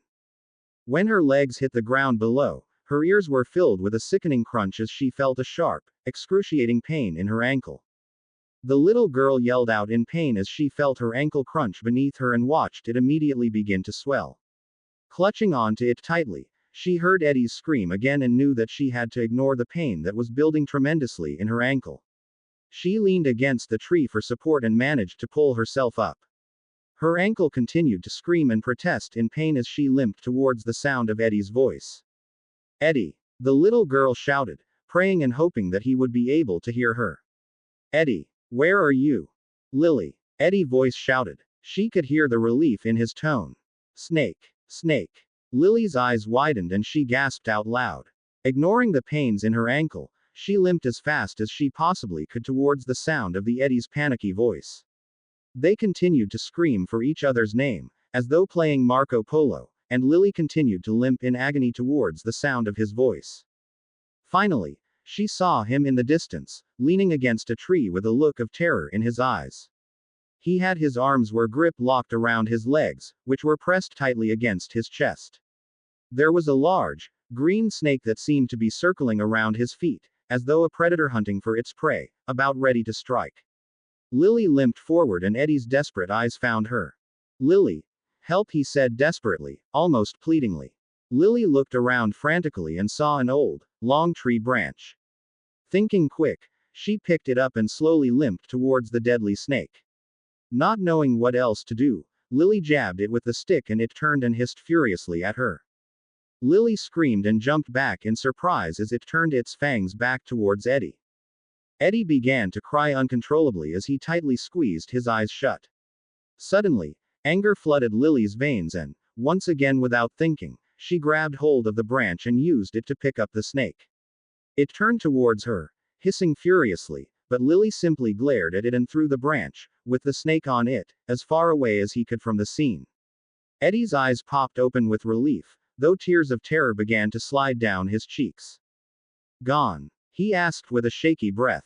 Snake's gone, said Lily simply as she sat down on the ground, catching her own breath and resting her throbbing ankle. Thank you, said Eddie, finally getting to his feet though his freckled legs were visibly shaking. Welcome, said Lily, smiling as she gingerly touched her ankle. Eddie, wiping the tears from his face, walked over to her. Your ankles hurt, Eddie observed, looking at how Lily's was so swollen, red, and even a bit lumpy, which were telltale signs that it was broken. She was still gingerly touching it and almost cradling it in her lap. I think I broke it, said Lily, the pain becoming all too much. Eddie just stared at the ankle, which he thought now looked more like a balloon. Home. Your mummy and daddy are gonna be mad. Eddie nodded in agreement as he walked over to Lily and offered a hand so that she could get up. He could not seem to take his eyes off of Lily's elephant ankle, and it began to worry him as she limped behind him through the forest and to the Wyndham. It only took a few minutes of limping for Lily to let out a small whimper of pain and fall to the ground, clutching on to the broken ankle. It still hurts too much? Asked Eddie, kneeling beside her and looking at her with concern all over his young features. Lily shook her head, her eyes squinted shut in pain. Get your daddy, he'll help, said Lily, patting her ankle gently. No, no, no, said Eddie firmly. A snake will bite you. I'll pick you up. You're small. I'm big. You'll drop me. No, I won't, said Eddie as he carefully lifted her off the ground and carried her through the woods. Thankfully, Eddie had spoken the truth. She was extremely small for her age at the time, and he was much taller than her. How did you get your ankle hurt? Eddie asked as he ducked a low branch, still holding Lily. I jumped out of tree that was 1,000,000,000 feet in the air, said Lily proudly, though clearly over-exaggerating. Eddie looked at her astonished. Now why did you do that, dummy? Asked Eddie impatiently. Lily suddenly stopped looking proud and looked rather offended. I heard you scream, she whispered. It made me scared. Eddie looked at her in shock for a moment. She had jumped out of a tree and broken her ankle, all because she had been worried about him. Eddie realized that he probably would have done the same for her and that this truly was his best and most loyal friend. House! Shouted Lily happily, pointing towards the Wyndham. Eddie smiled brightly. We did it. Together. Yeah, together. Lily. Yep. Let's make an oath, suggested Eddie. What's an oath? Asked Lily, scrunching up her nose in confusion. I heard my daddy talking about it like a promise, explained Eddie accurately. Oh, stated Lily. What kind of oath? That we will be best friends forever. Yeah, Lily said brightly. Eddie set her gently on the ground, with the Wyndham still in view, and sat across from her. Eddie raised his right hand and instructed Lily to do the same. I, Edward Ronald Weasley, oath that Lily Julia Potter will always be my best friend. I promise to make her laugh when she is crying, to protect her when she is in danger, and to be there for her when she needs me. This is my oath to you. Eddie looked at the palm of his hands, then spit in it. Lily giggled. Now, you say same thing, except use my name, explained Eddie. Lily shrugged and kept her right hand raised. I, Lily Julia Potter, oath that Edward Ronald Weasley will always be my best friend. I promise to make him laugh when he is crying, to protect him when he is in danger, and to be there for him when he needs me. This is my promise to you. Lily also looked at her palm, then, as Eddie had done, spit in it. Now what? Eddie held out his hand with his spit, Lily followed suit and held out her hand, and the two of them shared a spit handshake. From then on, the spit shake, as they called it, became their new best friend handshake, which they would always use as long as they were each other's best friend. None of this mattered anymore because now Eddie had lost his best friend in a matter of minutes, and everything that they had shared, including that oath that they had made, went down the toilet. The thought of it made his blood boil and his teeth clench. The 15 years of friendship was all gone, pushed and thrown away because of a boy Lily had only known for 2 months.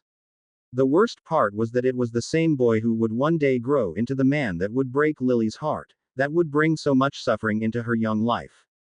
No, that was a lie.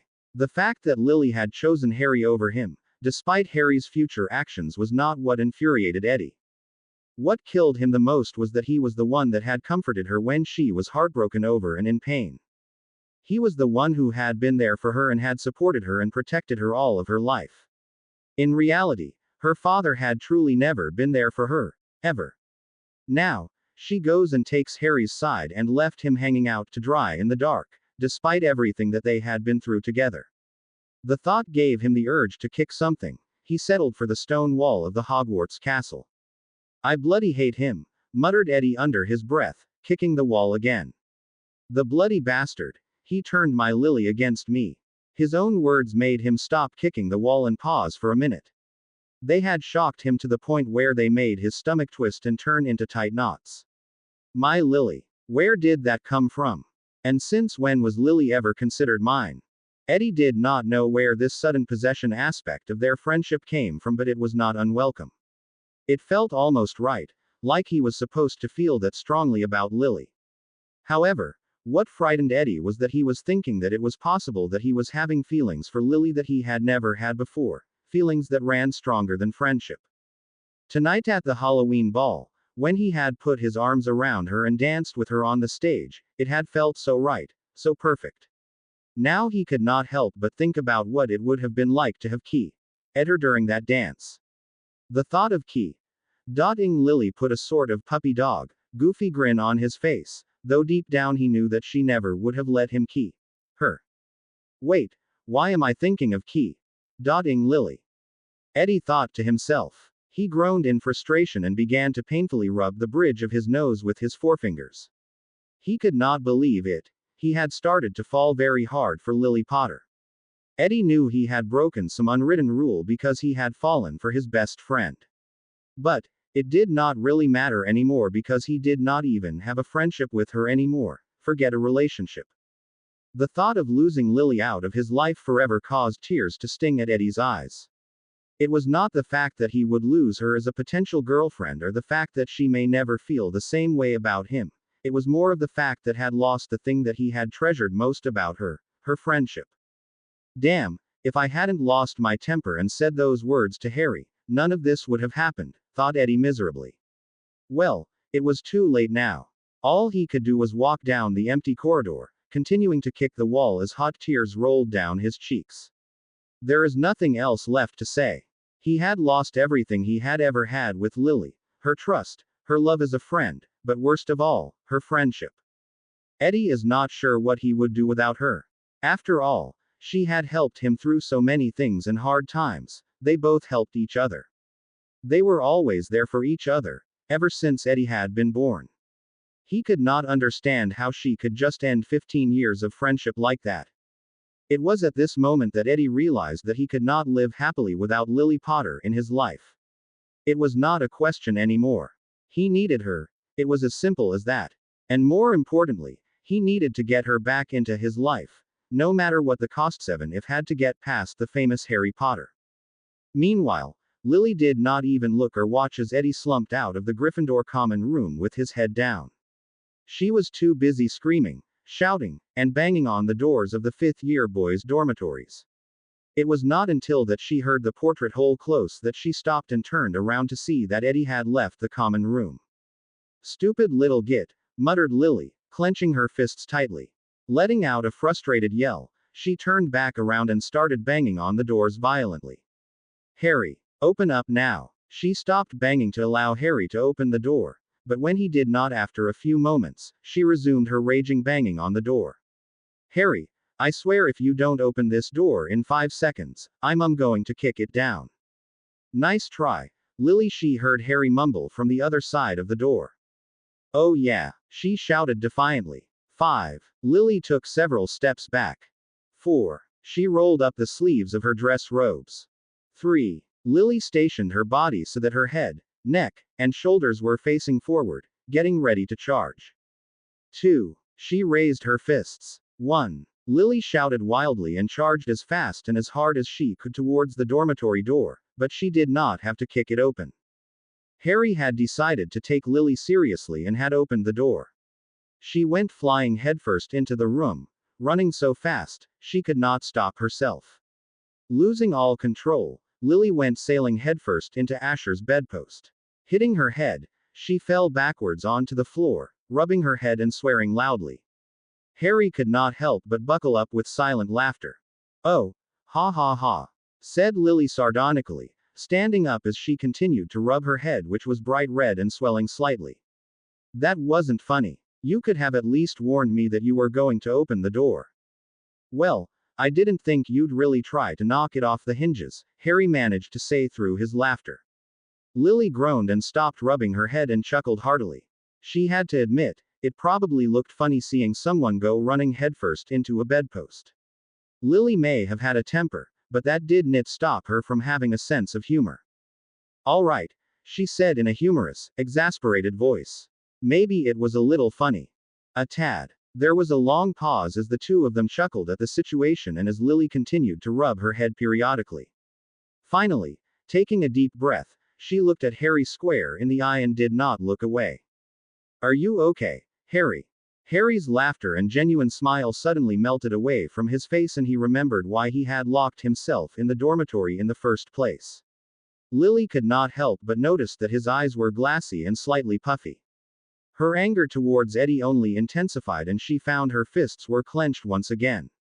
No, whispered Harry honestly. Lily felt fists grow smaller, but she continued to look at Harry tenderly.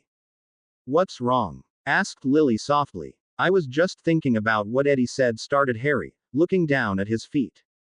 Lily wanted to interrupt and tell Harry what a complete lying, abysmal Eddie was, but she knew it would be better for him if he just let it out. I just never thought I would do something so horrible that I caused my best friends, my godfather, and my future daughter to hate me. The pain in his voice made Lily want to cringe. She closed her eyes for a moment and when she opened them, she saw Harry looking out the window. Lily sighed and walked over to Harry and placed a timid, yet gentle hand on his shoulder. Listen, Harry, she started firmly. He did not look at her, but she continued anyway. I don't know how anyone else feels about the situation, or how Sirius will feel when he finds out, but what I do know is how I feel. And how do you feel? Asked Harry dryly, finally turning around to look at her. She pulled her hand away and continued to look at him with a gentle and tender look in her emerald depths. Do you want me out of your life too? Why would you say that, Harry? Asked Lily softly, still looking at him square in the eye. The intensity in her eyes began to make Harry feel uncomfortable. How could you even think that? Oh gee, I don't know, Lily. Snapped Harry sarcastically. Maybe because that's what I've been hearing from a lot of people lately. Well, it's not true, stated Lily firmly, trying to keep her temper in check. She did not like how Harry was speaking to her, but she understood that he was upset and was sympathizing with him at the moment. Listen, Harry, we all care about you, especially Ron, Hermione, and Remus. We all care about you. All right, said Harry quietly, his voice getting emotional. I understand that everyone here at Hogwarts cares about me. But, that does not explain why everyone here is trying to keep me away from Sirius. Lily sighed and ran a hand through her long, owned hair. She was now beginning to see why and how Harry became such a famous Auror. Listen, started Lily, choosing her words carefully. You know everyone here cares about you.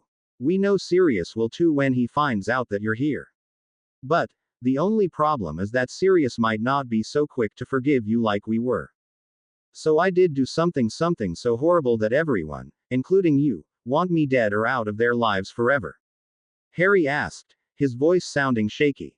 Now, that's the last thing I want, Harry, and you know it. Snapped Lily, her voice beginning to rise. You're my future father, for crying out loud. Despite how hard I've tried to keep my distance and not get close to you, I have found it impossible and I have grown to love you very much, as both a friend and as my future father.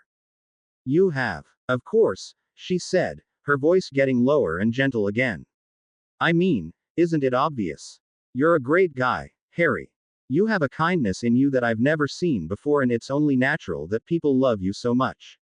Honestly, why do you think I wrote that song? It was not just to pass the time, it was because I love you. Yeah, I'm just a peach, mumbled Harry bitterly. Lily shook her head irritably, grabbed Harry by the shoulders and turned him around so that he was looking directly at her face.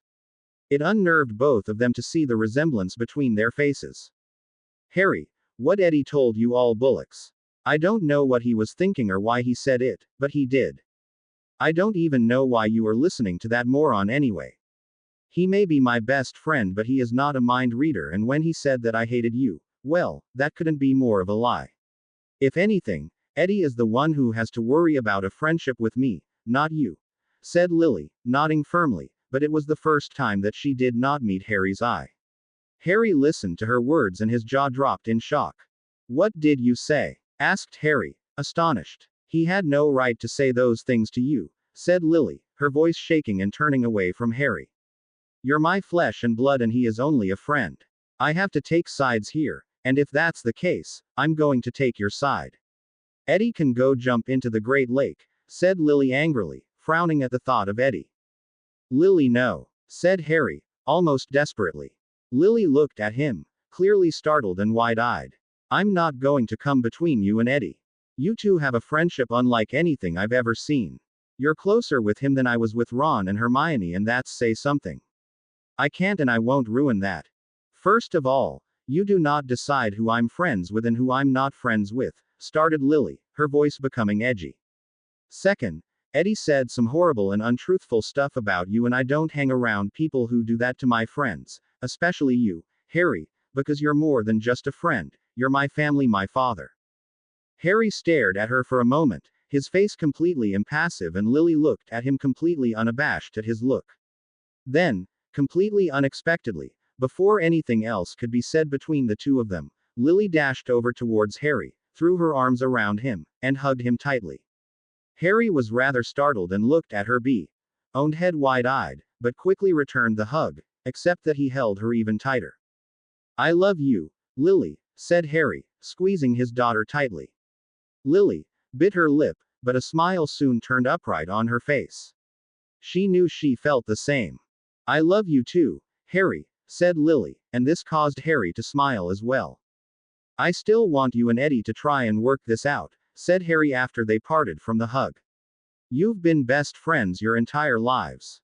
He's a git, snapped Lily as she sat down on one of the beds, her arms stubbornly folded across her chest and a look of fury formed on her face. I don't care how close we are or Werahay had no right to say those things to you. I can't let you and Eddie throw away 15 years of friendship, said Harry miserably, shaking his head and holding eye at the same time.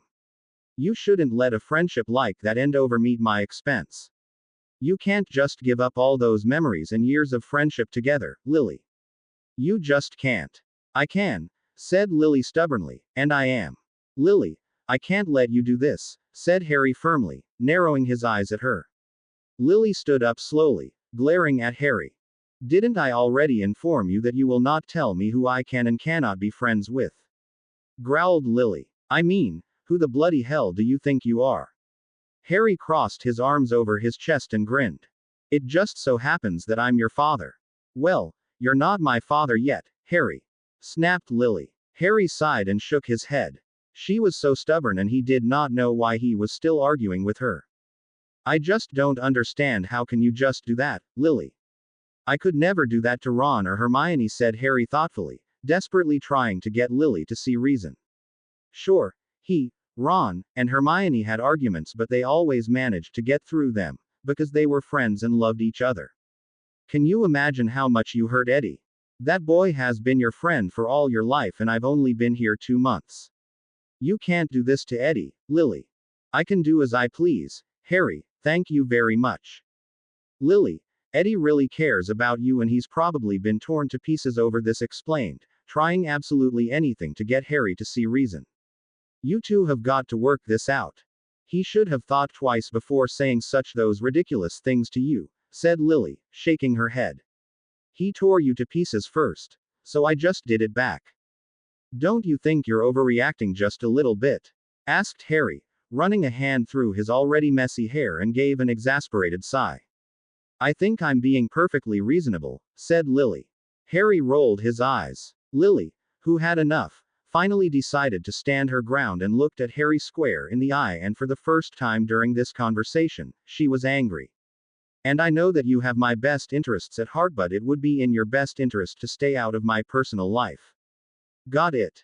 I'm just trying to help you, said Harry, with a sigh, frowning at her. Lily's eyes narrowed. Well, do me a favor, and don't help me, said Lily coolly and impatiently, rolling her eyes. Honestly, Harry, I don't know why my friendship with Eddie is so important to you. Because whether your thick head wants to admit it to you or not, Eddie is something in your life that makes you happy. And you happiness is important to me. Harry nearly shouted in an exasperated tone. Just drop it, mumbled Lily. I don't want to talk about this anymore. With that, she shook her head and stormed out of the dormitory, slamming the door behind her. Harry flopped onto his bed and gave a loud, frustrated groan.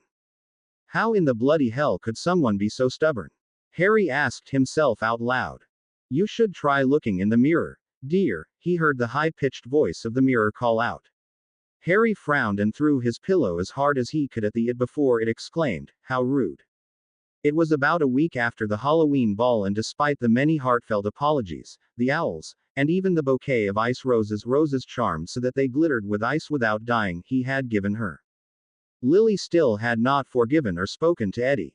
The only reason why she tolerated him in her presence was because she was in good spirits about Sirius never finding out about Harry's presence. However, he had left that night looking a bit frustrated and flustered over the fact that everyone seemed so nervous around him. But nonetheless, he was none the wiser, and that was how everyone wanted it. Despite Lily's good spirits, all was not well. Harry, Asher, and Robbie were extremely frustrated with the pair. Eddie was always moping around and sulking, and despite Lily's positive attitude, her temper was always so close to the surface, and both Harry and Robbie caught her spacing out, as though wanting to cry. Unfortunately, this had a horrible domino effect as Lily and Eddie's attitude affected everyone else around them, particularly Harry. Asher and Robbie had no idea why Lily and Eddie were fighting, but they knew it had something to do with Harry, as he outwardly blamed himself for ruining Lily and Eddie's friendship, no matter how many times Lily told him it was not his fault. Yeah, it's not my fault, Harry would say dryly, narrowing his own emerald depths at his future daughter. You only stopped talking to him because of what he said to me. So, you explain to me how it's not my fault. Every time Harry would say this, Lily made no response, but would just simply sigh and turn away. To be honest, she did not know how to respond to his comment. No matter how much she wanted to deny it, this argument was about Harry, but in her eyes, it did not make it his fault.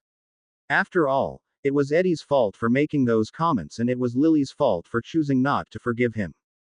Asher and Robbie confided in Harry that they thought the pair of them were rather pathetic, and they constantly tried to get the details of the argument out of him so that they could care an intervention. But Harry refused, as if Lily and Eddie did not wish to tell them, then it was not Harry's place to do so. When they brought up the subject to Lily and Eddie, they would simply just change it.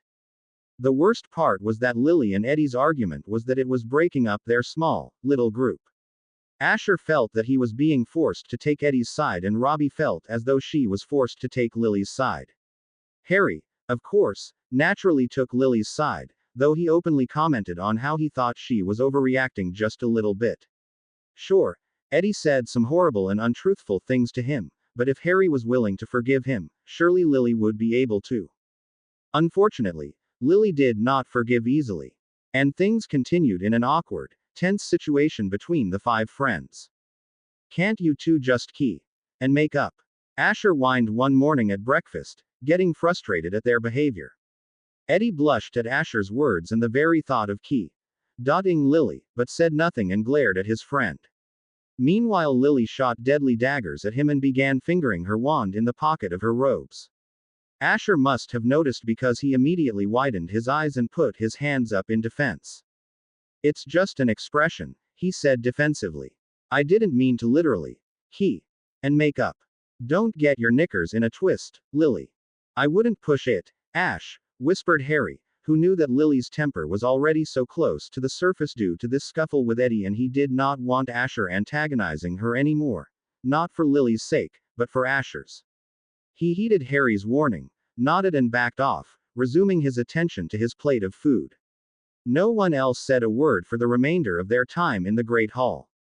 After breakfast, the five Gryffindors awkwardly walked to class in silence. Robbie, feeling brave, was trying to strike up conversation, but it seemed that absolutely no one wanted to converse with anyone. Eddie was far too interested in the feet or the floor. No one really knew. Lily was too busy looking up at the paintings and portraits on the walls, making polite conversation and waving at them. It was clearly a diversion to try and avoid Eddie and any conversation with the other four. It was at this point that Robin simply could not take the tension anymore. "That's it!" shrieked Robbie, her voice echoing throughout the corridor and startling many passing second years. Harry, Lily, Eddie, and Asher all jumped and stared at her wide-eyed. If she noticed their astonishment, she ignored it because she continued to screech like an owl in pain. "I've had enough of this." She looked firmly at Lily and Eddie. "I have no idea what this argument is about, but you two need to stop this. You're best friends and it's killing the rest of us. What the bloody hell is wrong with you two? Things were going great at the dance. What the bloody hell happened?"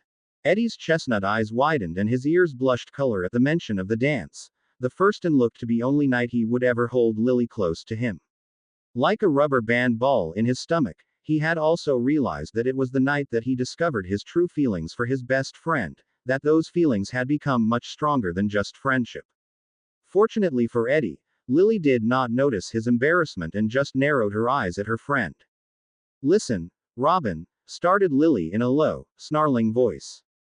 "Whatever happened between Eddie and I has absolutely nothing to do with you. So I suggest that you keep your nose out of other people's business, especially if you like it the way it is." "Oh, don't go threatening people, Lily," said Eddie in an angry and exasperated voice. "It doesn't make you sound tough."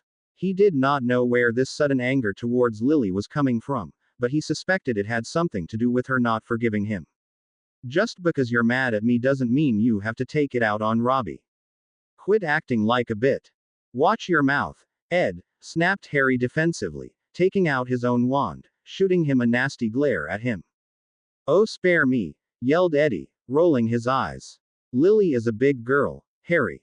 She doesn't need you to protect her." Harry, his own temper rising, opened his mouth to give an angry retort, but stopped as he opened it and simply stared at Eddie. His emerald green eyes slowly widened and it finally hit him, as though someone had dropped a pile of bricks on him. The answer was so obvious that he could not believe how thick he had been to not see it before. It explained why Eddie had completely blown up at him on the night of the Halloween dance. Eddie was jealous that Lily had been spending of her time with Harry rather than with him. Harry realized that Eddie was bitter and jealous that Harry was taking over his job per se. Maybe, Harry thought to himself, Eddie felt that it was his job and not Harry's to protect and be so close to Lily, especially with him being dead and all. Harry and Eddie continued to stay at one another, never breaking eye contact. Robin and Asher were looking at the pair curiously.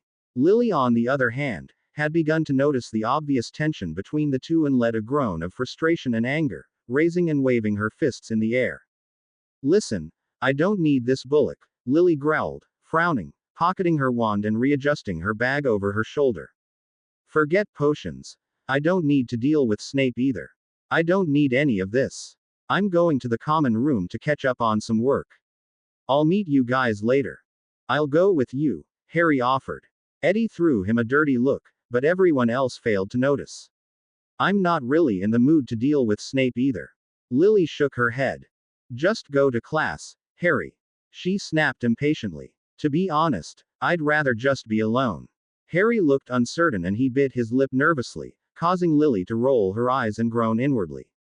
"I'll be fine," hissed Lily in an annoyed voice. "I'm only going to Gryffindor Tower. I may not like the red-headed git right now, but he does have a point. I am a big girl and can take care of myself."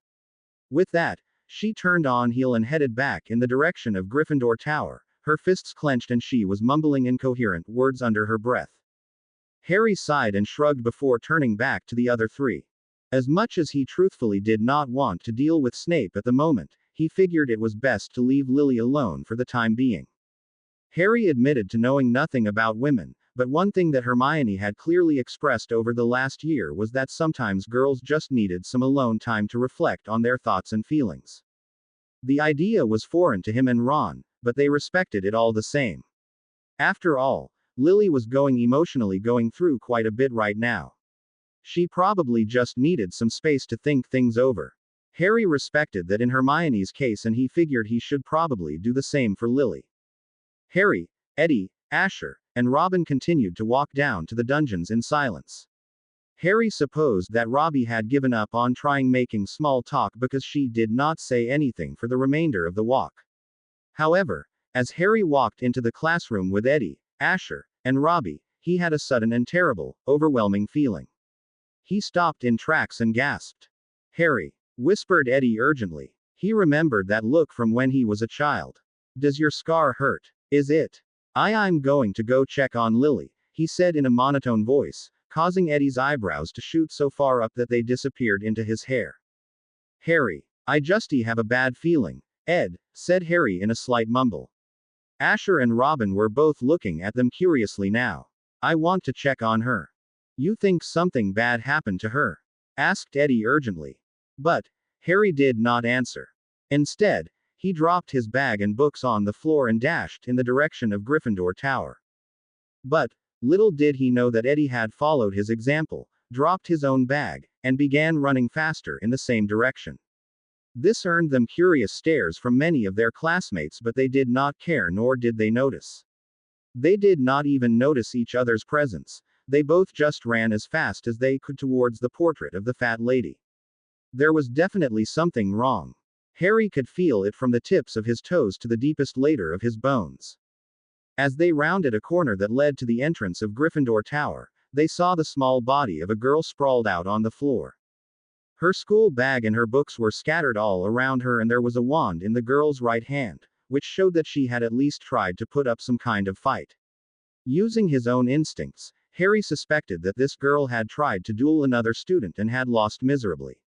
He was almost afraid to approach her. The memories of his second year began to swarm around him. But he knew that he had no other choice. Eddie and Harry, finally acknowledging each other's presence, looked at each other and nodded. Harry could not help but notice that he looked almost as frightened and sick as he did. They both took out their wands and slowly walked towards the girl to get a good look at her and to see who she was. Harry could tell by the tie on her uniform and crest on her black robes that she was a Gryffindor. When they finally got a good look at the girl's face, Eddie gasped out loud and dropped his wand before rushing over to her and cradling her head. Harry's heart seemed to stop in his chest as he saw the bee-headed girl wearing glasses, lying on the floor unconscious. It was Lily. Lily. Harry gasped in a deathly whisper. Eddie was cradling her head in his hands, shouting her name furiously. Harry broke himself from his daze and dashed towards the pair of them. He searched Lily's face for any kind of reaction, and he could not fail to notice how pale and sick she looked, even in sleep. There's something wrong with her, stated Harry as he checked her forehead and then her pulse, which was slower than normal. What's wrong with her, Ed? He hurriedly wiped the tear that suddenly formed in his eye. Eddie, who looked completely desperate, shrugged. I have no idea, he whispered. But I've got to get her to the hospital wing. As he said these words, Eddie had not taken his eyes off Lily's pale face. He muttered a charm to make Lily lightweight before slowly picking her up, cradling her as though she were the most fragile thing that could have graced the planet. Harry also got to his feet, looking at his daughter's lifeless form anxiously. Eddie started in the direction of the hospital wing, not taking eyes off the unconscious girl in his arms while Harry followed him. I'm coming with you, Harry said firmly. Eddie turned to look at him, looking slightly put out and annoyed. There's no reason. I don't care what you say or if you feel it's your responsibility to take care of her, snapped Harry angrily, glaring at Eddie. And I don't care about what issues you have with me. She's my future daughter, so therefore, right now, she is my responsibility. Not yours. I would agree with that statement if you hadn't been dead for the past 3 years, said Eddie coolly. Harry clenched his fists and narrowed his eyes. It was definitely a low blow. Because I know you care about her, started Harry in a slow, dangerous voice. I'm going to let that comment slide. But I am coming with you to the hospital wing, whether you like it or not. Is that understood? It was at the moment that Eddie finally understood why Harry became the well-known and feared wizard he would one day become. The look in his eyes was deadly, and it intimidated Eddie to no end.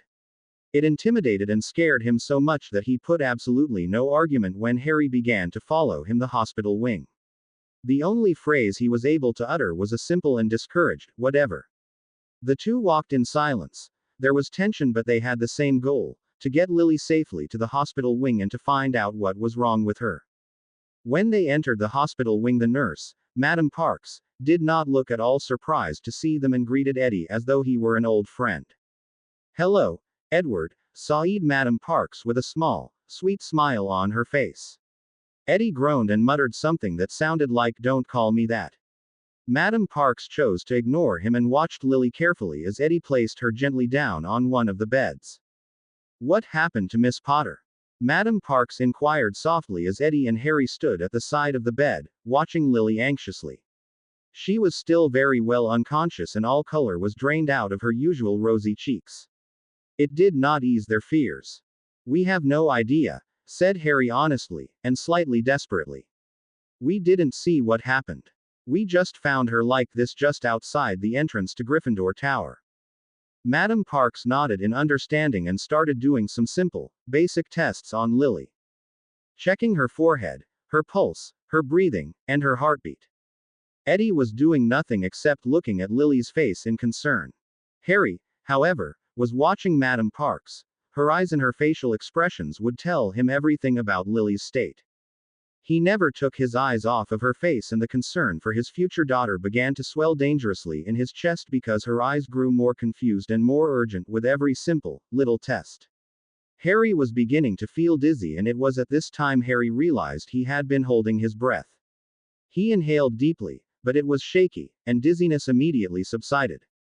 Finally, noticing the frantic look in Madam Parks' dark eyes, Harry took a step close towards Lily's bed. His heart nearly stopped in his chest and fell into his stomach as she pulled out her wand and muttered, "Enervate." Harry finally tore his eyes off of Madam Parks and looked down at Lily, expecting her emerald green eyes to open and to give both Harry and Eddie an immediate smart, sarcastic remark. But that did not happen. Nothing happened. Lily did not wake up. Harry gave a hitched gasp and he looked back at Madam Parks with a panicked look in his own emerald depths. His desperation and urgency did not cease when he noticed that Madam Parks went sickly pale and her eyes widened. "Oh Merlin," she whispered to herself. She must have not realized she had said this out loud because Harry and Eddie immediately began bombarding her with questions in regards to Lily's health and state. There was no denying the nervous looks they each had on their faces and in their voices. "What, Madam Parks?" asked Eddie slowly, as though afraid to receive an answer. "Is Lily okay?" "There's something wrong, isn't there?" asked Harry urgently. Madam Parks just shook her head and opened her mouth, as though she wanted to something. "What's wrong?" Harry and Eddie asked in unison, though Eddie sounded more frustrated than Harry, who sounded almost desperate. But Madam Parks did not answer. She opened her mouth again, and then closed it. Harry was reminded of a fish out of water. "Boys, you should leave immediately," said Madam Parks as she jerked out of her trance and quickly dabbed her sweaty face with her nurse apron. Without even looking at them, she dashed back into her close and closed the door behind her. Harry and Eddie each gave each other a look that told the other that he was not going anywhere. They remained right where they were. Eddie crouched down next to Lily's bed and began stroking her hair. Harry was staring with narrowed eyes at Madam Parks' office. It was only a few moments before she came dashing in with a large tray filled with medicines and steaming goblets of potions. She made no comment on how Harry and Eddie disobeyed her about leaving. Her only concern right now seemed to be reviving Lily. After resting the tray on the table beside Lily's bed, she began muttering incantations, trying to revive Lily. When that did not work, she started dropping all of the medicines and potions down Lily's throat, still hoping to revive her. After each test, incantation, medicine failed, the nurse got paler and had more urgency and concern in her dark eyes. After Madam Parks had the unconscious Lily swallow the last frothy goblet of potion, she became paler than a sick ghost. Edward finally acknowledging the boy's presence, Madam Parks was whispering in a deathly, worried voice. Both Harry and Eddie looked at her wide-eyed. "Please, go get your mother and Professor Lupin and bring them here immediately." Without another word, Harry and Eddie bolted out of the hospital wing and both ran as fast as their skinny, and freckly and knobby legs could carry them to Hermione's office. When they reached the gargoyle, both were completely out of breath, but were somehow still pale. "Bubble gum!" shouted Eddie urgently at the gargoyle. "The password is bubble gum." The two raced up the twirling staircase and to the door, and Eddie practically knocked it off the hinges as he smashed it open. Harry was close on his heels and he heard two familiar voices that could not be mistaken. It was Snape and Hermione. What you're trying to tell me, Severus, is that there is no potion or spell in existence that can send him back to his time? Asked Hermione. Her voice was concerned, but he definitely could hear an edge to it. I've thoroughly researched it, Hermione, and that is precisely what I am trying to tell you, said Snape's oily voice, sounding slightly impatient. Two don't believe you. There has to be something. I assure you there is not, said Snape with a frustrated sigh. Why would I lie about something like this? There is already one Potter that roams the corridors of this school. Surely you could not think that I would want a second one joining her. You hate him, snapped Hermione. Harry could tell by the sound of her voice that she was close to tears. That's why you're lying. Because you hate him. And it's just because he happens to be the son of your archenemy. That's not his fault, you know. Harry may be his father's son, but he's not James Potter. I am fully aware of who he is and whose son he is, snapped Snape bitterly. I may be old, Hermione, but I'm not that old. You owe it to James Potter, said Hermione, almost breathlessly. You owe him. He saved your life, remember? Yes, so he did, said Snape coolly. But, if you recall, I repaid my debt in Harry's first year. He did not fall off of that broomstick. Harry could almost hear Hermione rolling her eyes. If you'll forgive me, Severus, but saving Harry from falling off a broomstick is nothing compared to putting yourself in front of a werewolf to save your archenemy from being bitten, said Hermione, just as coolly. He needs to go back to his time. If you don't come up with a potion or spell, I'll make sure you can never get a job in the country again. Snape gave a frustrated sigh. Regardless, Mrs. Weasley, I'm trying to explain to you that there is no potion or spell that concerns time trav. Oh hello Weasley, I mean Evans, Snape said as his lips snarled, finally just noticing Eddie and Harry standing in the doorway. He did not look at all happy to see either of them. Mum, whispered Eddie urgently. You and Remus have got to get to the hospital wing right now. Lily was attacked and there's something wrong with her. Madam Parks doesn't seem to know what it is, and Eddie did not have to say any more. Hermione's eyes had widened and she dashed out of her office, forgetting all about Snape and the conversation that they had been having. She just ran straight to the hospital wing in a very un-Hermione-like way, for neither Harry nor Eddie had ever seen her run that fast. Mallory, called out Hermione as she burst through the door of the hospital wing with Harry and Eddie hot on her heels. Madam Parks was still standing over Lily's bed, except now she had tears swimming in her eyes and her hands covering her mouth, as though she dare not speak the dangerous words. Hermione's face dropped. What's wrong with her? Madam Parks eyed Harry and Eddie and ushered Hermione towards her before finally taking her hands away from her mouth and whispering the dreaded words into Hermione's ear. Harry and Eddie looked at each other and saw that panic reflected in each of their eyes. They looked back at the two adults and slowly, very slowly, as Hermione absorbed the information that Madam Parks was telling her, tears began to swim in her own chestnut eyes. She pulled away and looked at the young nurse standing before her. You're sure? Without a word, Madam Parks nodded. Eddie, Harry, croaked Hermione, as though she were warning them. She never broke eye contact with Madam Parks. I need you to go and find Remus and bring him here immediately. But Mum. Now. Hurry. Harry and Eddie both jumped, but no longer hesitated. They ran with all of their might towards Remus's office and classroom and just barged in without knocking in while he was teaching a class of second years. Harry, Ed, he said sternly, slightly angry. I'm teaching what's the matter? He must have noticed the horrified looks on their faces because his mood changed with the snap of a finger. Lily, Harry panted for much needed breaths after all the running he had been doing in the last few minutes. Lily, hospital wing. Something wrong. Remus's eyes widened. Harry had never seen that look in his eyes before. Before Harry could comprehend what was happening, he had run past them, out of the classroom, not even giving the students an explanation, and towards the hospital wing. Harry could hear the excited chatter from the students but said nothing as he and Eddie followed Remus. Hermione. Mallory. What's wrong? What happened to Lily? Asked Remus as he panted for breath. Harry and Eddie came running in right behind him, also panting. They had been running so much that Eddie's knees and legs had started to shake. Hermione had tears in her eyes, and was clutching onto Lily's hand tightly, as though holding for dear life. Madame Parks was pale and sickly looking. There was no denying that something was seriously wrong, and Harry could feel his heart pounding so hard against his chest that it was becoming painful. He found it painful to even breathe.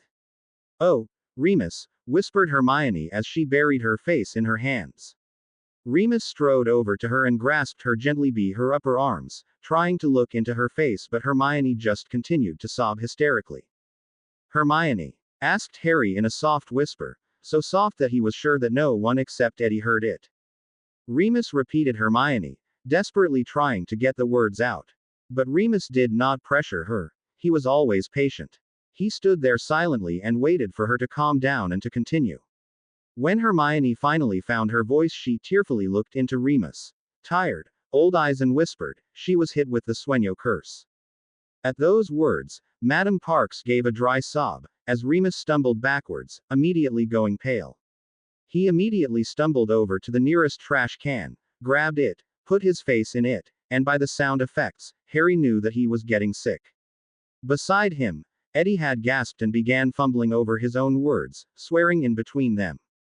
"The Sueño, no. She can't." Moomy Eddie stuttered and was looking at his mother with a pleading look in his light brown eyes. Hermione looked at her son, with such a look that Harry could not describe. He watched as Hermione walked over to him and pulled her son into a tight hug and buried her face in his fiery red hair as she began to sob. Eddie could barely return the hug, for he looked like he was in some kind of trance. Harry felt his throat immediately become dry and his hands began to shake. It felt as though he had no stomach or chest at all. "What's wrong with Lily?" whispered Harry, part of him not truly wanting to know the horrific answer that was bound to be given, otherwise everyone would not be acting this way. "What's the Sueño curse?" Hermione, finally realizing that Harry was in the room, lifted her face from Eddie's hair, but not letting him go out of her embrace. She clutched onto her son as though her life depended on it, and her eyes were filled with grief, sorrow, and concern. She looked at Harry with a look of sympathy and pain. She said nothing, but sighed and continued to allow the tears to flow down her face. "Oh, Harry," she whispered, shaking her head. "We need to talk." She looked around the room, hoping to have Remus help her in this situation.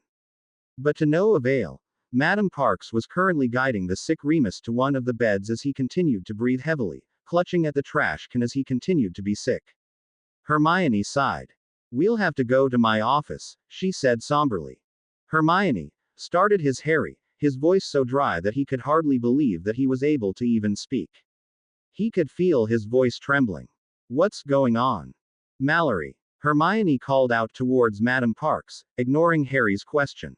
"Will you please take care of Ed and Remus for me? I need to talk to Harry about this matter privately."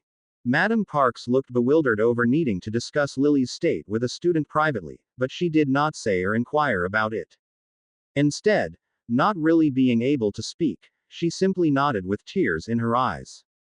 She gently walked over to Hermione and pulled the stunned and distressed Eddie out of her embrace before taking him into her own arms so that she may comfort him. Not being able to see her son in such distress, Hermione grabbed Harry's arm gently, before he could say any more, and dragged him out of the hospital wing into her private office. It was the most silent walk down the corridor that Harry had ever encountered.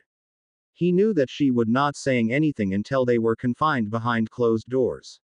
When they finally safe behind the closed of the gargoyle, Harry immediately whipped around and stared directly into Hermione's tear-streaked eyes. "Hermione," started Harry firmly, trying to make sure his voice did not shake, "what's going on?" But Hermione did not say anything. She was looking at Harry as though she pitied him, and maybe she did at the moment. But right now, Harry did not pity or sympathy. He needed answers. He desperately needed to know what was wrong with Lily. "Herm?" asked Harry, his voice far softer. It was this gentle tone of his voice that made Hermione burst out into tears, and she sobbed into her hands again, her shoulders shaking violently. Harry did not know what to do. He wanted to go over and comfort his best friend, but it seemed as though his feet were rooted to the spot where he stood. He gulped nervously and he felt both his heartbeat and his breath quicken with absolute panic. Harry, Lily was hit with the Sueño curse, explained Hermione through her sobs. Harry, feeling frustrated with the repeated information, rolled his eyes impatiently. You've already said that, muttered Harry impatiently. But you're not telling me what it is. What is the Sueño curse? It's a sleeping curse, said Hermione simply, wiping her eyes hurriedly. Harry nodded, to show that he was listening. It's a very complex spell. When a witch or wizard is placed under the Sueño curse, he or she will into somewhat like a muggle coma. That's it? Asked Harry, raising an eyebrow. Surely, Enervate would have worked on a coma. It would have, said Hermione reaffirming. But, the Sueño curse is much more complex than a muggle coma, hence why it would not work.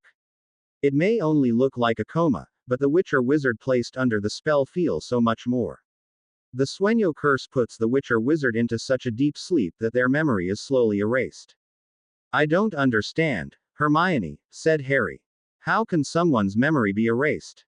Since the person under the spell whose memory is getting erased, the mind becomes younger and younger, explained Hermione, her voice shaking again. Right now, Lily mentally could be 10 or 11 years old.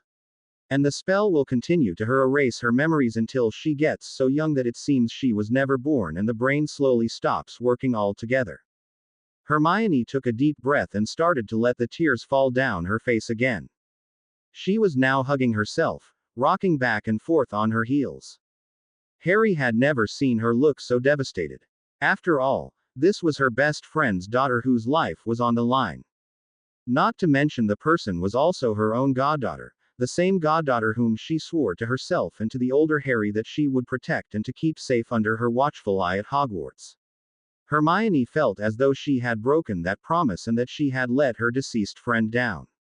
What made matters even worse was that deceased best friend, he was standing right in front of her, except he was only 15 years old. What happens when the brain stops working? Harry asked, his voice and breathing both shaking, for he already knew the dreaded answer. But, he had to be sure. He had to hear it from Hermione first. Harry, you were raised by muggles. What happens when the brain of a muggle stops working altogether? Asked Hermione softly. She knew that this was not the best way to go about answering Harry's question, but she could not bring herself to say the horrible truth, that dreaded answer. They die. Harry's stomach was now moving around as though there were a colony of snakes and spiders living inside of it. The breath that had quickened earlier had now stopped altogether and hot tears began stinging his eyes as an array of emotions began swelling in his chest. Panic, absolute devastation, anger, and hate. Hate towards the person who put Lily under the curse. Hermione was watching Harry cautiously through tear-filled eyes. How a lump had appeared in the back of Harry's throat and he found it extremely difficult to speak. How long does it take before the mind stops working altogether and the person dies? About a day, 24 hours, said Hermione in a short whisper, looking at him square in the eye. Harry felt the air in his chest swell up and the hate in his chest grew stronger as he held his breath in fear for Lily's life. He was beginning to feel dizzy, and not because of his lack of breath. Is there a cure? Asked Harry timidly, though once again, he already knew the answer. He closed his eyes, as though he were in pain, and quickly wiped the tears that had leaked on when he had closed them. The array of emotions in chest continued to swell and Harry felt like he was going to explode. But, to his immense surprise, Hermione answered. Yes, there is a cure, she whispered. A potion, called Swainolian. Harry's chest immediately began to deflate and he almost let out a relieved laugh. So, what are we waiting for? He half shouted with glee. Why is everyone getting so upset over this? Let's go get Snape so he can brew it. Lily will be just fine. To his immense surprise, Hermione did not look relieved or gleeful. Quite the contrary, she put her hands in her face and began sobbing again. Harry raised a confused eyebrow but for a moment, did not say anything. He listened to the words between her sobs. Harry, I wish it were that simple. It is that simple, Hermione, shouted Harry, his impatience and temper getting the better of him. I don't care if Snape hates the Potters. It is his duty as a potions master, as a professor at this school, and as a bloody human being to make that potion for Lily. I don't care if you have to put the Imperius curse on him. Harry had lost all calmness and patience and was screaming. His face was red and his eyes were flashing dangerously. Who could blame him? Lily's life was on the line here, and as her future father, it was only natural that he completely panicked. Harry, I wish it were that simple, but it isn't, said Hermione, wiping the tears off of her face and looking at Harry rather firmly, trying to get his attention. It is not a matter of getting Snape to brew the potion, he undoubtedly will. Then, what's the problem? Harry bellowed, throwing his hands up in the air in complete and utter frustration. Harry, there is an ingredient that is needed in the potion that I doubt we will be able to get, said Hermione, running her trembling hands through her bushy brown locks. Without this ingredient, the potion would be completely useless to Lily. What's the ingredient? Asked Harry slowly. In order to save Lily, we need the blood of the person who cast the spell on her, whispered Hermione, as though she could not bear to hear it.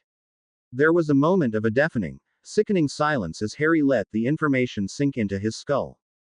What? Roared Harry in a worried tone, his voice shaking. Bloody hell, Hermione, that's impossible. We don't even know who cast the spell, and even if we did, I'm sure they would not give over their blood willingly. I know, Harry, I know. So, what are you trying to tell me, Hermione? Asked Harry, no longer able to keep the swelling in chest to rise any further. The emotions were not exploding in the form of tears sliding down Harry's cheeks. Harry, that there is nothing we can do. That we can only sit back and watch her. He stopped. He could not continue the sentence. Hermione strode over to him and placed her hands on each of his shoulders so that he was looking at her straight on. Harry, we have 24 hours to find out who cast her spell on her and get their blood, said Hermione, looking at her best friend's eyes, otherwise Lily is going to die. Eddie stared at the blank white ceiling, feeling, well, he was not feeling anything really. He was not sure what to feel, but all he knew was that knowing Lily was no longer going to be a part of his life made him feel completely empty inside. If it were as though a giant hole had been punched in his chest and there was no way to fill the void. The only thing, or rather person, who could fill that void in his chest and heart was the girl dying in the bed beside him, Lily. Eddie, who was lying in the bed face up, turned his head to look at her, and the sight of her made him cringe, and he quickly looked back up at the ceiling. There was no other way to describe it. He felt blank, angry, devastated. First, he lost his best friend over a stupid argument because he was a jealous prat. All because Lily had been hanging around with Harry more than him.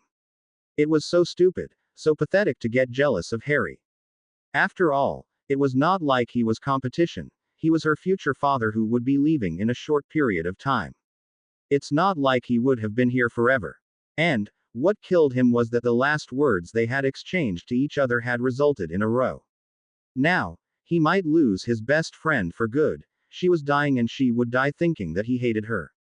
It is funny how little arguments, like the one Eddie and Lily had, are so minuscule compared to the thought of losing one another forever.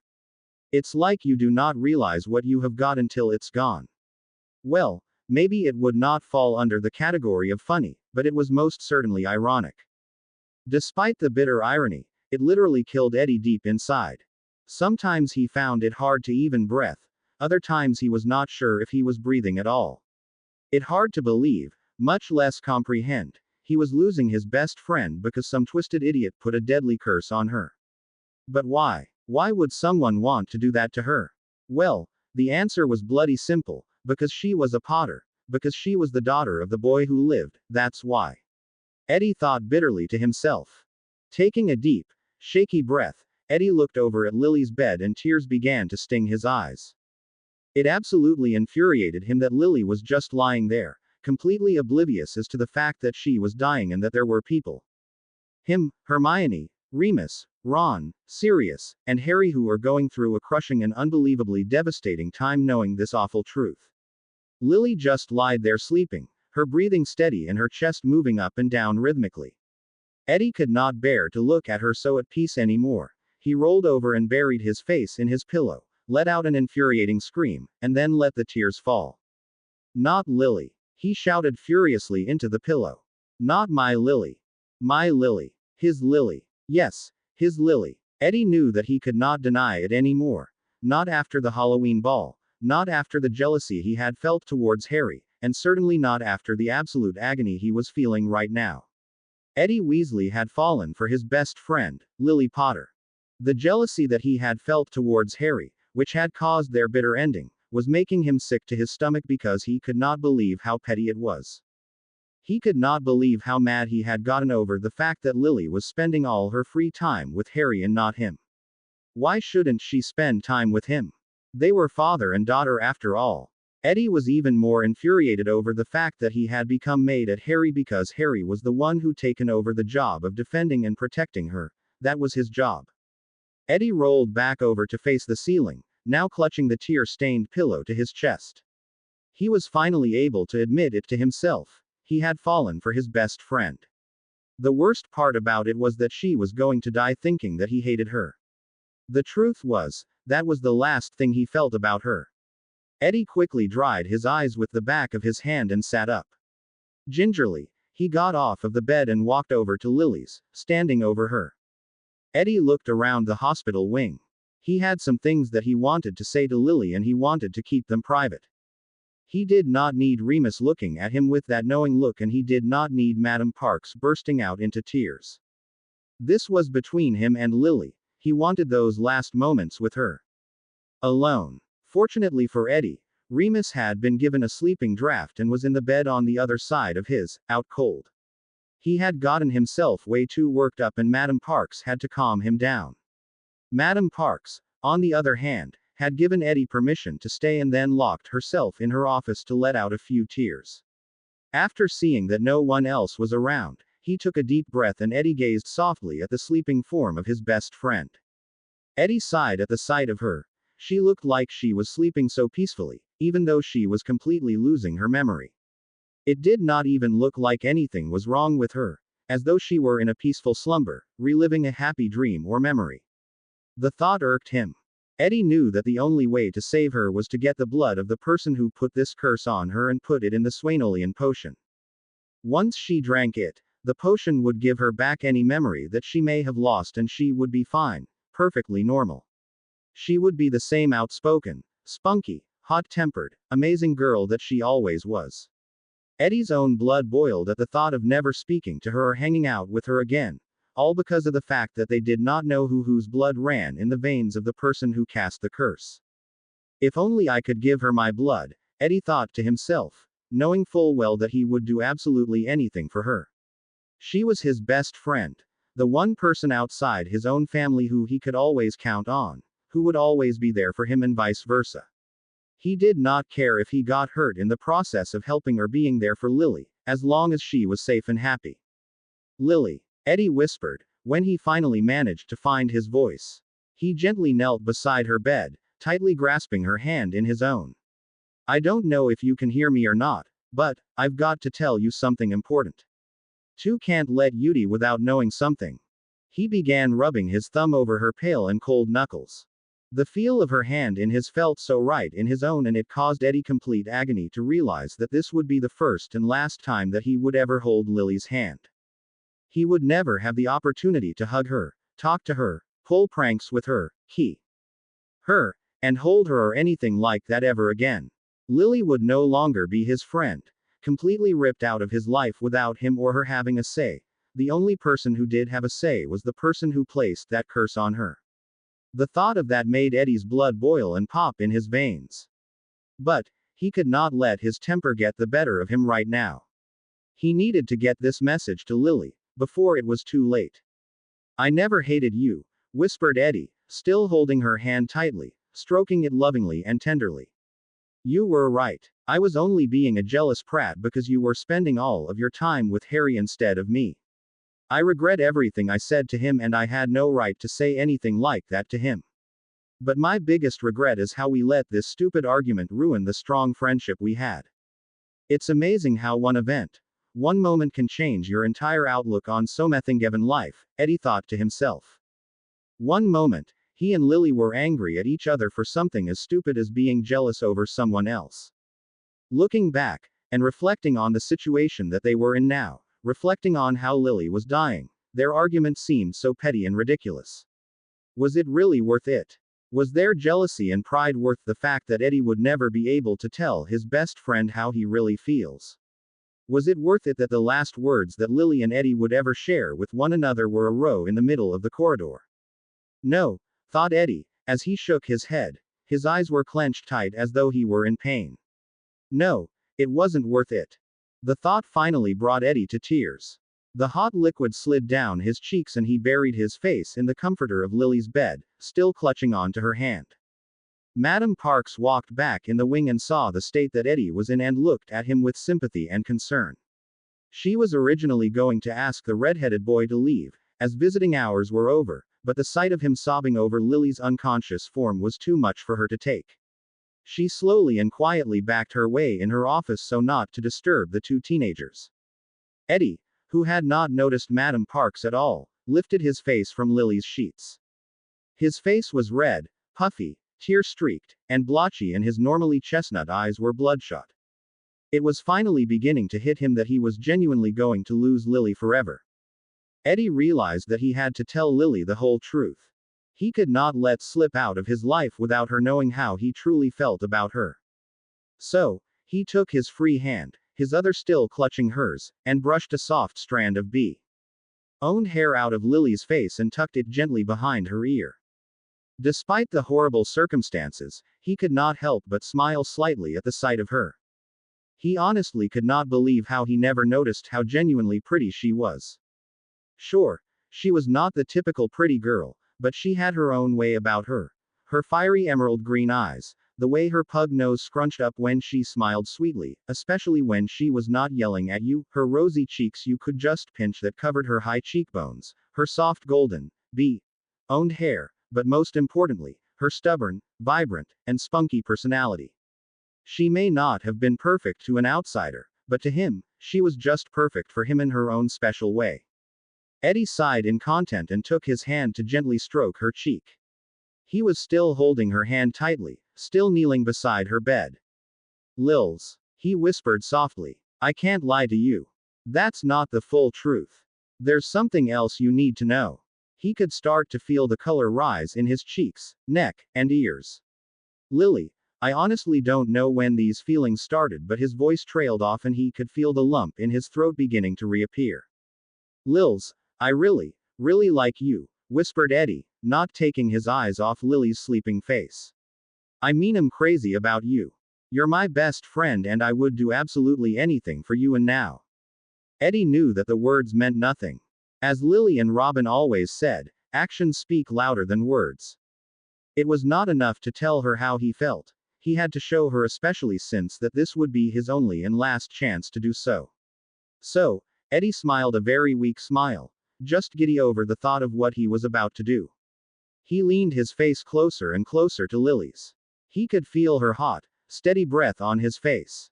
It felt like some electric force was pulling Eddie's face closer to Lily's and he could do nothing stop it. Or maybe he was just caught in the moment. Eddie hitched a final breath before closing his eyes and brushing his lips against Lily's in an innocent, soft, tender key. When Eddie opened his eyes and pulled his head back, despite the sadness in eyes, he had a goofy, boyish grin on his face. Truth be told, the key that he had just shared with Lily had been his first key. The best part about it for Eddie was that had been able to share it with Lily, his best friend since he was born. The weirdest part about it all was that he had truly felt something big, something real. It terrified him tremendously, but yet it made him feel giddy and happy, like he could climb the tallest mountain, like he could do absolutely anything. Even though Eddie's heart was pounding against his chest in a way that excited and aroused him at the same time, there was an unfortunate side to it.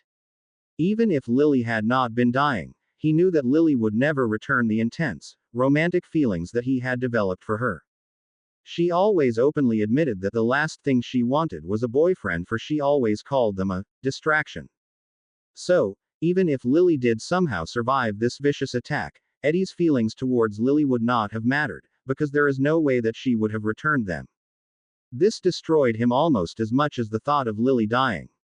The irony was absolutely bitter. Eddie could not believe it. He had completely fallen head over heels for his best friend and he never saw it coming. And now when he was finally ready to admit it, it was far too late. There was nothing he could do to protect her. She was gone. Eddie buried his face back into Lily's sheets, holding on to her hand for dear life.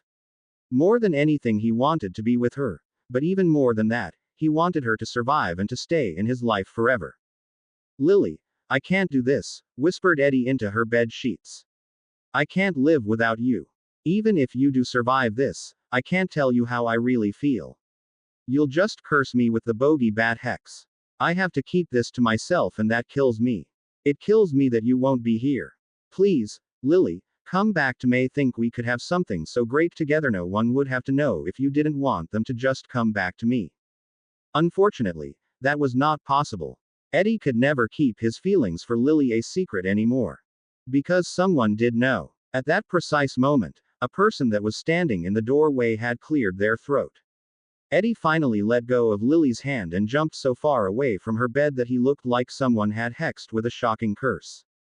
His eyes searched the wing and saw the person in the doorway, making Eddie jump and blush so red, he resembled a tomato. His stomach leapt with worry and his throat had become so dry that he had found it impossible to swallow. Harry was standing in the doorway with an impassive look on his face, but Eddie knew that he had seen everything. Harry's emerald green eyes that were so much like Lily's were staring at Eddie in a way that he could not describe. There was no emotion in those emerald depths. Harry's face was completely impassive. Eddie, on the other hand, knew that he was extremely flushed, so flushed that he could feel the heat radiating off of himself. The two boys just stared at each other from opposite sides of the hospital wing, speechless and awkward. Harry. Eddie, how long have you been standing there? Asked Eddie nervously. His hands were shaking and he could almost feel the steam coming out of his ears from embarrassment. Harry continued to just stare at him with an indifferent, unemotional look in his eyes and his jaw was set and firm. Eddie gulped. Long enough, said Harry simply. Even his voice had no emotion to it. Harry, stop, said Harry as he put up his hand. Eddie stopped, shocked at the sudden firmness of his voice. Just stop. I saw what you did. I didn't do anything, said Eddie, looking down at his feet as they shuffled awkwardly. How could you stand there and say that you didn't do anything? Said Harry in a stern, slightly angry voice. My daughter lays there dying and you have the nerve to take advantage of the situation and key. Harry, I'm not going to argue with you, said Eddie, shaking his head. I can't believe you'd say that about me. If you've been standing there the whole time, then you know how I feel about her. I could never take advantage of her or the situation. Yes, Ed Lily, but it's because I'm crazy about her, not because I'm taking advantage of anything. You know that. Eddie, this is not the appropriate. Harry, I'm going to say this as respectfully as possible, said Eddie, looking at his future godfather square in the eye, growing slightly irritated and impatient at Harry's comment and insinuations. No matter whom you are, Lily's father or not, you can't stop my feelings for her. They'll never stop growing, even after she is gone. And besides, it wasn't like it was a real key, or anything. She's not awake to key back or realize what's happening. Now, if you don't mind, I want to be alone far away from all of this. With those words, Eddie strode across the hospital wing, brushed past Harry roughly as he went past the doorway and stormed down the corridor. When he was out of eyesight, Eddie let out a dry sob and started running as hard as he could. He just kept running and running, sprinting, trying to let out all of his emotions through the pounding of his feet against the stone floor, leaving a very astonished Harry behind. Eddie had no idea where or why he was running. He just kept running as hard as he could with tears of grief streaming down his face. Eddie could not believe that he was going to lose his best friend, the girl he had grown to care about more than anything in the world, in less than 24 hours. That is, if they did not find out who put that curse on her by then. Eddie was so consumed over these dreadful thoughts that he had stopped running and leaned against the cold, stone walls of the corridor, letting grief consume him as he desperately tried to catch his breath, from both the running and the crying. Well, hey there, Weasley, came a cold, drawling voice from down the corridor. Eddie's breath hitched in his throat as he looked up startled, and quickly dried his eyes. When he saw it who made the comment, His fists began to clench into small balls of fury and his face began to construe with fury, getting red, not with embarrassment, but with anger. What in the bloody hell do you want, Malfoy? Snarled Eddie, his voice dripping with venom. He turned around and came face to face with Darius Malfoy and Kristoff Nott. Make the insults quick and sod off because I'm not in the mood. To his discomfort and disgust, both Slytherin boys had smug looks on their faces, too smug. Eddie raised a suspicious eyebrow, but said nothing. There's no need to be so rude, said Nott in mock offense. Yeah, started Malfoy coolly, especially since we were just being curious to how Potter is doing. She wasn't in classes today. Frankly, we were worried, said Nott, pretending to look concerned. Malfoy and Nott both laughed evilly, sending shivers down Eddie's spine. You shut your bloody mouth, Malfoy, snarled Eddie dangerously. His hand plunged into the pocket of his robes and began fiddling with handle of his wand. Manners is not your best quality, is it, Weasley? Said Nott, laughing and crossing his arms across his chest. Once again, we were just inquiring about Potter's well-being. Hasn't she been in the hospital wing all morning? Actually, Nott, rumor has it that she felt a bit swano and needed to take a nice, long nap, sneered Malfoy. Eddie's eyes widened with fury and it felt as though someone had made a tight fist around his heart and chest. It's such a shame. Any idea of when she will be waking up? Not anytime soon, said Nott. Eddie could not take any more. Forgetting about wands, forgetting about magic, Eddie stormed towards Malfoy with raised his fists. Seeing red and without comprehending what he was actually doing, Eddie grabbed Malfoy by the collar of his shirt and robes, and practically threw him against the wall. You did it, growled Eddie dangerously, his voice practically hissing and breathing hard into Malfoy's face. Malfoy and Nott, who was so shocked at what Eddie had done, had not put up a fight but stared at the red-headed boy wide-eyed. You put Lily under the Sueño curse. Malfoy finally got his bearings together and pushed Eddie off of him, causing Eddie to stumble backwards. It was at this time he pulled out his wand and twirled it in his fingers, glaring daggers at Malfoy. Malfoy eyed his wand warily and grinned in a very disturbing way, almost like he was insane. And if I did, started Malfoy coolly, what can you do about it, Weasley? Eddie pointed his wand directly at Malfoy's throat and hissed, I'll kill you. At this, both Malfoy and Nott just threw their heads back and laughed. First off, Weasley, you don't have the stomach to kill anyone, said Nott casually, smirking at Eddie's expense. Eddie ignored him, not taking his seething eyes off of Malfoy's cold, pointed face. Second, the only way to wake Potter up is to get a hold of my blood, claimed Malfoy, smirking at the anger that burned in Eddie's normally warm, chestnut eyes. I would not be much to her if I were dead, now would I, Weasley? You don't need to be alive to bleed like a stuck pig, Malfoy, snarled Eddie through his teeth. Don't test me when it comes to Lily's well-being. Malfoy ignored Eddie's last comment. And even if I did place the Sueño curse on her, and you needed my blood, obviously I'm not going to stab myself in a vial full of it willingly, would I? I'm warning you, Malfoy. Warning him. What can you do, Weasley? Nott asked, throwing his head back and laughing, followed by Malfoy. It's Malfoy's blood that you want, so he'll be the one calling the shots, won't he? At these words, realizing that they were right, Eddie lost all self-control and grew desperate to save Lily's life. He glared at Malfoy before throwing his wand to the floor and leapt at him, pushing him against the stone wall and tackling him to the floor. Nott was so astonished by Eddie's stupid actions, that he really could not manage to do anything except stand there, holding his bag with his mouth hanging open in shock, staring at the sight before him. Eddie was on top of Malfoy, straddling him, yelling profanities, and punching every part of Malfoy that he could reach. Malfoy was screaming in pain and fear, yelling for anyone to come and help him, including Nott. Eddie did not care how much he got hurt in return, as Malfoy was putting up a tremendous fight, swinging back at Eddie. It did not matter. Eddie just had to hurt the Slytherin as much as he could, until Malfoy felt the pain that was tugging at his heart over the thought of losing Lily forever. In Eddie's mind, this piece of scum had hurt Lily and he just wanted to hurt Malfoy as badly as he could in return. Eddie felt his fist collide with the side of Malfoy's face and ribs many times over. He was just so blinded with rage and hatred that he was not entirely sure of what he was doing anymore. His mind was screaming. His only goal was to hurt Malfoy, and his eyes were just seeing red. Over his own yells and screams of anger, he could still hear Malfoy's cries for help, from anyone. They were both screaming so loud, and Nott was such in a state of shock that none of the three boys noticed another boy approach.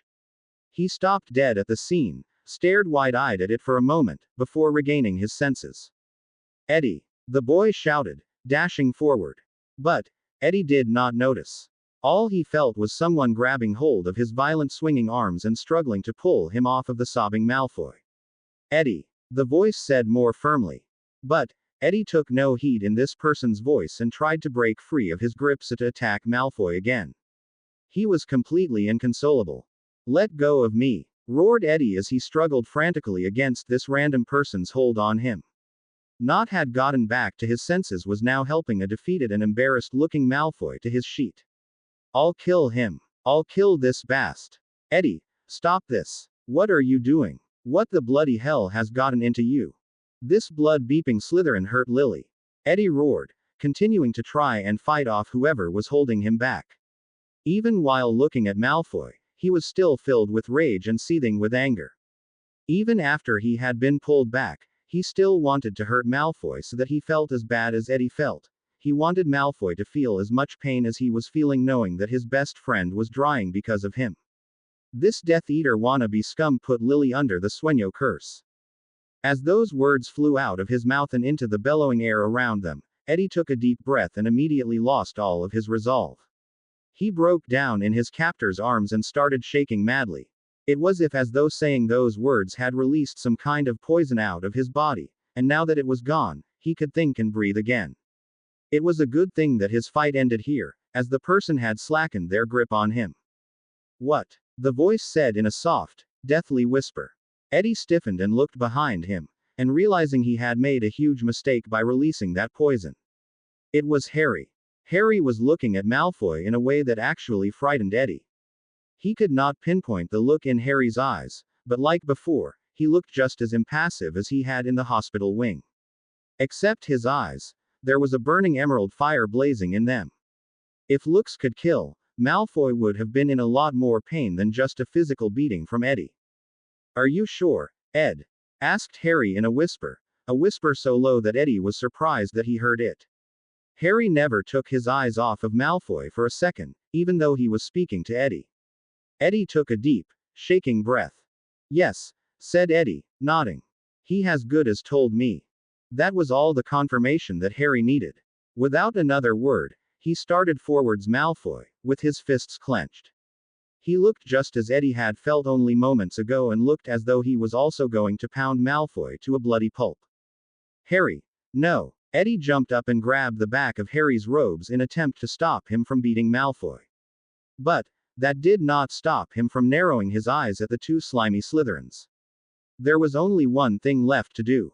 "It's no use, Harry," whispered Eddie, with a snarl in his voice that only Harry could hear.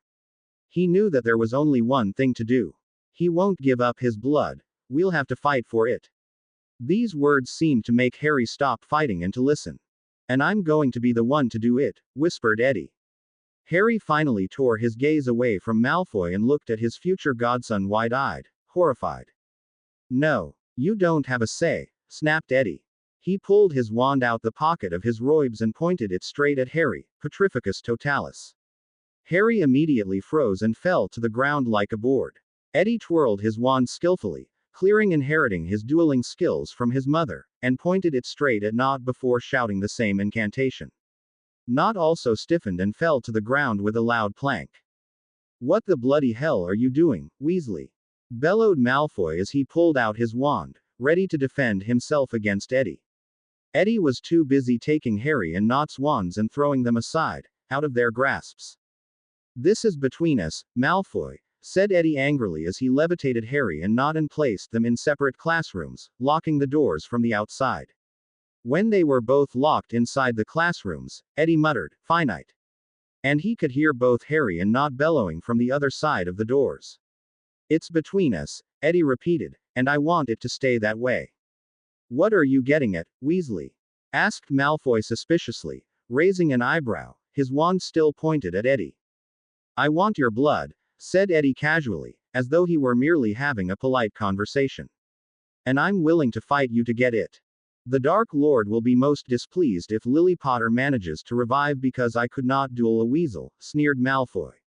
On the other hand, can you imagine the opportunities that will occur if I brought you to him? So that settles it, said Eddie, getting his wand at the ready. We duel, Malfoy. If I win, you give Lily your blood. If you win, you get me. Eddie, stop, shouted Harry's voice from the other side of the door of the classroom as he pounded his fists against it furiously. Stop now. This is my job. Shove it, Harry, snapped Eddie, his back towards the door of the classroom. This is between me and Malfoy. If Harry screamed anything else, Eddie did not hear him. He was too busy narrowing his eyes at Malfoy and holding his wand at the ready to duel Malfoy for Lily's life. The pair of them bowed to each other, not taking their eyes off of the other. And the duel began. Malfoy raised his wand and pointed it at Eddie. Flequia. Eddie's widened in horror at the deadly curse thrown at him, and he realized that Malfoy truly meant business. Thanks to his Quidditch reflexes and avoiding curses and hexes that Lily had thrown at him over the years, he was able to avoid the curse that Malfoy fired. He felt the curse blow and shoot above his head and hit the wall hard, forming a crack in the stone. Glaring at Malfoy, Eddie thought of Lily and his temper flying. He threw an equally horrific curse back at Malfoy. In all of his life, Eddie had never felt so much rage and power coursing through his hot-blooded veins. He wanted to blast Malfoy in a million, bloody, disgusting pieces more than anything he had ever wanted to before right now. And that included being with Lily. All he could think of was Lily lying in that hospital bed, her life slowly slipping away from her and from him. It only made him fight that much harder, and he knew that he would fight Malfoy, even kill him if it was necessary. It did not matter if he would be expelled and sent to a lifetime in Azkaban. All that mattered in Eddie's mind was Lily's safety. They dueled for what seemed hours, even though it was only a few minutes or so. It was only after several hexes and curses that Malfoy had a black eye that was not only black and blue, but swirling in colors of green, yellow, and purple. He also had painfully looking boils covering his hands, arms, legs, and feet.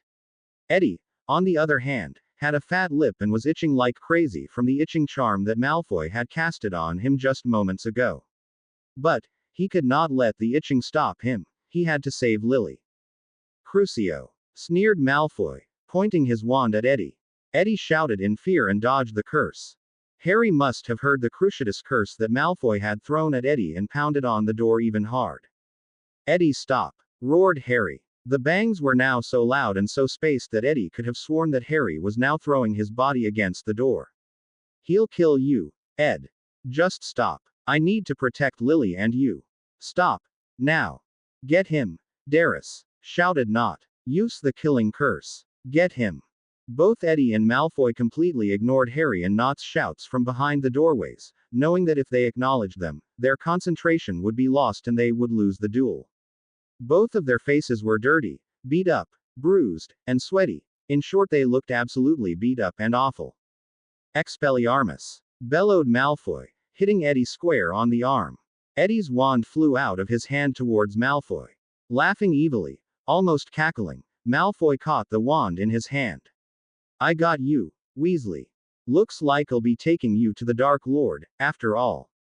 Eddie! Shouted Harry's voice. Panicking, Eddie could not bear losing the duel. Could not bear the thought of Lily dying and then having to face Lord Voldemort. So, he decided that all wands aside, he had to take matters into his own hands. Without really thinking, as he had done before, Eddie leapt at Malfoy, startling him, and punched him hard, square on the nose. Malfoy stumbled backwards, shouting in agony, into the wall and onto the floor. Eddie had punched him so hard that he also stumbled forward, almost collapsing on top of Malfoy. When they landed on the stone-cold floor with a grunt, Eddie looked up to see that Malfoy's nose started to bleed heavily. Eddie's eyes widened at the sudden opportunity. Ignoring Harry and Not's shouts through the doorways of the different classrooms, he had a sudden idea. He quickly scrambled off of Malfoy as he struggled to pull his wand out of his hand. "Get off me, Weasel!" shouted Malfoy as he fought hard against Eddie. As they continued to fight for Malfoy's wand, Eddie somehow managed to knock his wand out of his hand. They looked at it for a moment as it slid down the floor of the corridor, then looked at each other quickly before they both began crawling on their hands and knees, and scrambled to get it. Eddie elbowed Malfoy in the eye as Malfoy kicked him in the ribs. Both boys grunted in pain as they struggled for the wand. Each boy knew that whoever reached Malfoy's wand would win the duel. Thanks to his advantage of being bigger than Malfoy, Eddie grabbed a hold of it and turned around quickly.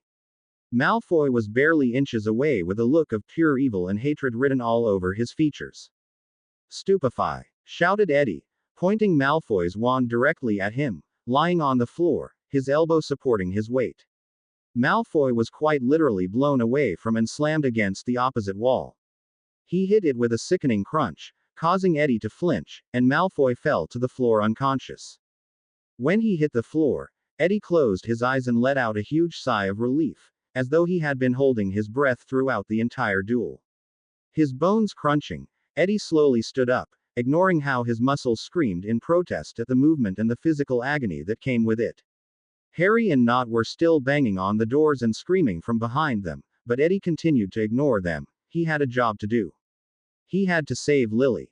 With the thought of Lily crashing into his mind, Eddie transfigured one of the small rocks that had fallen on to the floor from one of their many missed hexes or curses, into a small vial.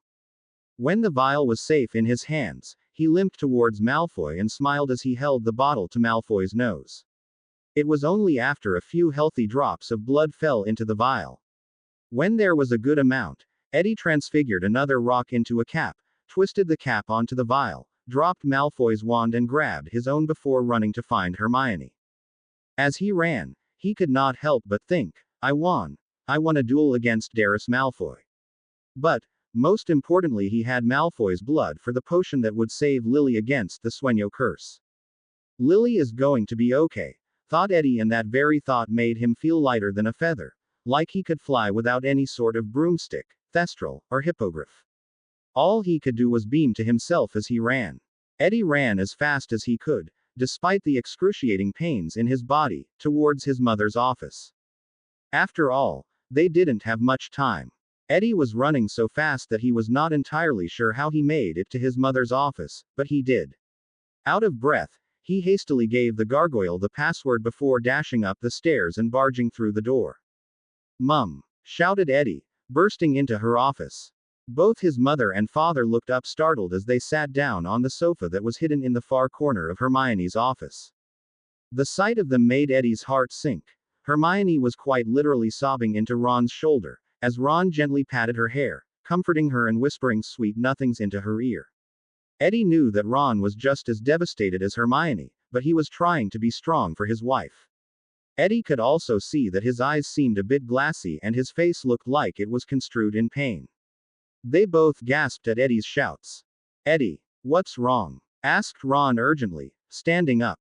He frantically looked Eddie over and his eyes widened at the sight and state of his son. "What the bloody hell happened to you?"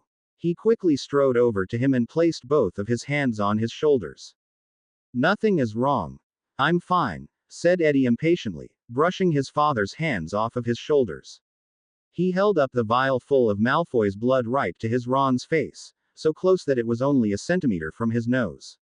Ron looked at confusedly, and turned to look back at Eddie and could not help but notice that extremely happy and hopeful look on his son's face. "Ed, what?" "Start whipping up the Sueñolian potion," said Eddie breathlessly. "This vial is full of the blood of Lily's attacker."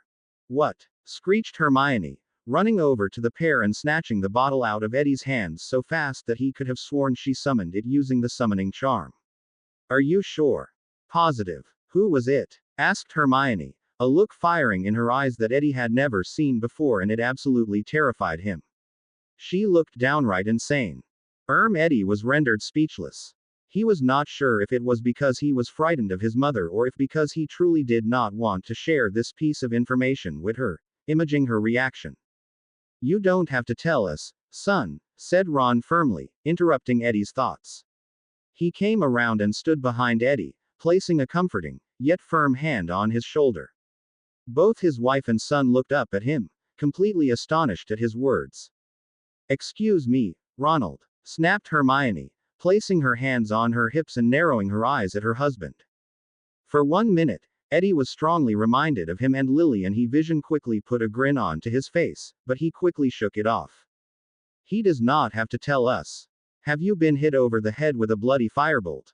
I don't know about you, Ronald, but I want to know who put that bloody curse on my goddaughter and stunned them to death. Eddie was standing there, stiff as a board and looking at his mother wide-eyed. He had never heard her swear before, much less make a death threat against someone. Hermione, it's for the best, said Ron softly. Oh, and how did you come up with that brilliant conclusion? Screeched Hermione. She sounded like an overgrown owl. Because if Eddie managed to get the blood from Lily's attacker, then they know that Eddie knows who they are, explained Ron slowly. And if you were to confront the attacker, then they will know for sure that Ed was the one who told and they'll just come after him. I think it would be best if Ed just keeps his mouth shut for now. Ron looked sternly at Eddie for a moment before turning back to his wife with a somber, yet comforting look in his blue eyes.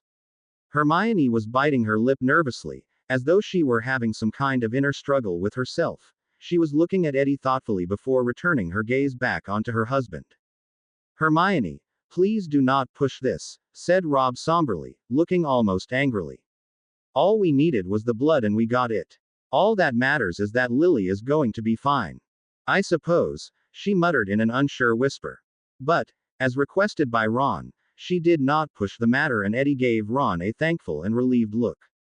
When he looked up at him, Ron winked at his son and Eddie smiled. You have no idea what I had to go through to get that, whispered Eddie, with a slight smile on his face, giving a sheepish shrug. Ron ruffled Eddie's red bushy locks, which were soaked with sweat, dirt and even blood. Judging by the state that you're in, I can only imagine, said Ron with a chuckle, beaming down at Eddie. Come on, let's get that potion brewing. Ron, with robes billowing behind him, started towards the door of Hermione's office. Eddie followed his mother and father out of the office and towards Professor Snape's office. Eddie did not fail to notice that the bottle was still safely clutched in Hermione's dead-gripped fist. Snape! Yelled Ron as the three Weasleys dashed through the cold, stone walls of the dungeons. Professor Snape, said Hermione through gritted teeth, gesturing towards Eddie. Ron ignored her. Snape, get our bloody A. Ronald, really? But, there was no need for Ron or Hermione to continue their little scuffle. At the sound of their voices, the bitter old man came down the corridors of the dungeons, limping on his silver cane toward them, muttering unpleasant words and profanities under his breath. Can I help you two lovebirds? Snape snapped sarcastically. Severus, said Hermione breathlessly, I need you to make the Swainolian potion immediately. Lily does not have much time left. Snape rolled his eyes. As much as regret the circumstances of Potter's condition, I told you earlier, Professor. I need the blood of the attacker, said Snape in an impatient and slightly bored tone. At those words, Hermione beamed and held up the vial to Snape's face, just as Eddie had done to Ron back in Hermione's office. Snape looked at it for a moment before taking it gingerly in his hands. What is this? He asked softly. That would be the blood of Lily's attacker, said Eddie loudly, causing his voice to echo against the walls of the dungeons. Snape looked at Eddie, completely taken back by his words, and he gingerly took the tiny vial out of Hermione's hands. I'm not sure what to say, Weasley, said Snape softly, looking at it with hardened eyes.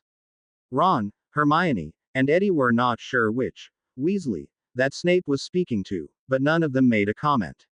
Ivory Weltheny will have it ready as soon as possible. Please hurry, cried Hermione desperately. Eddie nodded vigorously, thinking along the same lines of his mother, and smiled inwardly. Snape nodded and turned his back on them, limping back to his office with the vial clutched safely in his fist. The three of them watched him until he was out of sight. At that time, Ron put a hand on his sons and wife shoulders and guided them both out of the dungeons. Neither Hermione nor Eddie objected. It seemed as though the both of them were walking in a daze at that point. Eddie did not even realize that they were long out of the dungeons and down one of the many warmer corridors of the Hogwarts classroom. Hermione, I need to use your office, said Ron, taking his hand off of Eddie's should and placing it on the small of her back. She looked at him confused for a moment, but Eddie noticed how her gaze quickly flickered over to him. What for? I need to speak to Ed alone, said Ron honestly. Hermione was rather startled by Ron's sudden and toughly honest response, but merely shrugged, sighed and disappeared down the corridor as she headed towards the hospital wing, most likely to visit Lily and Remus and to make sure that everything was in order. In fact, she might simply be going to the hospital to revive Remus woke up and tell him the good news. Ron placed his hand back on Eddie's shoulder and it stayed there until Hermione was out of sight. He then guided his son towards Hermione's office. Once inside, Ron quietly shut the door behind him and placed a silencing charm on the room. What's going on, Dad? Asked Eddie curiously, raising a confused eyebrow. Ron looked at his son thoughtfully. I'd rather not be overheard, said Ron simply as he swiftly crossed the room and with a stroke of his wand, the shades of Hermione's office came tumbling down. Now Ed, I need you to listen to me. Eddie had never seen his father look so serious in his life. Their eyes never broke contact, though Eddie's were slowly widening at the seriousness of the situation. I won't tell your mother, or anyone for that matter. But, I need to know, said Ron as he now ran a hand through red hair. Ed, I want you to tell me who put the Sueño curse on Lily. Why do I have to tell you? Asked Eddie, suddenly feeling uncomfortable. We all know that Voldemort and his Death Eaters are all out to get or capture Lily dead. Some might go out of their way to kill her, and this time, they almost succeeded. Ed, I want to know who put the curse on her so I can keep a particular close eye on Lily when that person is around, explained Ron. Do you understand? Now, I need you to please tell me. But, Aish doesn't need you, Dad, said Eddie awkwardly. I mean I can keep an eye on her when that person is around. Ron was expecting Eddie to give him a hard time about telling him who placed the curse on Lily. But, whatever Ron expected, it certainly was not that. It was as though someone smacked him over the head with a broomstick. He blinked repeatedly and stared at Eddie, completely astonished. Ron did not fail to notice the color rise in Eddie's face when he said this. Soaking in this comment, along with Eddie's blushing face, Ron grinned knowingly. You want to keep an eye on her, son? Asked Ron in a slightly amused tone. Eddie did not hesitate in nodding vigorously. Ron chuckled. Are you sure that you're up for that challenge? I can tell you from experience, son, that it is no easy task, keeping an eye on that girl. Yeah, whispered Eddie, with a slight chuckle. I know that, but I think I can manage. I'll look after her. Do you think you'll do a good job? Asked Ron, still grinning amusedly. His grin was starting to annoy and embarrass Eddie. That is a job that cannot allow room for failure. Success in that job is a matter of life and death for Lily. I know, Eddie near shouted impatiently. And of course I'd do a good job. I'd never let anything happen to her. Eddie stopped short and blushed to the roots of his hair when he realized what he was about to say in front of his father. His face could be compared to a beet with a bad sunburn and red hair. Ron grinned even wider at his son's embarrassment and gave a weak chuckle. You don't have to be embarrassed, Ed, said Ron casually, still grinning. Eddie suddenly became very interested in his feat. I'm not embarrassed, he snapped defensively. Ron laughed. Yeah, sure, said Ron sarcastically, shaking his head. Eddie was still bright red and was beginning to clench his fists. Ron sighed and gestured to the seats in front of Hermione's desk. Ed, sit down and get comfortable. Okay, said Eddie, still bright red. Why? In my old age I've taken after my father, said Ron amusedly, shaking his head, taking the seat next to Eddie. I've found the need to tell you a story from my days at Hogwarts. You've always told Lily and I stories from your days at Hogwarts, said Eddie dryly. I believe Lily's favorite is the one about the Chamber of Secrets. This caused Ron to laugh out loud. Yes, she never seems to get sick of that one, said Ron, grinning at the thought of his goddaughter. But, this one is a bit different. It will be one of more boring stories I tell you, and it does not contain any specific adventure but rather a moral. Okay. Now, You know that I had feelings for your mum since I was about 12 years old, correct? Asked Ron, standing up and leaning against Hermione's desk. Eddie nodded slowly. He could feel the color rising to his cheeks again. He definitely did not want to hear any of those love stories about his bloody parents. Well, unfortunately for me, I didn't realize the intensity of those feelings until my 5th year. Isis, that's so. Yes, said Ron with a nod. And do you know what happened to make me suddenly realize my feelings? Eddie simply shook his head, beginning to feel mortified and not understanding why his father was telling him all of this. Ron smiled. Well, your mum was always brainy and a bit of show off when it came to her academics. But, as you also know, your mother is Muggle born and Harry, Ron, and Hermione were heading towards the Gryffindor common room after a tiresome and stressful day of taking practice tests for their OWLS. It was so intense that even brainy Hermione Granger seemed a little overwhelmed about them. As they walked in a comfortable silence, Ron ran his fingers through his fiery red hair and gave a loud, frustrated groan that echoed against the walls of the castle. These bloody practice tests for those bloody OWLS, he growled. Honestly, I know they're important and all, but seriously, is making us all crazy going to truly help us pass them? Harry heard Hermione give a small tisk and grinned, knowing full well that she would retaliate and there would be another argument tonight. He simply shook his head and knew that he would be able to spend time with Ginny as Ron and Hermione tried to test who could make the other yell the loudest. Ron, if you just followed the studying schedule one made you, then you would be just fine. But, no, you'd rather waste your time idolizing Quidditch and the cannons instead of studying, she said simply. Ron turned to her and narrowed his eyes. First of all, I don't know anyone, except for a little Miss Prefect like you, who would prefer studying over Quidditch, he snapped angrily. Second of all, Hermione, for your information, I did study. They're just frustrating. Even you can't say that you're not stressed out over these bloody exams. Of course I'm nervous, Ronald said Hermione stiffly, but she did not say anything more. Ron simply rolled his eyes and started muttering things under his breath, but the only one that Harry caught on was mental.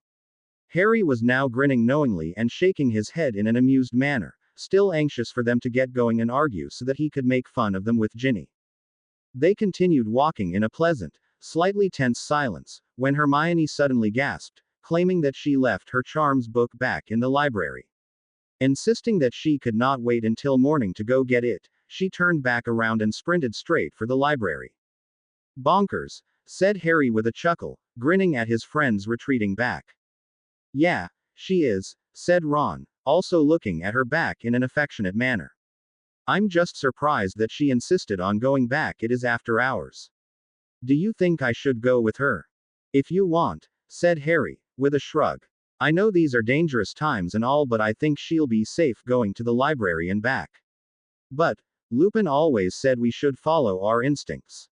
At that precise moment, there was a curling scream that penetrated from down the corridor and a mumble of some sorts. Harry and Ron looked at each other anxiously with wide eyes.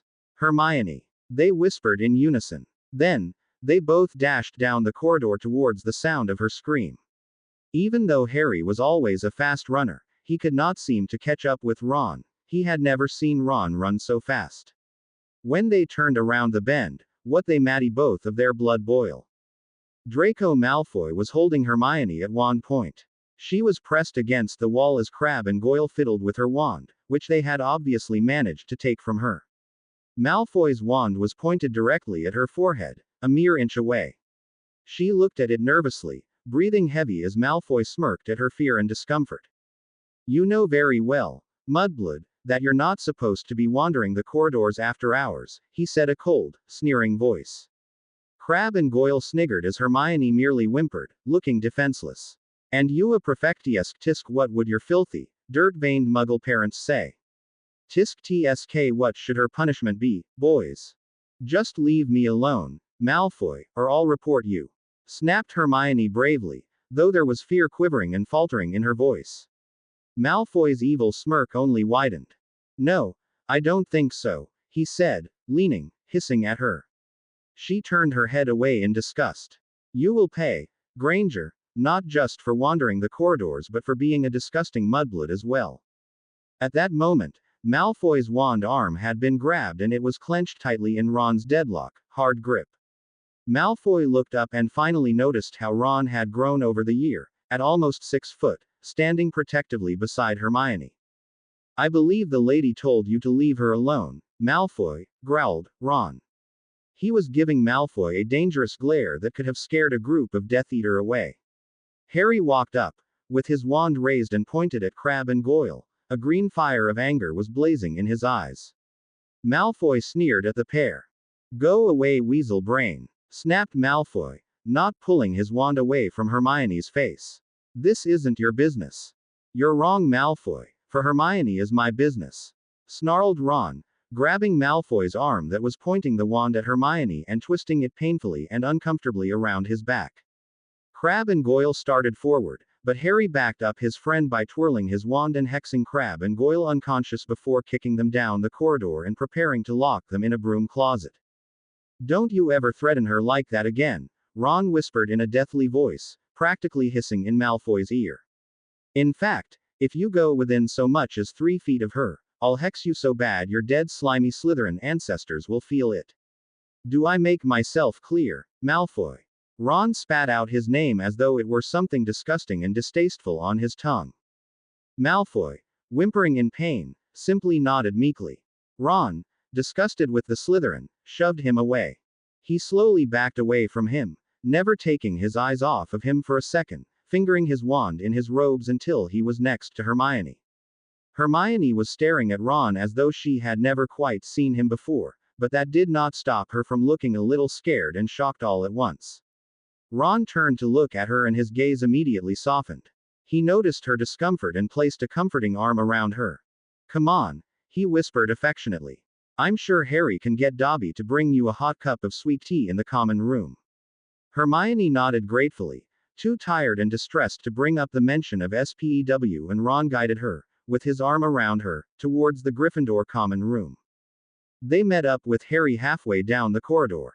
He skipped toward them, proudly proclaiming how he had just finished locking Crabbe and Goyle in one of Filch's broom closets. As he further approached his 2 best friends, he could not help but notice that Ron had his arm around Hermione in a comforting manner and smiled knowingly. Are you okay, Hermione? Asked Harry, looking at her with deep concern. Hermione chuckled meekly and nodded. Yes, I'm fine, she said, giving them both a small and sincere smile. Thanks to you too, of course. Oh come on. You're our best friend, Hermione. We'd never let Malfoy hurt you and we know you'd do the same for us, said Harry, taking her out of Ron's grasp and giving her a small hug. Harry had to hold back his laugh when noticed the small glare Ron gave him when he pulled Hermione out of his embrace. Harry, he said sternly. Harry and Hermione broke from their embrace and looked at him inquisitively. Ron stepped forward and placed his arm firmly around Hermione again.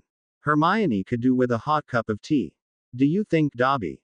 I'm on it. With that, Harry pulled out his Marauder's map, muttering, I solemnly swear that I am up to no good, and disappeared into the dark corridor, heading towards the kitchens.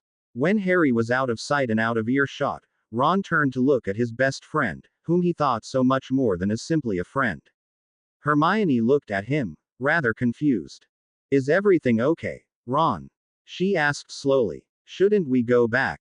Hermione, started Ron, placing a gentle hand on her shoulder. The next time Malfoy, or anyone, threatens you like that, you come straight to me, okay? I'll make sure I pound the bloody git that treats you like that again.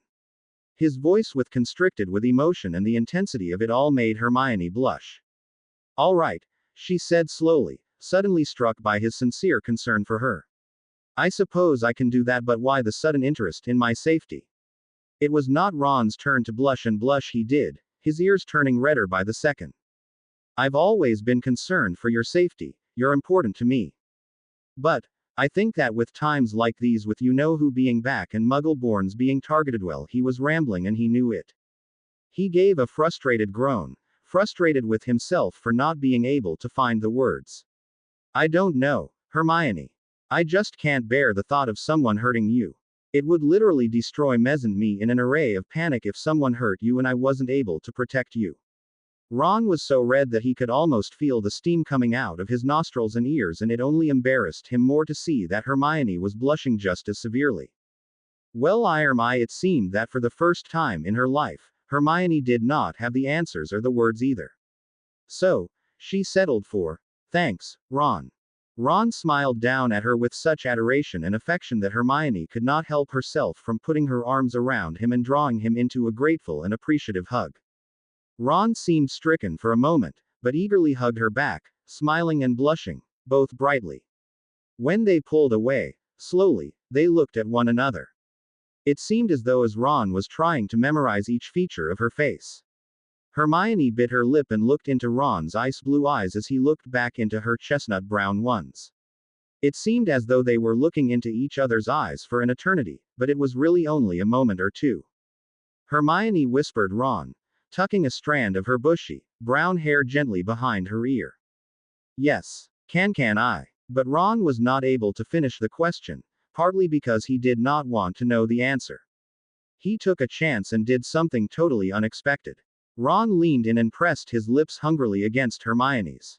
Hermione gasped at Ron's sudden actions and her eyes widened. But, ultimately, she responded to the key with enthusiasm by raking her hands through his fiery locks. As the key became more passionate, Ron clutched desperately at the robes around Hermione's waist. They did not need air, they had each other.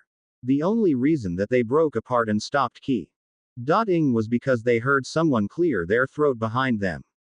Ron and Hermione jumped away as though the other one was on fire. Expecting a professor, like McGonagall or Snape, they were relieved to see Harry and Dobby standing a few yards away. Dobby was holding a steaming teacup in his hands, looking at the scene wide-eyed, as though he should not be witnessing something like a key. Harry, on the hand, had his arms cross his chest and was grinning like a maniac. "Well, it's about time if you ask me," said Harry, still wearing a large grin.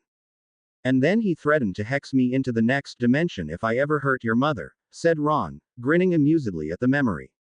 After all, Hermione was always like a sister to Harry and he was protective of her that way. Ron finished the story and looked down at his son, who was wearing a bemused look on his face, an eyebrow raised and his ears red. "So, what was the point of that story, Dad?" asked Eddie slowly. Ron gave him a knowing, obvious look. Eddie's blush deepened. "What are you trying to say, Dad? That two have feelings, those feelings for Lily. Umia. Basically," said Ron casually with a shrug. "That's actually exactly what I am saying. If it was somehow possible," Eddie blushed even more. "And you become a famous Auror?" asked Eddie, stuttering over his words. "You're off the mark on this one, Dad. I mean, sure, Lily is me best friend and all, but I don't have feelings for her like that. I mean, I've known her all of my life and she's like my sister, that's just wrong, sick even. I only feel that I need to look after her because she's my best friend and she trusts me." "But, she doesn't trust me?" asked Ron coolly, rolling his eyes, knowing his son was lying right through his teeth. "No," snapped Eddie quickly and defensively. "It's not that. It's just the time her best friend and I'm around her all of the time." Eddie's voice trailed off and he suddenly became very interested in his shoes. "Okay, Ed, sure," said Ron dryly. "I wasn't born yesterday. I may be old, but I'm not stupid." "Whatever," yelled Eddie impatiently, clenching his fists. Ron sighed in defeat. He had clearly embarrassed Eddie enough and realized that his son no longer wanted to discuss the subject, so he did not push it. After a moment of silence, Eddie looked up his father, a look of frustration and impatience etched on his features. "Can I go now?" "Just one more thing," said Ron sharply. Eddie ran a hand through his bushy locks and groaned. "You better treat her with respect, do you understand me? After all, that is my goddaughter. For Merlin's sake," he snapped, throwing up his hands in the air in anger and exasperation. "Dad, you don't have to worry about that stuff since, for the 1000th time, I don't like her like that. Now can I go?" Yeah, you can go," said Ron in a defeated tone. "Thank you." With that, Eddie stormed towards the door muttering under his breath. Fortunately, Ron caught a few of the words that he was saying, which included "don't like her," are out of his mind completely mental. After Eddie had left Hermione's office and slammed the door behind him, Ron could not help but chuckle to himself and grin widely. Oh, he's got it bad. After a long, hot shower that was desperately needed, Eddie started walking aimlessly around the corridors with his hands in the pockets of his robes. He was consumed by his own thoughts. Thoughts of Lily, her growing relationship and friendship with Harry, the duel that he had with Malfoy, and the story that his father had just told him. Soon, these thoughts were beginning to give him a headache and finally started to pay attention to where he was walking, only to find himself in the same exact corridor where he had dueled with Malfoy. Fortunately, Malfoy was not anywhere to be seen, and he saw the classroom where Nott was locked up was now opened. Eddie peeked his head in and noticed that no one was inside. He sighed, knowing that Malfoy must have regained consciousness and led Nott out of the classroom. Classroom. Eddie could not understand why that word was irking him so much. Classroom. Wait a minute. Eddie finally remembered that Nott was not the only person that he had locked inside a classroom during the duel. He had locked Harry inside a classroom as well, and Eddie had never let him out. He could not help but laugh out loud to himself as a result of his own carelessness and stupidity. Shaking his head and clapping his palm to his forehead, Eddie dashed towards another classroom down the corridor where he remembered locking Harry inside. With a skillful spin of his wand, Eddie took off the anti-Alohomora charm and opened the door. The sight of Harry behind the door made him want both to laugh out loud and cringe in fear. Harry was standing there with his arms folded across his chest, and his eyes were narrowed like slits, filled with anger and frustration in them. Despite Harry's obvious anger towards him, Eddie's emotions gave out and he could not help but burst out laughing, clutching on to the doorway for support. "You think this is funny, do you?" snapped Harry, his eyes somehow narrowing even more. He took Eddie's laughs as a response, but Harry did not say anything. He continued to wait for Eddie to calm down. When Eddie finally regained his composure and looked up at his future godfather, Harry continued, "Tell me, Eddie, what is so amusing about my future godson dueling with the son of the deadliest Death Eater with both his and Lily's life on the line?" "It doesn't sound that amusing at all, actually," said Eddie smartly, an amused grin playing on his lips. Harry glared. "It's not," he yelled impatiently. "I've been sitting in this classroom wood sick about you and Lily for 2 bloody hours." Once again, Eddie could not help himself. He clutched onto the doorframe and continued to laugh. Maybe it was because he had managed to get Malfoy's blood and save Lily that made the situation so humorous. Finally, Harry could not fight his emotions either. Eddie's laughter must have been contagious because he too started laughing hysterically. It was several moments before either of them were able to take a breath, much less form words.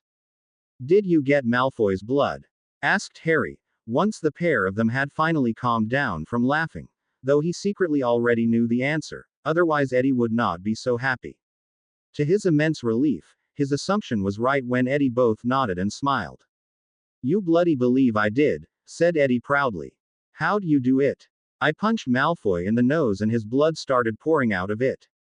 I managed to transfigure one of the stones on the floor into a vial, got some of the blood, and ran off to find my mum and dad. Don't worry, the potion should be ready in about an hour. Lily is going to be fine, Harry." Harry stared at Eddie for a minute, his face emotionless, stone cold and hard as he let Eddie's words slowly but surely sink into his brain. He looked dazed, completely out of it, as though he were walking in some kind of trance. Eddie bit his lip and looked at Harry with the utmost concern. Are you okay, Harry?"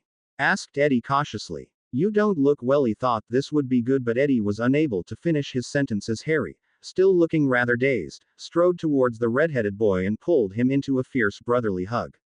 Eddie was gasped and rather stunned at Harry's sudden display of affection. "Harry," Eddie choked out, clearly embarrassed. "Harry, for Merlin's sake, quit hugging me.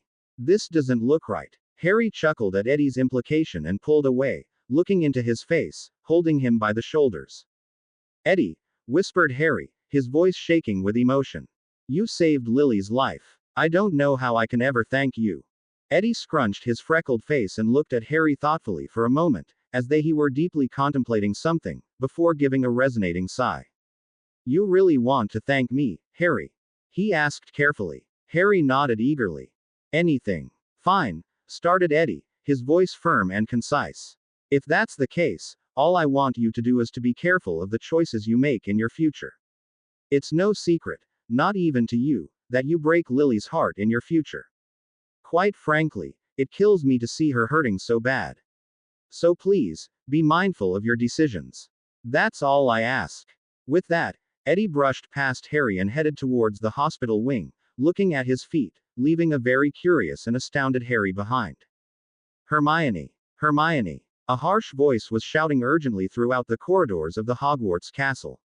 Hermione, who had fallen asleep while resting her head at the edge of Lily's bed, nearly jumped out of her seat and gasped, clutching her heart. She recognized that voice immediately and gave a soft smile. Madam Parks had come out of her office at the sound of the voice with an amused grin as she glanced over the headmistress. I knew it was only a matter of time before he showed up, she said affectionately. Hermione nodded softly before getting up and walking towards the doorway of the hospital wing, her cloak billowing behind her. Madam Parks returned to her office, knowing that they would want some privacy. When she opened the door, Hermione was pleased to see an elder man standing in the doorway, leaning against the frame, panting for breath. It was obvious that he had been running frantically, too frantically for someone his age. But, she could not help but smile at the sight and reached over to the figure and pulled him into a fierce, comforting hug. Sirius, whispered Hermione, hugging him tightly. You're here.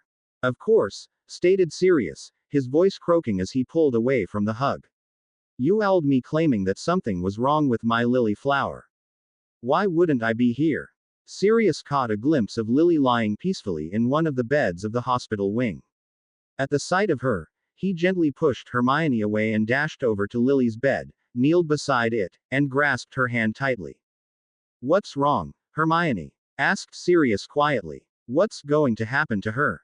He looked up at the headmistress, and to his immense surprise, she was smiling and he felt his deep-seated temper snap. What is so amusing? He asked impatiently. I mean Lily is hurt, possibly dying, and you're smiling. Hermione did a double take at what Sirius had almost said and she looked at him, at first astonished, but her look melted into one of tenderness and affection. She reached behind his head and stroked the graying hairs on the back of his neck comfortingly. Lily is going to be fine, Sirius. She was placed under the Sueño curse, but the blood of the attacker was attained and the potion is being made as we speak, explained Hermione gently, comforting the elder man. And Sirius, you should not be ashamed to call Lily your daughter. Despite her reassuring and heartening words, Sirius looked down at his feet, looking almost ashamed. Well, she practically is my daughter, isn't she? After all, my coward of a godson never took care of her, snapped Sirius angrily and bitterly, looking closely at Lily. Since he was too busy staring at her sleeping form, he failed to notice Hermione go deathly pale and widen her eyes in horror. Sirius, I don't think this is the time or the place to go into it right now, said Hermione sternly, though her voice quivered slightly, so slightly that Sirius did not notice. I know how you feel about him, but I will not have you talk about my best friend like that in front of me or under the roof of this school. It's just not appropriate. Sirius tore his gaze off of Lily and looked at her suspiciously, with a raised, curious eyebrow. Hermione tried to keep her face indifferent, but knew that she had failed miserably. At that giveaway look on her face, Sirius let go of Lily's hand and stood to his feet slowly, still looking at Hermione skeptically.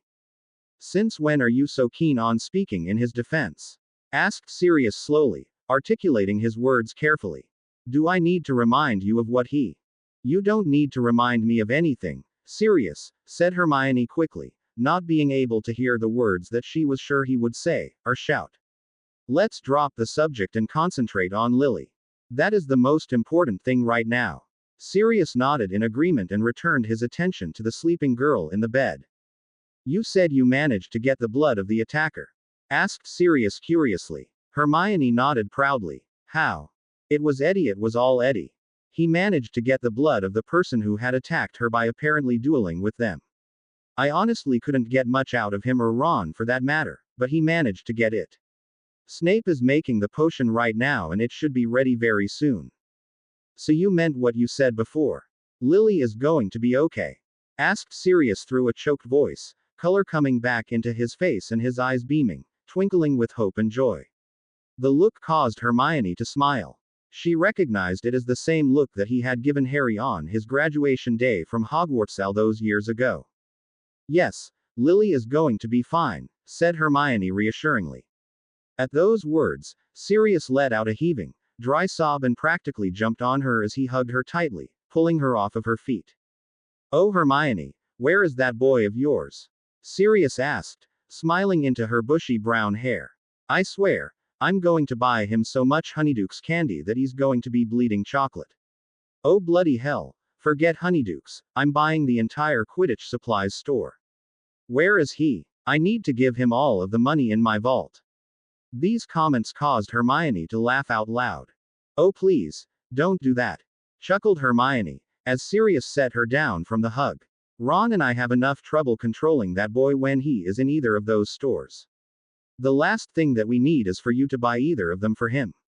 They both shared a short chuckle before turning to look at Lily's pale face, smiling hopefully at the thought that she was going to be just fine. Mum, a voice called out from the doorway. Sirius looked up as Hermione turned around to see Eddie standing in the doorway. He had a relieved, yet small smile playing across his lips, his chestnut eyes twinkling. Oh, hello, Ed, said Hermione smiling. Before anything else could be said or done, Sirius made a mad dash for Eddie and pulled him into the tightest hug that Eddie had ever felt in his entire life. Padfoot. Eddie managed to choke out. Padfoot, you're crushing my rib cage. You saved Lily's life, whispered Sirius, beaming and pulling away from the bone-crushing hug. I owe you everything, Ed. Forget it, said Eddie with a shrug. I didn't just do it for you or for Lily. Eddie looked over at Lily's bed and smiled affectionately to himself, not taking his gaze off of her pale face and golden bee-owned hair. It was a look that neither Sirius nor Hermione failed to notice, and they grinned knowingly at each other. The touching moment was interrupted though, because at that moment, Snape came bursting into the hospital wing, carrying a large, steaming goblet filled with an orange, brownish liquid. Eddie glanced and sniffed at it, not envying Lily for having to drink that. The Swainolian potion is ready, headmistress, he said quickly. Snape's face was impassive, but the second he laid eyes on Sirius, it transformed into a nasty, evil glare. And Sirius just glared right back at him. One would think that after so many years of fighting in the war against Voldemort and putting up with each other in the order that the two grown men would come to some sort of truce. But that was definitely not the case. As long as Snape held a grudge against anyone with the last name Potter, Sirius would hate him right back with a strong passion. Lily once claimed that Sirius' dislike for Snape was so strong that words would not be able to describe it. However, this was not a one-sided affair. Snape felt the same exact way towards Sirius. Thank you, Professor Snape, said Hermione gratefully, taking the goblet from him and calling for Madame Parks. The nurse came dashing out of the room and hurried over to the professors, Eddie, and Sirius. The potion is ready. Here. This calls for the professional, said Hermione as she handed Madame Parks the goblet of potion. Madame Parks nodded obediently as she bent down over Lily's bed, lifted her head, and placed the goblet to her lips. Gently, so as not to choke her, Madame Parks poured some of the thick, gooey liquid into her mouth and helped the unconscious girl swallow by arching her throat. Both Sirius and Eddie anxiously moved to the side of Lily's bed and waited for her to wake up. Madame Parks motioned with her hands for them to take a step back, but neither of them obeyed. Hermione clutched onto Snape's forearm tightly, desperately waiting for the potion to take effect. After about what seemed like forever, even though it was only a minute or two, to everyone's immense relief, Lily stirred. Eddie could feel his heart pounding hard against his chest as Lily gave a small groan. Wah, she whined as she rolled over and nuzzled her face into the soft pillow. What happened? But her question was never answered because an extremely heavy object flew on top of her and hugged her tightly. Lily gasped, her eyes popping wide open, and when she got over the shock, she let out a groan of pain. Regaining her composure, Lily looked down at her chest to see the figure of a human being hugging her as though their life depended on it and saw a bright red bushy head in her face. Eddie? Asked Lily, practically choking for air. Eddie, in order to continue living, I need to breathe. Eddie realized how he could be suffocating Lily and immediately jumped off of her and looked at her as though she were some kind of miracle. Rolling her eyes at Eddie's antics, Lily slowly sat up, grabbed her glasses from the nightstand, and slipped them on her face. When her vision became clear, she could see Eddie, Sirius, Hermione, Snape, to her immense surprise, and Madame Parks were all standing beside her bed. Lily also noticed that Remus was unconscious in the next bed over. Bloody hell, I feel like someone dropped their trunk on my head, groaned Lily. What the bloody hell happened? One minute I was working down the corridor and the next it's just all fuzzy. Eddie suddenly felt relieved knowing that Lily did not remember who had attacked her because he knew that she would have given him some hell to pay. You'll be fine, Lils, said Eddie, giving her a bright and sunny smile. Lily almost grinned back at him but then remembered that the two of them were in a fight. She returned his smile with a narrow-eyed glare, crossing her arms over her chest. Don't call me Lils, she snapped coldly. Only my friends can call me that. I don't even know why you're here, Weasley. Ever since Eddie had found out that Lily might die, ever since he ed her in her sleep, ever since he dueled for Malfoy's blood, and since he had that conversation with his father, Eddie had forgotten that horrible fight that they were in before she was put under the Sueño curse. Eddie also remembered the fight and Lily's anger towards him, causing him to look down at his feet, almost ashamed. Sirius and Hermione were extremely stunned over both of their reactions and just looked at each other wide-eyed, neither of them understanding what was happening. Honestly, I don't know why I'm here, Eddie muttered, almost bitterly. He stuffed his hands into the pockets of his robes and chanced one more look at her. When he saw the cold-hearted look she was giving him, he knew he had no other choice but to turn around and leave the hospital wing, and that is precisely what he did. While he walked out, Eddie never took his eyes off of the floor. Hermione and Sirius looked at the door for a second, the same door that Eddie had just left through, and then back at Lily. Observing the angry and cold look on her face, Sirius sighed and turned to Hermione. Do you have any idea what's going on? He asked in a hushed whisper. Hermione simply shook her head, wide-eyed. Sirius ran a hand through his graying hair and gave Hermione a bemused smirk. Do you want to take this, or should I? You take Lily, said Hermione, I'll talk to Eddie. With that, Hermione started out of the hospital wing, followed closely by Professor Snape. Madame Parks simply shrugged and checked on Remus one more time before returning to her office. When everyone was out of earshot, Sirius pulled up a chair and placed it beside her bed, looking at her sternly. I know you just woke up, Lily, started Sirius, but it looks as though we're going to have one of our infamous conversations. Why? Asked Lily curiously, as Sirius looked at her thoughtfully. What's going on? I think I'm the one who should be answering that question, said Sirius gently. Lily raised an eyebrow. What's going between you and Eddie? Quite honestly, I thought you would be more excited to see your best friend. Sirius leaned back in his chair with a casual elegance as he crossed his arms over his chest. You know, Sirius, started Lily impatiently, her temper and voice beginning to rise, I've been sleeping, practically dying, for the last couple of hours, and the first thing everyone does as soon as I wake up is lecture me. This is bullocks, Lily shouted impatiently. Sirius narrowed his at her. First off, watch your language, said Sirius, in a stern, monotone voice. It took all of Lily's discipline not to roll her eyes at him. I don't need your attitude. Now you tell me, what is your going on with you and Eddie? He's your friend and I find your attitudes toward each other rather unusual. Nothing is going on, said Lily sigh, shrugging. To Lily, that was the truth. She and Eddie were in a horrendous fight, so therefore, there was absolutely nothing going on between them. Lily had cut ties with him, cutting their friendship. However, Sirius clearly did not believe Lily as he made a disbelieving noise in his throat. Lily grew angry with his arrogance and dubious attitude. You know, it's funny you should mention our attitude towards each other and that he's my friend, said Lily coolly. This caught Sirius' attention, considering that it no longer exists. Sirius did not say anything.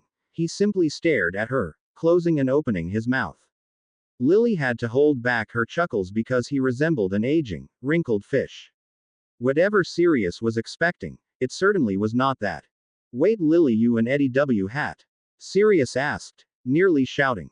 His features showed that he was confused and shocked all at once. Lily looked amused at his reaction and just shook her head impatiently, rolling her eyes. Lily, are you two in a fight? Yeah, said Lily coldly, you could call it that. That's nothing, said Sirius, waving his hand. You two are always fighting. I'm sure you'll get past it. You always do. I don't think so, Sirius, said Lily, shaking her head stubbornly. Not this one, not this time. Sirius was about to retort, but then he saw the look in her emerald green depths. With this look, Sirius knew that Lily meant every word that she had said. Lily, you can't possibly mean that, said Sirius softly, trying to get her to see reason. You and Eddie have been friends since forever, since the day he was born. I've never seen such a stronger friendship. It's even stronger than the one James and I had. Well, not anymore, snapped Lily bitterly. He's Pratt and I won't stand for his Pratt-like tendencies anymore. Lily, what happened? Asked Sirius gently, yet curiously. What caused this argument between you two? Lily realized that she should have just humored Sirius by telling him that she would try and work things out with Eddie. She did not think that he would ask her that question. That was the question Lily was dreading and hoping that he would not ask. After all, she could not exactly say to Sirius, oh, by the way, Harry Potter came from the future and Eddie was a Pratt to him, so now I'm positively furious with him. Eddie just lost his temper and said some things that just weren't true, said Lily, which in all honesty, was not far at all from the truth. He just spread some horrible lies. You're one to get mad at someone for losing their temper and saying stupid things, said Sirius reasonably. Lily rolled her eyes again. Not wanting to antagonize her any further, Sirius simply sighed. What kinds of things did he say? Honestly, Sirius, it really doesn't matter, muttered Lily impatiently. Nothing can change what Eddie said, there's no way from him to take it back. Lily, you really need to forgive Eddie, no matter what he said, said Sirius. You and I both know that he didn't mean it. You can't just throw away 15 years of friendship like that. Lily turned sharply at Sirius, narrowing her eyes dangerously. She suddenly felt like she was being backed into a corner, like she was being challenged. Oh yeah, she challenged. Watch me. Oh, don't give me that, Lily Julia Potter, said Sirius sharply. There's no reason for you to be this stubborn. I mean, don't you realize what Eddie has done for you, what he did for you?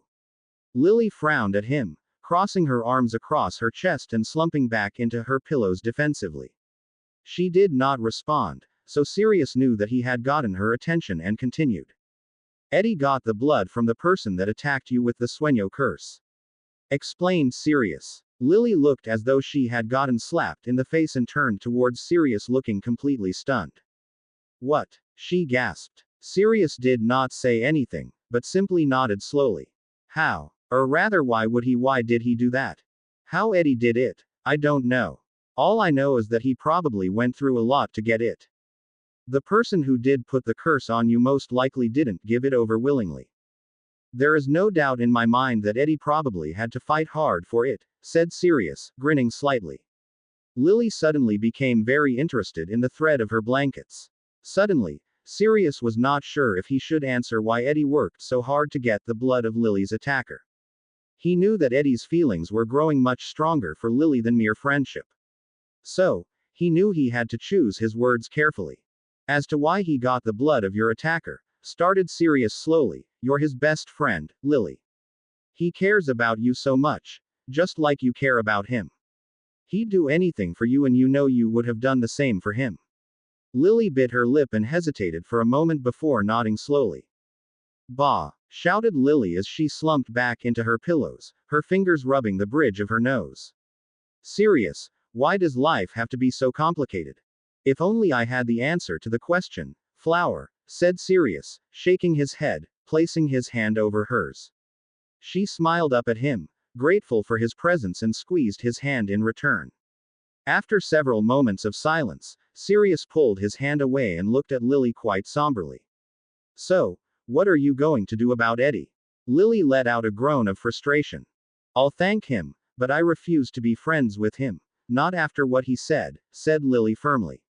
Sirius rolled his eyes, but he could not help but chuckle. Oh, what's the point in trying to change your mind? Asked Sirius, throwing his hands up in defeat. You're just too stubborn for your own good. Lily smirked at this comment and looked at Sirius with amusement. I'm stubborn, huh? She asked, still grinning. I'm stubborn like my grandfather, eh? Sirius laughed out loud and nodded eagerly. Lily decided to take advantage of his sudden good mood. I was told Ron and Hermione always told me that what Lily? That my dad was rather stubborn as well, said Lily nervously, his voice trailing off. She chanced a glance at the older man sitting at the foot of her bed. Sirius was frowning deeply with a boiling anger in his ice blue eyes. I thought he was stubborn and strong-hearted, but I was wrong, snarled Sirius, his voice trailing off. He stood up and turned away suddenly, causing his chair to topple over loudly. Lily knew that he had turned away only to make sure that she did not see the tears forming in his eyes. Lily looked at her hands and closed her eyes tightly, bracing herself for the next question that she was going to ask him. Sirius, why do you still hate my dad so much? Asked Lily quietly. Sirius hastily rubbed his eyes and turned to stare at her. It was clearly etched on his face that he did not understand why Lily was suddenly asking these questions about Harry. Lily knew that if she maybe got some of these answers out of Sirius, there would be a chance for him to see him. She knew that seeing Sirius meant a lot to Harry, and she knew that Sirius would feel the same. In all honesty, she only wanted the best for both of them, and she knew that confronting one another would be the best for them. How many times do we have to go over this? Said Sirius, his voice no longer humorous. I don't want to talk about it, Lily. We need to talk about it, Padfoot. Now more than ever. Said Lily almost desperately, her voice full of concern. She repeated her question. Why do you hate him so much? I have my reasons, and you know that, he said firmly. Once again, he turned his back on her. Lily sighed, knowing she was not going to get these answers out of Sirius easily, but she needed them. So, she tried with a different approach. What if you had a chance to change that? Asked Lily. What if you had the chance to change everything you have ever felt about my dad in the last few years? Sirius turned back around and looked at her abruptly, raising an eyebrow. What do you mean? He asked slowly. What if you had the chance to talk to Harry again? Ha! There would be no talking. Snapped Sirius, grabbing his wand and raising it into the air threateningly. I would hex him too. At 15 years old, Lily interrupted him quietly. Sirius stopped what he was saying about hexing Harry and simply stared at her. His aging face was now emotionless, expressionless, completely blank. But, his ice blue eyes were filled with so much emotion that Lily could not place it. In his eyes, she saw sadness, hope, anger, hate, and even love. It frightened her. There was just so much that Lily could not read at all, nor did she want to. Finally, Sirius took a deep breath and returned to his chair at the foot of her bed. Lily listened intently. Too honestly don't know whether I would kill him, talk to him, embrace him, hate him, or love him. He don't know, whispered Sirius. There is a part of me that would probably want to hex him to death. But, there is another part of me that would want to hug him and never let him go. Sirius' voice trailed off, but he literally gulped down his emotions and continued. After all, he wasn't like that in his 5th year. He didn't make those mistakes. He still had this innocence about him, and he was filled with so much love and goodness. That was the time when he was the true son of James and Lily Potter, my true godson. Sirius finally gave out and buried his face in his hand, his emotions and internal agony finally eating up at him. Lily just placed her hand over his and looked at him with concerned and loving eyes. Oh, I don't know, Lily, my feelings towards your father are just all so complicated. I honestly don't know what I would do. I know it's complicated, Padfoot, said Lily softly, smiling in a manner that she hoped would be comforting to him. Trust me, I do know. I feel the same way towards my father. I don't know whether to hate him or to love him. But, I have to say, these past few of months have truly helped my feelings become less complicated. I can only hope that you have the same chance that I do. How have these last couple months been helping you? Sirius asked curiously, cocking his head to the side. Lily smiled. A transfer student came here, she said truthfully. And he's truly been a great help. Almost therapeutic. Sirius shrugged and did not say anything. There was an awkward, pregnant pause, and Lily thought that the conversation was about to become moot. Why are you asking me all of this anyway? What? Asked Lily nervously, looking up at Sirius with wide eyes, her heart and lungs dropping into the pit of her stomach. She was not sure if she was ready to tell Sirius the truth, nor was she sure that he was ready to receive it. There has to be a reason, said Sirius. Why are you asking me what I would do if I saw my godson as a 15-year-old? At that precise moment, the door to the hospital wing burst open, and standing in the doorway, huffing and puffing from running, was a tall, skinny boy with untidy jet black hair, bright emerald green eyes that were framed by black, round glasses, and scar was visible through his bangs, a scar that was shaped like a bolt of lightning. Standing in the doorway of the hospital wing was none other than Harry Potter, the boy who lived. Lily felt Sirius suddenly grasp her hand painfully tight. Harry's eyes widened when he saw Lily and Sirius. Lily looked at Harry for a moment before slowly turning to look at Sirius's astonished face. There was nothing she could do, she sighed. That's why. To be continued. I hope you enjoyed this story. Also remember to subscribe and like this video. See you in the next video.